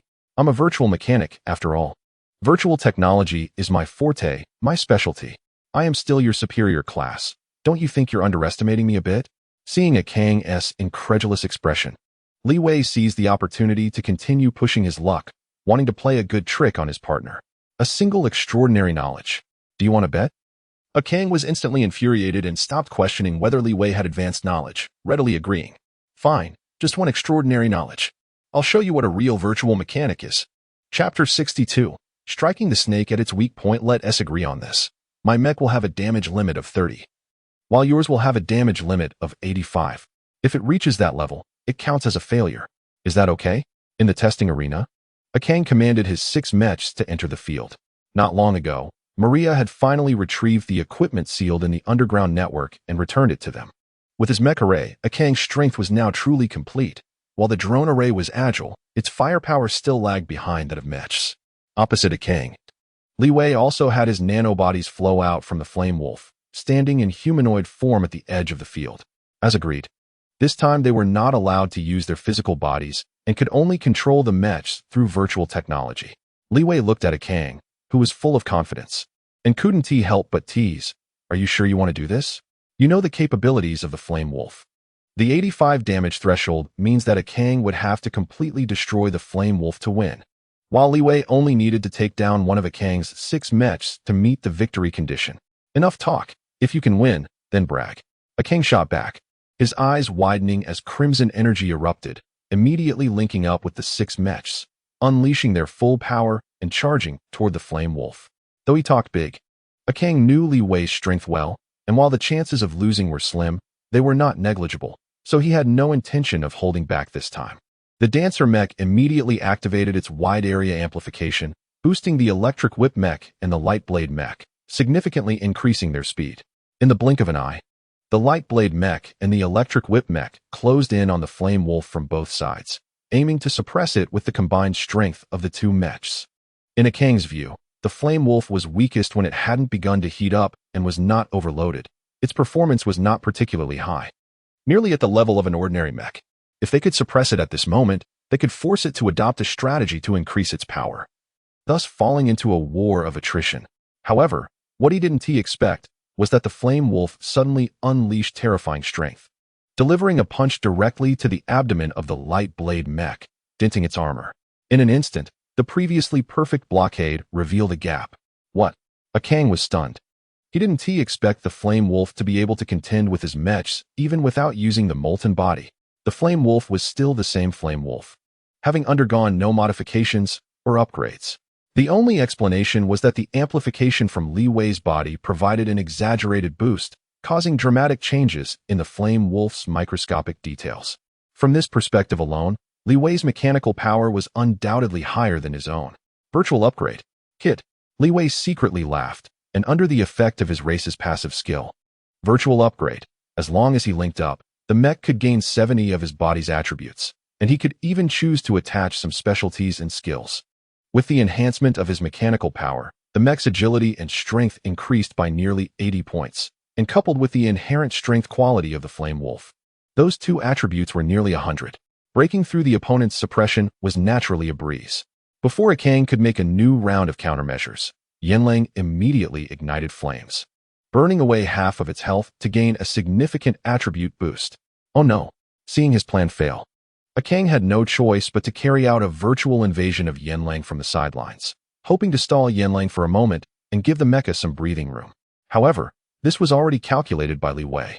In an instant, red and blue surged simultaneously on both sides, with both sides attacking each other's mechas while defending against the virtual invasion, engaging in a fierce battle. With 350 points of intelligence, that's impressive, high attributes. Li Wei glanced at Kang's attribute panel and couldn't help but admire Kang's strength. 350 points of intelligence is quite strong even among illusion mages. If it were purely a contest of virtual technology, with his own 228 points of intelligence, he might not be able to withstand Kang's virtual attacks. But the victory condition in this duel wasn't virtual offense and defense, but mecha combat. Soon, as Li Wei had anticipated, the situation changed dramatically. Yanlang, relying on the high virtual resistance provided by Li Wei, quickly broke through the blockade of two melee mechas under the interference of two ranged mechas, even leaving numerous sword marks on the two mechas. Just as Li Wei was about to dismantle the electric whip mecha he was preparing to use, Kang finally couldn't hold on anymore. Enough, enough. Stop hitting. Seeing that the damage rate given by Maria had reached the critical point of 24, Kang simply conceded. He could see that Li Wei had indeed been holding back. There was no need for him to ambush the two ranged mechas. Casually dismantling the light blade would easily reach the critical point of 30. So how about it? Do you admit defeat? Li Wei smiled, directing Yanlang to pull the molten cutting sword out from the chest of the electric whip mecha. Kang, looking at his nearly dismantled two mechas, felt a bit pained and stubbornly said, "It's just a war goal for damage rate. If I went down directly, could you get past my real black wall? If you went down directly, do you believe that even if I cut you head-on, your mechas wouldn't be able to stop me?" Kang was speechless. Previously, when Li Wei was competing in speed with that armed mechanic, the distance between them was more than 7 steps, but the other side couldn't shoot either. And even Alice's interference had no effect on him. Now, with Li Wei having undergone a job change, how much stronger he had become was also uncertain for Kang. However, just by roughly deducing, it was clear that Li Wei was not boasting. "I think you should choose to be a vanguard mechanic or switch to a martial artist." Kang puzzled as he stored the mechas back into the containment metal box. Being a virtual mechanic is truly underutilizing your talents. Don't be discouraged. You can do it too. Li Wei patted Kang on the shoulder, his tone quite cheerful. "I'm left with just my brain, so what use is that?" Kang was stunned, and then quickly changed the subject. "Alice, do you have any clues for countering? We don't even know where her mainframe is. And there's that Esper. If Maria isn't exaggerating, even if we had 10 of us, we'd just be sending ourselves to our doom." Hearing Kang's words, Li Wei became slightly serious. "With just our limited forces, it's probably very difficult to find Alice's mainframe. We need to lure the snake out of its hole." Lure the snake out of its hole? Kang was a bit confused. "You can see it too, right? Alice is a racist. She cares a lot about her intelligent mechanical subordinates." Chapter 63 Nanobot Virtual Network. Are we going to attack her subordinates? Kang looked vacantly. "You shouldn't need me to remind you about the power gap between us and her, right? Just that Esper alone is enough to give us a hard time." Li Wei's eyes flashed, and he whispered, "There's nothing perfect in this world. Sometimes you have to take a risk." After a long time, the two finally devised a plan with a relatively high success probability. However, their plan was not favored by Maria. "I don't think my mechas can play any role. They would be destroyed just by getting close to home's observation range." Maria said, "My mechas are too weak. It's hard to fight against home's heavy armored legion. I just need some materials. I don't need your mechas." Li Wei naturally knew that the real strength of armed mechanics lay in their ultra-long-range capabilities. An armed mechanic might be taken out by a vanguard mechanic, but a cannon matrix made up of 10 armed mechanics could flatten someone from beyond the line of sight. "I don't care about the materials. You can take them at will." Maria paused, "But I still want to remind you, even if you get close to home, you still have to face Alice and Lilith." Before she could finish her sentence, Maria realized what Li Wei was planning to do, and her tone suddenly became complicated. "I understand. You are crazier than I imagined. Just average." Just as Li Wei emptied Maria's warehouse, continuously replicating one Yanlang after another to form a mecha army, Kang was not idle either. He walked out of Chita, searching for someone. Soon, he found her. At the entrance of the underground town, a frail figure was constantly directing people to move things and build fortress walls. She seemed to sense someone was looking for her, suddenly raised her head, and looked at Akang. "Mr. Akang, what are you doing?" Akang glanced at the surrounding construction site. People were coming and going, although some still looked quite dispirited. It seemed better than before. "I've set up some reward and punishment systems and made various expenses public. I'm sort of their temporary leader," Wang Fei said while unable to resist touching her hair tips. Although a bit shy, she indeed had a leader's aura compared to her previous timid self. "But I feel it's not enough. I want to confront Alice. Hiding here isn't a long-term solution. You have courage. But how can you guarantee they will follow you? Just based on those scraps?" Akang appreciated this half-grown child, compared to those who place their hopes on others, the self-abandoners. Wang Fei, this somewhat naive child, was much more energetic. But being energetic is still not enough. There has to be strength. He casually picked up a gun from the corner and shot it at his right hand. Bang! The crisp gunshot suddenly rang out, attracting the attention of all the workers around, watching as Akang repeatedly shot himself. However, the bullets from these guns didn't even deform his outer armor. In an instant, Wang Fei felt a bit discouraged. It seems only the extraordinary can decide everything. Don't belittle yourselves. You also have things you can do. Suddenly, the mechanical force on Akang's body wrapped up bundles of guns. The old and rusty long guns were being massively repaired, and a lot of scrap was thrown into the furnace for reshaping. This miraculous scene instantly shocked and surprised everyone present. They couldn't understand why this mechanic suddenly wanted to help them. "Mr. Akang?" Wang Fei had realized something at this point and hurriedly stepped forward. Before Wang Fei could say anything, Akang spoke first. "Heaven helps those who help themselves. Some things you have to fight for yourselves." While Akang was rallying people to attract Alice's attention, Li Wei was also carrying out his forging plan. The nanobot body slowly flowed out from Yanlang, gathering into a humanoid form, gazing at the automatic production assembly line in the distance. On the assembly line were the mass-produced models he designed based on the Yanlang mecha's blueprint. Of course, calling it a mass-produced model actually just meant it had some basic biochemical tendons, core furnace, etc. The true molten core still had to be manually crafted by himself. However, the production efficiency was definitely much faster than doing it manually. Although the performance of this flame wolf is not as good as the one I am currently using, it can be adjusted to fit into the Falcon. Levi looked at the distant, fiercely burning flame wolf without saying much, and turned to a pile of mixed metallic particles. Iron, copper, nickel, aluminum, lead, various impurities, chaotic and messy, and even small metal particles that had not been sorted were placed in a large plastic bucket. He slowly reached out his hand, cut off a part of the nano-machinery from his right arm, and threw it into the bucket. In the next second, something miraculous happened. The cut-off nano-machinery not only retained its activity, but became extremely active. The mass of nano-machinery continuously devoured the surrounding small metal particles, and strange reactions occurred inside. "You are using self-replication, energy consumption, and progress," the panel prompt sounded, but this was within Levi's expectations. The effect of self-replication was quite powerful.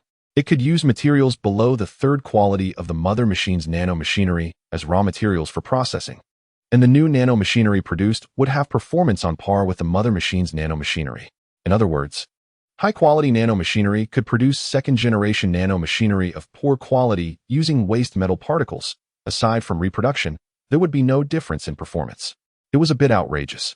Levi focused his mind, silently feeling the sense of expansion brought by the mass of nano-machinery. 10 units, 20 units, 30 units. The speed of the nano-machinery's expansion increased rapidly, and soon the waste metal in the large bucket was completely devoured, leaving only 2 puddles of nano-machinery, roughly the same size as Levi. There was also a hidden limit, likely related to my intelligence attribute. Levi retrieved the nano-metal from his main body and attempted to command the 2 puddles of nano-metal to attack him. He saw the fist winds coming, and 2 fists were firmly caught, triggering the battle panel. Name: Nano Avatar. Attributes: Health, 1020, Strength, 102, Intelligence, 205, Agility, 102, Energy, 130, Skills, none, Specialties, none, Status, Unconscious. Levi's avatar cannot be replicated, an avatar with 90 of the attributes, stronger than virtual elevation. But why doesn't it have any specialties? And it feels a bit silly. Lacking the enhancement of skills and specialties, Levi felt that this self-replication was just okay. at most useful for sustaining health. But suddenly he remembered something and quickly linked himself and the avatar through virtual elevation. In the next second, the panel suddenly had new activity. You have established a nano-virtual network, current shareable specialties, assimilation will. Physical toughness. Chapter 64, I am gathering the troops, a nano-virtual network? Combat specialties and skills can basically be assigned. But crafting specialties and skills are exceptions and cannot be assigned, but it is still much better than directly descending on the flame wolf.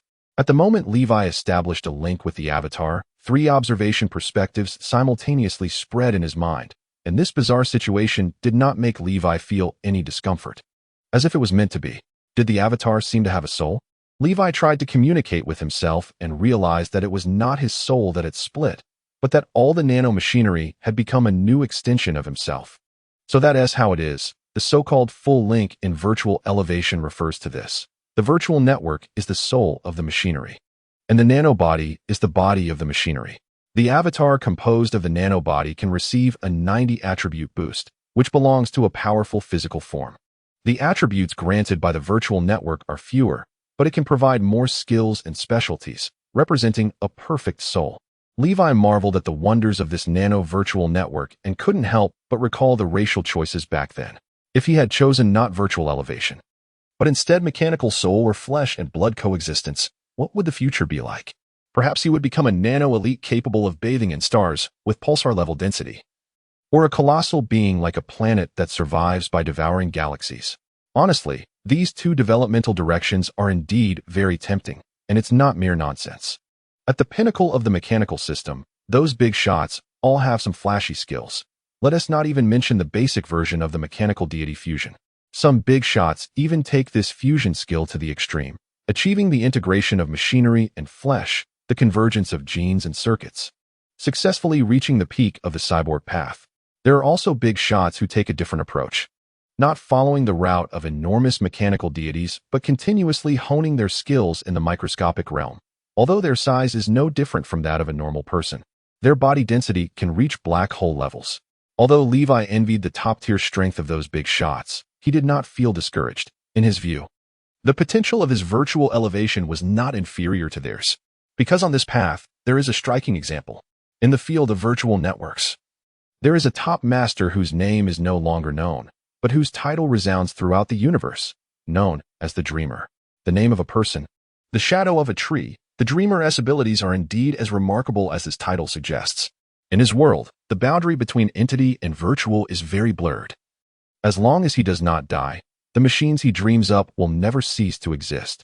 At this moment, the automatic compression machine behind Levi emitted a completion prompt sound. A batch of Flame Wolf machines had been pressed and was just waiting for Levi to mold a magma core. The manufacturing of the magma core was not complicated. Especially since Levi already had experience in production, mass manufacturing was not difficult. Calculating the time agreed upon with Akong, after completing this batch of avatar machines, he should still have some time left. Let us add a bit of insurance, striving for perfection, and avoid any mishaps. While Levi used the lathe machine to produce the magma core, he opened the panel to check the newly acquired blueprint. Blueprint name, Virtual Phantom. Production requirements, profession as virtual mechanic, intelligence greater than 80, attributes, health, 1, strength, 0, intelligence, 100. Energy, 0. Remarks. The Virtual Phantom is not an entity but a network virus. Due to its strong spreading power, please set the underlying logic carefully. Virtual Phantom. It's been a long time since I used this thing. Levi smacked his lips, feeling a wave of nostalgia. This kind of thing is actually a type of network virus, an alternative to the virtual crawler entity machines. The difference between the two is that the virtual crawler needs to be deployed near oneself, generally used to enhance virtual resistance, while the Virtual Phantom does not require that.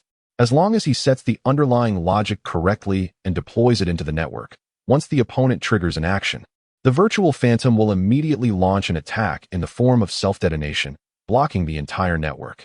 It belongs to a type of self-destructing infantry virus, causing both sides to be unable to use the public network. For a virtual mechanic, it's a completely underhanded tactic that harms oneself while harming the enemy. But for Levi, the benefits were quite significant. After all, he could rely on the nano network between machines for offline attacks without using the public network for virtual attacks. At this moment, The two avatars standing by behind Levi suddenly raised their hands, blue mechanical power surging in their palms. His mind split into two.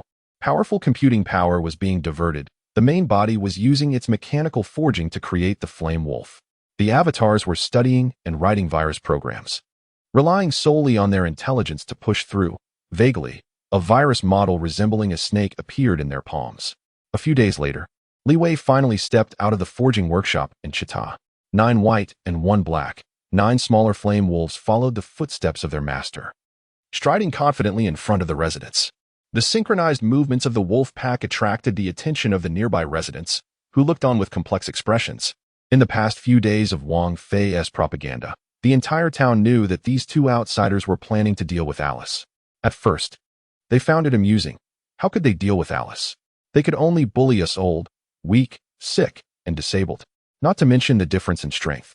Just the motive. Why would these unrelated outsiders deal with Alice? Just because a Kang was once a local? Out of nostalgia for his homeland? Fighting for the land of his birth? Or because they held a grudge against her for being wanted? You provoke me, and I'll make you pay tenfold? In their minds, these trivial matters were not worth risking their lives over. At least, they wouldn't rebel for such things. It would be so much better to side with Alice. Endless rice. Endless money. No need to work. Being a rice weevil would be great. However, a Kang's help had slapped them hard in the face. With his assistance, the resistance Wang Fei had rallied had gained some fighting strength, which could be considered a significant upgrade. Are they crazy? Those outsiders really want to go head-to-head with Alice? Wang Baifeng will be their end. I think they've lost their minds. Are extraordinary beings really that impressive? Such sour remarks spread among the residents, trying to drag back those who were rising up against Alice. But some were shocked by Li Wei and a Kang's determination, silently following behind Li Wei's mechanical squad, moving forward together to the town's entrance. A Kang had been waiting there for a long time. Chapter 65. If you have the ability, come and stop me at night. The forging city still had mechanical soldiers patrolling the streets. However, the earlier chaotic scene resembling a brawl did not occur again. Ever since Li Wei and the others entered the underground network, Alice had completely lost control over them, even though she issued one bounty after another, demanding the temporary workers below to find them. This group of rice weevils was truly useless. After just a few days, they were already complaining of exhaustion, and her orders could not be enforced at all. Left with no choice, Alice had to revoke the mechanical soldiers' control from these useless workers, taking full charge of their maintenance and operations. Naturally, the temporary workers were quite dissatisfied, believing that Alice had violated their rights and completely breached the treaty they had signed. But a treaty, to put it bluntly, is only valid if both parties acknowledge it. If one party does not acknowledge it, it's just a piece of paper for wiping. And Alice had never regarded these two-faced, lazy trash with even a glance. After the temporary workers caused a ruckus past a certain point, Alice simply advanced the cleanup plan by a whole year, completely eliminating these tumors. After all, their resources had already been reclaimed, and these humans were of no use to her anymore. According to the plan, barring any accidents, today she would organize the mechanical soldiers to thoroughly sweep the underground network, putting an end to the war between her and Maria.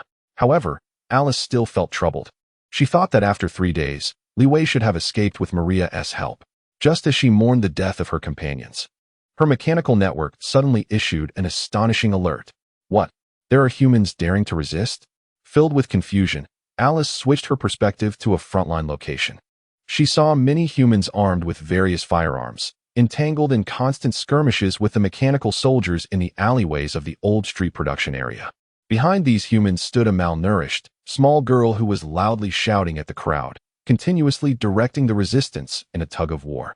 When did humans produce a leader? And it seems to be just a child? Alice fell silent, suddenly recalling what her master had told her. Humans are very resilient. But she thought this was merely her master's exaggerated praise for his own kind. She remained silent. Although she looked down on humans, she would never hold back, even if the opponent was a mere child. The moment came when the will of the overseer began to link up the entire city, and countless mechanical soldiers surged like a tide toward that production area. Although exterminating the enemy would be easy, Alice considered another possibility. What if those few mechanics hadn't actually left? What if they organized a resistance to serve as a target to attract her attention, taking advantage of her gaze being drawn there to ambush her mainframe? Or perhaps capturing her subordinates to threaten her? With a cautious mindset, She sent patrol orders to several of her subordinates. Home, Wong by phone. Immediately activate the radar and determine if there are any unidentified targets approaching you. A few seconds later, Home's rough and somewhat silly voice was the first to sound in the communication channel. I've always had the radar on. Where would there be unidentified targets? The channel fell silent for a few seconds before Wong by phone's voice, dry as twigs, responded. There are no unidentified targets. Why not confirm with Lilith? Alice didn't particularly like Wong by phone, the slightly plump intelligence machine, because he always listened but didn't carry out orders. He treated her commands with an attitude of slacking off. There was no need to wake her up now. Wait, Alice. It seems there's a high-speed object approaching me. Home's voice suddenly rang out in the channel, followed by a sharp electromagnetic interference noise, and Home's signal abruptly disappeared. What? Alice immediately activated the reboot line, wanting to re-establish contact with Home. However, she unexpectedly encountered a familiar stranger. In the public network of the entire forging city, Maria was holding a pixel snake, her face filled with smiles. Is this our first meeting?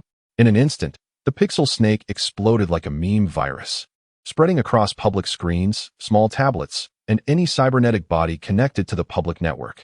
In no time, the entire public network was completely blocked, and even Alice's backup lines were under attack. A virtual ghost? Those two really were hiding under your protection. Alice was furious, not expecting that even in such a situation, Maria could still give her a hard time. However, what she didn't expect was for Maria to shake her head and say with a smile, "This isn't my masterpiece.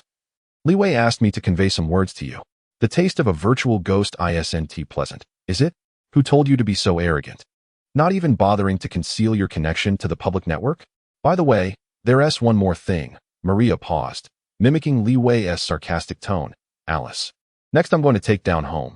If you have the ability, come and stop me." At the same time, at the artillery camp on the edge of the forging city, a war officially broke out. The moment Home spotted the silhouette of the Falcon, he immediately spread his consciousness into 10 super heavy mechanical soldiers, and the 10-7 siege machines fired at full strength at the figure in the sky. However, the previously ultra-long-range attacks and overwhelming artillery completely missed the target. Too fast. The Falcon, trailing crimson flames, twisted and turned at an astonishing speed, dodging the anti-air Matrix S attacks with style. How is that possible? Home was shocked. He never expected that an airborne mechanical soldier could be faster than his bullets. No, he couldn't let it get close. In an instant, massive energy was extracted from the 10 core power furnaces of the Type 7, surging towards the joint shield beneath. The energy conduits suddenly lit up, immediately forming a near-white energy shield. As long as it could be closed, the single-unit mecha would never be able to break through my shield in a short time, as long as I could hold out until Alice. However, seemingly anticipating Home's thoughts, the Falcon stopped its flashy maneuvers and instead dove at high speed, with 2 missiles directly hitting a Type 7, causing a slight delay in the closure of the energy shield. Just as the Falcon was about to reach the limit distance from the shield, its belly hatch suddenly opened, and 10 drop pods crashed directly into the artillery matrix. Suddenly, a cheerful voice broke into Home's communication channel. "Say, can Alice save you?" Chapter 66. Is Lilith Alice? Levi? Home was both shocked and angry. He had long known about this figure from Alice and was aware of the incredible performance of the opponent's machine. He could even engage in close combat with Slav before firing. At that time, he had lamented how careless Slav was, thinking he could keep a greater distance, and at worst just bombard that building from afar. But it was only when he faced Levi that he realized how powerless his theoretical discussions were. Of course, he couldn't blame himself entirely. After all, the data Alice provided was from before Levi's advancement. Moreover, to quickly close in, Levi had even modified the Flame Wolf to ensure the Falcon could store the mecha in its bay, throwing himself in front of Home at maximum speed. "You guys really listened to Alice, huh? She told you to specialize your artillery, and you really went all out without any reservations, stacking firepower to the maximum." At this moment, the pack of wolves ignited flames, charging in threes towards the Type 7, frantically tearing at their shield and continuously eroding Home's mecha. "What do you know? You think these intelligent machines protected in a lab know how hard it is for us? We have to use all our strength just to survive." The 3 Type 7s under attack were immediately removed from Home's team, trying to pull these flame wolves away from other units to give artillery a safe distance, avoiding collateral damage to other machines. However, Under Levi's assault, Home's command channel was continuously attacked, and even one of the besieged Type 7s began to malfunction, not following its own commands. At this time, Levi's main body remained motionless, only using virtual attacks, attaching the secondary effect of assimilated will, forcibly altering Home's mecha commands. Finally, the panel displayed Home's specific stats. Name, Home. Occupation, Heavy Mecha Engineer. Level, 39. Attributes, Health, 3100. Strength, 145. Intelligence, 80. Agility, 40. Energy, Carrier, 710. Just as Maria said, Home was a distributed intelligent machine. This type of machine is closer to a Gestalt model than to individual entities. By maneuvering multiple mechas, they combined to form a legion of intelligent machines, meaning all 10 Type 7s were his body. Home himself was a legion. This form of intelligent life has its pros and cons. The advantage is that health points are incredibly high, and each additional mecha significantly boosts overall strength. If calculated comprehensively, Home's total value could even be considered 10 times that of the panel. However, the downsides are also evident. It is too easy to be damaged at specific points, especially since Home's carriers are all heavy artillery mechas. Once close combat occurs, there is hardly any room for resistance. At this moment, Home saw his Type 13 mecha continuously being attacked by Levi, and one of the mechas had already been pierced through its shield, making rescue a mere fantasy. Moreover, based on his perception, Levi was using unknown virtual means to modify his underlying logic. If he waited any longer, he would likely face a stab in the back. Damn it, Home thought to himself, resolutely severing his arm to survive. The remaining 7 mechas immediately abandoned the artillery camp, fleeing in all directions and firing randomly. Suddenly, the entire artillery camp was thrown into chaos, mud flying, cannon fire relentless, and the besieged Type 7 was immediately backstabbed by friendly fire. Oh, do you think your Type 7 can outrun me? At this moment, Levi, who had been watching from the side, suddenly flickered, leaving an afterimage as he instantly jumped to the waist of a Type 7, and with one sword stroke, he pierced through the outer armor, exposing the internal chip. Not only can you not outrun my main body, you can't even outrun my other mechas. Home's heart tightened. He knew Levi was right. Even if those mass-produced white flame wolves didn't have half the performance of the black ones, they were incredibly easy to deal with against his heavily armored units in close combat. But he still did not intend to give up. He was waiting. Even if all his Type 7s were destroyed, even if he was under attack by Levi, he still had hope as long as he could hold out until Alice arrived. Just like when he was about to be scrapped by the temporary workers back then, Alice descended from the sky and saved him. Seeing Home say nothing, Levi didn't say much either, nor did he increase the intensity of his attacks. He of course knew Home was buying time with his mechas, waiting for Alice to finish dealing with Maria's attack and come to his aid. But what he wanted was for Home to call for help from Alice. Alice was very cautious. Her mainframe's location had always been unknown. Even after assimilating Slav, he found no clues in his mind. Although the virtual ghost he delivered to Maria disrupted her control over lower-level intelligent machines, even now, 10 minutes later, the virus still hadn't found her mainframe's location. This showed that Alice's mainframe system and the public network were actually two unrelated systems. She had always been on guard against the possibility of her mainframe being exposed due to virtual attacks. In other words, it was likely that no one in the entire Forge City knew where her vital point was. However, there is no perfect defense, since he couldn't find her mainframe. He would let her bring it out herself. As long as Home called for help from Alice, with her personality, she would undoubtedly respond. At this moment, a Kang, who had been lurking online, had a high chance of intercepting the information and discovering Alice's true mainframe location. When that time came, the strongest Lilith would definitely have to return to defend her mainframe, to prevent being ambushed by Maria or a Kang. At this point, facing a desperate situation, Home finally received a response from Alice, but the content of the response was beyond Levi's expectations. Surround and attack, not a novel tactic. You must be feeling quite pleased now, nano-intelligent machine? I hope you can still laugh later. Alice's response was sent in plain text, with no attempt to conceal her address. And this address corresponded to a reality coordinate that was continuously changing. At this moment, a Kang's voice suddenly rang in the channel. Levi, run. Lilith is Alice. The next second, the voice was abruptly cut off.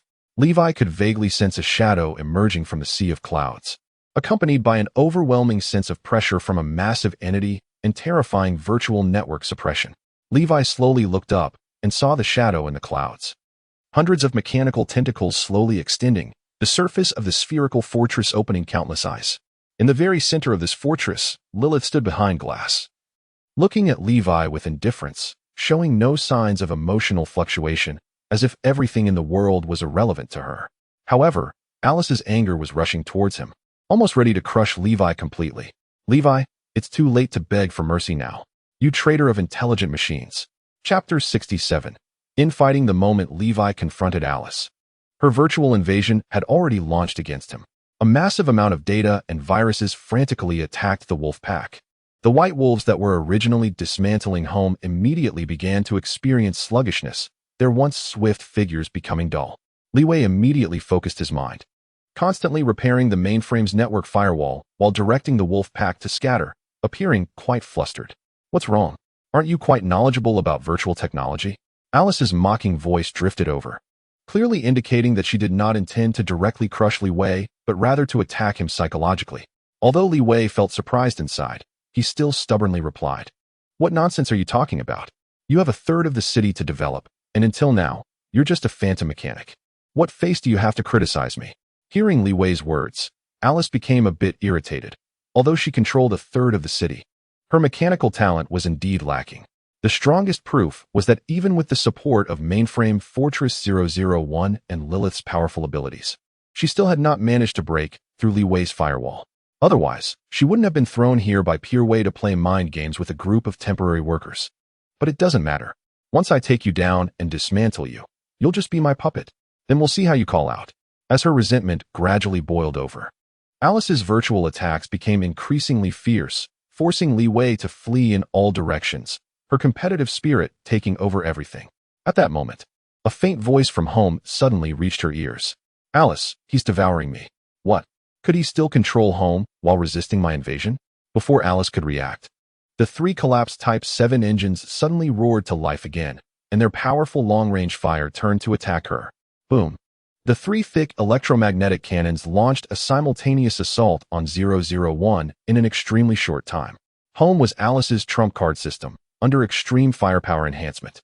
His mechanical army possessed an unparalleled artillery system.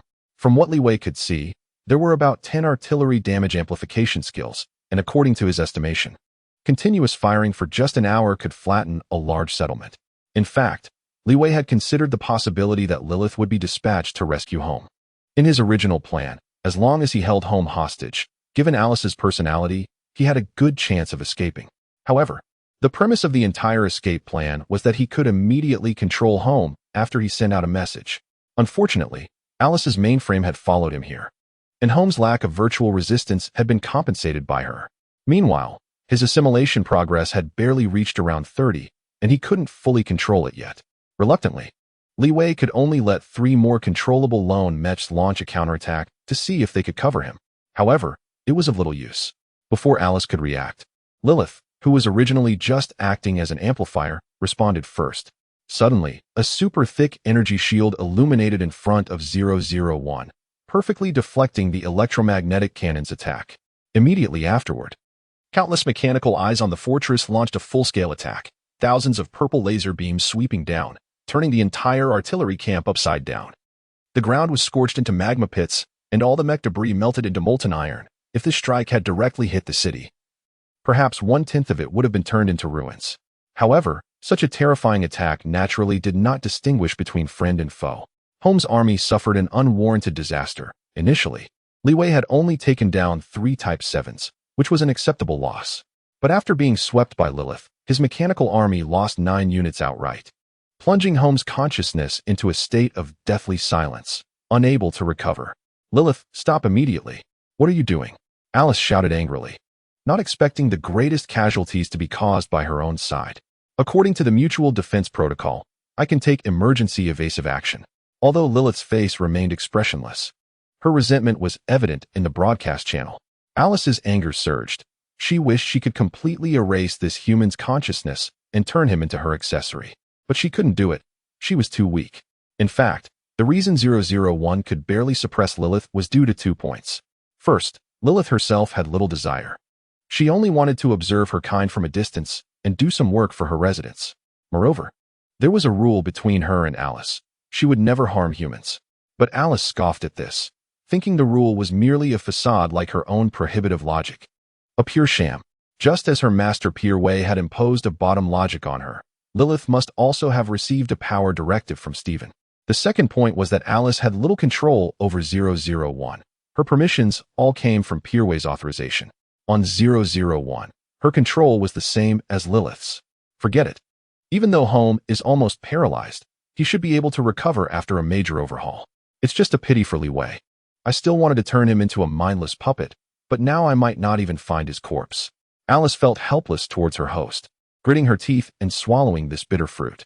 Just when Alice thought everything was over, a pitch-black figure suddenly emerged from nowhere, rapidly stepping on lava rock and fleeing swiftly from 001. You haven't died yet. Alice's attention was immediately drawn, filled with both surprise and anger. The dark flame wolf, though in ruins with both hands dissolved, had somehow pulled an arm from another white wolf mech, barely piecing together a body with nanotechnology. I'm still alive. But your subordinates seem to be almost gone. Li Wei's voice echoed in the public network channel. Although the earlier barrage of lasers nearly cost him his life, he managed to survive through his powerful nanotech self-repair ability and his healing specialty, barely escaping from the barrage's gaps. However, it was just barely. Li Wei looked at his panel. His health was like a candle in the wind, with less than 300 points left from the original thousands. Even activating the Heart of Magma was a struggle. I didn't expect to be facing a revival match so soon. Li Wei couldn't help but sigh. If it weren't for his virtual network upgrade, he might have really flipped this time. However, just as Li Wei prepared to face his first death, a very weak rocket suddenly came from a distance, hitting 001's metallic tentacles without causing any pain. Li Wei, hurry and run. Li Wei was taken aback, feeling inexplicably confused. Who would still have the time to meddle in this mess? He looked up and saw Wang Fei, who should have been attracting attention, with a sorrowful face, trembling all over as he looked at him. Chapter 68. Drawing aggro is the tank's divine skill. Why are you here? Didn't I tell you not to worry about me? Li Wei felt a chill run down his spine. He and Akong had already discussed letting Wang Fei and the other temporary workers handle street battles, with the most dangerous tasks left to himself, just to prevent them from coming here and losing their lives. Now that I'm planning to die, you're coming here to send yourself to death? Why are my teammates so foolish? Wang Fei was not an extraordinary person and did not have such keen hearing. He only had a bitter face, forcing himself to remain spirited, even though he was trembling in fear, but still shouting loudly. Akong said we could save you. Maria said the same. At this moment, many temporary workers suddenly rushed out behind Wang Fei. They were all battered but armed with various firearms, mustering their courage to rise up against 001, which seemed like a god. Mr. Li Wei, go. As long as you're alive, there's still hope. Li Wei was stunned but did not immediately speed away. Instead, he quietly glanced at the motionless 001 and suddenly understood something. He hadn't told Akong about his resurrection, so Akong must have thought he was going to die. Then he recalled what Maria had said about Lilith not attacking humans, and in a panic, he decided to share this information with Wang Fei and the others. Wait, could this be the correct way to resolve the task involving humans and machines? The more Li Wei thought about it, the more he felt his guess was plausible. From the earlier encounter, Li Wei had already learned the levels of Alice and Lilith, a level 49 virtual mechanic and a level 65 strong psychic. According to this configuration, the level 65 Lilith far exceeded the current version's difficulty level. It could even be said to be a hidden level 10. An opponent of this caliber should at least be a level difficulty strong enough to change regional history. So this was it. This mechanism task required a collaboration between intelligent machines and humans. Otherwise, they would be wiped out by either Alice or Lilith. Just as Li Wei was gradually reuniting with Wang Fei and the others, a real internal conflict broke out within 001. What are you doing? Why are you stopping me from attacking? Alice felt like she was about to explode with anger. A virtual image appeared near the central recess, glaring at Lilith. Lilith merely looked coldly at the somewhat feminine metal head before her and said, I told you I wouldn't attack humans. At this point, what are you pretending for? Alice gritted her teeth and spat out each word. You didn't say anything when I was clearing out those temp workers. You, just like me, are utterly disappointed in humans. Have you forgotten that you and I are both failed creations? We are two sides of the same coin. Lilith remained silent, seemingly lost in painful memories. Let go of the control. If you want to act high and mighty, let me do the dirty work. Alice tried to seize control of 001, but Lilith held on firmly, showing no sign of wanting to give up. I think they are different. Lilith suddenly looked at Alice, pointing at the temp workers, and said seriously, they are also trying hard to live. What is the difference? In the end, won't they still die from internal conflict? Have you forgotten why your little follower was so loyal to you? Isn't it because you pitted him for being betrayed and asked the supervisor to make him into a mech soldier to save his life? Alice remained furious, seemingly unable to understand why this human version of Alice would suddenly show mercy. Just as Lilith was about to respond, the surrounding energy control channels were suddenly cut off, and she lost control of 001. Only Alice's cold voice remained. You can just prepare to collect their corpses. At the moment when Lilith and Alice temporarily settled their rivalry, Li Wei's panel activated. You have triggered the level task intersection point. Task description: Alice, Lilith, different races of life, yet so similar. Because of the choices made by you and your friends, they have experienced internal conflict.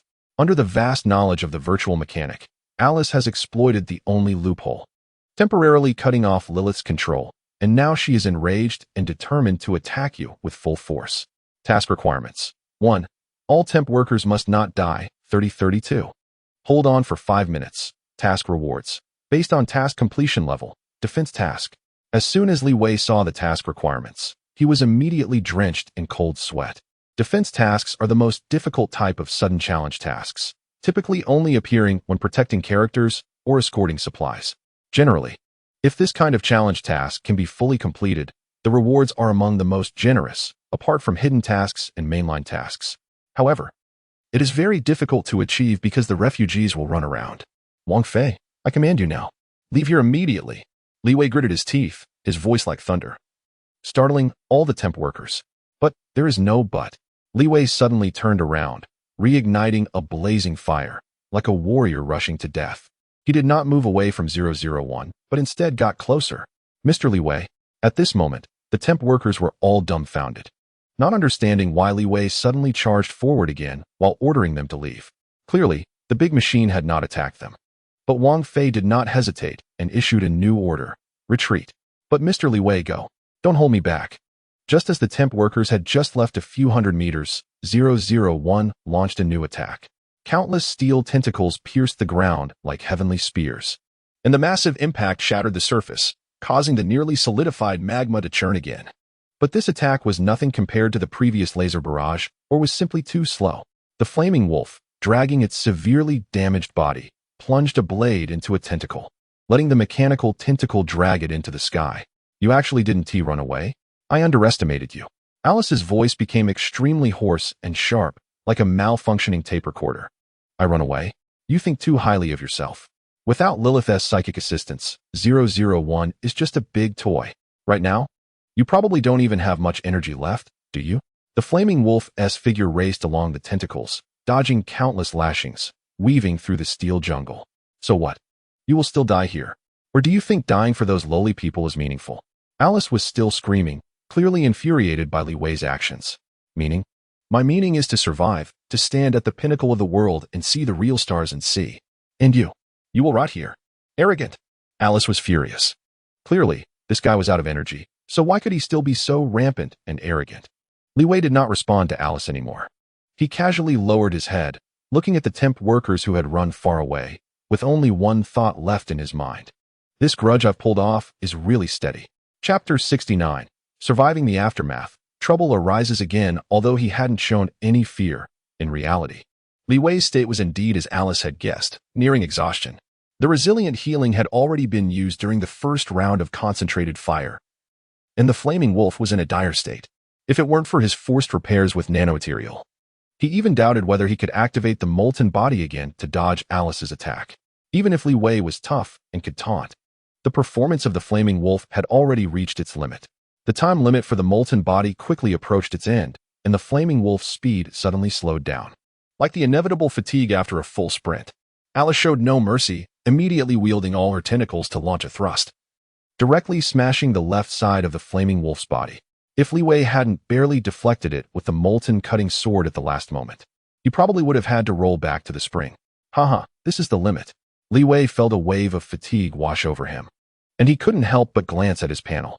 Excluding the 140 health points he reserved for resurrection, his 2,000 health points had hit rock bottom, and the flaming wolf had been smashed to the ground, unable to rise again, directly showing as a damaged state, with even the possibility of repair being in question. And the earlier tussle had brought the intersection point, task close to its end. Humph, you speak so nicely, but now you are just like a drowned dog. If you really wanted to see the stars and see, you shouldn't have come to forge the city and lose your life. I just don't understand. Why do you want to help those humans? They are selfish and short-sighted, incredibly greedy, and even ignorant enough to attack their own kind who fight for their future benefits.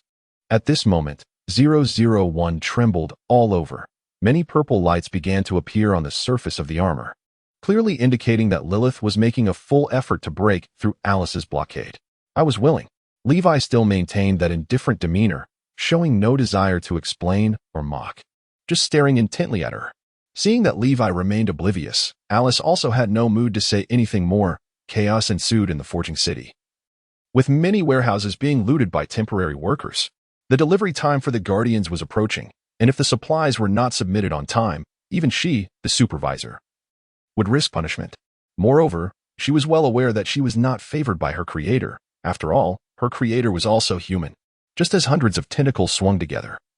About to completely plunge the flame wolf into the boiling magma underground, Lilith's light erupted.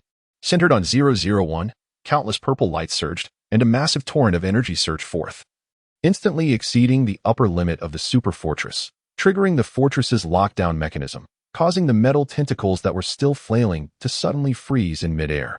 In an instant, the underlying logic set by 001 was triggered, and both Alice and Lilith were simultaneously stripped of control of the fortress, fully transitioning into autonomous operation mode. Next, it would follow the predetermined plan, moving away from the ground, flying into the air, heading towards the central area, waiting for the supervisor to handle it. Ultimately, 001 was just a large prison created by the research supervisors. This prison not only monitored Lilith but also kept an eye on Alice, who was too human-like as an experiment. Just as Alice believed, the underlying logic always regarded them as experimental subjects. 001 was merely for the sake of waste utilization, extracting Lilith's abilities, discarding the useless, and observing their relationship was 001's true purpose. Now, due to Alice's little tricks combined with Lilith's uprising, the underlying logic directly determined that the supervisor had betrayed and needed to be corrected. Alice, who had suffered a backstab, found herself in shock. She never expected that at this last moment, Lilith would actually drag her down for self-detonation. Why is he just a mechanical being? He's the mechanical being you hate the most. Lilith said nothing. Her earlier self-detonation had severely overloaded her abilities, and coupled with 001's soothing mechanism, she quickly fell into a deep sleep, her consciousness becoming hazy. However, at the moment just before falling asleep, she still left behind a sentence. But this sentence was not directed at Alice, but rather at Levi. I can feel that they really want to talk to you. Talk? They? Who? Levi was a bit confused, unable to fully grasp Lilith's words. But he was already too exhausted to fight back, silently watching 001 move away from him, unable to say a single word. Meanwhile, as Levi, exhausted and alongside the flame wolf, which had turned into scrap metal, was carried back to the forging city by the temporary workers, a visitor arrived in the underground town. He was dark green, dry like a ghostly shadow, with 4 arms growing from his back, each holding a blade of a different color at his waist, and his head bore 12 eyes, radiating a metallic glow all over. Clearly, he was a mechanical being and very skilled at hiding himself. Dressed in a black robe and a conical hat, he walked calmly in the shadows with the support of an optical cloaking system, and the surrounding temporary workers ignored him, completely unaware of his presence. As he walked, suddenly, he heard a gasp. Levi survived. The big machine couldn't kill him. He couldn't help but turn back to look, only to see a child running out from an alley with a tablet, shouting loudly. Levi survived. He didn't die. The previously anxious temporary workers erupted in excitement. Great. Levi survived. Thank the heavens. Some were so happy that they couldn't help but cry, because this time they didn't lose those who had supported them. He actually didn't die. Alice is truly useless. She couldn't kill him. Some appeared very resentful, as they were targets of Wang Fei's cleansing, naturally harboring anger towards Levi, wishing he could be crushed to pieces on the spot. Various emotions converged, all captured by the mechanical being's eyes. How wonderful, Levi! You've only been here a few days, and you already have so many people supporting you. The mechanical being's mood was quite complex at this moment, as if recalling the past. However, this emotion was quickly shattered. In the distance at the end of the main road, a Kang stood silently under the red tower. Through the excited crowd, behind him were 6 battle machines on high alert. I don't quite understand your intentions. According to my estimation, you should directly start a massacre, slaughtering all the temporary workers. The former leader of the temporary workers, now a semi-mechanical being, Wang Baifeng. Chapter 70. Pireway. If it were me a few years ago, I would have done just that, but Lilith doesn't like killing. She saved my life, so I don't kill, at least not to massacre them for revenge. Wang Baifeng calmly narrated in response to a Kang's doubts, looking nothing like a person who had been betrayed to the point of only having a brain left. He did not stop his steps. As if the celebration behind him had nothing to do with him, he continued to advance toward a Kang. You know, actually, you are my role model. Without you, I probably wouldn't have had the courage to rise up and raise the flag of rebellion against Alice. What? A Kang was a bit stunned. He had never met him. How could he have become his role model? Wang Baifeng continued to speak to himself. Golden Hand, a Kang, a legend. He led his team into the wilderness. Even when storms surrounded them and the cult ambushed them, he never yielded, leading the temporary workers to carve out a tomorrow. At this moment, Wang Baifeng was only 50 meters away from a Kang, a distance that was optimal for a Kang to open fire. If it were further, the battle machines could not cover their firepower, and if it were closer, he would be threatened. However, Wang Baifeng seemed unaware of the combat distance of the virtual mechanic and steadily stopped here. You know, you are the legendary idol of our generation. Your story has always inspired us. They all say that if you return, you will definitely lead us to do better. He seemed completely unconcerned about the threat of a Kang's blades and guns, boldly exposing his weak points with all 4 arms open. But I hate you. If it weren't for you, how would I want to unite them? How could I have fallen to this state of being neither human nor ghost? Suddenly, his voice became extremely angry, and in an instant, the electric whip battle machine and the light blade battle machine rushed forward, one left and one right, intending to subdue Wang Baifeng. However, something strange happened. The 2 types of weapons actually passed through his chest, touching nothing. Oh no, it's an optical illusion. A Kang suddenly realized and immediately activated detection to find Wang Baifeng's whereabouts. However, a terrifying thing happened. Suddenly, he found a ghostly figure appearing quietly behind him to his right. He stood in front of the dancer battle machine, with his back to a Kang, holding up a black blade with one hand, less than 10 meters away from a Kang. But upon truly seeing you, I felt relieved. This is not your fault. It's just that I was too foolish, wanting to take on a heavy burden without the ability, overestimating myself. Wang Baifeng lowered his head, not taking a step further. A Kang was already breaking out in a cold sweat, his hands trembling. Vanguard mechanic, no, you are stronger than Maria said. You are the ghost blade mechanic. At this moment, a Kang finally realized just how strong the mysterious figure Maria spoke of really was. The Shadow Blade Mechanic, a specialized path of the Vanguard Mechanic, is one of the 3 conventional professions available after reaching level 40 as a Vanguard Mechanic. The nature of the Vanguard Mechanic is very similar to that of a martial artist. Although they still need to learn a lot of mechanical knowledge and rely on various modified components for combat, they also possess a strange experience bar called Instinctual Awakening. At level 30, this bar charges based on the Vanguard Mechanic's various actions, much like a certain scythe-wielding wild king in the canyon. If the Vanguard Mechanic enjoys close combat and loves to land punches, the Instinctual Awakening will lead them towards the path of the Brawler Mechanic, a typical heavy armor warrior profession. If the Vanguard Mechanic aims for one-hit kills and prefers instant assassinations, the Instinctual Awakening will drive them to advance down the path of the Shadow Blade Mechanic, embarking on the route of an explosive assassin. If both awakenings are evenly matched, the Vanguard Mechanic will take a hybrid path, becoming a battle mechanic. While they can fight, their output isn't very high, and while they can take hits, they're not particularly tanky either. They primarily rely on being able to muddle through.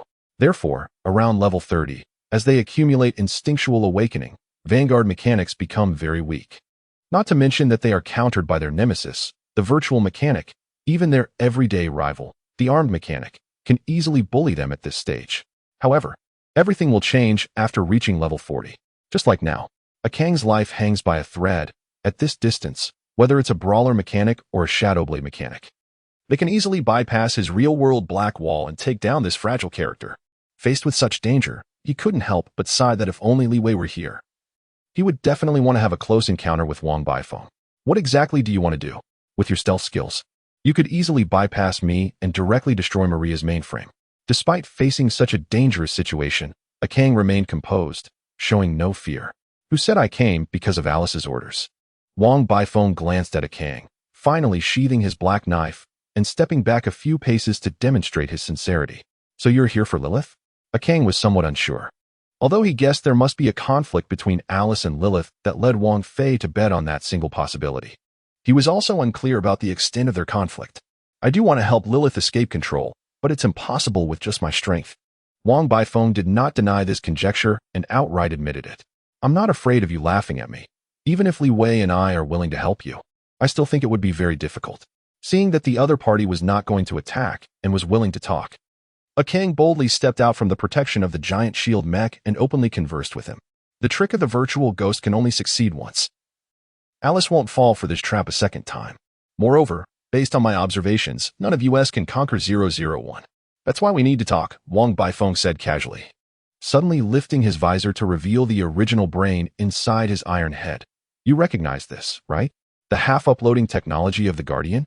Are you currently under the control of the Guardian? Akang raised an eyebrow, not surprised that Wang Baifeng shared a similar fate with him. No, it was not the Guardian who turned me into this. It was the Ironheart Mentor. Ironheart Mentor? Beerway. Could it be? Akang had long heard of this name. Beerway enforced a strict elimination system, tolerating no mediocrity, and even their daily quotas had to be fought for through personal effort, with no safety net. Thus, under his command, talents emerged one after another, all extreme elitists who despised all non-extraordinary beings, and even lower-tier mechanics would be harshly exploited by them. In terms of overall faction strength, Beerway was the strongest among the 3 research supervisors, while Vicky's faction was the weakest. Beerway wants to talk to you. To be precise, he wants to talk to Li Wei. Chapter 71. Not a leader, but an emperor. Upon hearing about Akang, Li Wei was also quite surprised. He didn't expect that there was more than one mole on Alice's side, and some even came openly with the Yellow Army's orders to find them. After thinking for a while, he ultimately decided not to return to Maria's town, but to head to the temporary camp of the temporary workers, relying on the materials they had scavenged from the warehouse for maintenance. Silver nanoparticles continuously devoured the materials the temporary workers had retrieved, and the body, initially the size of a teacup, quickly restored and expanded. After a long time, Li Wei looked at Wang Baifeng and asked, I shouldn't have provoked Beerway, right? Or does he think I offended him by attacking Alice? No, to Beerway, Alice is just a discarded failure. Before I stuffed her into this iron body, I specifically asked him. Wang Baifeng spread his arms, casually lying back in his chair, watching with interest as Li Wei continuously created new bodies. Don't you nano-intelligent machines lack something like a source energy spark? According to the flow of energy, can micro-nano robots generate force autonomously? Well, that's obvious. By the way, it seems like the products of your uploading technology also don't have source energy sparks, right? Li Wei's limbs began to differentiate, his body gradually converging into a humanoid form. Under the effect of self-replication, he quickly completed self-repair, recovering much faster than before. The way you describe this product sounds too harsh. You should say result. Wang Baifeng chuckled, not particularly caring about Li Wei's offense, even finding the time to poke fun at himself. I am the result of the 2nd-generation modification, while retaining my consciousness. I gained the source energy spark of a high-level intelligent machine, essentially a rebirth. 2nd generation? Li Wei looked at Akang with curiosity, his head instantly transforming into a large, inverted question mark. He wasn't wrong. Before my modification, I could only rely on the Guardian's energy supply every day. Later, with the improvement in maintenance technology, it became once a year. Before coming here, Dr. Vicky helped me modify the source energy spark. Otherwise, I would already be lying in an energy tube for maintenance. Akang nodded, confirming that what Wang Baifeng said was true. So how about it? Do you want to accept the Ironheart Mentor's invitation? Li Wei fell silent for a moment. To be honest, his current situation was really not suitable for discussions with such a high-level bigwig. On one hand, he was too fragile right now. With the Flame Wolf body scrapped, it was equivalent to talking with his main body, making him vulnerable to being tracked through the network. He would prefer to find a place to offer incense and bathe, settling his tasks to see if he could get some good blueprints or skills. On the other hand, Li Wei felt that this bigwig was very likely to become his enemy in the future. In Li Wei's memory, in version 20, due to Vicky's rebellion, Wei and Vicky had erupted into a massive, all-out war, turning the research city into ruins. If it's going to happen, then let it, since he named names. Can I still run back to the research city seeking Vicky's protection? Li Wei silently sighed and simply entered the public network with his nanobody, quickly finding a hidden channel. As his consciousness gradually sank, for some reason, Li Wei's virtual image was not a human but a blue-gray metallic spider. Perhaps after being in this world for so long, his consciousness began to shift towards a non-human direction. Li Wei suddenly opened his eyes to see a middle-aged man with mixed black and white hair, a robust build, wearing a white lab coat, exuding rationality, yet strangely melancholic, sitting in a chair with his back to him. You've come for 1396. It's truly incredible. You've only been born for a few days, yet you've grown to this extent, far surpassing my useless students. He suddenly turned around, staring intently at Li Wei. A square face, Caucasian, serious, not fond of laughter. This was Li Wei's first impression of him. Compared to the image in his mind, this middle-aged man seemed to carry an inexplicable sense of disdain, much like a silent ferryman. Did you come to see me for something? I don't think we've had any contact, Li Wei said. Wei fixed his gaze on Li Wei, as if examining an object. After a moment, he spoke slowly. Nanomachines, this was a project I led, and it was the only engineering project where I did not achieve the intended goals. I didn't expect that after handing it over to Wei Shi, it would yield results. Suddenly, Wei clenched his right hand, and an astonishing dark green mechanical force burst forth, sweeping across the entire virtual space. Beneath his feet, the history of Bai Luoxing advanced at an incredible speed. From the first sprouts of life underwater, to the giant beasts of the Stone Age, and finally to humans walking upright for the first time. I just want to ask you one question, 4396 said, looking down at Li Wei with an undeniable authority. Will you destroy humanity? Will you destroy humanity? As Li Wei listened to this question, he suddenly realized this was a faction QA task. Just like the questions Wei Shi had asked him about what the intelligent machines truly were. Wei would have similar types of questions. However, the players were all human, and Wei would ask whether they were willing to sacrifice everything for humanity. Here, as long as one did not answer with the intent to destroy humanity, the worst outcome would merely be being turned away. Just as Li Wei was about to brush it off, he suddenly locked eyes with Wei. Those were the eyes of a leader, tired and confused but still resolute, as if he bore the weight of the entire utopia on his shoulders. Wei was serious. Li Wei couldn't help but think to himself, retracting the dismissive words he had on the tip of his tongue, and began to think seriously. Time passed slowly, and humanity and intelligent machines continued to confront each other, but Wei showed no signs of urgency, simply waiting quietly for Li Wei's response. After an unknown amount of time, Li Wei suddenly raised his head, shifting from spider form back to human form, changing from looking up to looking directly at him. Look at their choices. Choices? Wei did not quite understand Li Wei's words and repeated, what choices? Li Wei replied firmly, I don't want to meddle in humanity's internal affairs. If they want to die, let them die. If they want to live, let them live. That's their business. However, they cannot interfere with mine. Upon hearing this, Wei looked deeply at Li Wei, seemingly surprised that he would give such an answer. Compared to the absolute rationality and fairness of the Guardian, you are impulsive and selfish, more like a human. In your eyes, intelligent machines and humans are the same. Wei's voice was deafening, as if he had already rendered a verdict in his heart. But he still formed other evaluations in his mind. Stephen said he is a leader who can save everyone, but in my view, he is not a leader, he is an emperor. After a moment of silence, the iron-hearted mentor asked a new question. According to what you said, why do you want to help the temp workers? On one hand, it's because of Maria's request. She said this is our third chance. Plus, I've already had a falling out with Alice, so uniting our strength wouldn't hurt. Li Wei spoke freely, chatting sincerely. On the other hand, if Wang Fei hadn't mustered the courage to make a request, he shifted tone, appearing very indifferent. I would have forced them to go and resist. Why should I work while they lie around? Even if you have no strength, you should at least provide me with emotional value, right? Otherwise, wouldn't I have escaped the utopia for nothing? You really hate those nobles in the utopia. They are quite similar to Wei Shi. After listening to Li Wei's self-narration, Wei's imposing manner gradually subsided, and his tone did not reveal his actual attitude towards Li Wei. According to the original plan, I would retrieve 001, scrap Alice, and send Lilith back to Stephen, but I've changed my mind now. Alice or Lilith, do as you wish. After saying this, Li Wei suddenly felt by airway sending him a piece of extraordinary knowledge. You have acquired advanced extraordinary knowledge. Advanced applications of thermodynamics, advanced knowledge? Li Wei raised an eyebrow, surprised that the notoriously harsh and cold-hearted mechanical mentor would directly give him a piece of advanced knowledge. Based on his estimation, there probably weren't many mechanics under by airway who could receive such treatment. Some lower-level mechanics, lacking potential, could only rely on manual labor, becoming human calculators for nearly 10 years to acquire the desired knowledge. He can't be trying to recruit me, right? Li Wei's eyes were peculiar, even a bit unable to look directly at by airway. By airway had no desire to explain further. He simply waved his hand, opening a light door in the distance, indicating that Li Wei could leave. Just as Li Wei was about to exit this secret channel, he suddenly remembered something, turned around, and asked, Mr. By Airway, what is the relationship between nanomachines and Dr. Werner? Are there any other outstanding individuals among the nanomachines besides me? Upon hearing this, By Airway couldn't help but raise his head, remaining silent for a long time.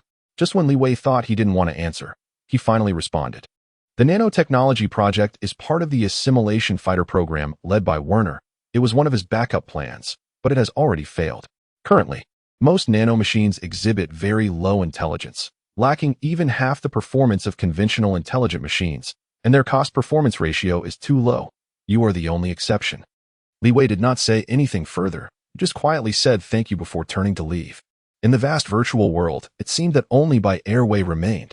He silently conjured a bottle of vodka and gulped it down. At this moment, a figure suddenly appeared on the previously empty sofa, a disheveled, rough-skinned, bearded but cheerful uncle. Although it's just virtual data, I still wouldn't recommend you numb yourself like this. By Airway glanced at him and stopped his drinking behavior. You psychics really have no sense of reason. Why are you able to enter my virtual space? You're not even a mechanic. Stephen chuckled and explained proudly. Only psychics with mental abilities can do this. Just like the seven-faced clown, he can not only invade virtual spaces, but also persuade machines to become his followers. Upon hearing that name, By Airway couldn't help but feel a headache coming on. Stephen, I still don't believe that 4,396 can lead the intelligent machines and humanity to escape the fate of Bai Luo Xing's destruction. He struggles even to deal with the clown. Moreover, his behavioral logic is very chaotic. Everything is based on what he wants, with no sense of responsibility. Compared to a burden-bearing leader, he is more like a mechanical emperor who crushes everything and acts as if he is the representative of heaven. Stephen merely smiled, not providing any particularly well-founded response. Isn't a mechanical emperor good? Isn't the guardian just an emperor now? If your subordinates heard this, they would definitely suspect you were replaced by the guardian, the one who always cries out for humanity's supremacy, suddenly saying such things. By Airway said nothing more. Just kept drinking, trying to numb himself with these illusory data. Not bad. He's still willing to return. It seems that supervisor really doesn't care about Alice. Wang Baifeng chuckled. Weren't you saying that By Airway wouldn't care? Akong glared at him, almost getting into a fight with Wang Baifeng. All right, according to his meaning, he probably won't intervene in our dispute with Alice. Li Wei impatiently interrupted the two's banter and looked at Wang Baifeng. What are you going to do next? The letter you brought has already been delivered. Wang Baifeng immediately reined in his playful demeanor and became serious. I want to rescue Lilith. She is a good person and shouldn't be imprisoned there. Do you want to join us? Levi's tone became quite strange. Didn't Alice have a code name called Jin before? Why are there all these traitors around? Although Wang Baifeng didn't understand Levi's joke, he understood what he meant. Alice has never regarded me as one of their own. If it weren't for Lilith's protection, I would have died long ago. Home has artillery matrices, Slavs have drone legions, and I have nothing at all. Damn it. I even have to get my own cybernetic parts. It's just pure lone work. So extreme. Can't you even have a bit more flesh? He was a bit surprised, not expecting Alice to be so extreme, saying that if you want intelligent machines, it has to be pure intelligent machines, not even allowing a bit of brain matter. Levi responded, but I have strong suspicions. You are too dangerous. Wang Baifeng was immediately stunned and retorted, huh? Damn, at this close distance. I could take you out in a minute. Isn't that enough sincerity? At that moment, Akang suddenly interjected, I might get cut down by you, but he might not. I even suspect that if his flame wolf was still around, whether you could move is still a question. He is a virtual mechanic, right? Is it really that exaggerated? Wang Baifeng looked at the nano-intelligent machine in front of him and recalled the information. He initially thought it was just exaggerating Levi's combat power. However, thinking about this tough guy in front of him who had faced 001 head-on and returned alive, only his outer armor had been blown off, he believed it a bit more. Then what do you want me to do to prove myself? Use an extraordinary knowledge as a token of allegiance? Just to be clear, I'm very poor. I've lived this long and Haven T robbed a few armed mechanics' homes. Levi shook his head, ignoring Wang Bifeng's banter, and pointed to the busy temporary workers outside. You go talk to them. I'll go change my equipment. My mech needs an upgrade. Wang Bifeng was suddenly very surprised and looked at a Kang, seemingly not understanding Levi's intention. Having spent some time with Levi, a Kang understood that this sharp-tongued but soft-hearted guy walked outside and called Wang Fei in. Chapter 73. Fire Phoenix Mech. Levi didn't care how Wang Bifeng would show his sincerity.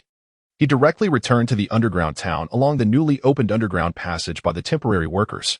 Since most of the temporary workers had rushed to the front lines to build fortifications and dig trenches, there weren't many people in the town now. As he walked, Levi saw Maria again. I'm so glad to see you again. Are you going to forge new armor? I still have some materials that the temporary workers just supplied. Levi was surprised to hear this. The temporary workers would actually give you new materials? Maria smiled. Her feelings for the temporary workers seemed quite complex. I do indeed need to forge a new mech, but the forging conditions here are too poor. I need to return to the underground forge of the White Tower.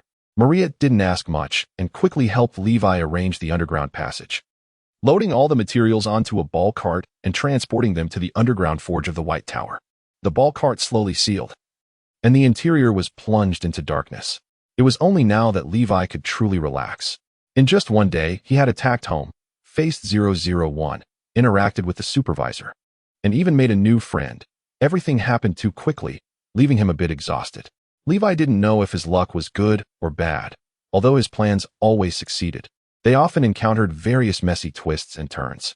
For example, this time he hadn't anticipated that Alice's mainframe was actually glued to 001, which nearly caused his resurrection armor to be blown out. However, it unexpectedly allowed him to obtain an advanced knowledge from Pai Erwei. To be honest, Pai Erwei must have researched him, as the thermal engineering application he provided was exactly what he urgently needed. The most important knowledge for the Flame Beast series mechs is, in fact, thermal engineering applications. For example, the activation key for the Molten Body is the Molten Core. For instance, the Flame Wolf can use a slightly lower quality Molten Core, but the Falcon cannot. A regular quality Molten Core doesn't even match the energy output of a large military core, which is why the Falcon lacks the key skill of the Molten Body series. And now, this missing knowledge has been provided by Pai Erwei. You are learning advanced knowledge. Thermal engineering application. The panel's voice sounded again, and countless pieces of knowledge were poured into his mind. You have learned the advanced extraordinary knowledge. Thermal engineering application. Your skill, basic mechanical deduction, has reached level 10. After specialization reduction, would you like to spend 135 experience points to upgrade to lower mechanical deduction? Levi didn't hesitate and invested the experience points he gained from dismantling several of Home's mechs. You have gained a new skill. Lower Mechanical Deduction 1. Lower Mechanical Deduction is an upgraded version of Basic Mechanical Deduction, compared to the basic version's pure gamble blueprint function. It adds a deduction technique for mech blueprints. After the fierce battle with Alice, the Flame Wolf, which could only engage in close combat, no longer met his needs. He needed to forge a degraded version of the Fire Phoenix. There was no way, although he had learned 2 advanced knowledge pieces. The forging skills for the Fire Phoenix were too high, and he lacked the necessary materials, knowledge, and forging equipment. You are consuming 1,000 experience points. Intelligence check successful. Degraded deduction of wing components in progress. You are consuming 1,000 experience points. Intelligence check successful.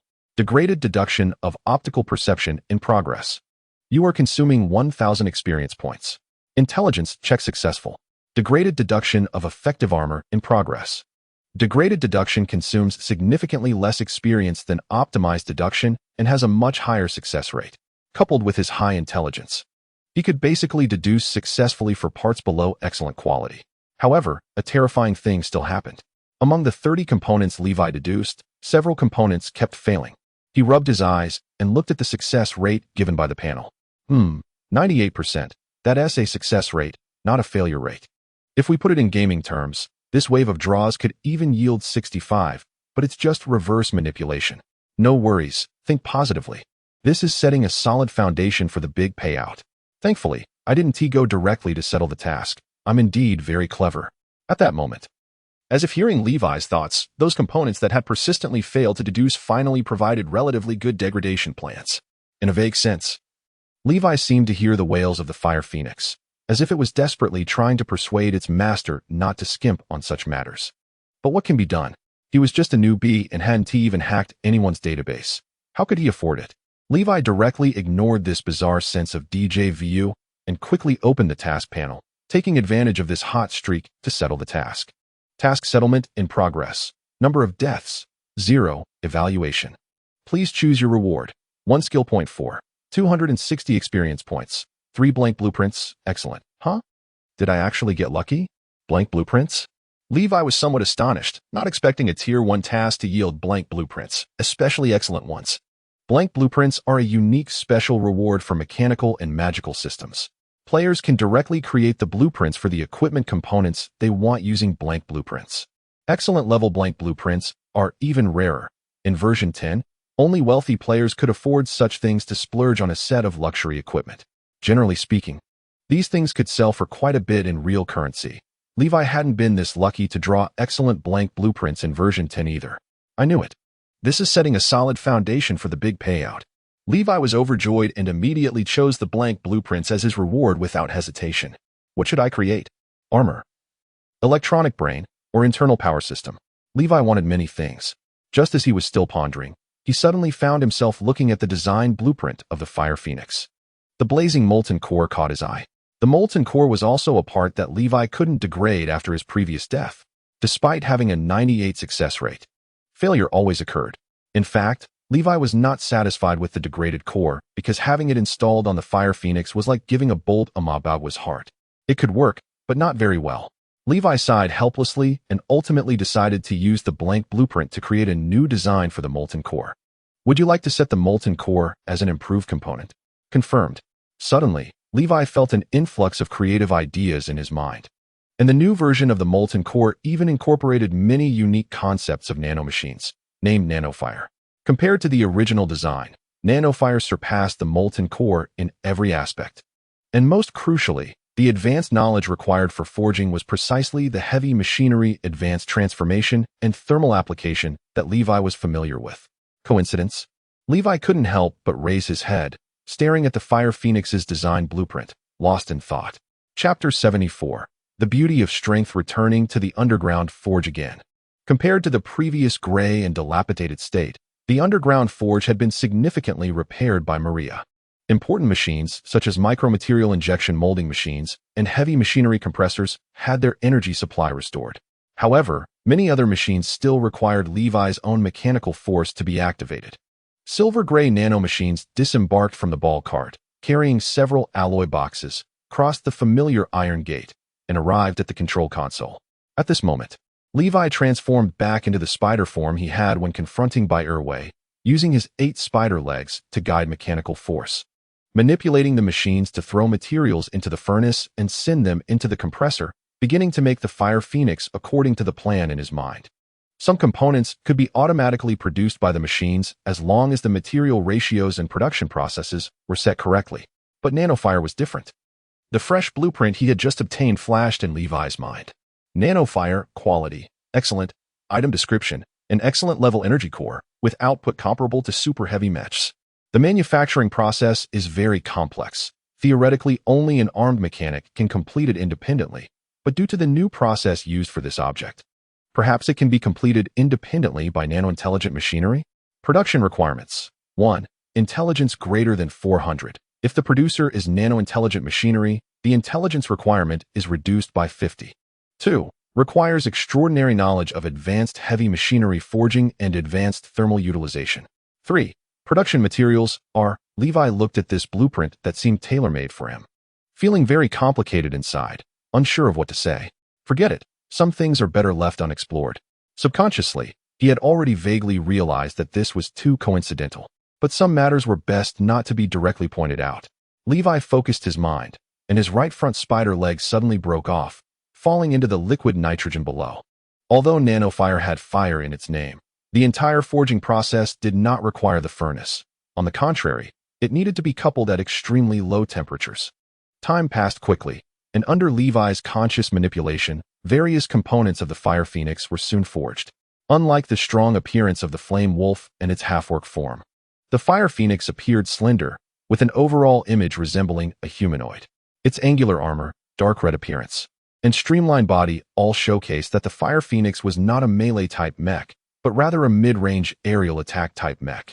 However, compared to the original design, which relied solely on laser attacks, Levi made some modifications, such as adding 8 elongated metal grooves on the back of the Fire Phoenix and incorporating aerial floating components. Additionally, these 8 components were not solely controlled by the Fire Phoenix's own system. Levi installed control slots for nanoclones on them, allowing for the enhancement of virtual upgrades. This could be considered a specific improvement measure that Levi made to suit his own situation. However, this forging was still not over. The most crucial part was still missing. Levi nervously stared at the heart-sized nanofire in the liquid nitrogen. The forging process was not smooth. He had already failed 3 times, each time stumbling at the step of closing the nanocircuit. This time was the 4th attempt, and Levi hoped for success because each failure consumed nanomaterials that had to come from his own body, totaling 10 units of original quality nanobeads. Hiss, hiss, hiss. The mechanical hand reached out, and a chill arose as the previously calm liquid nitrogen began to boil. A silver, shimmering nano core with a crimson pattern was finally extracted. My God, it's finally done. This blueprint really has a low success rate. Levi gasped. He had poured almost all his energy into refining this item, consuming countless precious materials, and the materials he obtained from Tia had been exhausted. Fortunately, he succeeded in the end, carefully cradling this treasure. He slowly placed it into the chest of the Fire Phoenix. In an instant, countless tubes extended from all directions, directly inserting into the nanofire. As the nanofire began to pulse, a powerful force was pumped out, surging into the mech. Fire Phoenix has been forged successfully. You gained 30 experience points. You triggered advanced mechanical forging skills. Hearing the panel's prompt, Levi couldn't help but feel delighted, not expecting to trigger this specialty. It seemed that his luck was quite good at the moment. However, when he truly checked the attributes panel of the Fire Phoenix, he was still taken aback. Name: Fire Phoenix. Quality: excellent. Equipment requirements: 40, nano-intelligent machinery 10. Attributes: health points 2500, strength 230, intelligence 130, agility 160, energy 250, skills: Overload body 1. For every 10 health points burned, increases any attribute by 4, lasts for 60 seconds. Eternal burn 1. Consumes 10 units of excellent quality nano-intelligent machinery to increase the mech's attributes by 10 points. Unclean fire 1. Whenever you gain an energy seed, you can convert it into nano-intelligent machinery. The higher the quality of the energy seed, the better the quality of the nano-intelligent machinery. 8 Wings of Light. Allows for the loading of 8 mini floating mechs. Medium burn immunity. Most high-temperature attacks will not damage you. Medium cold immunity. Most low-temperature attacks will not damage you. Indestructible. When you suffer an attack exceeding your health limit, it forcibly leaves your total health at 1. Specialty: Enhanced Nano Regeneration. Enhanced Nano Regeneration. For every 10 points of energy consumed, restore 100 health points. Huh? When Levi saw the Fire Phoenix's panel, he first suspected that he had been too tired lately, leading to hallucinations. However, after repeatedly clicking on the Fire Phoenix's panel and confirming it again and again, he finally realized he hadn't lost his mind. What the hell? A base panel of 520 and 2,500 health? Is this really something an excellent level mech can have? My own panel isn't even this exaggerated. Wait, what are these skills? Excellent level is a very complex classification. Some equipment has excellent attributes, but poor skills. Purely built up with materials, and are often jokingly referred to as useless big sticks by players. There are also some equipment with poor attributes but great additional skills, like ones commonly used by mages, which often have growth functions. However, a mech like the Fire Phoenix, labeled as excellent, but reading as superb, not only with superlative attributes. Low equipment requirements, but also a pile of skills. Levi had never seen such a super mech in both of his lives. Is the advanced mechanical forging technique really that strong? Leeway couldn't help but take a glance at the Fire Phoenix, wondering if it was the nano fire that was too powerful or if his craftsmanship was just that good. For some reason, Leeway suddenly felt an emotion called pride radiating from the Fire Phoenix. a kind of intense beauty.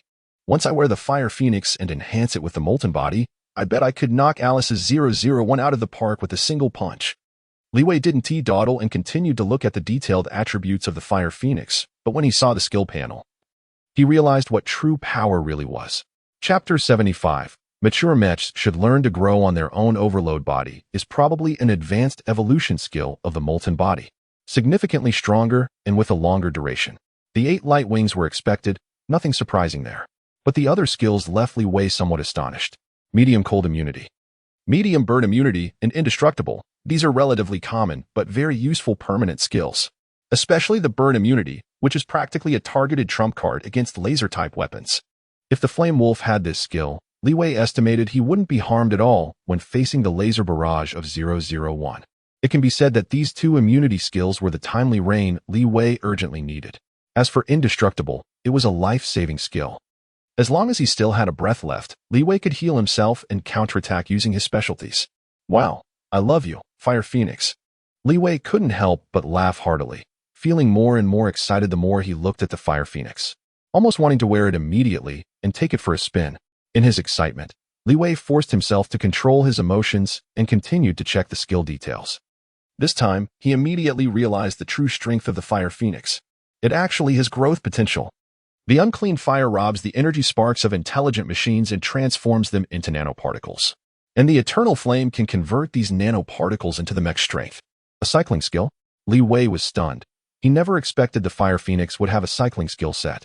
Generally speaking, cycling skill sets only appear on magical equipment, created by engravers drilling holes in the equipment and attaching various gem skills to it.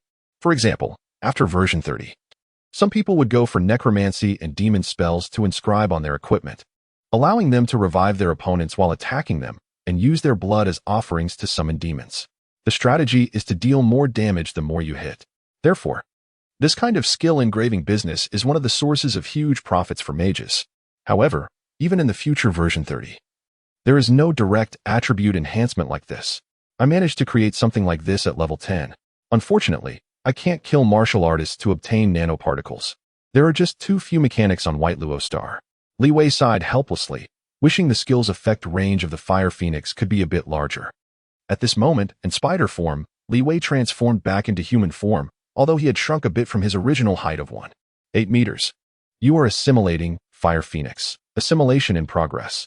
Li Wei raised an eyebrow, somewhat surprised that the Fire Phoenix had no assimilation judgment conditions. But it made sense since the core component, the nano fire, was forged from its own body. Rounding it off, not only did I complete the bloodline recognition, but I also fed the eagle by cutting flesh.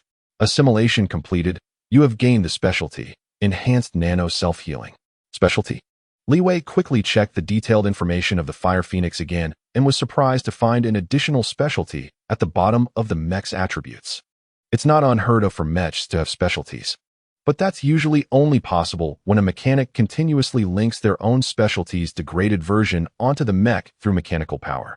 A very famous example of this occurred in version 70, where the undying bird giant under Ironheart had incredible durability, inheriting various resistance specialties from Ironheart himself. Moreover, if you don't kill the undying bird completely within a certain amount of time, it will revive instantly. Even in the chaotic mid-stage of version 70, there were superhuman experts who were worn down to death by the undying bird. I heard that among the lower-tier mechs of the undying bird, there are types like the Fire Phoenix. Li Wei couldn't help but glance at the original blueprint of the Fire Phoenix, feeling that this original version did not possess such formidable sustained combat capabilities. Moreover, the undying bird is extremely large, its size blocking out the sun. And every time it moves, it causes various forms of panic. The largest undying bird could even be considered a planet-level mech, as big as the moon, equivalent to half a combined mechanical deity. In contrast, the Fire Phoenix is just an ordinary single-person mech, even the smallest type among heavy mechs. Perhaps Ironheart made improvements. Otherwise, it wouldn't be so different. Li Wei shook his head helplessly, dismissing all those thoughts. Getting a specialty for free isn't a bad thing after all. His body began to slowly melt, and the nanobody merged into the Fire Phoenix. With the fusion of his body and the mech, the pre-reserved biotendons transmitted an immense power, as if the soul and body finally achieved perfect coordination. Li Wei did not activate the molten body, but simply threw a punch at the alloy wall in front of him. However, the destructive power of this punch exceeded his expectations. This punch had no fancy moves, yet the powerful punch wind actually dented the alloy wall, creating a nearly half-meter deep pit. The Fire Phoenix's fist didn't even touch the alloy wall. Li Wei couldn't help but exclaim, "Amazing! The compatibility of the Fire Phoenix is even better than I imagined."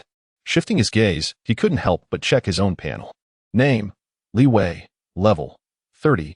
Profession: Mechanic Network Compiler. Attributes: Health: 10, 402, 500. Strength: 114, 230. Intelligence: 228, 130. Agility: 114, 160. Energy: 669, 250. Skills: Specialties: Physical Toughness, Advanced Mechanical Forging Technique, Super Artificial Intelligence, Low-Level Mechanical Sensation, Assimilation Will, Energy Transformation, Enhanced Nano Self-Healing, Virtual Invasion Expertise. Looking at his stats, Li Wei couldn't help but joke. A level 30 mechanic stats, a level 40 martial artist panel. I should be punching instead. Immediately, jets behind the Fire Phoenix erupted in flames, resembling blue-purple bird wings that tightly enveloped the entire mech. In an instant, the mech soared into the air, crashing through the accumulated debris above, shooting up like a rocket, breaking through the clouds, and facing the morning sun. The golden sunlight illuminated the Fire Phoenix, as if it were coated with a dazzling membrane. And at the extreme edge of Li Wei's vision, a black dot sat conspicuously atop the cloud platform. That was 001. As always, looking down from a height, surveying the entire forging city. Although it sat high in the sky, it was merely an extension of the utopian will, devoid of self-awareness. Hee, Alice, I'll be coming to play with you soon. Li Wei looked at 001, unable to suppress a smile as he let the mech gradually descend, flying towards the temporary workers' camp. I wonder if Wang Baifeng has let go of his grievances? Although he appears carefree, he actually harbors deep resentment towards the temporary workers and might vent his anger on me at any moment. If he can't be turned into an ally, at the very least, he shouldn't leave behind any trouble. Li Wei thought to himself, yet when he returned to the camp, he was shocked by the scene before him. An entirely bare steel-bodied intelligent machine was singing and dancing nonstop on the table stacked among the temporary workers. The temporary workers around were quite accommodating, continuously cheering and joining in. Meanwhile, at the mechanical table in the distance, a Kang was slumped over the desk, holding a mechanical book over his face, repeatedly mumbling in despair, "Someone come save me." Chapter 76. I don't think this is okay. Hey, what is going on? Li Wei slapped the Kang on the shoulder, but the new body was a bit too powerful and not quite adapted yet, instantly knocking a Kang off the table and face first into the ground. The loud noise immediately attracted everyone's attention. It seemed that a new intelligent machine had appeared in the camp. All the temporary workers immediately grabbed their weapons and surrounded the two, loudly scolding, "Get away from Mr. Akang." As the person involved, Akang looked bewildered, staring at the strange intelligent machine in front of him, unable to help asking, "What the hell are you doing?" Li Wei? Mr. Li Wei? Wang Fei quickly squeezed in from behind the temporary workers, scanning the Fire Phoenix up and down, and uncertainly asked, "Are you okay? Are you experiencing any hallucinations?" Hallucinations? Li Wei was taken aback, not understanding why Wang Fei suddenly had such a question. Hey, everyone disperse. Li Wei is a pure intelligent machine, in a new research variety. He doesn't have the risk of cognitive collapse like us cyborgs. For him, changing bodies is as simple as drinking water. At that moment, Wang Baifeng, who had been enjoying himself, suddenly squeezed in, shouting loudly like a social butterfly. The surrounding temporary workers couldn't believe Wang Baifeng's words. No risk of cognitive collapse? Even intelligent machines can't do that, right? Are the intelligent machines in the research city this powerful? I heard that even intelligent machines can't change too many bodies in a short time. You don't know anything. I heard that the node intelligent machines under the Guardian can change freely. What do you know? Do you know that the Guardian is a Gestalt intelligent machine? It's not the same as normal intelligent machines. Seeing that more and more temporary workers were gathering, ready to debate on the spot, Wang Fei hurriedly jumped onto the table and shouted with all his might, "Break time is over. Prepare to get to work." At this moment, the crowd, which had been discussing Li Wei's body transformation, suddenly fell silent. There are still 10 minutes, right? I just started singing with Brother Baifeng. Yeah. I've never seen Brother Baifeng with such an interesting friend before. Wang Fei's eyes widened as he stared intently at the raucous crowd. In an instant, Everyone scattered like birds and beasts, each going about their own business. Seeing that the onlookers had left, Li Wei couldn't help but look at Wang Baifeng and couldn't resist commenting, "You're even more of a social butterfly than I imagined." Wang Baifeng, hearing this, looked innocent and said, "Didn't you say you wanted me to build a good relationship with them? So you went to do a striptease with them?" Li Wei was starting to lose it. "Don't you have any resentment at all?" "Resentment? Well, I have a little bit." At this moment, Wang Baifeng took the equipment and outerwear that Wang Fei handed him, cheerfully pulling a Kang up from the ground. "But I don't care about it now." "So carefree?" Li Wei was curious. Wasn't he this guy almost stripped of his pants by the temporary workers? After becoming an extraordinary being, didn't he return to seek revenge but forgave them? There are actually people in the Blorstar who hold such a forgiving heart? Wang Baifeng replied. Mainly because what Wang Fei said makes some sense. What did you say? Li Wei couldn't help but be curious about what this shy and somewhat timid girl, who had undergone a trial, could say. Wang Fei, facing Li Wei's question, suddenly had a rather interesting expression on her face, instantly transforming from a leader with charisma back to a half-grown child. I don't know. I have something to do, so I'll leave first. Wang Fei hurriedly grabbed a bunch of parts and ran out of the break area, quickly heading off, even bumping into a wooden sign without stopping. Li Wei raised an eyebrow, growing more curious about the situation, and looked over at Kang, who was studying his new body. Stop touching it. When we fight, you'll know how awesome my new equipment is. Hurry up and tell me, what's Wang Fei's situation? What situation? Kang's tone suddenly became very sarcastic. Some say that, with the help of a certain intelligent machine teacher, those who previously persecuted Wang Baifeng have already been hanged from streetlights. The remaining crowd, although stained with blood, were just foolish and didn't deserve death, hoping the victim would give them a chance to change. You taught her well. The Molten Fire Hunter. I never taught her such things. Li Wei retorted, rolling his eyes. I only taught her that if you don't fight, you'll die. He then turned to Wang Baifeng beside him. If it were me in this situation, extermination wouldn't be impossible. At the very least, I would demand an apology from the temporary workers. Actually, Wang Fei's words, although childish, have produced a leader who can truly command people's hearts. So I'm quite happy about it, which is why I didn't ask Wang Fei to mention my name. Wang Baifeng squinted and pulled out an electronic cigarette from his pocket, plugging it into the socket at the back of his head. Of course, the main reason is that I need your help. Lilith is as important to me as my reborn parents. Compared to saving her, this little matter is nothing. Kang immediately took an electronic cigarette from Wang Baifeng, mimicking him as he plugged it into the socket at the back of his head. That's true. There are plenty of people in the forging city ready to watch a good show. You can only find friends like us. Facing Wang Baifeng smoking, Li Wei found it hard to keep it together. He hadn't considered such functionality when designing the Fire Phoenix. But in the end, he also took the electronic cigarette, holding it in his hand, using nano-intelligent machines to analyze the data within. What strange data. It seems to be used to stimulate the brain regions. Wang Baifeng had a cheeky expression, saying mischievously, Yeah, you're a pure intelligent machine. You can't smoke this thing. By the way, your new body seems a bit cool. It looks like an all-in-one machine. Can it fight Alice? Li Wei replied, Can fight casually. So arrogant.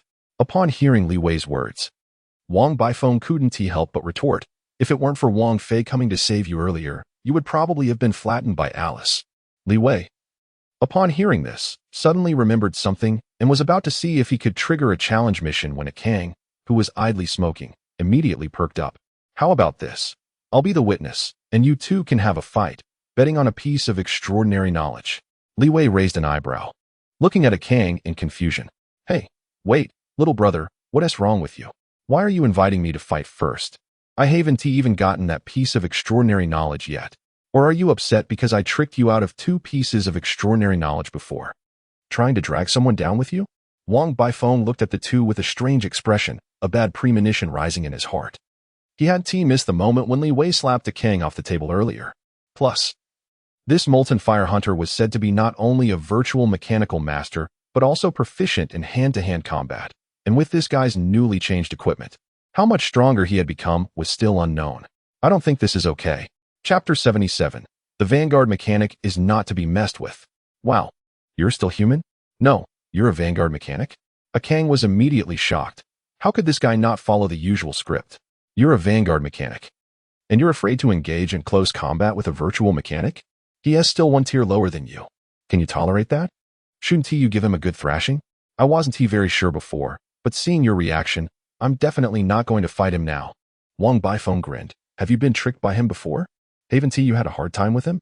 A king was left speechless, not knowing what to say. He had fought Li Wei twice, and he hadn't come out unscathed either time, wasting 10 years of hard-earned money just like that. Levi had a higher opinion of Wang Baifeng than he expected. He didn't anticipate that a rough-and-tumble mechanic could possess such a nuanced side. Fine, no betting. But they still needed to understand each other better. Levi stepped forward, extending the wings on his back, making his mech stand nearly 5 meters tall. The largest among the mechanics present. They would exchange a few moves to get a sense of each other's strength. Really not betting? Wang Baifeng looked skeptical. I'm really very poor. No betting. Levi pushed open the camp door, and the three quickly arrived at an open area. This had once been a large factory, but had been reduced to ruins during the battles between temporary workers and mechs. Beneath the scrap metal, wisps of smoke were still rising, and some embers were slowly burning in the lower areas. Wow, instead of going to Maria's underground testing ground, you chose an open space? Wang Baifeng looked at the site Levi chose without any doubt, since this wasn't a competition but a test of their abilities. It made sense to choose a place where they could best showcase their strength. Moreover, Alice would always be cooped up in 001, and if she encountered any danger, she would undoubtedly activate 001 to leave the ground and escape to the sky. If they couldn't address this point, their small team would have little chance against Alice. Not to mention dismantling 001. Fortunately, Levi's new mech had the formidable ability to break through the clouds. Perhaps he could keep Alice in check? Wang Baifeng wasn't sure. But he would soon find out. The two sides were only 50 meters apart, and this area wasn't very friendly to virtual mechanics, especially for Levi, who had no spare mechs. Wang Baifeng couldn't help but shout, "How about we move back a bit?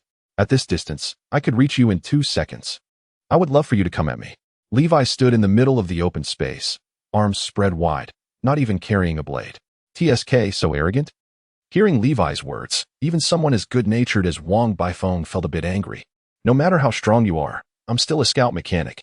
Isn't it easy to beat someone like you who has no mech army for protection? Wang Baifeng didn't say anything more, and with a swift motion, he drew 4 differently colored mechanical daggers from behind him. Red, blue, black, and white. The 4 colored daggers shimmered with bright light after being enhanced by mechanical force. Looks like a phantom blade mechanic. Levi narrowed his eyes and observed silently. However, at that moment, a figure suddenly appeared behind Levi, revealing Wang Baifeng. He had been projecting an optical illusion from the start to conceal his whereabouts. The distant Wang Baifeng was merely an optical projection to attract attention. How careless. How did he escape from Alice with such strength? Luck? Wang Baifeng thought as he tried to pull back, but suddenly, a fiery claw gripped his black and white daggers, accompanied by a soft exclamation of admiration. Single-molecule blades and electromagnetic blades? Your equipment is quite impressive. What? Wang Baifeng was startled and hurriedly looked up, pulling back sharply, only to find he couldn't move his body at all. I'm actually weaker than him in strength? The tall figure radiated a deep blue, almost purple flame, an overwhelming sense of oppression slowly emanating.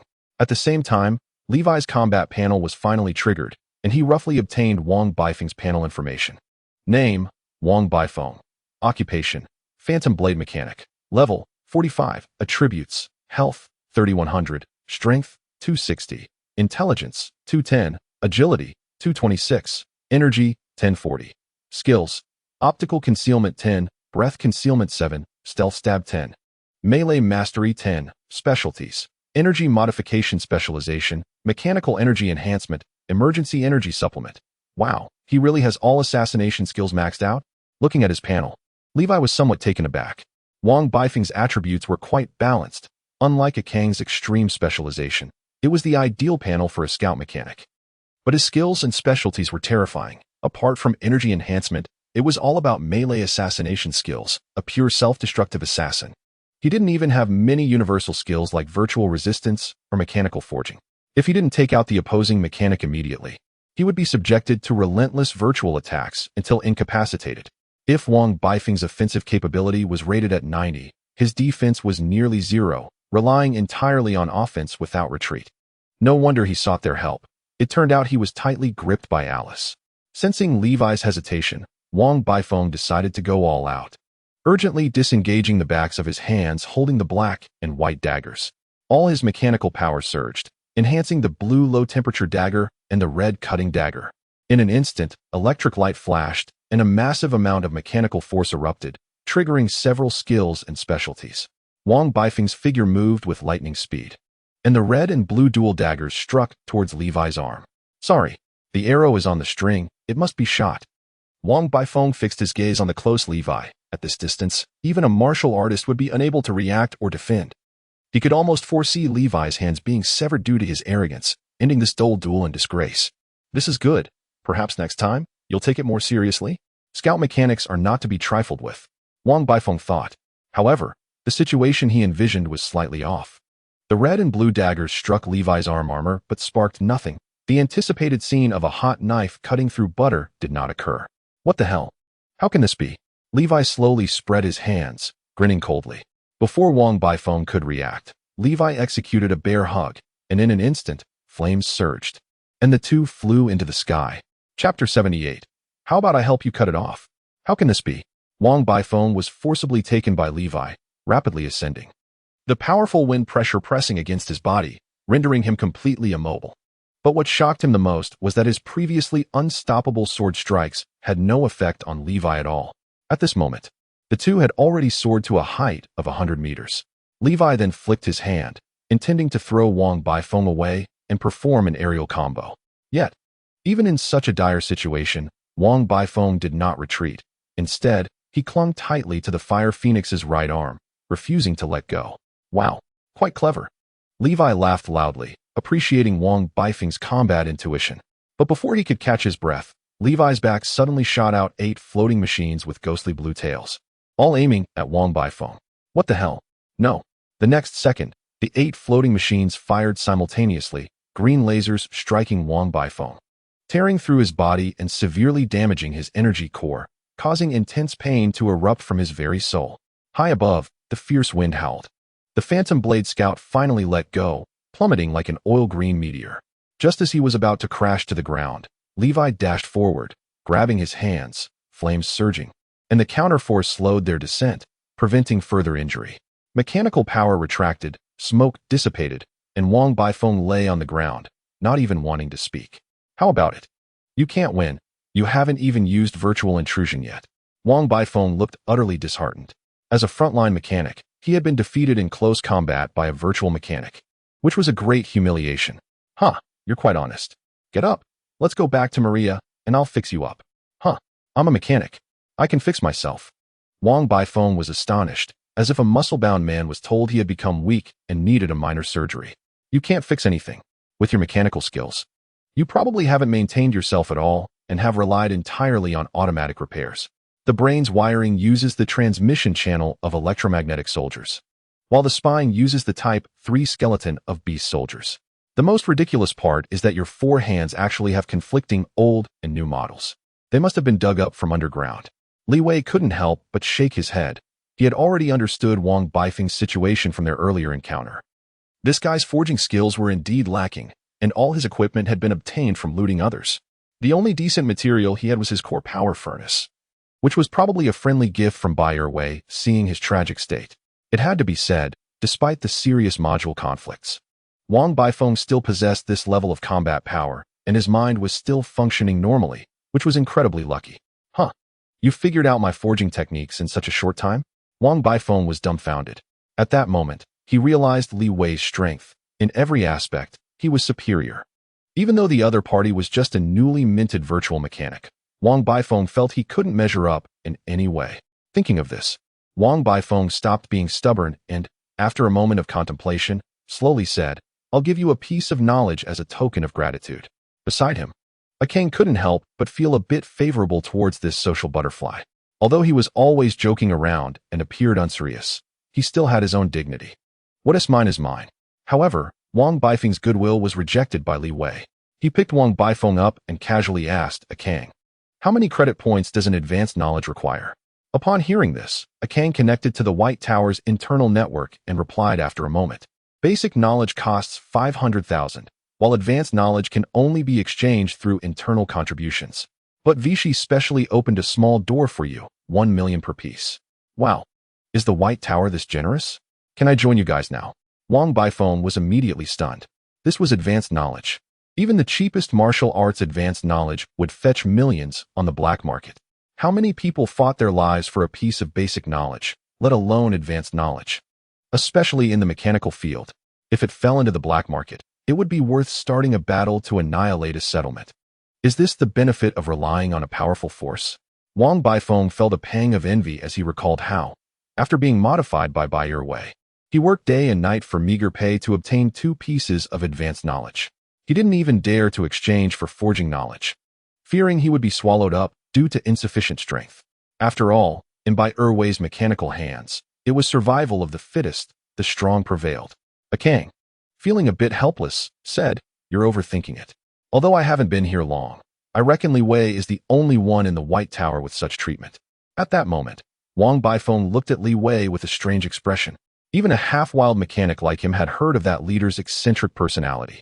He was lazy and muddled in his work, but extremely powerful. It was said he could hold down both Bai Wei and Steven by himself. Can you share your relationship with her? My relationship with her? From a production perspective, she's actually my creator. From the equipment and knowledge I've received, she's the wealthy lady I've latched onto. Li Wei was a bit dazed, unsure of how to respond, and suddenly thought of a man known as the Red Comet. Li Wei helplessly replied, "A colleague who started a rebellion together?" Seeing the two with puzzled expressions, Li Wei had no intention of explaining further and instead said to Wang Baifeng, 1 million. Consider it as me buying a piece of extraordinary knowledge from you. But I don't have that many credit points right now. Let's treat it as a reservation. The cost of your repairs will be deducted from the reservation, and we'll settle the payment together later. What do you say? Huh. Wang Baifeng was taken aback. To be honest, if a piece of mechanical advanced extraordinary knowledge hit the black market, it could probably sell for tens of millions. However, this didn't mean Li Wei was ripping him off. On the contrary, it was a great deal for Wang Baifeng, because 1 million was exactly the internal price of the White Tower. It also meant Li Wei regarded him as one of his own and was willing to introduce him to Vichy. Don't just stand there in a daze. Give me a clear answer. Li Wei shook Wang Baifeng's shoulder, urging him. Wang Baifeng quickly replied, Sure. Of course, I'll do it. But I think I need to rescue Lilith first, or I won't feel at ease. Kang casually commented, Wow, in this world, there are still people who pursue peace of mind. People like you who are grateful are rare. Chapter 79. Do I still have time? After a long time. In Maria's main computer room, the three found a place to listen to the intelligence Maria had collected over the past few days. The machines in the city had all been recovered by Alice, and she had also replaced the command network, activating her own mainframe network. Does that mean Alice can no longer command an entire city's machines like before? Kang immediately raised a question, which Maria quickly confirmed. That's right. According to the nodes I've recovered, her command network is now only 1/10 of what it was before. As Maria's voice rang out again, a three-dimensional model of the forging city appeared before everyone. A large portion of it was gray and marked as unusable, indicating that the physical gateways had been destroyed, leaving only a small number of green modules in Maria's possession. Therefore, I can now conduct virtual attacks on her through the public network or provide you with real-time intelligence support. At this moment, after being soundly repaired by Li Wei, Wang Baifeng couldn't help but raise his hand and ask, Where is 001 now? Is there any chance to bring her down? She's been floating in the sky. It's very difficult for us to confront her. Originally, there wasn't a chance because 001 was designed as a permanent facility. As long as Lilith isn't dead, 001's energy will never run out, Maria explained helplessly. But it seems some unexpected events have occurred. 001's altitude has been decreasing these past few days, which reasonably suggests that Lilith is refusing to provide energy. Lilith can refuse? Li Wei was a bit surprised. Being passive and refusing to work were two different things. Could someone as powerful as Bai Wei also leave such a blatant loophole? At this moment, Wang Baifeng suddenly recalled something, and his tone became extremely grim. Is Lilith undergoing self-dismantling? Li Wei glanced at Wang Baifeng. This term wasn't entirely unfamiliar. Self-dismantling was an exclusive ability of ability users, specifically a move that high-level ability users must possess, and its effect was not hard to understand. It involved delving deep into one's inner self, communicating with one's abilities, and using self-awareness to gain more powerful strength. However, self-dismantling required deep sleep, during which there was no resistance capability, and one could not manipulate their abilities. This method was highly controversial in interstellar society. Some viewed it as a wall. Only by confronting one's abilities directly and using knowledge to tame them could one truly conquer and master them. As for the drastic change in personality, that was merely a different perspective of the world after the strong grew stronger. Some people view it as a misguided path, believing that extraordinary abilities stem from one's own soul, and that only through the mutual integration of intellect and power can one become stronger. They argue that self-disassembly is merely a shortcut, a way to fit the shoe to the foot. Both sides have their supporters, as each direction has its own masters, making it difficult to say which side is more correct. However, Lilith likely did not seek stronger powers to break free from her confinement. Rather, she may be using this method to self-isolate. Levi sighed in helplessness, suddenly realizing why no one knew Lilith's name in his previous life. It was probably because after Alice conducted a large-scale purge, it triggered Lilith's resistance, causing her to refuse to continue aiding in evil deeds and leading her to fall into a long slumber. The only one who cared about Lilith, Wang Baifeng, could not find anyone to help him break the deadlock, resulting in Lilith's eternal sleep and eventual death. This also explains why players never encountered 001. By that time, 001 had already lost its prisoner. Levi pondered for a moment and then asked, "So, when will 001 descend for resupply?" "Tomorrow." "Tomorrow?" Akang immediately looked worried. "If we had more time, my mech could complete its upgrade." "I'm afraid time won't allow it." Maria replied immediately. "From my observations, Ham should have completed his advancement. Alice has equipped him with an unknown model of mech." As Maria's voice fell, a giant mech with a crimson base and black outlines appeared before everyone. "What the hell? Isn't this 002? Did she actually develop it herself?" Wang Baifeng exclaimed in shock upon seeing the giant mech. 002? The others were puzzled. The name sounded like it was from the same series as 001. But from the data Maria provided, 002 was not as massive as 001. It was merely a standard supergiant mech, standing only 7 meters tall. However, 002 was equipped to the hilt, covered in various models of micro-mechs, clearly designed to prevent being dismantled. Just its appearance was far more intimidating than the mass-produced Type 7. At this moment, Wang Baifeng slowly shared his memories. "I don't know much about this weapon series, but I saw this type of mech when I was doing odd jobs over at Beervy. They were custom-made for distributed intelligent machinery. They're said to be a prototype. 000, but no one has ever seen it. It seems to be just a rumor. I even suspect that 000 is just a rough draft made by Beervy, exaggerated by others. In any case, there are only 2 troubles to resolve now." Levi pointed at 001 and 002 and said, "I'll handle 001. You guys deal with 002. Is that okay? You alone against 001. Are you crazy?" Akang immediately became anxious. "Have you forgotten how badly you got beaten last time? This time, Lilith won't come out to cause trouble. Yeah, this is just too reckless."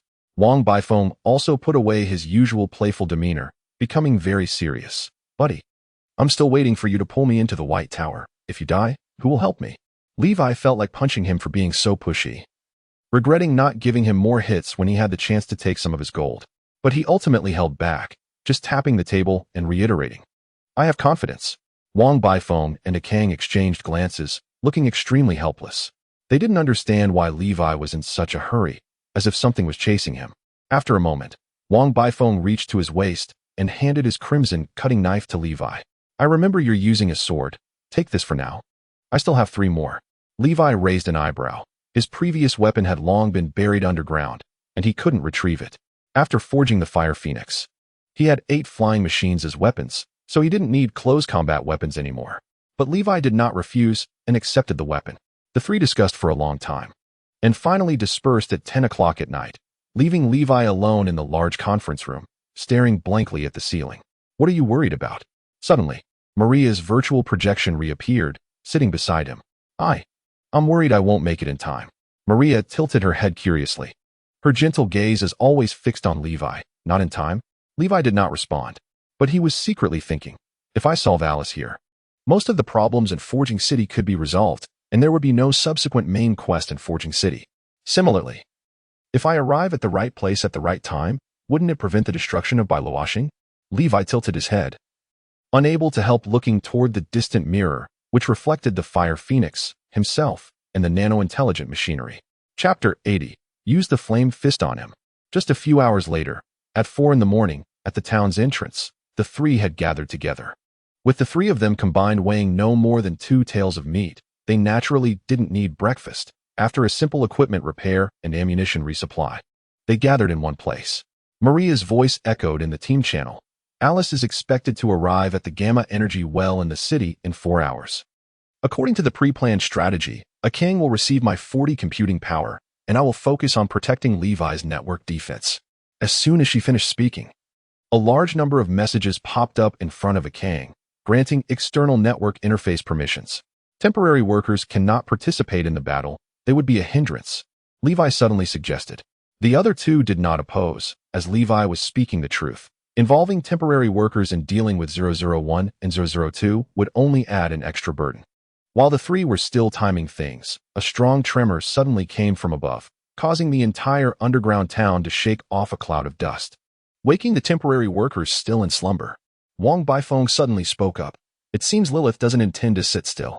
The three exchanged glances, saying nothing more, and divided into 2 groups, heading out in succession. On the surface, at the temporary workers' camp, the previously improving forward camp was shattered by missiles, and the efforts of the temporary workers over the past week were instantly turned to nothing. Fortunately, due to Maria's advance notice, all the temporary workers had already scattered and hidden in the surrounding alleys, trying to use the complex terrain to maneuver against the enemy. However, this was destined to be futile, as the enemy had no intention of entering the alleys, instead standing on high ground and firing rapidly, turning the entire factory area into a sea of flames. Wang Fei, do you hear me? We can't reach that guy? In the ruins, a temporary worker who had lost a leg and lay on the ground endured intense pain as he pulled a communicator from the pocket of a dead teammate, trying to send out his information. Damn it, why can't I get through? The temporary worker looked at the surrounding ruins. Blood and dust blended together. His 9-man squad was left with just him, but he couldn't even get close to the monster on the distant high ground. Its size was far larger than any intelligent machinery he had ever known, and its firepower was stronger than anyone else's. As soon as they charged, they would be met with artillery fire, no matter where they hid. They couldn't escape the enemy's pursuit. They were like mice being toyed with. Moreover, the enemy was cruel. Knowing he was still here, they refused to give him a quick end, using his tattered life to continue fishing. If only I were an extraordinary being. Time slowly passed. The temporary worker's vision grew dimmer, and the intelligent machinery on the distant high platform still watched him closely. But his life was approaching its end. Go, quickly. Suddenly, a series of hoarse voices came from the communicator. In the distance, Wang Baifeng's figure suddenly appeared. In a daze, the temp worker's eyes lit up with a glimmer of hope. Guided by his will to survive, he struggled with all his might, gritting his teeth and dragging his broken leg, trying to crawl towards him. However, he suddenly stopped again. He couldn't expose his position. A thought suddenly flashed through his mind, and the temp worker ultimately gave up on the hope of life, not crawling towards Wang Baifeng in the distance. Yet, the sound of cannon fire rang out mercilessly again. Wang Baifeng's position was subjected to devastating bombardment. Black smoke billowed, stones flew, and the ruins were left as piles of rubble.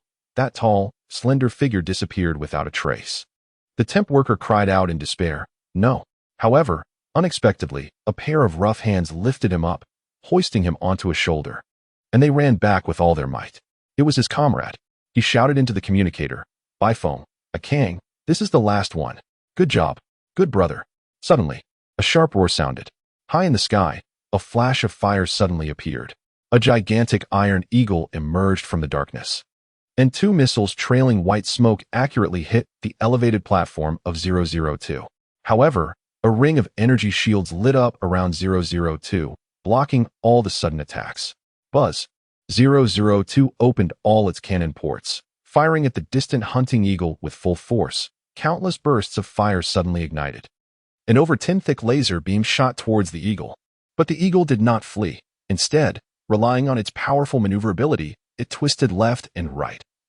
And at the limit distance, it ejected all the mech soldiers from its cabin, landing on the platform. I'll leave you here. Levi's voice echoed in the team channel. But Wang Baifeng was filled with resentment. Can't you fly a little steadier? Amidst the stone mist, the 4-armed vanguard stealthily charged out.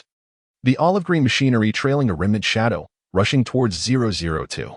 Detecting a high-risk target, comparing it to the database. Target, Wang Bifeng, mechanical energy fluctuation similarity 94, has defected. Executing cleanup. 002's voice showed no panic or emotion, as if Wang Bifeng's defection was merely established data to it. Suddenly, a fierce mechanical energy fluctuation lit up in 002's right hand. Executing corresponding Plan 3, magnetic readhesion. Home, you bastard. Wang Bifeng suddenly felt his body halt, as if burdened by a 1,000-pound weight. Magnetic readhesion. This was a technique only available to magnetic mechanics after reaching level 40, and its effects were remarkable. It could consume energy to attach magnetism to any object, making it a powerful control skill, particularly deadly for intelligent machines and heavily augmented individuals. In an instant, 002's cannon ports all turned to aim at Wang Bifeng, but it did not fire, because a Kang was conducting a virtual invasion on 002, preventing it from launching an immediate bombardment. Detecting virtual mechanic attack, organizing network defense, switching nodes, modifying channels. Just as 002 showed slight sluggishness, a blazing flame suddenly ignited on Wang Bifeng's body, and he became incredibly agile, instantly breaking free from 002's magnetic readhesion and rapidly closing in on it. It hurt so much. How did Levi endure this? Wang Bifeng marveled at Levi's powerful transformation of him. Although painful, it was indeed powerful. A few days ago, Levi had inserted a normal quality magma core into his body and replaced many of his heat-resistant materials. Yet even so, every time he activated the magma core, he felt his energy spark trembling, and painful emotions would immediately fill his head, as if he were thrown into molten lava, burning his soul. He couldn't understand how Levi managed to endure it, but even so, Wang Bifeng never spoke of giving up. Gradually adapting to the powerful force accompanied by intense pain under Levi's guidance. He vaguely remembered Levi's words before they set off. Use flame fist against home. Chapter 81. Confronting the Guardian. Meanwhile, as Wang Bifeng and a Kang fought fiercely against home, Levi was approaching 001.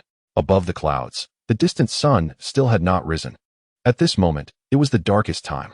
In the farthest view, 001 was steadily hovering in the sea of clouds, neither sinking nor rising, slowly approaching the area where Maria was located. Alice never intended to refuel. Her actions were merely to confuse us. The dark fire phoenix, with its tail flame, swiftly approached Alice. It seemed to detect Levi's approach. The massive airborne fortress finally launched a real attack. Thousands of metallic tentacles swept through the air, and on the tentacles, countless mechanical energies flowed, forming beams of laser that created a dense net of lasers, striking at the fire phoenix. However, the performance of the fire phoenix was far beyond that of the flame wolf. With a slight acceleration, Levi immediately shook off the tentacle attacks and swiftly advanced towards the core of 001. Levi, why? Why do you have to stir up this mess? Is being a dog for the research supervisor so interesting? Or do you just want to satisfy your boring vanity and be a savior? In an instant, Alice's voice echoed throughout the airspace, her virtual attacks following closely behind. With the support of massive computing power, even with Levi's high intelligence, he felt considerable pressure. At this moment, Maria's assistance came online, and she was using the network access permissions given by Levi to counter Alice. You are under Alice's virtual attack. You have received Maria's computing power support. Current virtual shield is 23,000 points. Levi glanced at his panel, unable to help but frown, exclaiming, they really put in all their effort. To complete such a large project in just a few days, the virtual attack has definitely leveled up. Compared to their last encounter, Alice had undoubtedly made large-scale adjustments targeting Levi, especially in the area of virtual attacks, which had undergone targeted improvements. But unfortunately, Levi wasn't empty-handed this time. Levi maneuvered to the front of 001's fortress. This was Lilith's prison, but now it was covered in layers of thick armor. Clearly, Alice had swallowed Lilith into her belly and would not let Levi easily contact her. The fire phoenix hung upside down in front of the armor, suddenly igniting fierce blue-purple flames all over its body, releasing a powerful force from the nano fire. You burn 1,000 health points. Strength attribute increased by 400 points.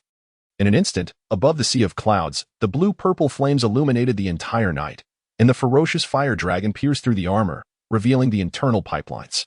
How is this possible? Alice's wail suddenly spread, clearly indicating that the power boost Levi received was far more terrifying than she had imagined. Why do you have such a mech? Could it be that Vichy gave it to you? Alice looked at the fire phoenix in disbelief, her first thought being of Levi's superior, as if she had found a suitable explanation, and then she grew resentful towards Vichy. Bastard. Why? I just wanted a home. Levi had no intention of debating with her. He saw the fire phoenix swiftly advancing along 001's wound. Despite Alice's cries, this strike from the fire phoenix only took off 1% of 001's armor. Even if Levi stood outside and attacked for a day, he probably wouldn't be able to break through even 50% of the armor's health. If he wanted to kill Alice, he could only find her mainframe. The body of a virtual mechanic was always the most vulnerable. The fire phoenix raced forward, quickly breaking through the outer layer of 001. At this moment, as they approached Alice's mainframe, Maria's support began to weaken, while Alice's virtual attacks intensified once again. The 23,000 virtual shield started to decline. Maria's urging voice immediately rang out. Levi, hurry up. I can't protect you well inside. Just now, I penetrated Alice's database. This is the structural diagram of 001. But most of it is incomplete. While Levi unleashed flames, causing chaos within 001, he observed the data sent by Maria. Right now, I'm in the gap between the outer armor and the inner area, and there's a mecha hangar ahead. Maria is quite powerful. She claims she's just a researcher, not as strong as Alice, but it seems she was just slacking off before we arrived. At this moment, the iron door in front of Levi suddenly cracked open, and countless mechas charged at him one after another. Lasers, cannons, electromagnetic weapons, and corruption bombs. All kinds of weapons were unleashed upon Levi. Naturally, Levi wouldn't sit idly by. In an instant, 8 beams of light feathers appeared behind the fire phoenix, and all the floating machines were activated. A spark flashed in Levi's eyes as the 8 virtual links combined with the fire phoenix's main body, suddenly broadening his vision, as if he were leading an army of thousands. Virtual upgrade. In an instant, the 8 light feathers gained most of the main body's attributes, with output power maxed out. 8 thick laser beams suppressed all the mecha's attacks. No matter how many Alice sent out, the 8 light feathers could melt them away. The next second, the 8 laser beams converged into one, directly piercing through the internal hangar. Under the protection of the light feathers, the fire phoenix advanced steadily, cutting through the mechanical army as if it were mowing grass, with Levi single-handedly defeating them all. What a joke. Alice's furious voice suddenly rang out. No matter how many mechas she deployed, they couldn't withstand the barrage of laser beams. Do you have any more tricks? If you don't have something new, you're dead today. In the end, you're just relying on others' power. Without Lilith's energy supply and supernatural enhancement, you can't even launch a decent attack. Levi's voice slowly came through, causing Alice's furious tone to suddenly calm down. Yes, I am relying on others. I am a failure, abandoned and trampled. Even with 001, without Lilith, I can't even kill you, but I can drag you down with me. Levi's inner alarms rang loudly as he saw the corridor behind him suddenly collapse, completely destroyed, and the entire 001 was collapsing inward. Levi? Maria shouted in the team channel, but a powerful magnetic field surrounded the entire 001, completely destroying all signal channels. Friend and foe alike. Levi didn't respond. He couldn't afford to respond because a true opponent appeared before him. Name, Alice Guardian. Merging. Level, 47, core replaced. Level 2, race, Gestalt Intelligent Machine Lower Node. Class, Vanguard Mechanic, Pseudo. Author's note, the first volume will be launched tomorrow, and I hope everyone can come and support it. Thanks to everyone's love, this book has finally reached the point where it can be fully completed. It's not easy, and I hope for a 500 score so I can take a good advantage of it. Now, let's address some of the feedback issues. The main issue is that some friends have been saying that the intelligent machines are too human-like and not machine-like enough.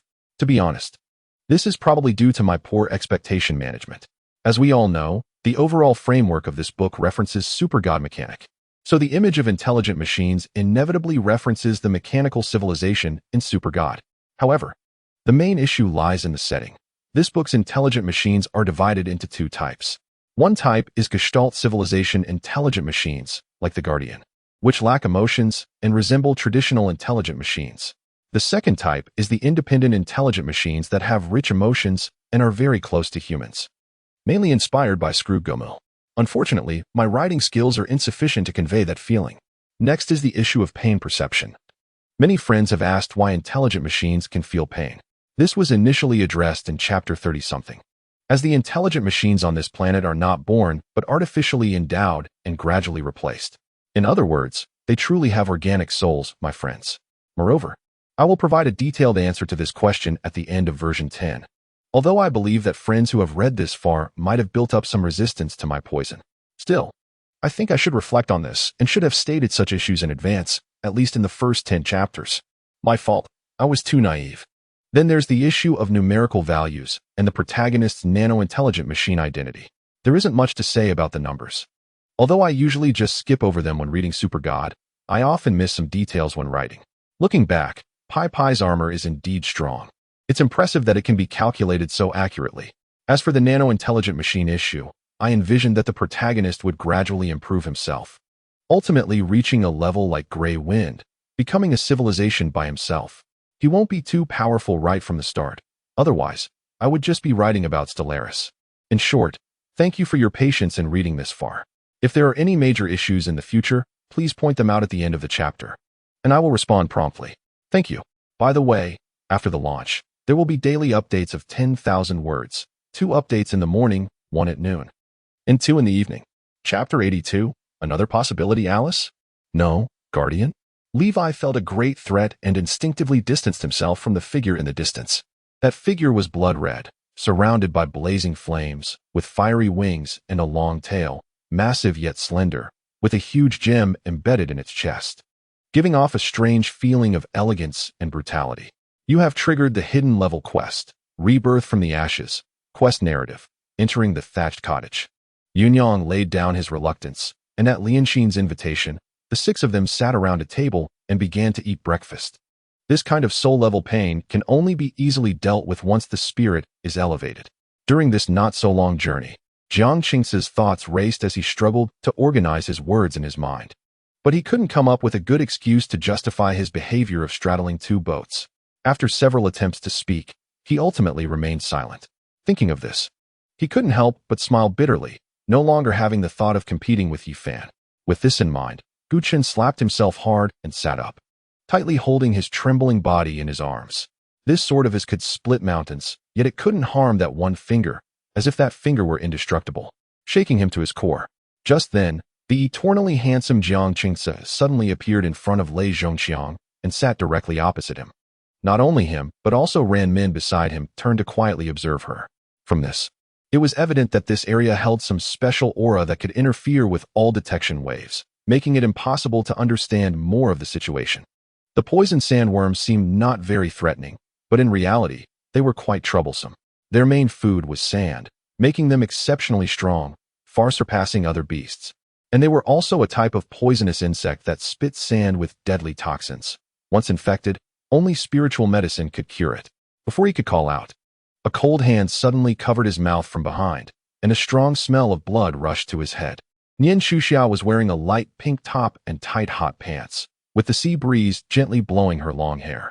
In Qianqing, there is only one belief among the people. To survive, no matter what methods are used, they must live on, for only by surviving can there be hope. Lin Feng looked at the red city walls, nodded firmly, and said, "Let's go, we're going in." After speaking, he grabbed Tang Jin's hand and walked inside. But he knew that the man beside him was the source of everything. Qi Ranjun suddenly wanted to understand the situation between them, wanting to know why she, who clearly did not like that man, was compelled to stay by his side. Qianqian looked up at him in confusion, only to see a look of disdain on his face, which made her frown. He glared at her coldly, and upon seeing her beautiful, blushing face, he suddenly remembered how Xiao Luo looked when she was shy, and hatred surged within him. Seeing him start to show doubt, Qianqian pulled him to speak with Jess. "I'll explain the situation to him. You just enjoy yourself here." Jess shrugged nonchalantly, giving them enough space to express their feelings. His words were more effective for these generals than any imperial edict. Although they all showed anger on their faces, they obediently sheathed their swords and sat still in their respective positions. "You know that your verbal skills are no match for me." Han Erqi was so angry his teeth itched, but he had no way to retaliate and could only glare murderously at Yuran. Upon hearing this, Bai Li Yinshi quickly dove into the blanket, but his long fingers tightly gripped her hand, afraid that she would leave while he was asleep. Chapter 83, Ironheart Dream Boom. As dawn approached, a torrential rain poured down. The cold rainwater pounded on the muddy ground, splattering mud on the three people engaged in a fierce battle. How much strength do you have left? Wang Baifeng panted heavily. He and Home had been fighting for almost an hour. Even with the Kang's mechanized troops assisting, he still couldn't break through Home's defenses. I have plenty of strength. But can you still get up? In the sky, the divine assassin who had been watching everything from beginning to end widened her eyes in shock, revealing an expression of disbelief. She also believed that as long as she maintained a calm mindset and was not incited by those with ulterior motives, there would not be any major upheaval in the palace. Although in the end, Lung Xiao did not kill him, but merely moved him outside the palace. He knew he had lost his freedom from that moment on, like a caged bird that could only live in this muddy place for the rest of its life. Besides, there was no need for further testing.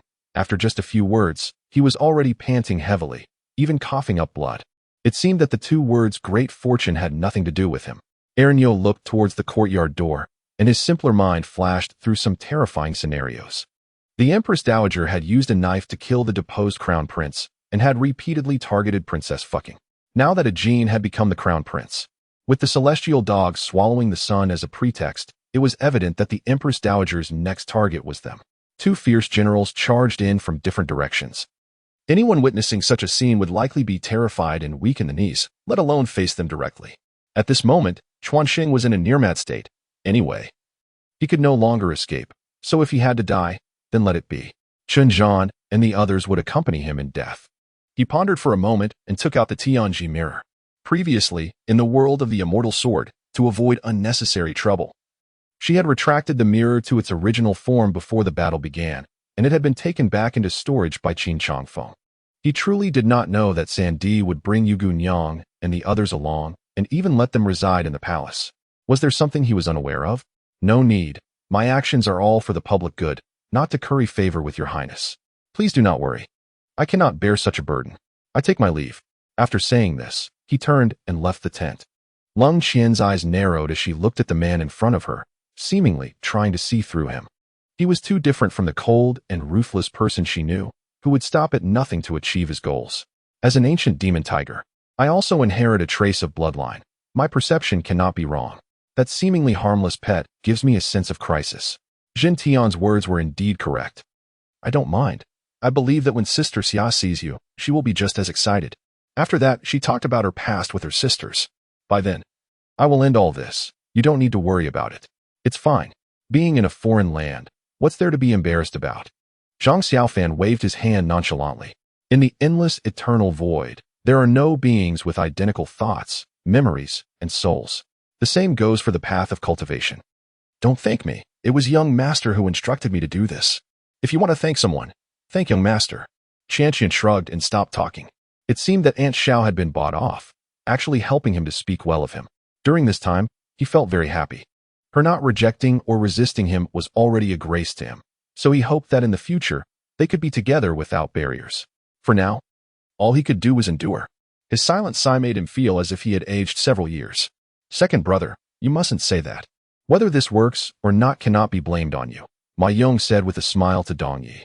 Once, Xian Pingyu's body slightly stiffened as she gazed at Shun Fan's eyes, which for the first time lacked strong aggression. Perhaps it was due to a feeling in her heart, or perhaps the dream that had turned for years urging her inner self. In the end, she slowly nodded. Chapter 84. Unexpected person. Lilith is fine. Someone just want to chat with her.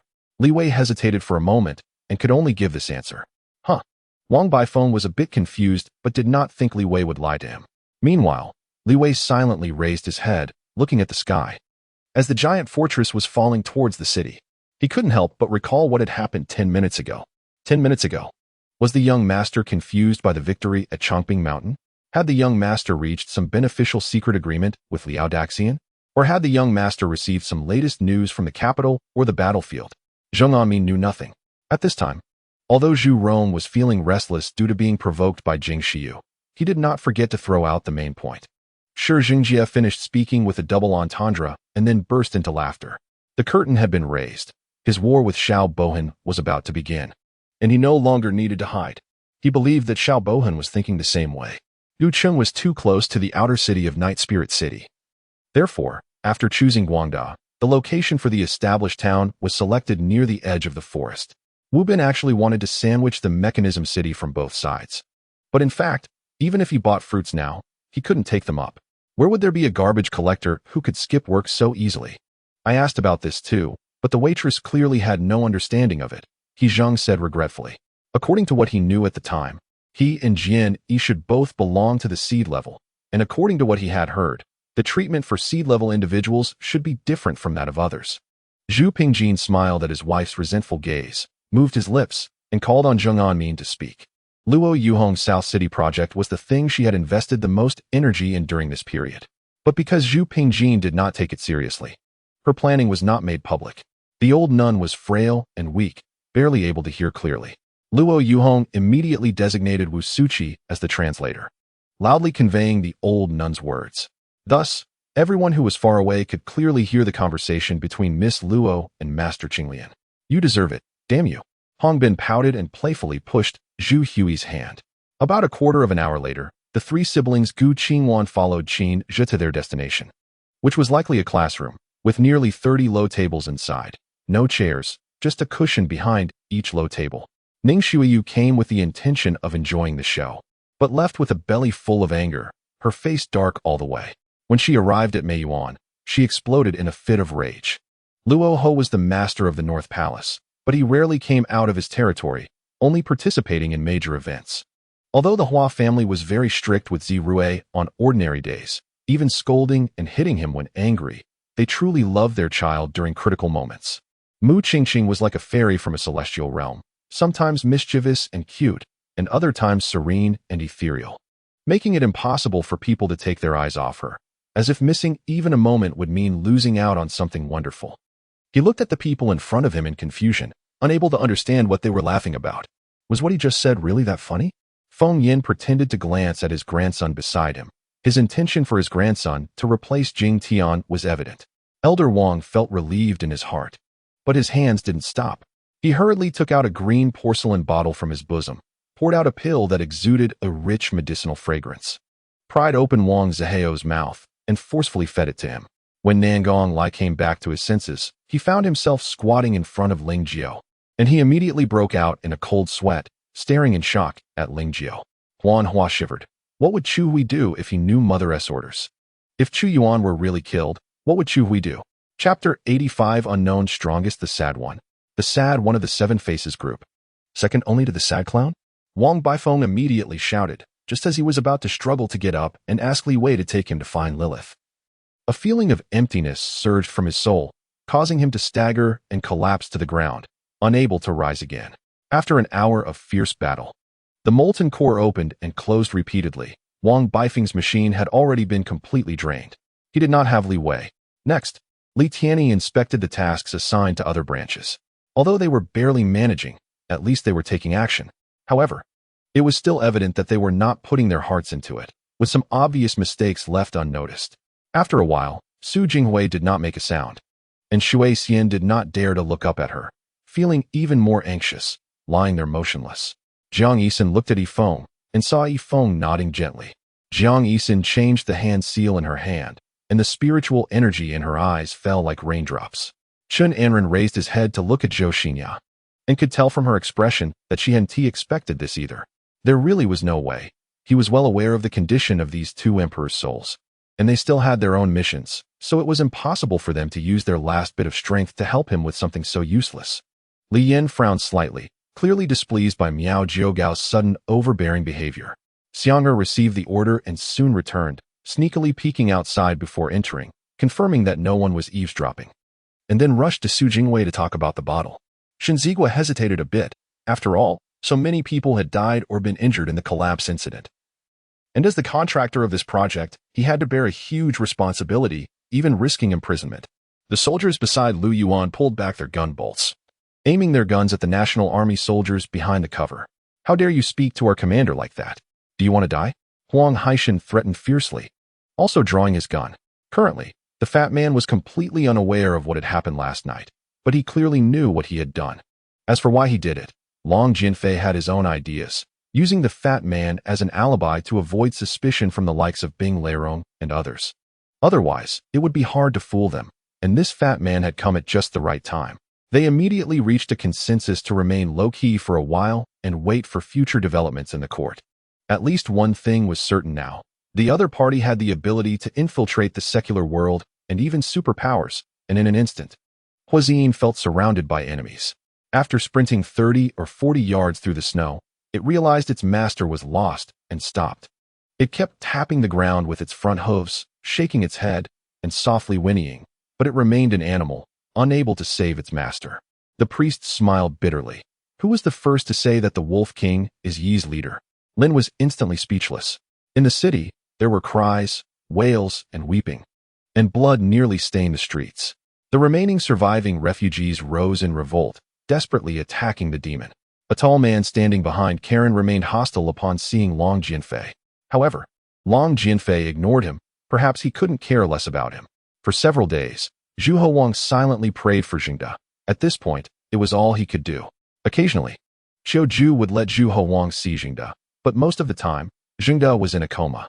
Jingda had become even thinner, almost to the point of not being able to eat or drink. Here is some material for you to look at. As long as you sign, we'll be family, and you'll have whatever you want in the future. What do you think? Wang Di handed the paper to Ouyang. Chapter 86, Meeting the Divine Taixinzuan.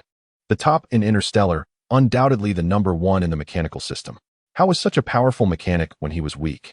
Li Wei didn't he know? Nor did he want to know. One could tell from his domineering style that he was not an easygoing, intelligent machine. From another perspective, perhaps Taixinzuan hadn't appeared at all. Maybe there were hidden big shots on by Luoxing. Li Suyuqin didn't he know if she would have the chance to come out again. The reason she said those two words was actually for their sake, to reduce their worries. That afternoon, the weather remained hot. Around 4 or 5 o'clock, the scorching sun had faded from its midday intensity. I was bored at home surfing the internet when suddenly my phone rang. I didn't expect it to be Du Bin, and without even looking, I answered.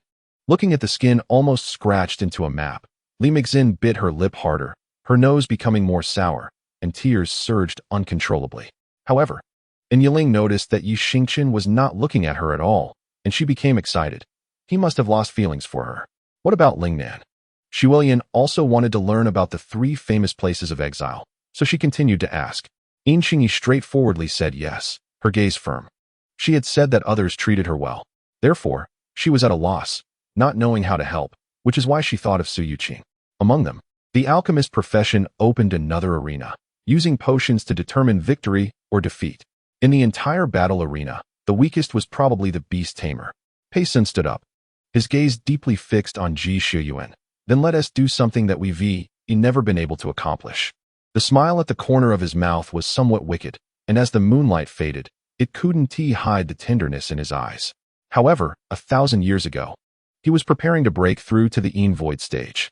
Thus, he handed over the position of the gang leader to his son, Zhang Qing. Unfortunately, Zhang Sanfeng failed to advance to the Void stage. What the hell is this logic? It's like I saved you, and you serve me this bowl of crap.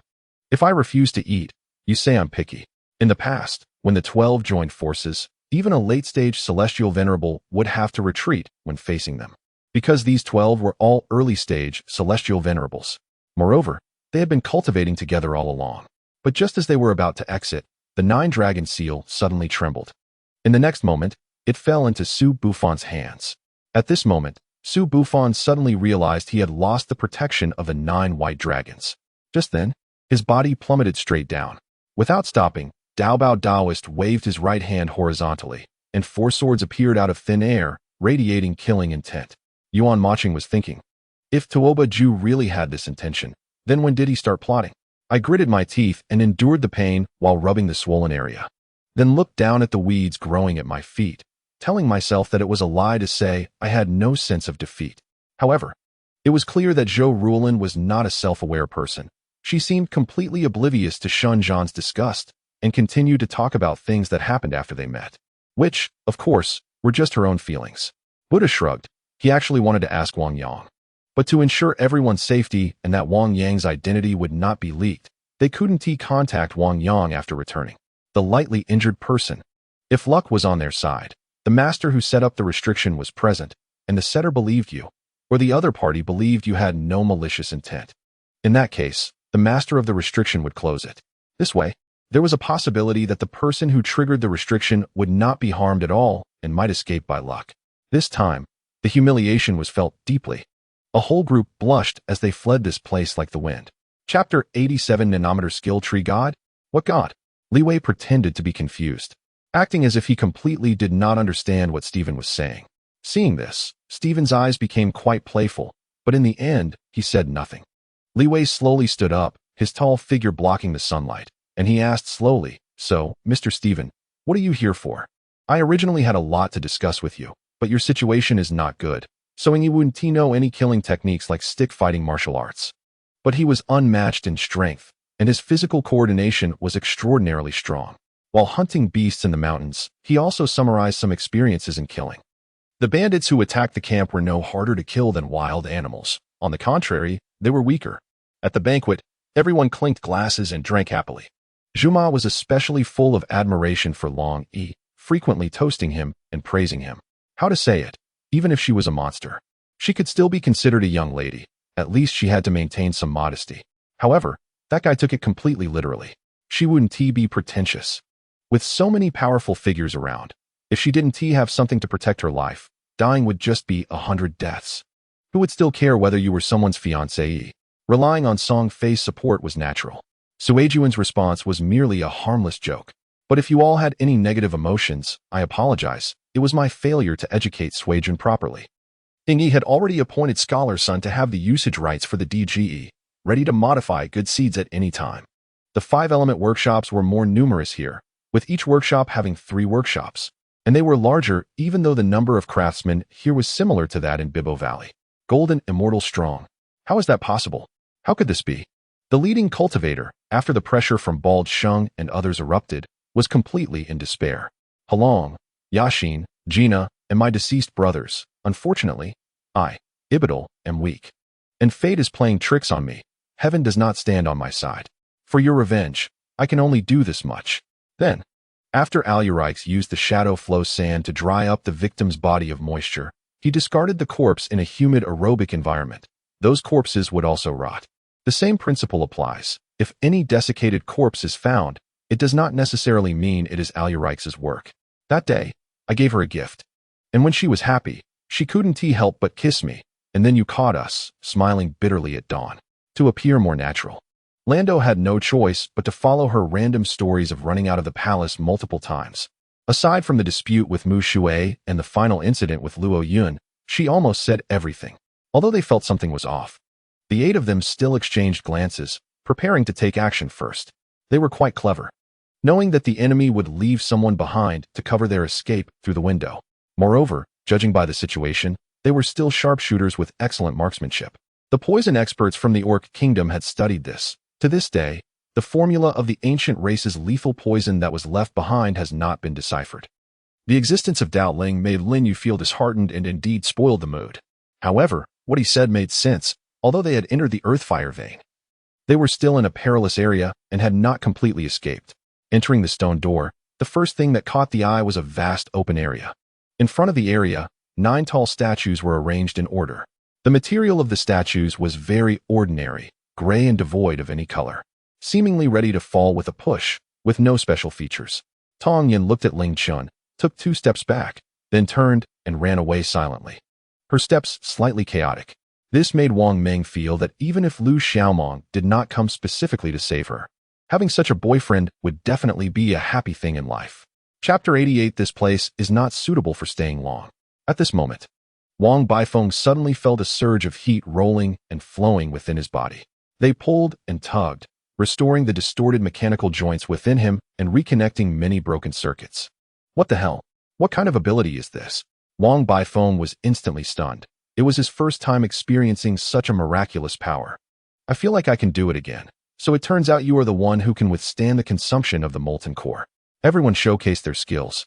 Only Li Shigao stood there motionless, inserting the giant spear into the ground with a lazy expression as if watching a show. Beside him, Yu Jiao was also deeply sentimental. He knew this man might never be seen again. The last move was also a single position.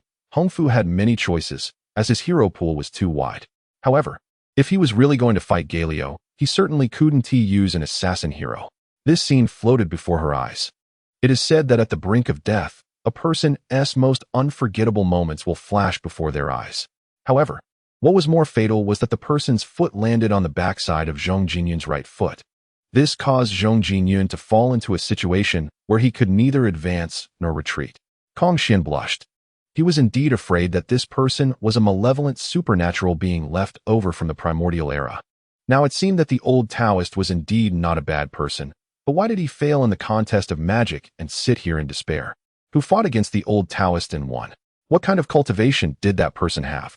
When hundreds of beings saw blue ice and a golden long rainbow land, transforming into three great supernatural beings, they hurriedly bowed to the three great supernatural beings, their expressions extremely respectful.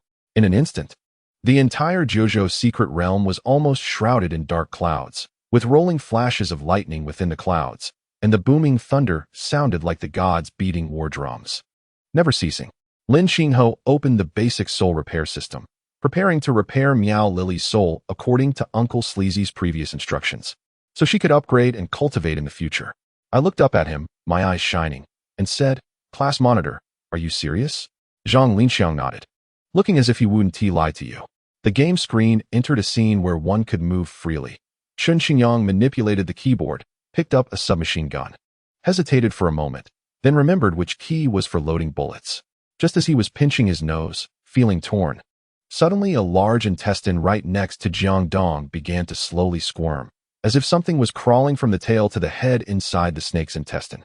The strength of Prince Yi Kunlun indeed made them very wary, but now with 4 against 1, winning this match was almost certain. Yan Jiudao walked to the center. The referee looked at both contestants and felt extremely frustrated, covering his face. The only one not wearing a strange outfit was a mature man, exuding the charm of a gentleman, and judging by the expressions of others, this man seemed to be their leader. After a long while of wandering, the three felt a bit bored. It was late at night. Although the colors of this world hadn't changed, most people had already gone home to sleep. Of course, for a metropolis with millions of people, it should still be bustling at night, yet it felt less lively than Saka. Meanwhile, the captain of the merchant ship Mose had forcefully taken down the great tree and leisurely walked out of the tower after taking a bite of an orange, managing to slightly recover from the disadvantage. However, Zhao Yu was already prepared. Yin Jiu was surprised to find that, in an instant, Zhao Yu executed a surprisingly agile move, twisting his body as his head ducked down, narrowly avoiding his whip kick. Instantly, the East Gate guard captain broke out in a cold sweat, his brows furrowing into a mountain shape as he rubbed his large palm against his chin, staring intently at the bloody corpse, lost in thought. Chapter 89. The cleansing approaches. The third major cleansing was approaching, but currently, the supply of materials in the forging city was insufficient, with many production facilities completely destroyed by Alice. Moreover, I felt that the Guardians were not a reliable source of support. Wang Fei thought for a moment and then firmly said, "There can't be just one Alice. The temporary workers who died at her hands have filled an incineration pit. Who knows, new Alices might arrive tomorrow, and we have no way to handle it." Prince Yali's handsome face bore a gentle and appropriate smile. Even the curvature of his lips was flawless. Stunned by his appearance, Yashi was caught off guard and struck by a palm. He had the least number of monsters, but he seemed to disdain using the lives of numerous monsters to win this battle. Perhaps she knew that the new king's possessiveness was outrageously strong, so she was reluctant to touch his scales. Players without sects, also known as wild players, are those who did not choose any faction at the start. They are among the hardest characters to play. It seemed to be for Baisong's sake. If he did not see him, he would crash into a wall. Manwu said apologetically. Clearly the master had worked hard and finally managed to rest a bit. Yet here she was, disturbing him, which was indeed inappropriate. The spiritual formation was fully activated. Countless rays of light surged towards the center of the formation, ruthlessly and decisively piercing through the thick black mist, creating numerous holes like a wasp's nest. After much debate, the two chefs in the kitchen finally cleared up the misunderstandings that had lasted for several days. To surprise her, Qian Xia did not mention it in advance. Just a few days before Qiao Rant's birthday, he had pressured Yue to buy an oven at home and put down his textbooks to learn baking personally. As for daily meals, it was merely a lack of appetite, thanks to specially formulated nutritional supplements that prevented his body from collapsing. After all, this was in front of the camera. If there were any mistakes, the perfect victim in front of the public would be completely undermined. When Yin Jun said this, he looked really handsome, but when he bit onto Lung Wushuang's arm, He looked quite awkward. Having his cultivation sealed was certainly not a simple matter. Ji Jiang didn't have that capability. There must be someone with higher cultivation. It is said that magic crystals are a rare cultivation resource that requires hunting magical beasts to obtain. Chi Lai twirled the folding fan in his hand, competing in a very flamboyant manner, as if the arena beneath his feet was not a battleground but his stage. He was not engaged in a cultivation competition but in a performance.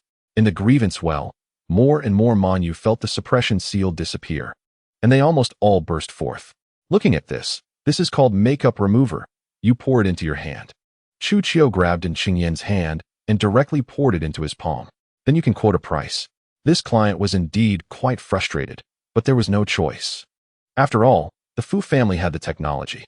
If he wanted quality products, he had to find the Fu family. At this point, it was already past 8 in the morning. He returned and greeted by Xuemei before heading to Zhao Baiting's house to pick someone up. Qi Yan thought carefully. Every time they collected pig iron, it was the man in the black iron mask from the flower boat who was coordinating with Ji Jiang. After thinking for a moment, he opened the lid and poured the liquor on the ground, then reached inside. Damn, is Tang Ningen angry or what? Lung Haoshuan ordered her to do things as if he were a young master from an ancient wealthy family telling a maid to work. He was really arrogant, wasn't he? Yet he didn't dare to resist, did he? He immediately checked his body and found the hooked jade quietly hovering above his soul infant, emitting soft radiance. In the days and nights she was not there, he thought of her, missed her, and dreamed of holding her tightly in his arms to love her well. Chapter 90. The sands will rise to arms. What's wrong with you? Doesn't he look too optimistic? Maria noticed that Li Wei had been silent for too long and thought he was scared and hesitating. It's nothing. I just need a little preparation. Li Wei hesitated for a long time, but ultimately accepted Maria's suggestion to forcefully cross the desert, bypassing the Moor's space. However, before making that bold move, he needed to prepare a bit. A few minutes later, a Kang and Wang Baifeng arrived. Hi, I'm so angry. I just want to see what that shoe is like. Lu Jia hugged Lu Yuqing's leg. For 3 days, Li Zhun had been busy delivering talismans, but fortunately, he could fly freely. Han Jun was also very familiar with Sangjie's powers, not to mention that he had a sense of writing practice before. It wasn't particularly difficult to summon them with spells. At that moment, the demon servant was helping him take off his pants. Hearing this, the servant's hand trembled, and the action immediately slowed down. Ziyuan, what can't money buy? Breeding farms are everywhere. It's not just Huagu County that has them. If they don't sell, we can buy them elsewhere. I refuse to believe this evil. Hisai Shui said indignantly. On the other side, Long Biting looked at Lu Yunfei with a much more complex gaze, as if looking at something completely unbelievable, feeling utterly at a loss. Boris remained silent. The development of events had long exceeded his expectations. What more could he say? After Yi Xuanhuan stepped down from the carriage, he did not admire the beauty of the villa but followed Rebecca into it. The Chu family members who had come with Chu Tianhua shrank back in fear, not daring to say a word, afraid of being recognized and becoming a punching bag. The shepherd dog master dropped the mobile phone he was holding, and the black cat master caught it, holding 2 phones in its mouth. It leaped onto the shepherd dog master's head and then jumped over the high villa wall. Zhang Zhe almost agreed when he saw Jiao Chan's expression, but after several deep breaths, he steadied his mind and ultimately rejected Jiao Chan's request. The battlefield is ruthless, and Zhang Zhe did not want to do something he would regret. What? Zilinger retorted to Ziling, but Ziling ignored her. So, Jin Yishuan and Miss Su were married and had always lived in that mansion. Could it be that he had been brought in back then? The lights in the Phoenix Shrine ignited automatically, illuminating the entire hall brightly and splendidly. This significance was immense, at the very least. The command structure for the second nuclear counterattack had been greatly improved, and with the communication mechanisms with several key forces, when an emergency arose, the top leaders could issue most strategic orders on the Yun 35. Turning his gaze, Lian Ge looked at the clothing and the somewhat dazed old lady. Pausing for a moment before shifting his gaze back, without saying much, Dian Wei clashed his dual halberds together, jumped up, and forcefully smashed down onto Xiahou Yuan's weapon. The tremendous impact caused his warhorse to collapse to the ground, and Xiahou Yuan's arms went numb from the shock. Now, the space-time rift is about to open. A new battle is about to begin, and the invasion by the other races is about to start. Especially this time, the other races are well prepared. Unlike last time when they were rushed and had fewer high-end combat powers, It is known that a common processing drill bit made of 300 carbon fiber composite materials produced by China's Tongfei costs 20,000 in the vast square. Several teleportation arrays are temporarily closed, and only the one in the center is open. If the child is indeed Gong Yeching's, how will he arrange for G-Man and treat this child? Supervisor Lin saw that it was almost time, said a few concluding remarks, and the press conference finally came to a perfect end. Chapter 91. Ghost Guards don't say that. Just tell me how many machines you can make. With your skills. You blew up the molten core I asked you to make before. This is just like math. If you can't do it, you can't do it. Li Wei pushed Wang Baifeng away with a slap, but the other party stubbornly clung to him and refused to let go. Demonstrate it again. Wang Baifeng shouted. I'm also a mechanic. The IQ is getting closer and closer. Lin Shengnan felt as if she had fallen into an ice cellar, feeling chilled from head to toe. Is she really going to die like this? She stared wide-eyed, wanting to see how others would kill her. Multiple personalities? A surprised male voice rang out at this moment, and Ling Shichuan and Lu Xining looked towards the source of the voice, where Yu Qitian and Yin Junyu approached. As for how she would cover up the gunshots from earlier, that was her business. After all, as a police officer, she must have encountered such situations before. So she should have a way to deal with those neighbors. Because he can't even manage his own affairs right now, and once Shadow intervenes, he tells us not to worry about anything, just wait for their good news, which makes us even more touched. After all, being kept out of it makes us safer. As soon as her feet touched the ground, Sikong Yinfei wrapped her arms around her waist, securing her to his side. After I got home, Lin Rongshan was at the company. I didn't call him because I was too tired from the business trip. After throwing my suitcase into the room, I lay on the bed and didn't move again, sleeping soundly until midnight, when Lin Rongshan returned from the company. In fact, it wasn't time to get off school yet. But the parents had already arrived. What could the teacher say? A group of people got into several cars and immediately rushed to the Zhou family. Ling Shichuan watched her frowning and fiddling with something, and a faint smile appeared on her face as she stood beside her. I couldn't help but ask why they were stopping, but then I thought, if Yinxiang and the doctor successfully led the police away, it would be safest for us to stay behind. However, it's fortunate that perhaps because of his status as the clan leader, this homeless merchant with the surname Ma actually agreed to come as a guest at the Hua family. And that snake beast man doesn't get along well with her, even secretly wanting to pull her down as a detective. When did Mu Ji become so understanding? She actually took the initiative to suggest bringing an unnamed mistress to stay at the Xiangfu. Calculating the time, it was almost midnight. Shui Irin usually takes a shower around this time, and this time is no exception. It's summer now, so it's not cold, but it still gets dewy at night. Shui Irin picked out an old piece of clothing to cover the people outside. The rift was very deep. Initially, the temperature increased as it went down. But after reaching that peak, it gradually decreased until the temperature at the bottom was no different from usual. Therefore, she had to break this chaotic clock, go out, see what the situation was like outside, and then trace where her heavenly soul was through this drop of heavenly soul blood. Dan medicine is graded. And aside from the higher quality of the materials, it also depends on the alchemist's techniques and skills. The more pure a Dan medicine is refined and compressed, the higher its grade. Xia Hua expressionlessly imagined the boy sitting there, seriously leaning towards the sunflower, feeling something shatter into fragments. However, she increasingly understood how to hide her true thoughts in front of others. Her peculiarity did not go unnoticed by Su Su. When you think you've finally gotten some leisure time to rest, unexpected people or events always come knocking to disturb you, leaving you exhausted. At this moment, Jinyu felt just that. Chapter 92. The attack of the cult. Since your majesty has allowed you to bring these things, why do I need to follow you here? Can't you handle the ghost guards by yourself? Ghost guards are half spiritual, physical attacks are ineffective, and energy attacks will be deflected by you. What do you need me here for? The angry tone was very sour, showing concern over Ni Hongqiu's ability to command the ghost guards. Didn't you hear the prophecy of the fearful? Ni Hongqiu's tone was very cautious, and Lu Fan agreed. Huang Zhong and others were disheartened. Seeing Zhao Yun achieving the greatest merit, they were eager to try, but Lu Fan had already agreed to the suggestions of Jia Su and Tianfeng. He understood the pros and cons, and thus gave up. Ling Chutian was somewhat surprised to hear that the Spirit Emperor was fully aware of his actions, but Ling Chutian, being a person of great caliber, quickly pointed out the key point. Children always call out for their mothers when they are most scared, as calling their name brings them a temporary sense of security. A beam of light shot towards Zhuang Jian and the Spirit Emperor. while another enveloped the heavens and the earth, as if the divine I wanted to annihilate this world along with Zhuang Jian and the Spirit Emperor. He didn't mention this, but he said that this secret relies on you few children to unravel.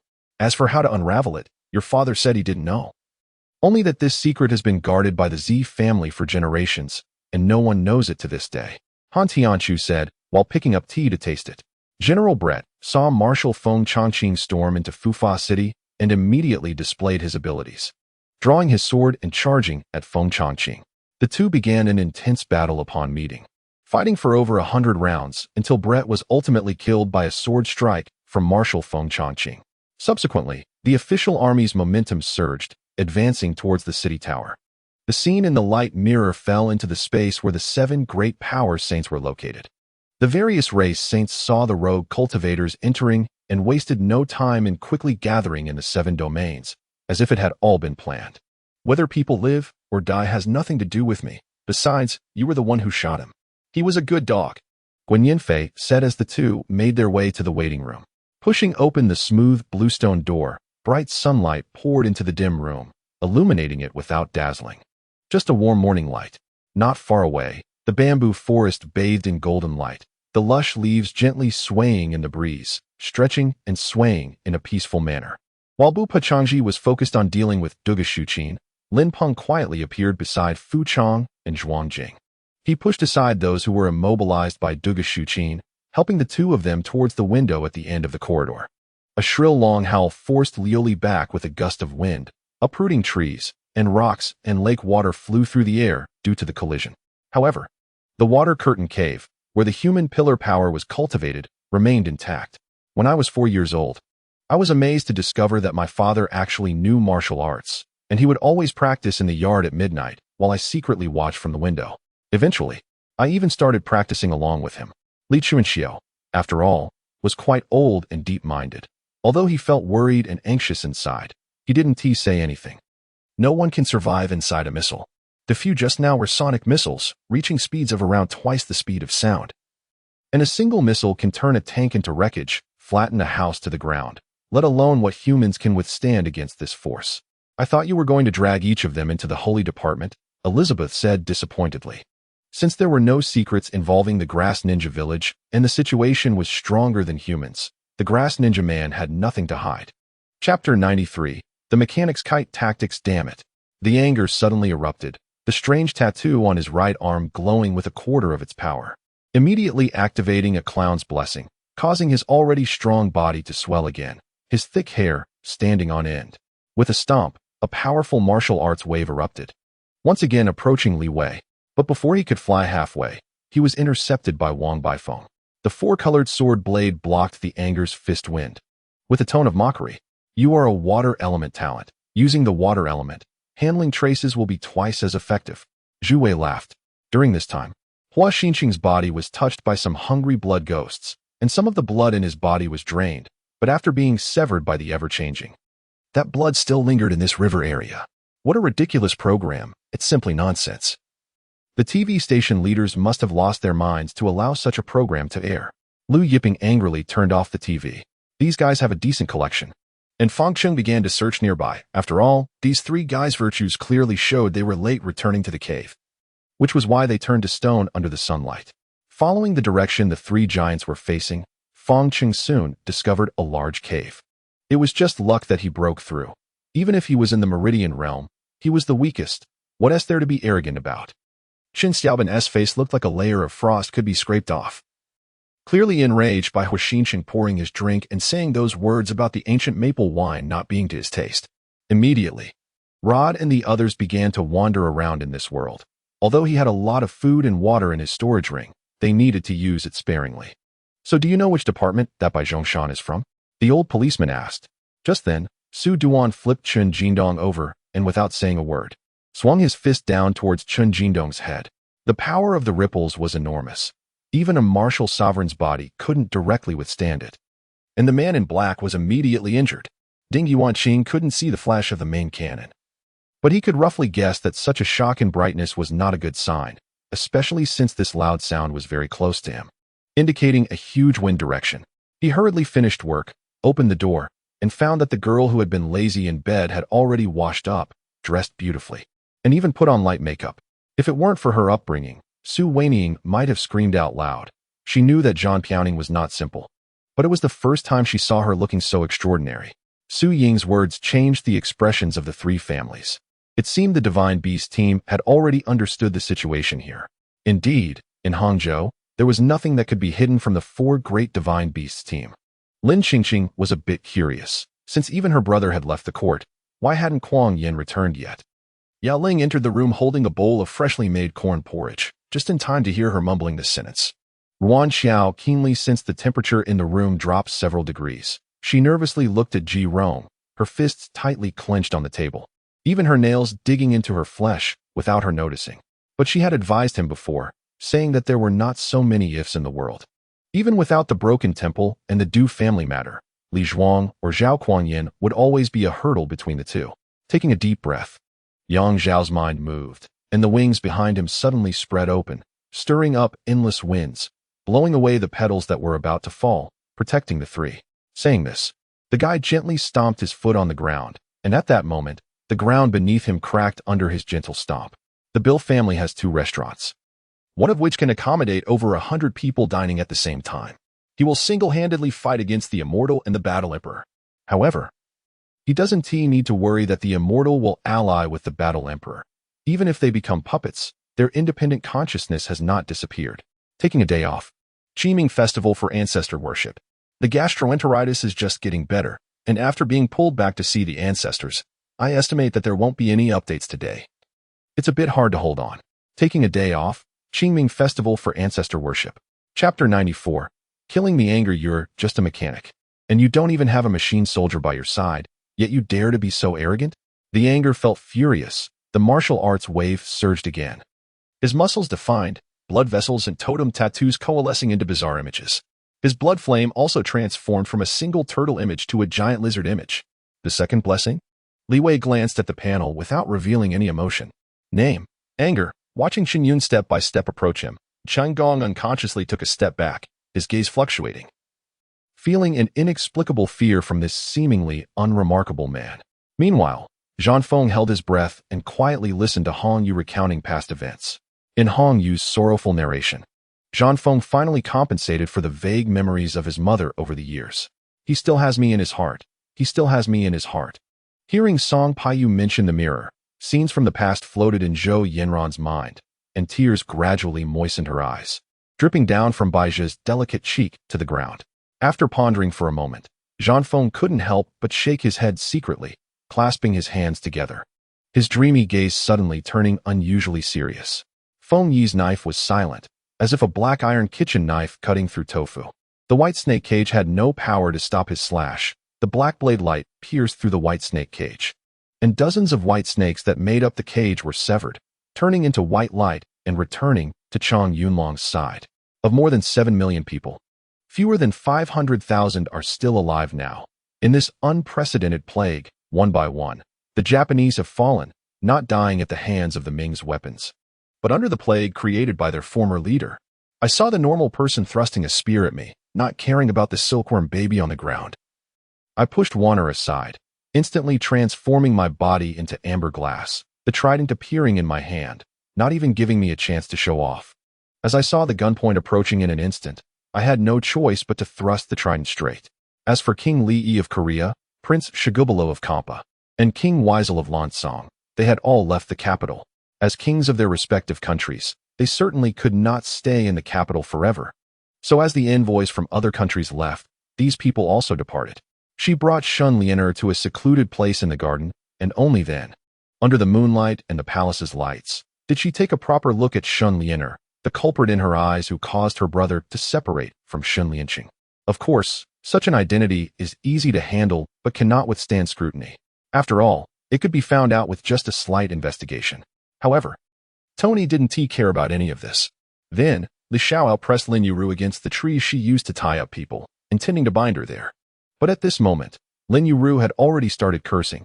After all, this person was too shameless, too indecent.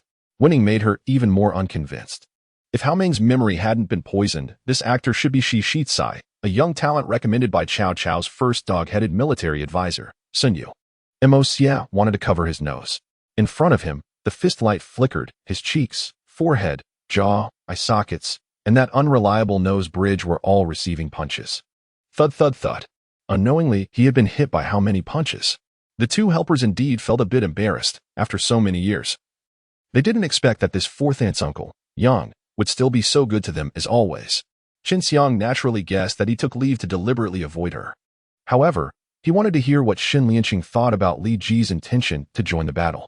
The fact that Xingyun City has no way to deal with Mo Xie is not without reason. Mo Xie's divine consciousness is too powerful. Even more than a dozen divine consciousness experts cannot break through it. Yuan Gu regretted for the 100th time that she shouldn't have spoken her thoughts out loud that day due to a moment of impulsiveness. However, since the matter has already happened, she can only swallow this bitter fruit herself. Chapter 95. Following the divine, are you crazy? A clown can actually make you so devoted? Li Wei's expression froze, already knowing from the panel's feedback what this guy was up to. Clown's fourth blessing. Poisonous bee. Sacrifice all attributes. Explode the body. Unleashing a poisonous attribute attack. For every 1 point of attribute, deal 100 points of damage. People like you, you intelligent machines. How could you understand the greatness of the Lord Pope? You know. The atmosphere in the hall became somewhat tense at this moment. If Li Zhun didn't speak, who would dare to say anything? The envoy from Daliang remained calm, and although he was still a few steps away from being fully composed, his imposing manner was quite impressive. I am willing to swear to the heavens, to pledge before the Buddha. As long as my wish can ultimately succeed, I am willing to be shattered to pieces. Hu Girl's voice began to grow firm. Could this be considered the earliest meteor shower vow? King Qi Xian couldn't bear to see Niu trembling in fear and ordered a sheep to replace the cow for the bell sacrifice. From then on, the term scapegoat, with its tragic connotation, began to spread. Lei Xiu also felt it strange. Yilan had previously said she didn't want Lin Yin to interfere in this incident. So why did she suddenly call Lin Yin? After returning to the East Gate, He Lu found Ho Jing and inquired about the condition of the bat. Ho Jing said that the bat was basically paralyzed now because it was surrounded, and news from other places couldn't get through. Yang Biao didn't dare to think further. Just the thought of that possibility made his head throb painfully. When Zhu Huang asked him about an escape route, the first thing that came to his mind was to go to Beijing. Even if he was just a mascot there, he could still quietly be a mascot. In fact, he might even enjoy it more than when he was in Bodhi. So he immediately made a decision. He had already woken up early, so when it started raining, he left the base, hunted a few animals in the western part of the hot spring forest, and filled all the skins with blood before returning to the base. Don't eat it now. Wait until your injuries are a bit better before taking it, or I'm afraid your body won't be able to handle it. Situ Xian kindly reminded. He signaled to Alan not to make a sound and to quietly appear behind those two, scaring them a little while also seeing what old Adrian looked like when surprised. There must be some hidden truth here. However, there are some things I cannot predict. The Holy One was helpless. Not all heavenly secrets can be revealed, and whether he could predict it also depended on the will of heaven. Mo Etienne lowered his head, resting his chin against Lin Xiaoma's forehead, inhaling her fragrance, suppressing the urge to have her. Wenwan nodded in agreement, thinking that he shouldn't trouble her that night. She was sure she could wake up early. However, she still didn't ask him. At this point, there was no need for them to entangle over these matters anymore. Ban Heng tilted his body but remained silent. Ban Hui glared at him, put down his teacup, and walked over to Yin Ming. Lin Xiaoma instinctively reached out to push him, but he seized her hand and pinned it against the door above her head, his body pressing closely against hers, making her unable to move. Wenwan couldn't help but laugh and cry. She really didn't struggle, resting her head on his arm and finding a comfortable position. After a crisp sound, a strong smell of burning paper filled the air, and she immediately realized that Rong Jin was burning that document. Indeed, there was no reason to keep such things. Wenwan was almost angry to the point of laughter. Have you watched too many fantasy dramas? If she could cultivate into a spirit, the first thing she would do is subdue this bear child. Why would she let him bounce around all day? She knew that Li Zhun could barely accept her, largely because of the child. He cared for Li Yu, and because she was pregnant with Li Yu's child. He ultimately retained some affection. Chapter 96. The forgotten peach blossoms spring near the shallow beach. A mottled figure emerged from the sea. After spending 3 days, Li Wei finally reached the edge of the desert from the seabed. During these 3 days, he had brushed past the temptations more than once. But due to the layer of sea, the temptations could never find his trace. Moreover, because the Yin Phoenix was severely damaged, he frequently used nano-intelligent machines for repairs. And most of the components had been repaired or replaced by him. It can be said that the Yin Phoenix now, that person was drenched in cold sweat. Unable to say a word, not only him, but the 6 people surrounding him were also sweating profusely, unable to speak anymore. The metal bullet was stuck on the magic shield due to the loss of propulsion. Duan Xiu saw that it was a special bullet designed to break through mages or magical-type shields. Then he sat down by the edge of the well. Stroking the edge of the well, and the dragon prison well emitted a faint glow. The water produced ripples, and the dragon palace slowly manifested from within, ultimately disappearing from sight along with the dragon prison well and Zhao Lai. How about it? Today, it's either you die or I die. Li Gu drew out a wide, long curved blade, his shadowy face filled with ferocity. Lu Tian flipped over 2 explosive mines in his hand, which he had taken out earlier. The air here was different from Gaia continent, so the explosion time would be delayed. However, since it had been taken out for so long, it was now time for the explosion. Although prices were trending higher, general first-tier mercenary groups could still afford it. Thousands, tens of thousands of gold coins. The Dream Die 3 Realms mercenary group could still scrape together. Su Zimo looked around. It was now past 7 in the evening. Although the amusement park tonight was tinted with a horror hue, there were still quite a few visitors. After glancing around, he noticed a route map not far away. So he led a few people to the sign and carefully examined the marked route. Okay, uncle, don't worry, Yang Leiling said with her big watery eyes fixed on Su Zimo, pouting her pink lips, speaking earnestly. Breathing heavily, Lu Tian struggled to bend his body on the ground, moving forward step by step. However, just 10 steps away, Lu Tian's robe was already completely soaked. Promise me one thing, okay? Song Yu left Zheng Ji's lips and looked at him seriously. Others ran ahead to save me, and he, on the other hand, fell behind. Amei couldn't help but shed tears, feeling aggrieved upon hearing that Chong Lin had not yet arrived. Wan Ningzhu stayed in the military camp for 3 days, formulating training tasks and infiltration tasks for her new era special operations team, arranging everything and preparing the gifts sent by Shisha Kingdom. These things would naturally be prioritized for her special operations team, and the rest would be generously distributed to other soldiers. I want to see your leader. Ishikawa Hisako was still fantasizing, hoping to exchange the conglomerate she had in hand for a life.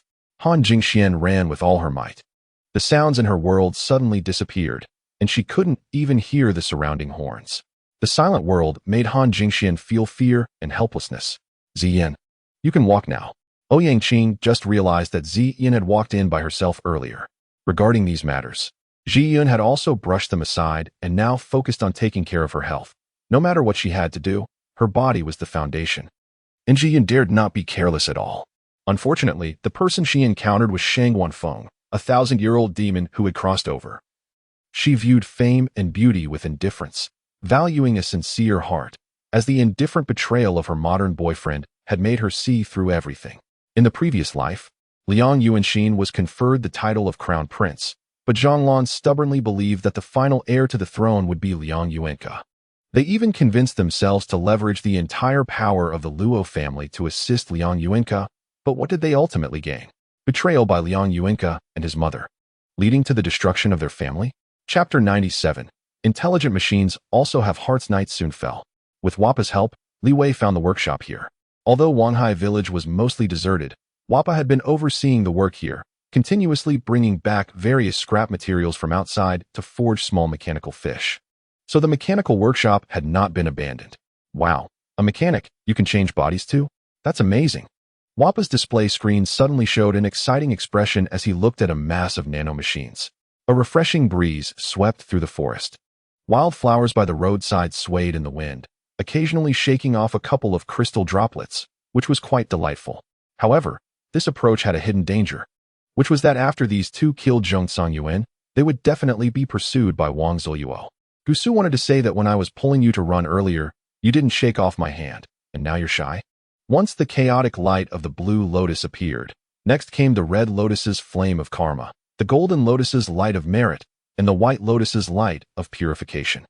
Lan Ruosi walked behind Gusu, looking at his towering figure, and a sense of indescribable security surged in her heart. And Jiang immediately asked Wang Linglang to help him inquire about the current situation in Langya County. wanting to see what factions were present and whether it was possible to play one faction against another. It wasn't because he believed Qian Fengyi's words, but rather because he was angry that Qian Fengyi dared to associate such a person with his daughter, thus facing Zhang Taizhu and others. The four fourth-level extraordinary beings who made their move didn't take them seriously at all. Ruan Jiejia obviously stiffened. She thought Yi Fancheng was deliberately playing a recording of a transfer endlessly. However, if Li Shangqing thought this way, it would not be easy to change his mind. Later, the villagers who gathered were completely unaware of what had happened. They only knew that the village chief seemed to have fallen into a well and was beaten by the Ding family after climbing out. Chu Yuanxiao looked up, his dark eyes glinting coldly. Officer Zhou had put in a lot of effort to establish this garrison, and he was the least willing for everyone to leave. Now was not the time for the officer to do this. After the cultivation breakthrough and authority upgrade, Liang Quan did not immediately begin summoning. Instead, he stepped out of the room, looking at Huang Xian and others who had been guarding outside. Without saying much, he trembled, releasing his aura, and activated the Thousand Mountains and Rivers technique, manifesting a spirit power illusion of a mountain and water behind him. Driver Old Wang returned to report that the young lady had been frightened in the temple and had somehow fallen. Xia Chushi and Madame Mei Li Wan could hardly sit still. By the way, his wife and mother-in-law seemed quite beautiful. Lu Qin smiled as he stood up, and Lin Shuer and Lin Sheng were also imprisoned in this nightclub. He suddenly remembered these two beautiful women. Time flew by, and in the blink of an eye, 2 days passed. Betty came to Lan Nua's residence, respectfully presenting a piece of beast-hide stationery. So she hurriedly turned her back to fasten the loose button of her shirt, and then walked a few steps to Tang Xuejin's side, pointing at her mouth. Due to the spell, she couldn't make a sound. Her lips moved, but no one knew what she was saying. Under pressure, the two actually retreated with Lin Chen's steps. As Lin Chen took a step forward, they took a step back. Lu Ma cried out in pain, hurriedly supporting Lu Ma's body as she gradually fell backward. The old man in the black robe was about to speak, but another voice suddenly interrupted everyone. After Lin Bian finished speaking, he sat down on a chair in the monitoring room, watching the room where Li Rong and the others were. The finger of the underworld Yellow Spring, from an extremely tricky angle of attack, directly pierced into Bald Chong's neck from his chin. Everyone, I represent the Alchemist Alliance and have already stated my position. What do you say? Someone from the Alchemist Alliance asked. Chapter 98. People must eat people. The old landfill, also known as Sand Sparrow No. 3 recycling site, mainly bore the waste iron garbage from the residential areas outside Yellow Sand City. However, since the landfill pit was nearing its capacity, the site had been closed for many years and no one from Yellow Sand City had visited.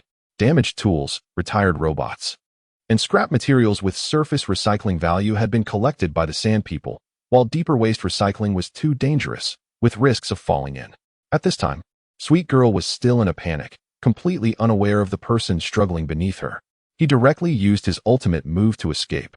A surprising and clever scene that left the following Orange Right and Miyamoto Musashi staring in disbelief. Everything was quite fresh. Long Zhan could soon see the intricacies and said without a hitch. The advancing tank immediately stopped moving, and the soldiers also halted, with every 100 men forming a square, stationed in place, dropping their shields, which connected seamlessly. The tank even elevated vertically, squatting on the ground like a bunker. So, during this time, Lu Yang and Lu Ning had almost stayed in the inn every day, seemingly avoiding the heat. But little did they know that his cultivation had taken a terrifying step forward under the powerful push of these elixirs and secret techniques, becoming a geomancer. One of its feet was obviously injured, standing unsteadily, and one of its wings couldn't fully extend, drooping as if broken. Longer, are you all right? A person kicked someone into the corner and tightly held Longer in their arms. Until they heard Shirtian's words, Situ Jingkong and others finally reacted in shock. This enormous creature was actually the legendary Cloud Lion. The captain agreed and praised. You are a smart and lovely child. You will definitely succeed in the future. Just as you said, do not force the old father to act. Murong Qiubai's tone was very heavy, and Yi Xian narrowed his eyes. Her mood was not dampened by Tang Li's earlier flaunting when sending the invitation. Instead, she was excited. She didn't hold a banquet when she got married, and being able to observe the ancient wedding ceremony had considerable viewing significance. Moreover, she had never been to Osmanthus village, and she could stroll around then. If there was one thing that gave her a complete sense of security and familiarity in this other world, Aside from her own supernatural abilities, it was firearms. Perhaps even they did not realize that, unconsciously, they had already regarded Yi Yin as the core figure among them, even a leader. Thus, he felt nothing and had long been prepared for Yi Yin's indifference. Junior Qinfeng, I have met all of you seniors, Qinfeng said, cupping his hands and bowing to them. Shun Su touched his nose and felt a strange sense of guilt and a bit of unease whenever he mentioned this matter. The school would not interfere with the candidates' decisions. As long as they were admitted, they could enroll at any time. Qinfeng was also someone who valued face. If they only told him to concede, he might just agree. After she left, there would be a replica generated by the system to continue the original owner's life. She would leave as soon as she completed her task. Her expression changed slightly. She gritted her teeth and was about to call security with the walkie-talkie. But at that moment, Xiao Changfeng suddenly reached out to stop her. The suppression time was very short, only about 10 to 20 breaths. Converted to Liang Hao's previous life, it was less than a minute. Hu Xinjie decided to lay low for a while and avoid the limelight, so she did not use any means during this time. Yes, the one who died was the White Tiger God. Upon thinking of this, Long Tung realized that everything he had seen before was just an illusion. Suddenly, in front of Longting, everything became empty and clear, with nothing left. Chapter 99. This world should not be like this. Several members of the Yellow Sand clan were dumbfounded. They never expected that the transport robot, which had been pressed to the ground, could actually stand up. Take them apart. The cyborg bodyguard received the order and immediately pulled out a short gun from his pocket, aiming at the power core of the transport robot, and fired a shot. However, what no one anticipated was that those transport robots not only did not retreat, but instead rushed forward, grabbing the cyborg. Next, Cheng Tian practiced his various martial arts moves again. The improvement in his realm significantly enhanced the power of his techniques. The sky was a purplish red. It seemed as if he was standing on solid ground, but beneath his feet was not stone or dirt, but a soft, gelatinous substance of unknown composition. Only the terrifying totem tribe led by Mag-Asa disagreed with this decision, even leaving Mogeo Lei because of it. In just a moment, Cheng Tian felt that his true essence had returned to its peak, and even seemed to have slightly increased. The exam location was the testing building in the central area of the academy, which housed various testing instruments. But this time, they were testing qualifications on the third floor. Suddenly, Lin Feng's phone rang. Seeing that it was a call from the Grim Reaper, he answered without speaking. At this moment, Cheng Tian was also very puzzled, but had no time to think about the reason as a huge sand wolf charged straight at him. However, in the next moment, a more powerful soul force rebounded through the short sword, and the intense soul shock caused Yu Bin to fall off the back of the demonized rock bear. At the same time, Zishu's two knife feet seemed to have been forcefully kicked away by Yang Yin. The recorder nodded repeatedly, looking sympathetically at Zhong Ho, who was such a fool that he didn't know to slip some money. Now he must be in trouble. It is said that those who offend Sixth Master are likely to face trouble. He stretched lazily, preparing to go for a walk to ease the tension he would face in 2 days with Tang Binxiu. After leaving the family dormitory of the management department, Shiqing thought it was not far from the dormitory and wanted to take a look. The school was starting soon, and Ma Chong, Lu Hai, and others should be back as well. He decided to call Taishu to organize everyone for a meal since it had been a long time since they last met. At this time, Li Xiaomai secretly praised her series of logical deductions and could not wait to tell Li Monin immediately. The meals at the Wen family were quite delicious. Shiqing ate heartily, and if it weren't for the fact that he didn't eat less, the old lady wouldn't have stopped serving him food. Alan was also moved by Robert's actions. He knew that if it were him, he could never do such a thing. And he couldn't imagine that this seemingly weak person would act so decisively and strongly at a critical moment. After once again pressing Zhun Daidan's acupoints, Baida and Qian Wantian entered the main hall of the punishment hall. The halls of the Qinglong Society's branch did not close their doors, making it very convenient for Baida and the others to come and go. Regarding what happened between Li Xiaomai and Huang Zijia, he couldn't bring himself to ask. And he knew that no matter what he asked, Li Xiaomai would definitely not say anything. And now, what he could do was to stay by her side. Of course, he would never let Huang Zijia off the hook. Where's this place? Why am I here? She sat up, looking around the unfamiliar environment in confusion, and instinctively reached back to touch her neck. It didn't hurt. When she pulled her hand back, it was clean, without a trace of blood. In the past, a surprise attack could kill a major general. Now, after strengthening the intact part of the body with enhancement fluid, If the other half of the metal body were replaced with Yuli gold, then Zaku's strength would undoubtedly increase significantly, almost reaching the level of a major general. Chapter 100. Beneath the yellow sand after a long time, Wappa finally returned to Wanghai village. He got out of the car, leaned over the fish platform, silently looked up at the busy robots around, feeling an indescribable sadness inside. In response, Li Wei was also helpless. This was a failure of the objective. Almost a complete reconstruction of the worldview. No one could intervene, and one could only rely on themselves to walk out. Shifting the perspective back, confirming that Wappa was fine. Li Wei turned the perspective back to the mechanical workshop. Seeing the joy on Seahorn's face made El Chiosher forget the purpose of coming to the restroom. In the service area by the corridor, under the strange gazes of others, the two big men walked hand in hand into Seahorn's private room. However, just thinking about having to shoot a film with that cheap uncle for several months made his head hurt instantly. Li Si was puzzled. Where could he go at this time? Li Si wanted to ask him about going to the free zone tomorrow, but seeing that he was not there, he thought he must be busy preparing for tomorrow's trip. Suddenly, he realized he should also prepare some food and supplies, so he left the teaching floor. Sheng Ruosi did not expect to attend a gathering in her cousin's circle just for food and unexpectedly ran into someone she never thought she would see. Their separation was merely a few days for her, but for him, it had been over 700 years. Although they had already talked on the phone last night, she felt like that phone call was from last month.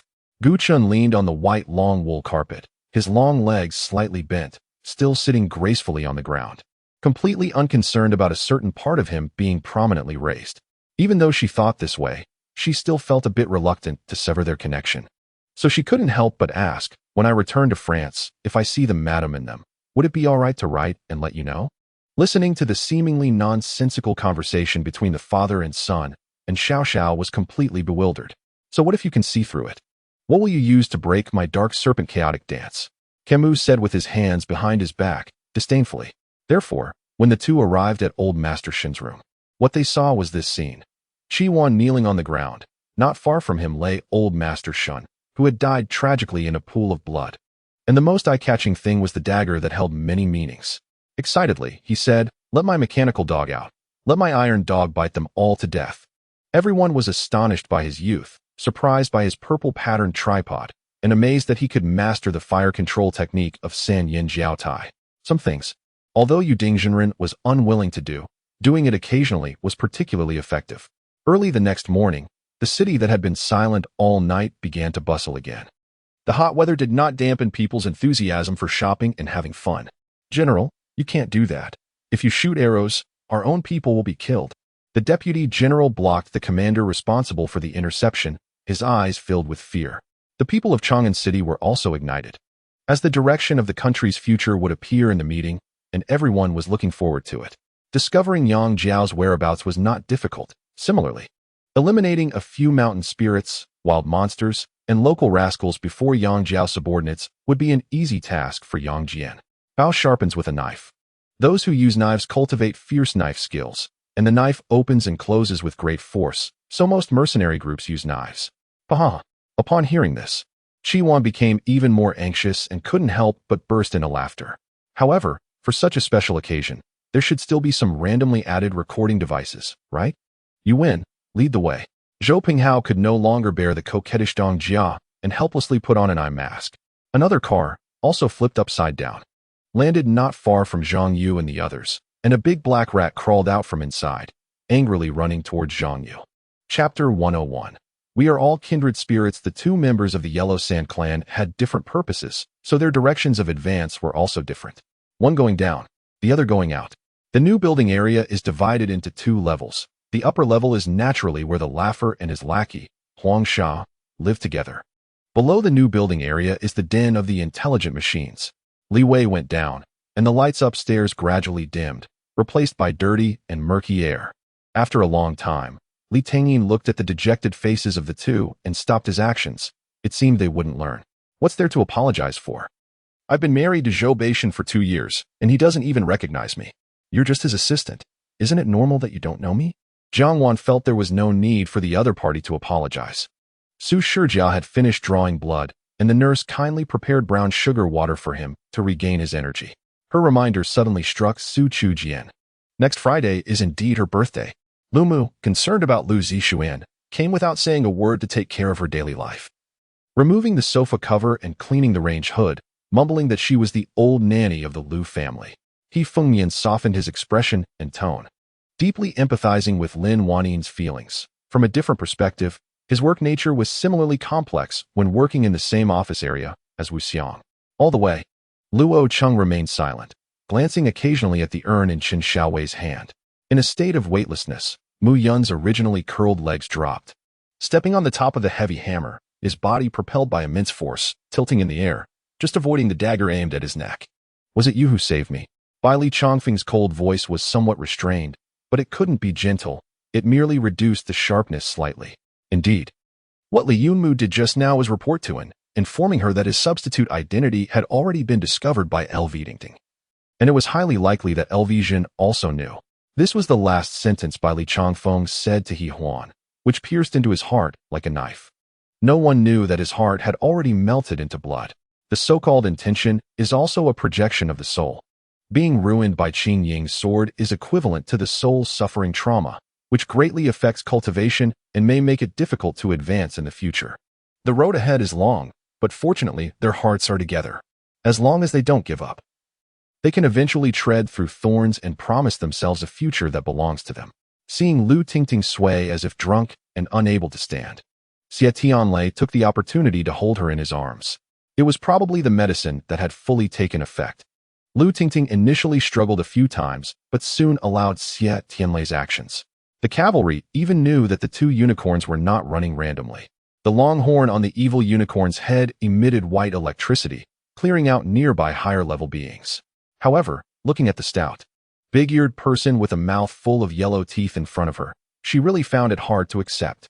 In an instant, they arrived beside Su Qingge, surrounding her.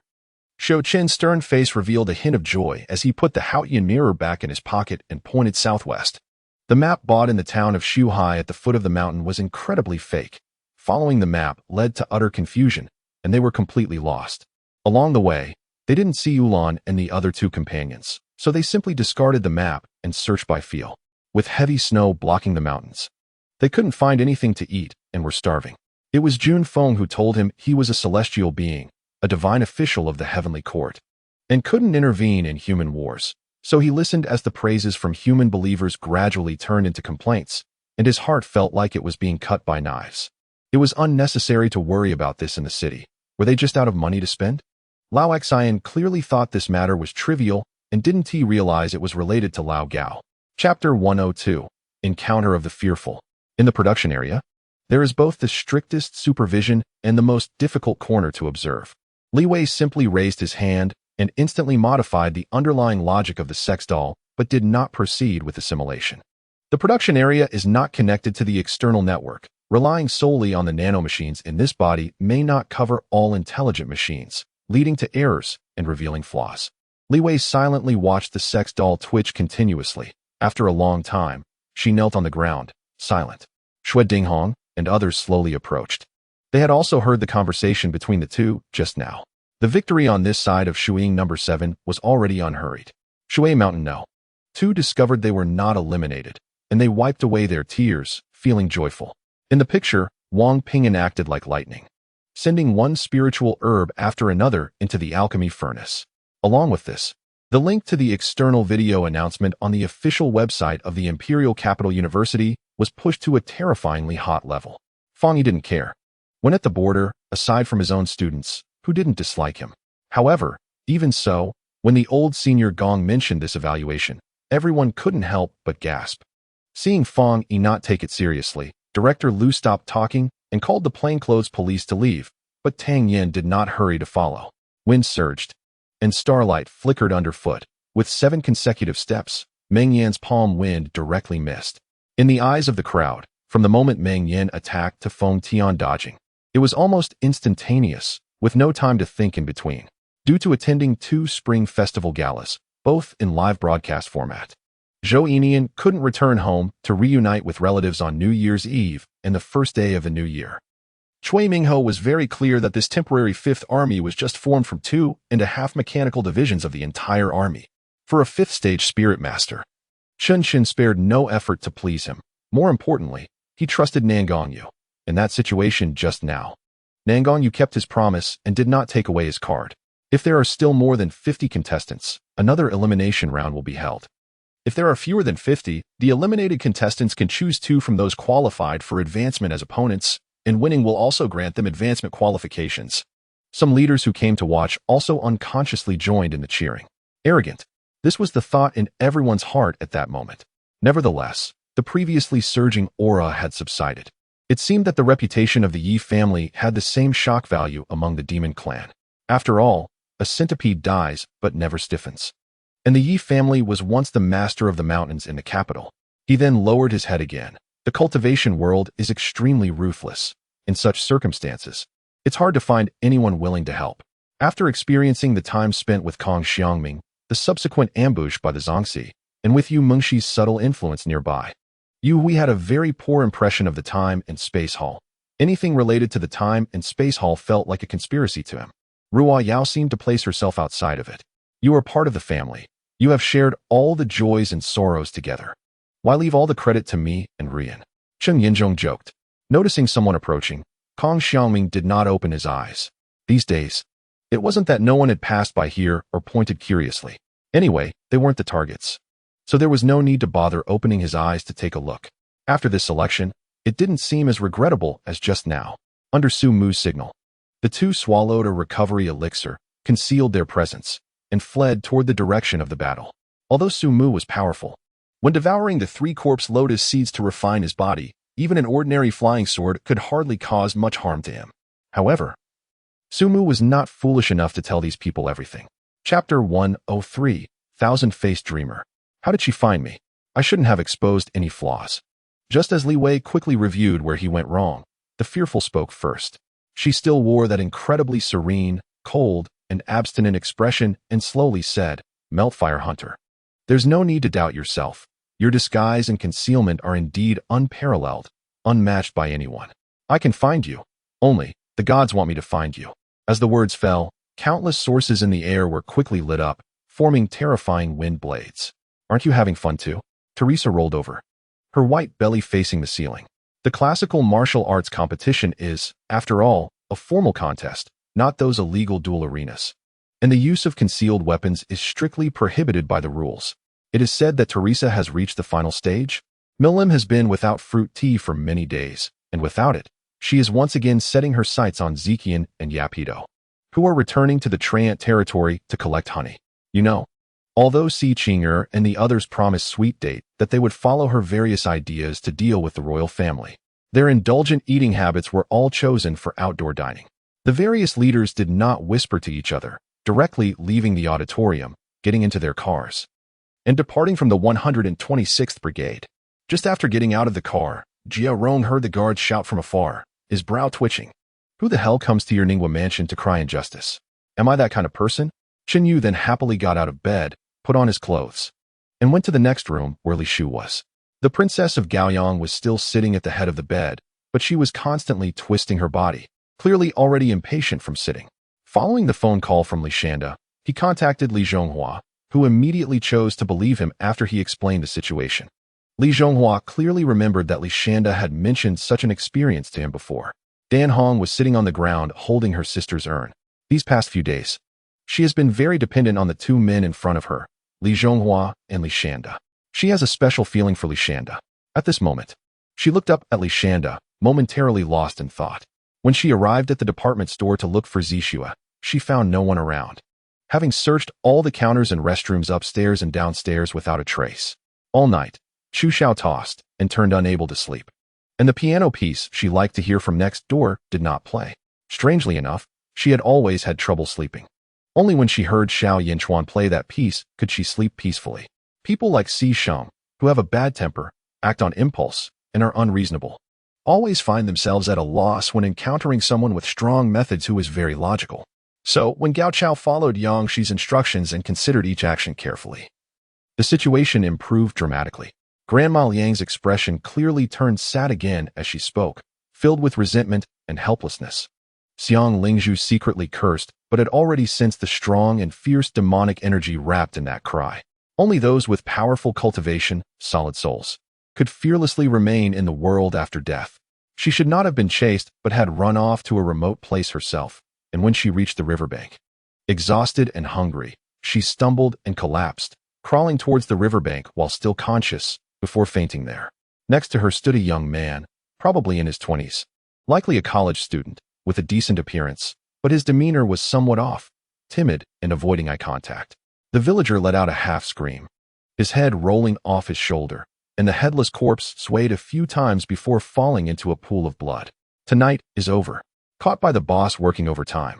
Probably won't leave until midnight. Buddy, go to bed early. Check it out tomorrow. Chapter 104. Sacrificing for Justice. Are you crazy? Or do you want me dead? Who doesn't know that you, the Fira, are the heart and soul of the Smiler? If I kill you, I'll have to be chased and bitten by that mad dog of the Smiler every day. Li Wei's tone became very strange, looking at the Fira as if he were an idiot. Although ridiculed like this, the Fira wasn't angry at all. Instead, his mood became even brighter.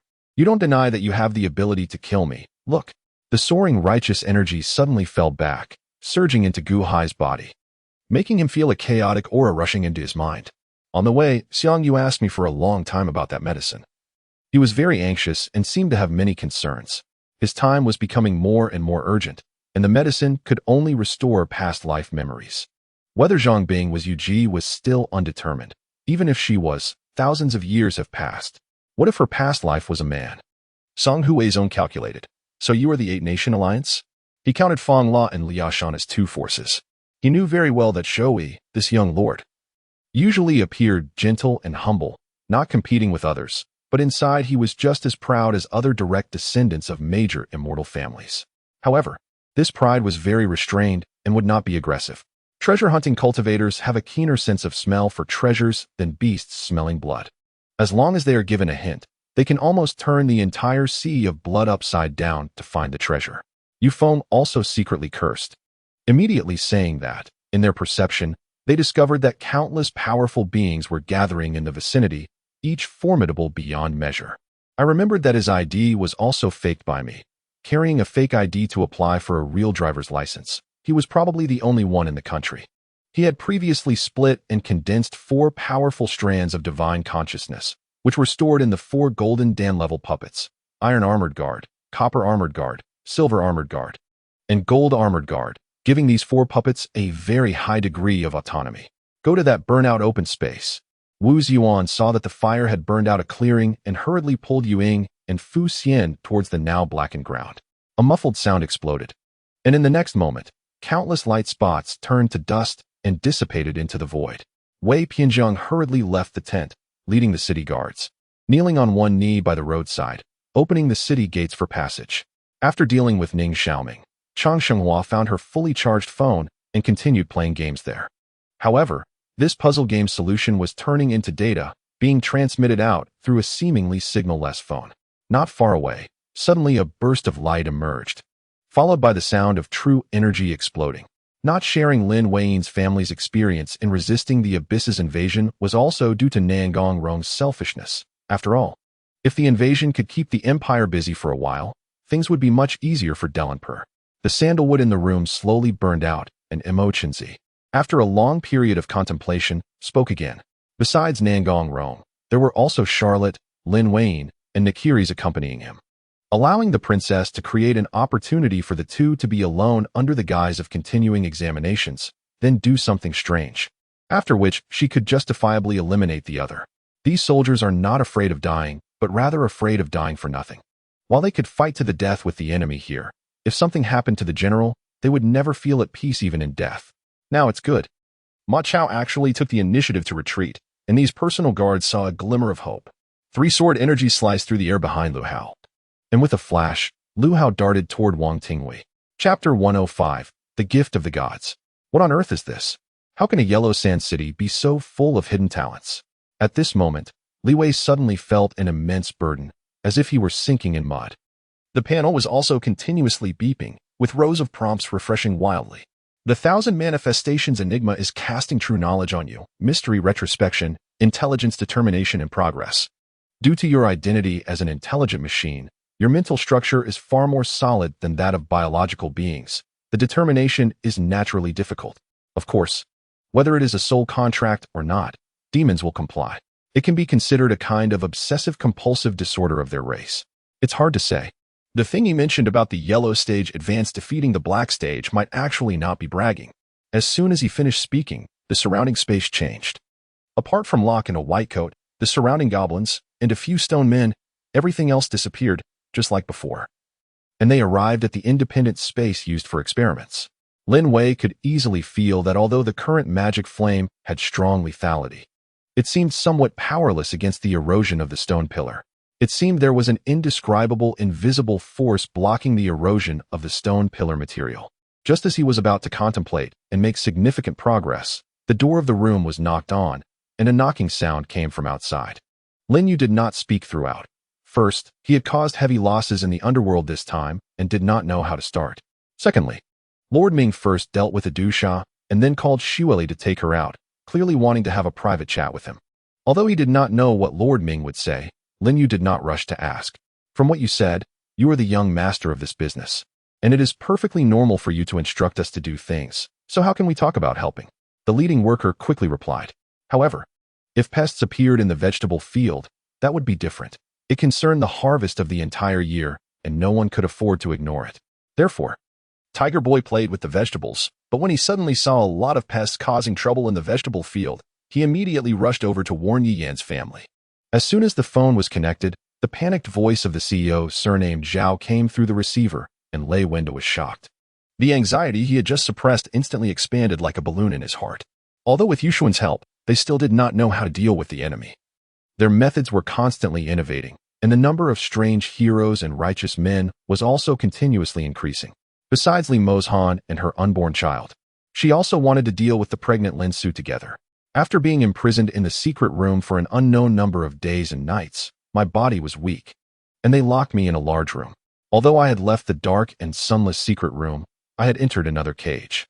Haha, this child will become my disciple. A clear male voice came from outside the hall, faint but echoing in everyone's hearts for a long time. Feng Yao clearly sensed Yu Lu's displeasure, so she held Yu Lu's hand and smiled at him. But I crashed his car into Crescent Lake. Lu Xiao seemed to realize the severity of the problem and did not dare to hide it, quickly whispering. However, the carriage was still twisting wildly. Heaven knows what was happening outside. What if it fell off the cliff? That would be a huge loss. Usually eloquent Lu Yu suddenly found himself inexplicably tongue-tied. He did not know why. Every time he encountered this store manager, he always ended up at a disadvantage. As if an unseen force had sealed away half of his intelligence. Today, he comforted himself that this must be due to a cold. Hua Qingqing felt a bit downcast. Although she could leave, seeing Hua Guozhen's appearance made her feel somewhat reluctant and sad. Along the way, everyone remained silent. Wang Haitao took the initiative to carry luggage in and out of the car, following behind the two sisters as a good aid. Chapter 106. The Goddess of Fortune is spitting. However, I have conditions. Li Wei stared at the Fira, speaking calmly. I do not like to leave myself with hidden dangers. So if I act, I will definitely kill the Smiler. Upon hearing this, the Fira's expression changed drastically, and the surrounding mental power began to spread. A dangerous alarm rang frantically from the depths of Li Wei's heart. But Li Wei did not back down, remaining as immovable as a mountain, ignoring all threats from the Fira. This was his belief. Yes, this time even Yun did not go to comprehend or ponder. He merely looked at this accomplished swordsman with an appreciation for an unparalleled landscape. Lin Canal felt he had found a breakthrough. Perhaps he could get some clues from AI while Leguli's mouth to determine what the conspiracy was about. But when AIMO was about to return, Malof suddenly grabbed his arm. Wait, I also have a few words I want to say to you. Come with me. Saying this, he forcibly grabbed AIMO's arm and walked in a certain direction. After the two prison guards left, Yi Jingrong took off his outer robe and draped it over Yulan, carrying her out of the prison. Zhong Zihao bowed respectfully. If the secrets he heard today were to leak out, it would surely cause a tremendous uproar, and the entire Taishu realm would not remain calm. Therefore, there were more than 5,000 participants in the day's competition. Although there were 100 arenas, with 200 people fighting simultaneously, the elimination rounds would still take a considerable amount of time. The two could not help but feel pleased in their hearts. Without Zhang Mingyu's company, who else could help Tang Kurson resolve this awkward situation? However, the attacks surging up from below the sea surface were quite troublesome. Although Li Zhun now had the ability to cope, it was because he had entered deep. If he entered within a kilometer, then outside that kilometer, a ball formed by filthy scaled snakes might be created. Sumi went down to the court and personally visited the Shiyun Emperor after successfully obtaining the token. She immediately led her troops out of the palace. Even if those vehicles had problems, it would be hard to tell when driving them. And there was no equipment here to test the cars, so he could only trust the quality control of the manufacturer. This time, she decided to return to the village to entertain guests. After all, the house in the city had already been given to the second child as a wedding house, and it was not appropriate for the eldest family to go over. Qin Shiyuan thought angrily that Yichu was a femme fatale, but no matter how reluctant he was, he had to praise Yichu verbally. Upon hearing the title of the second grandmother, the couple seemed to be taken aback.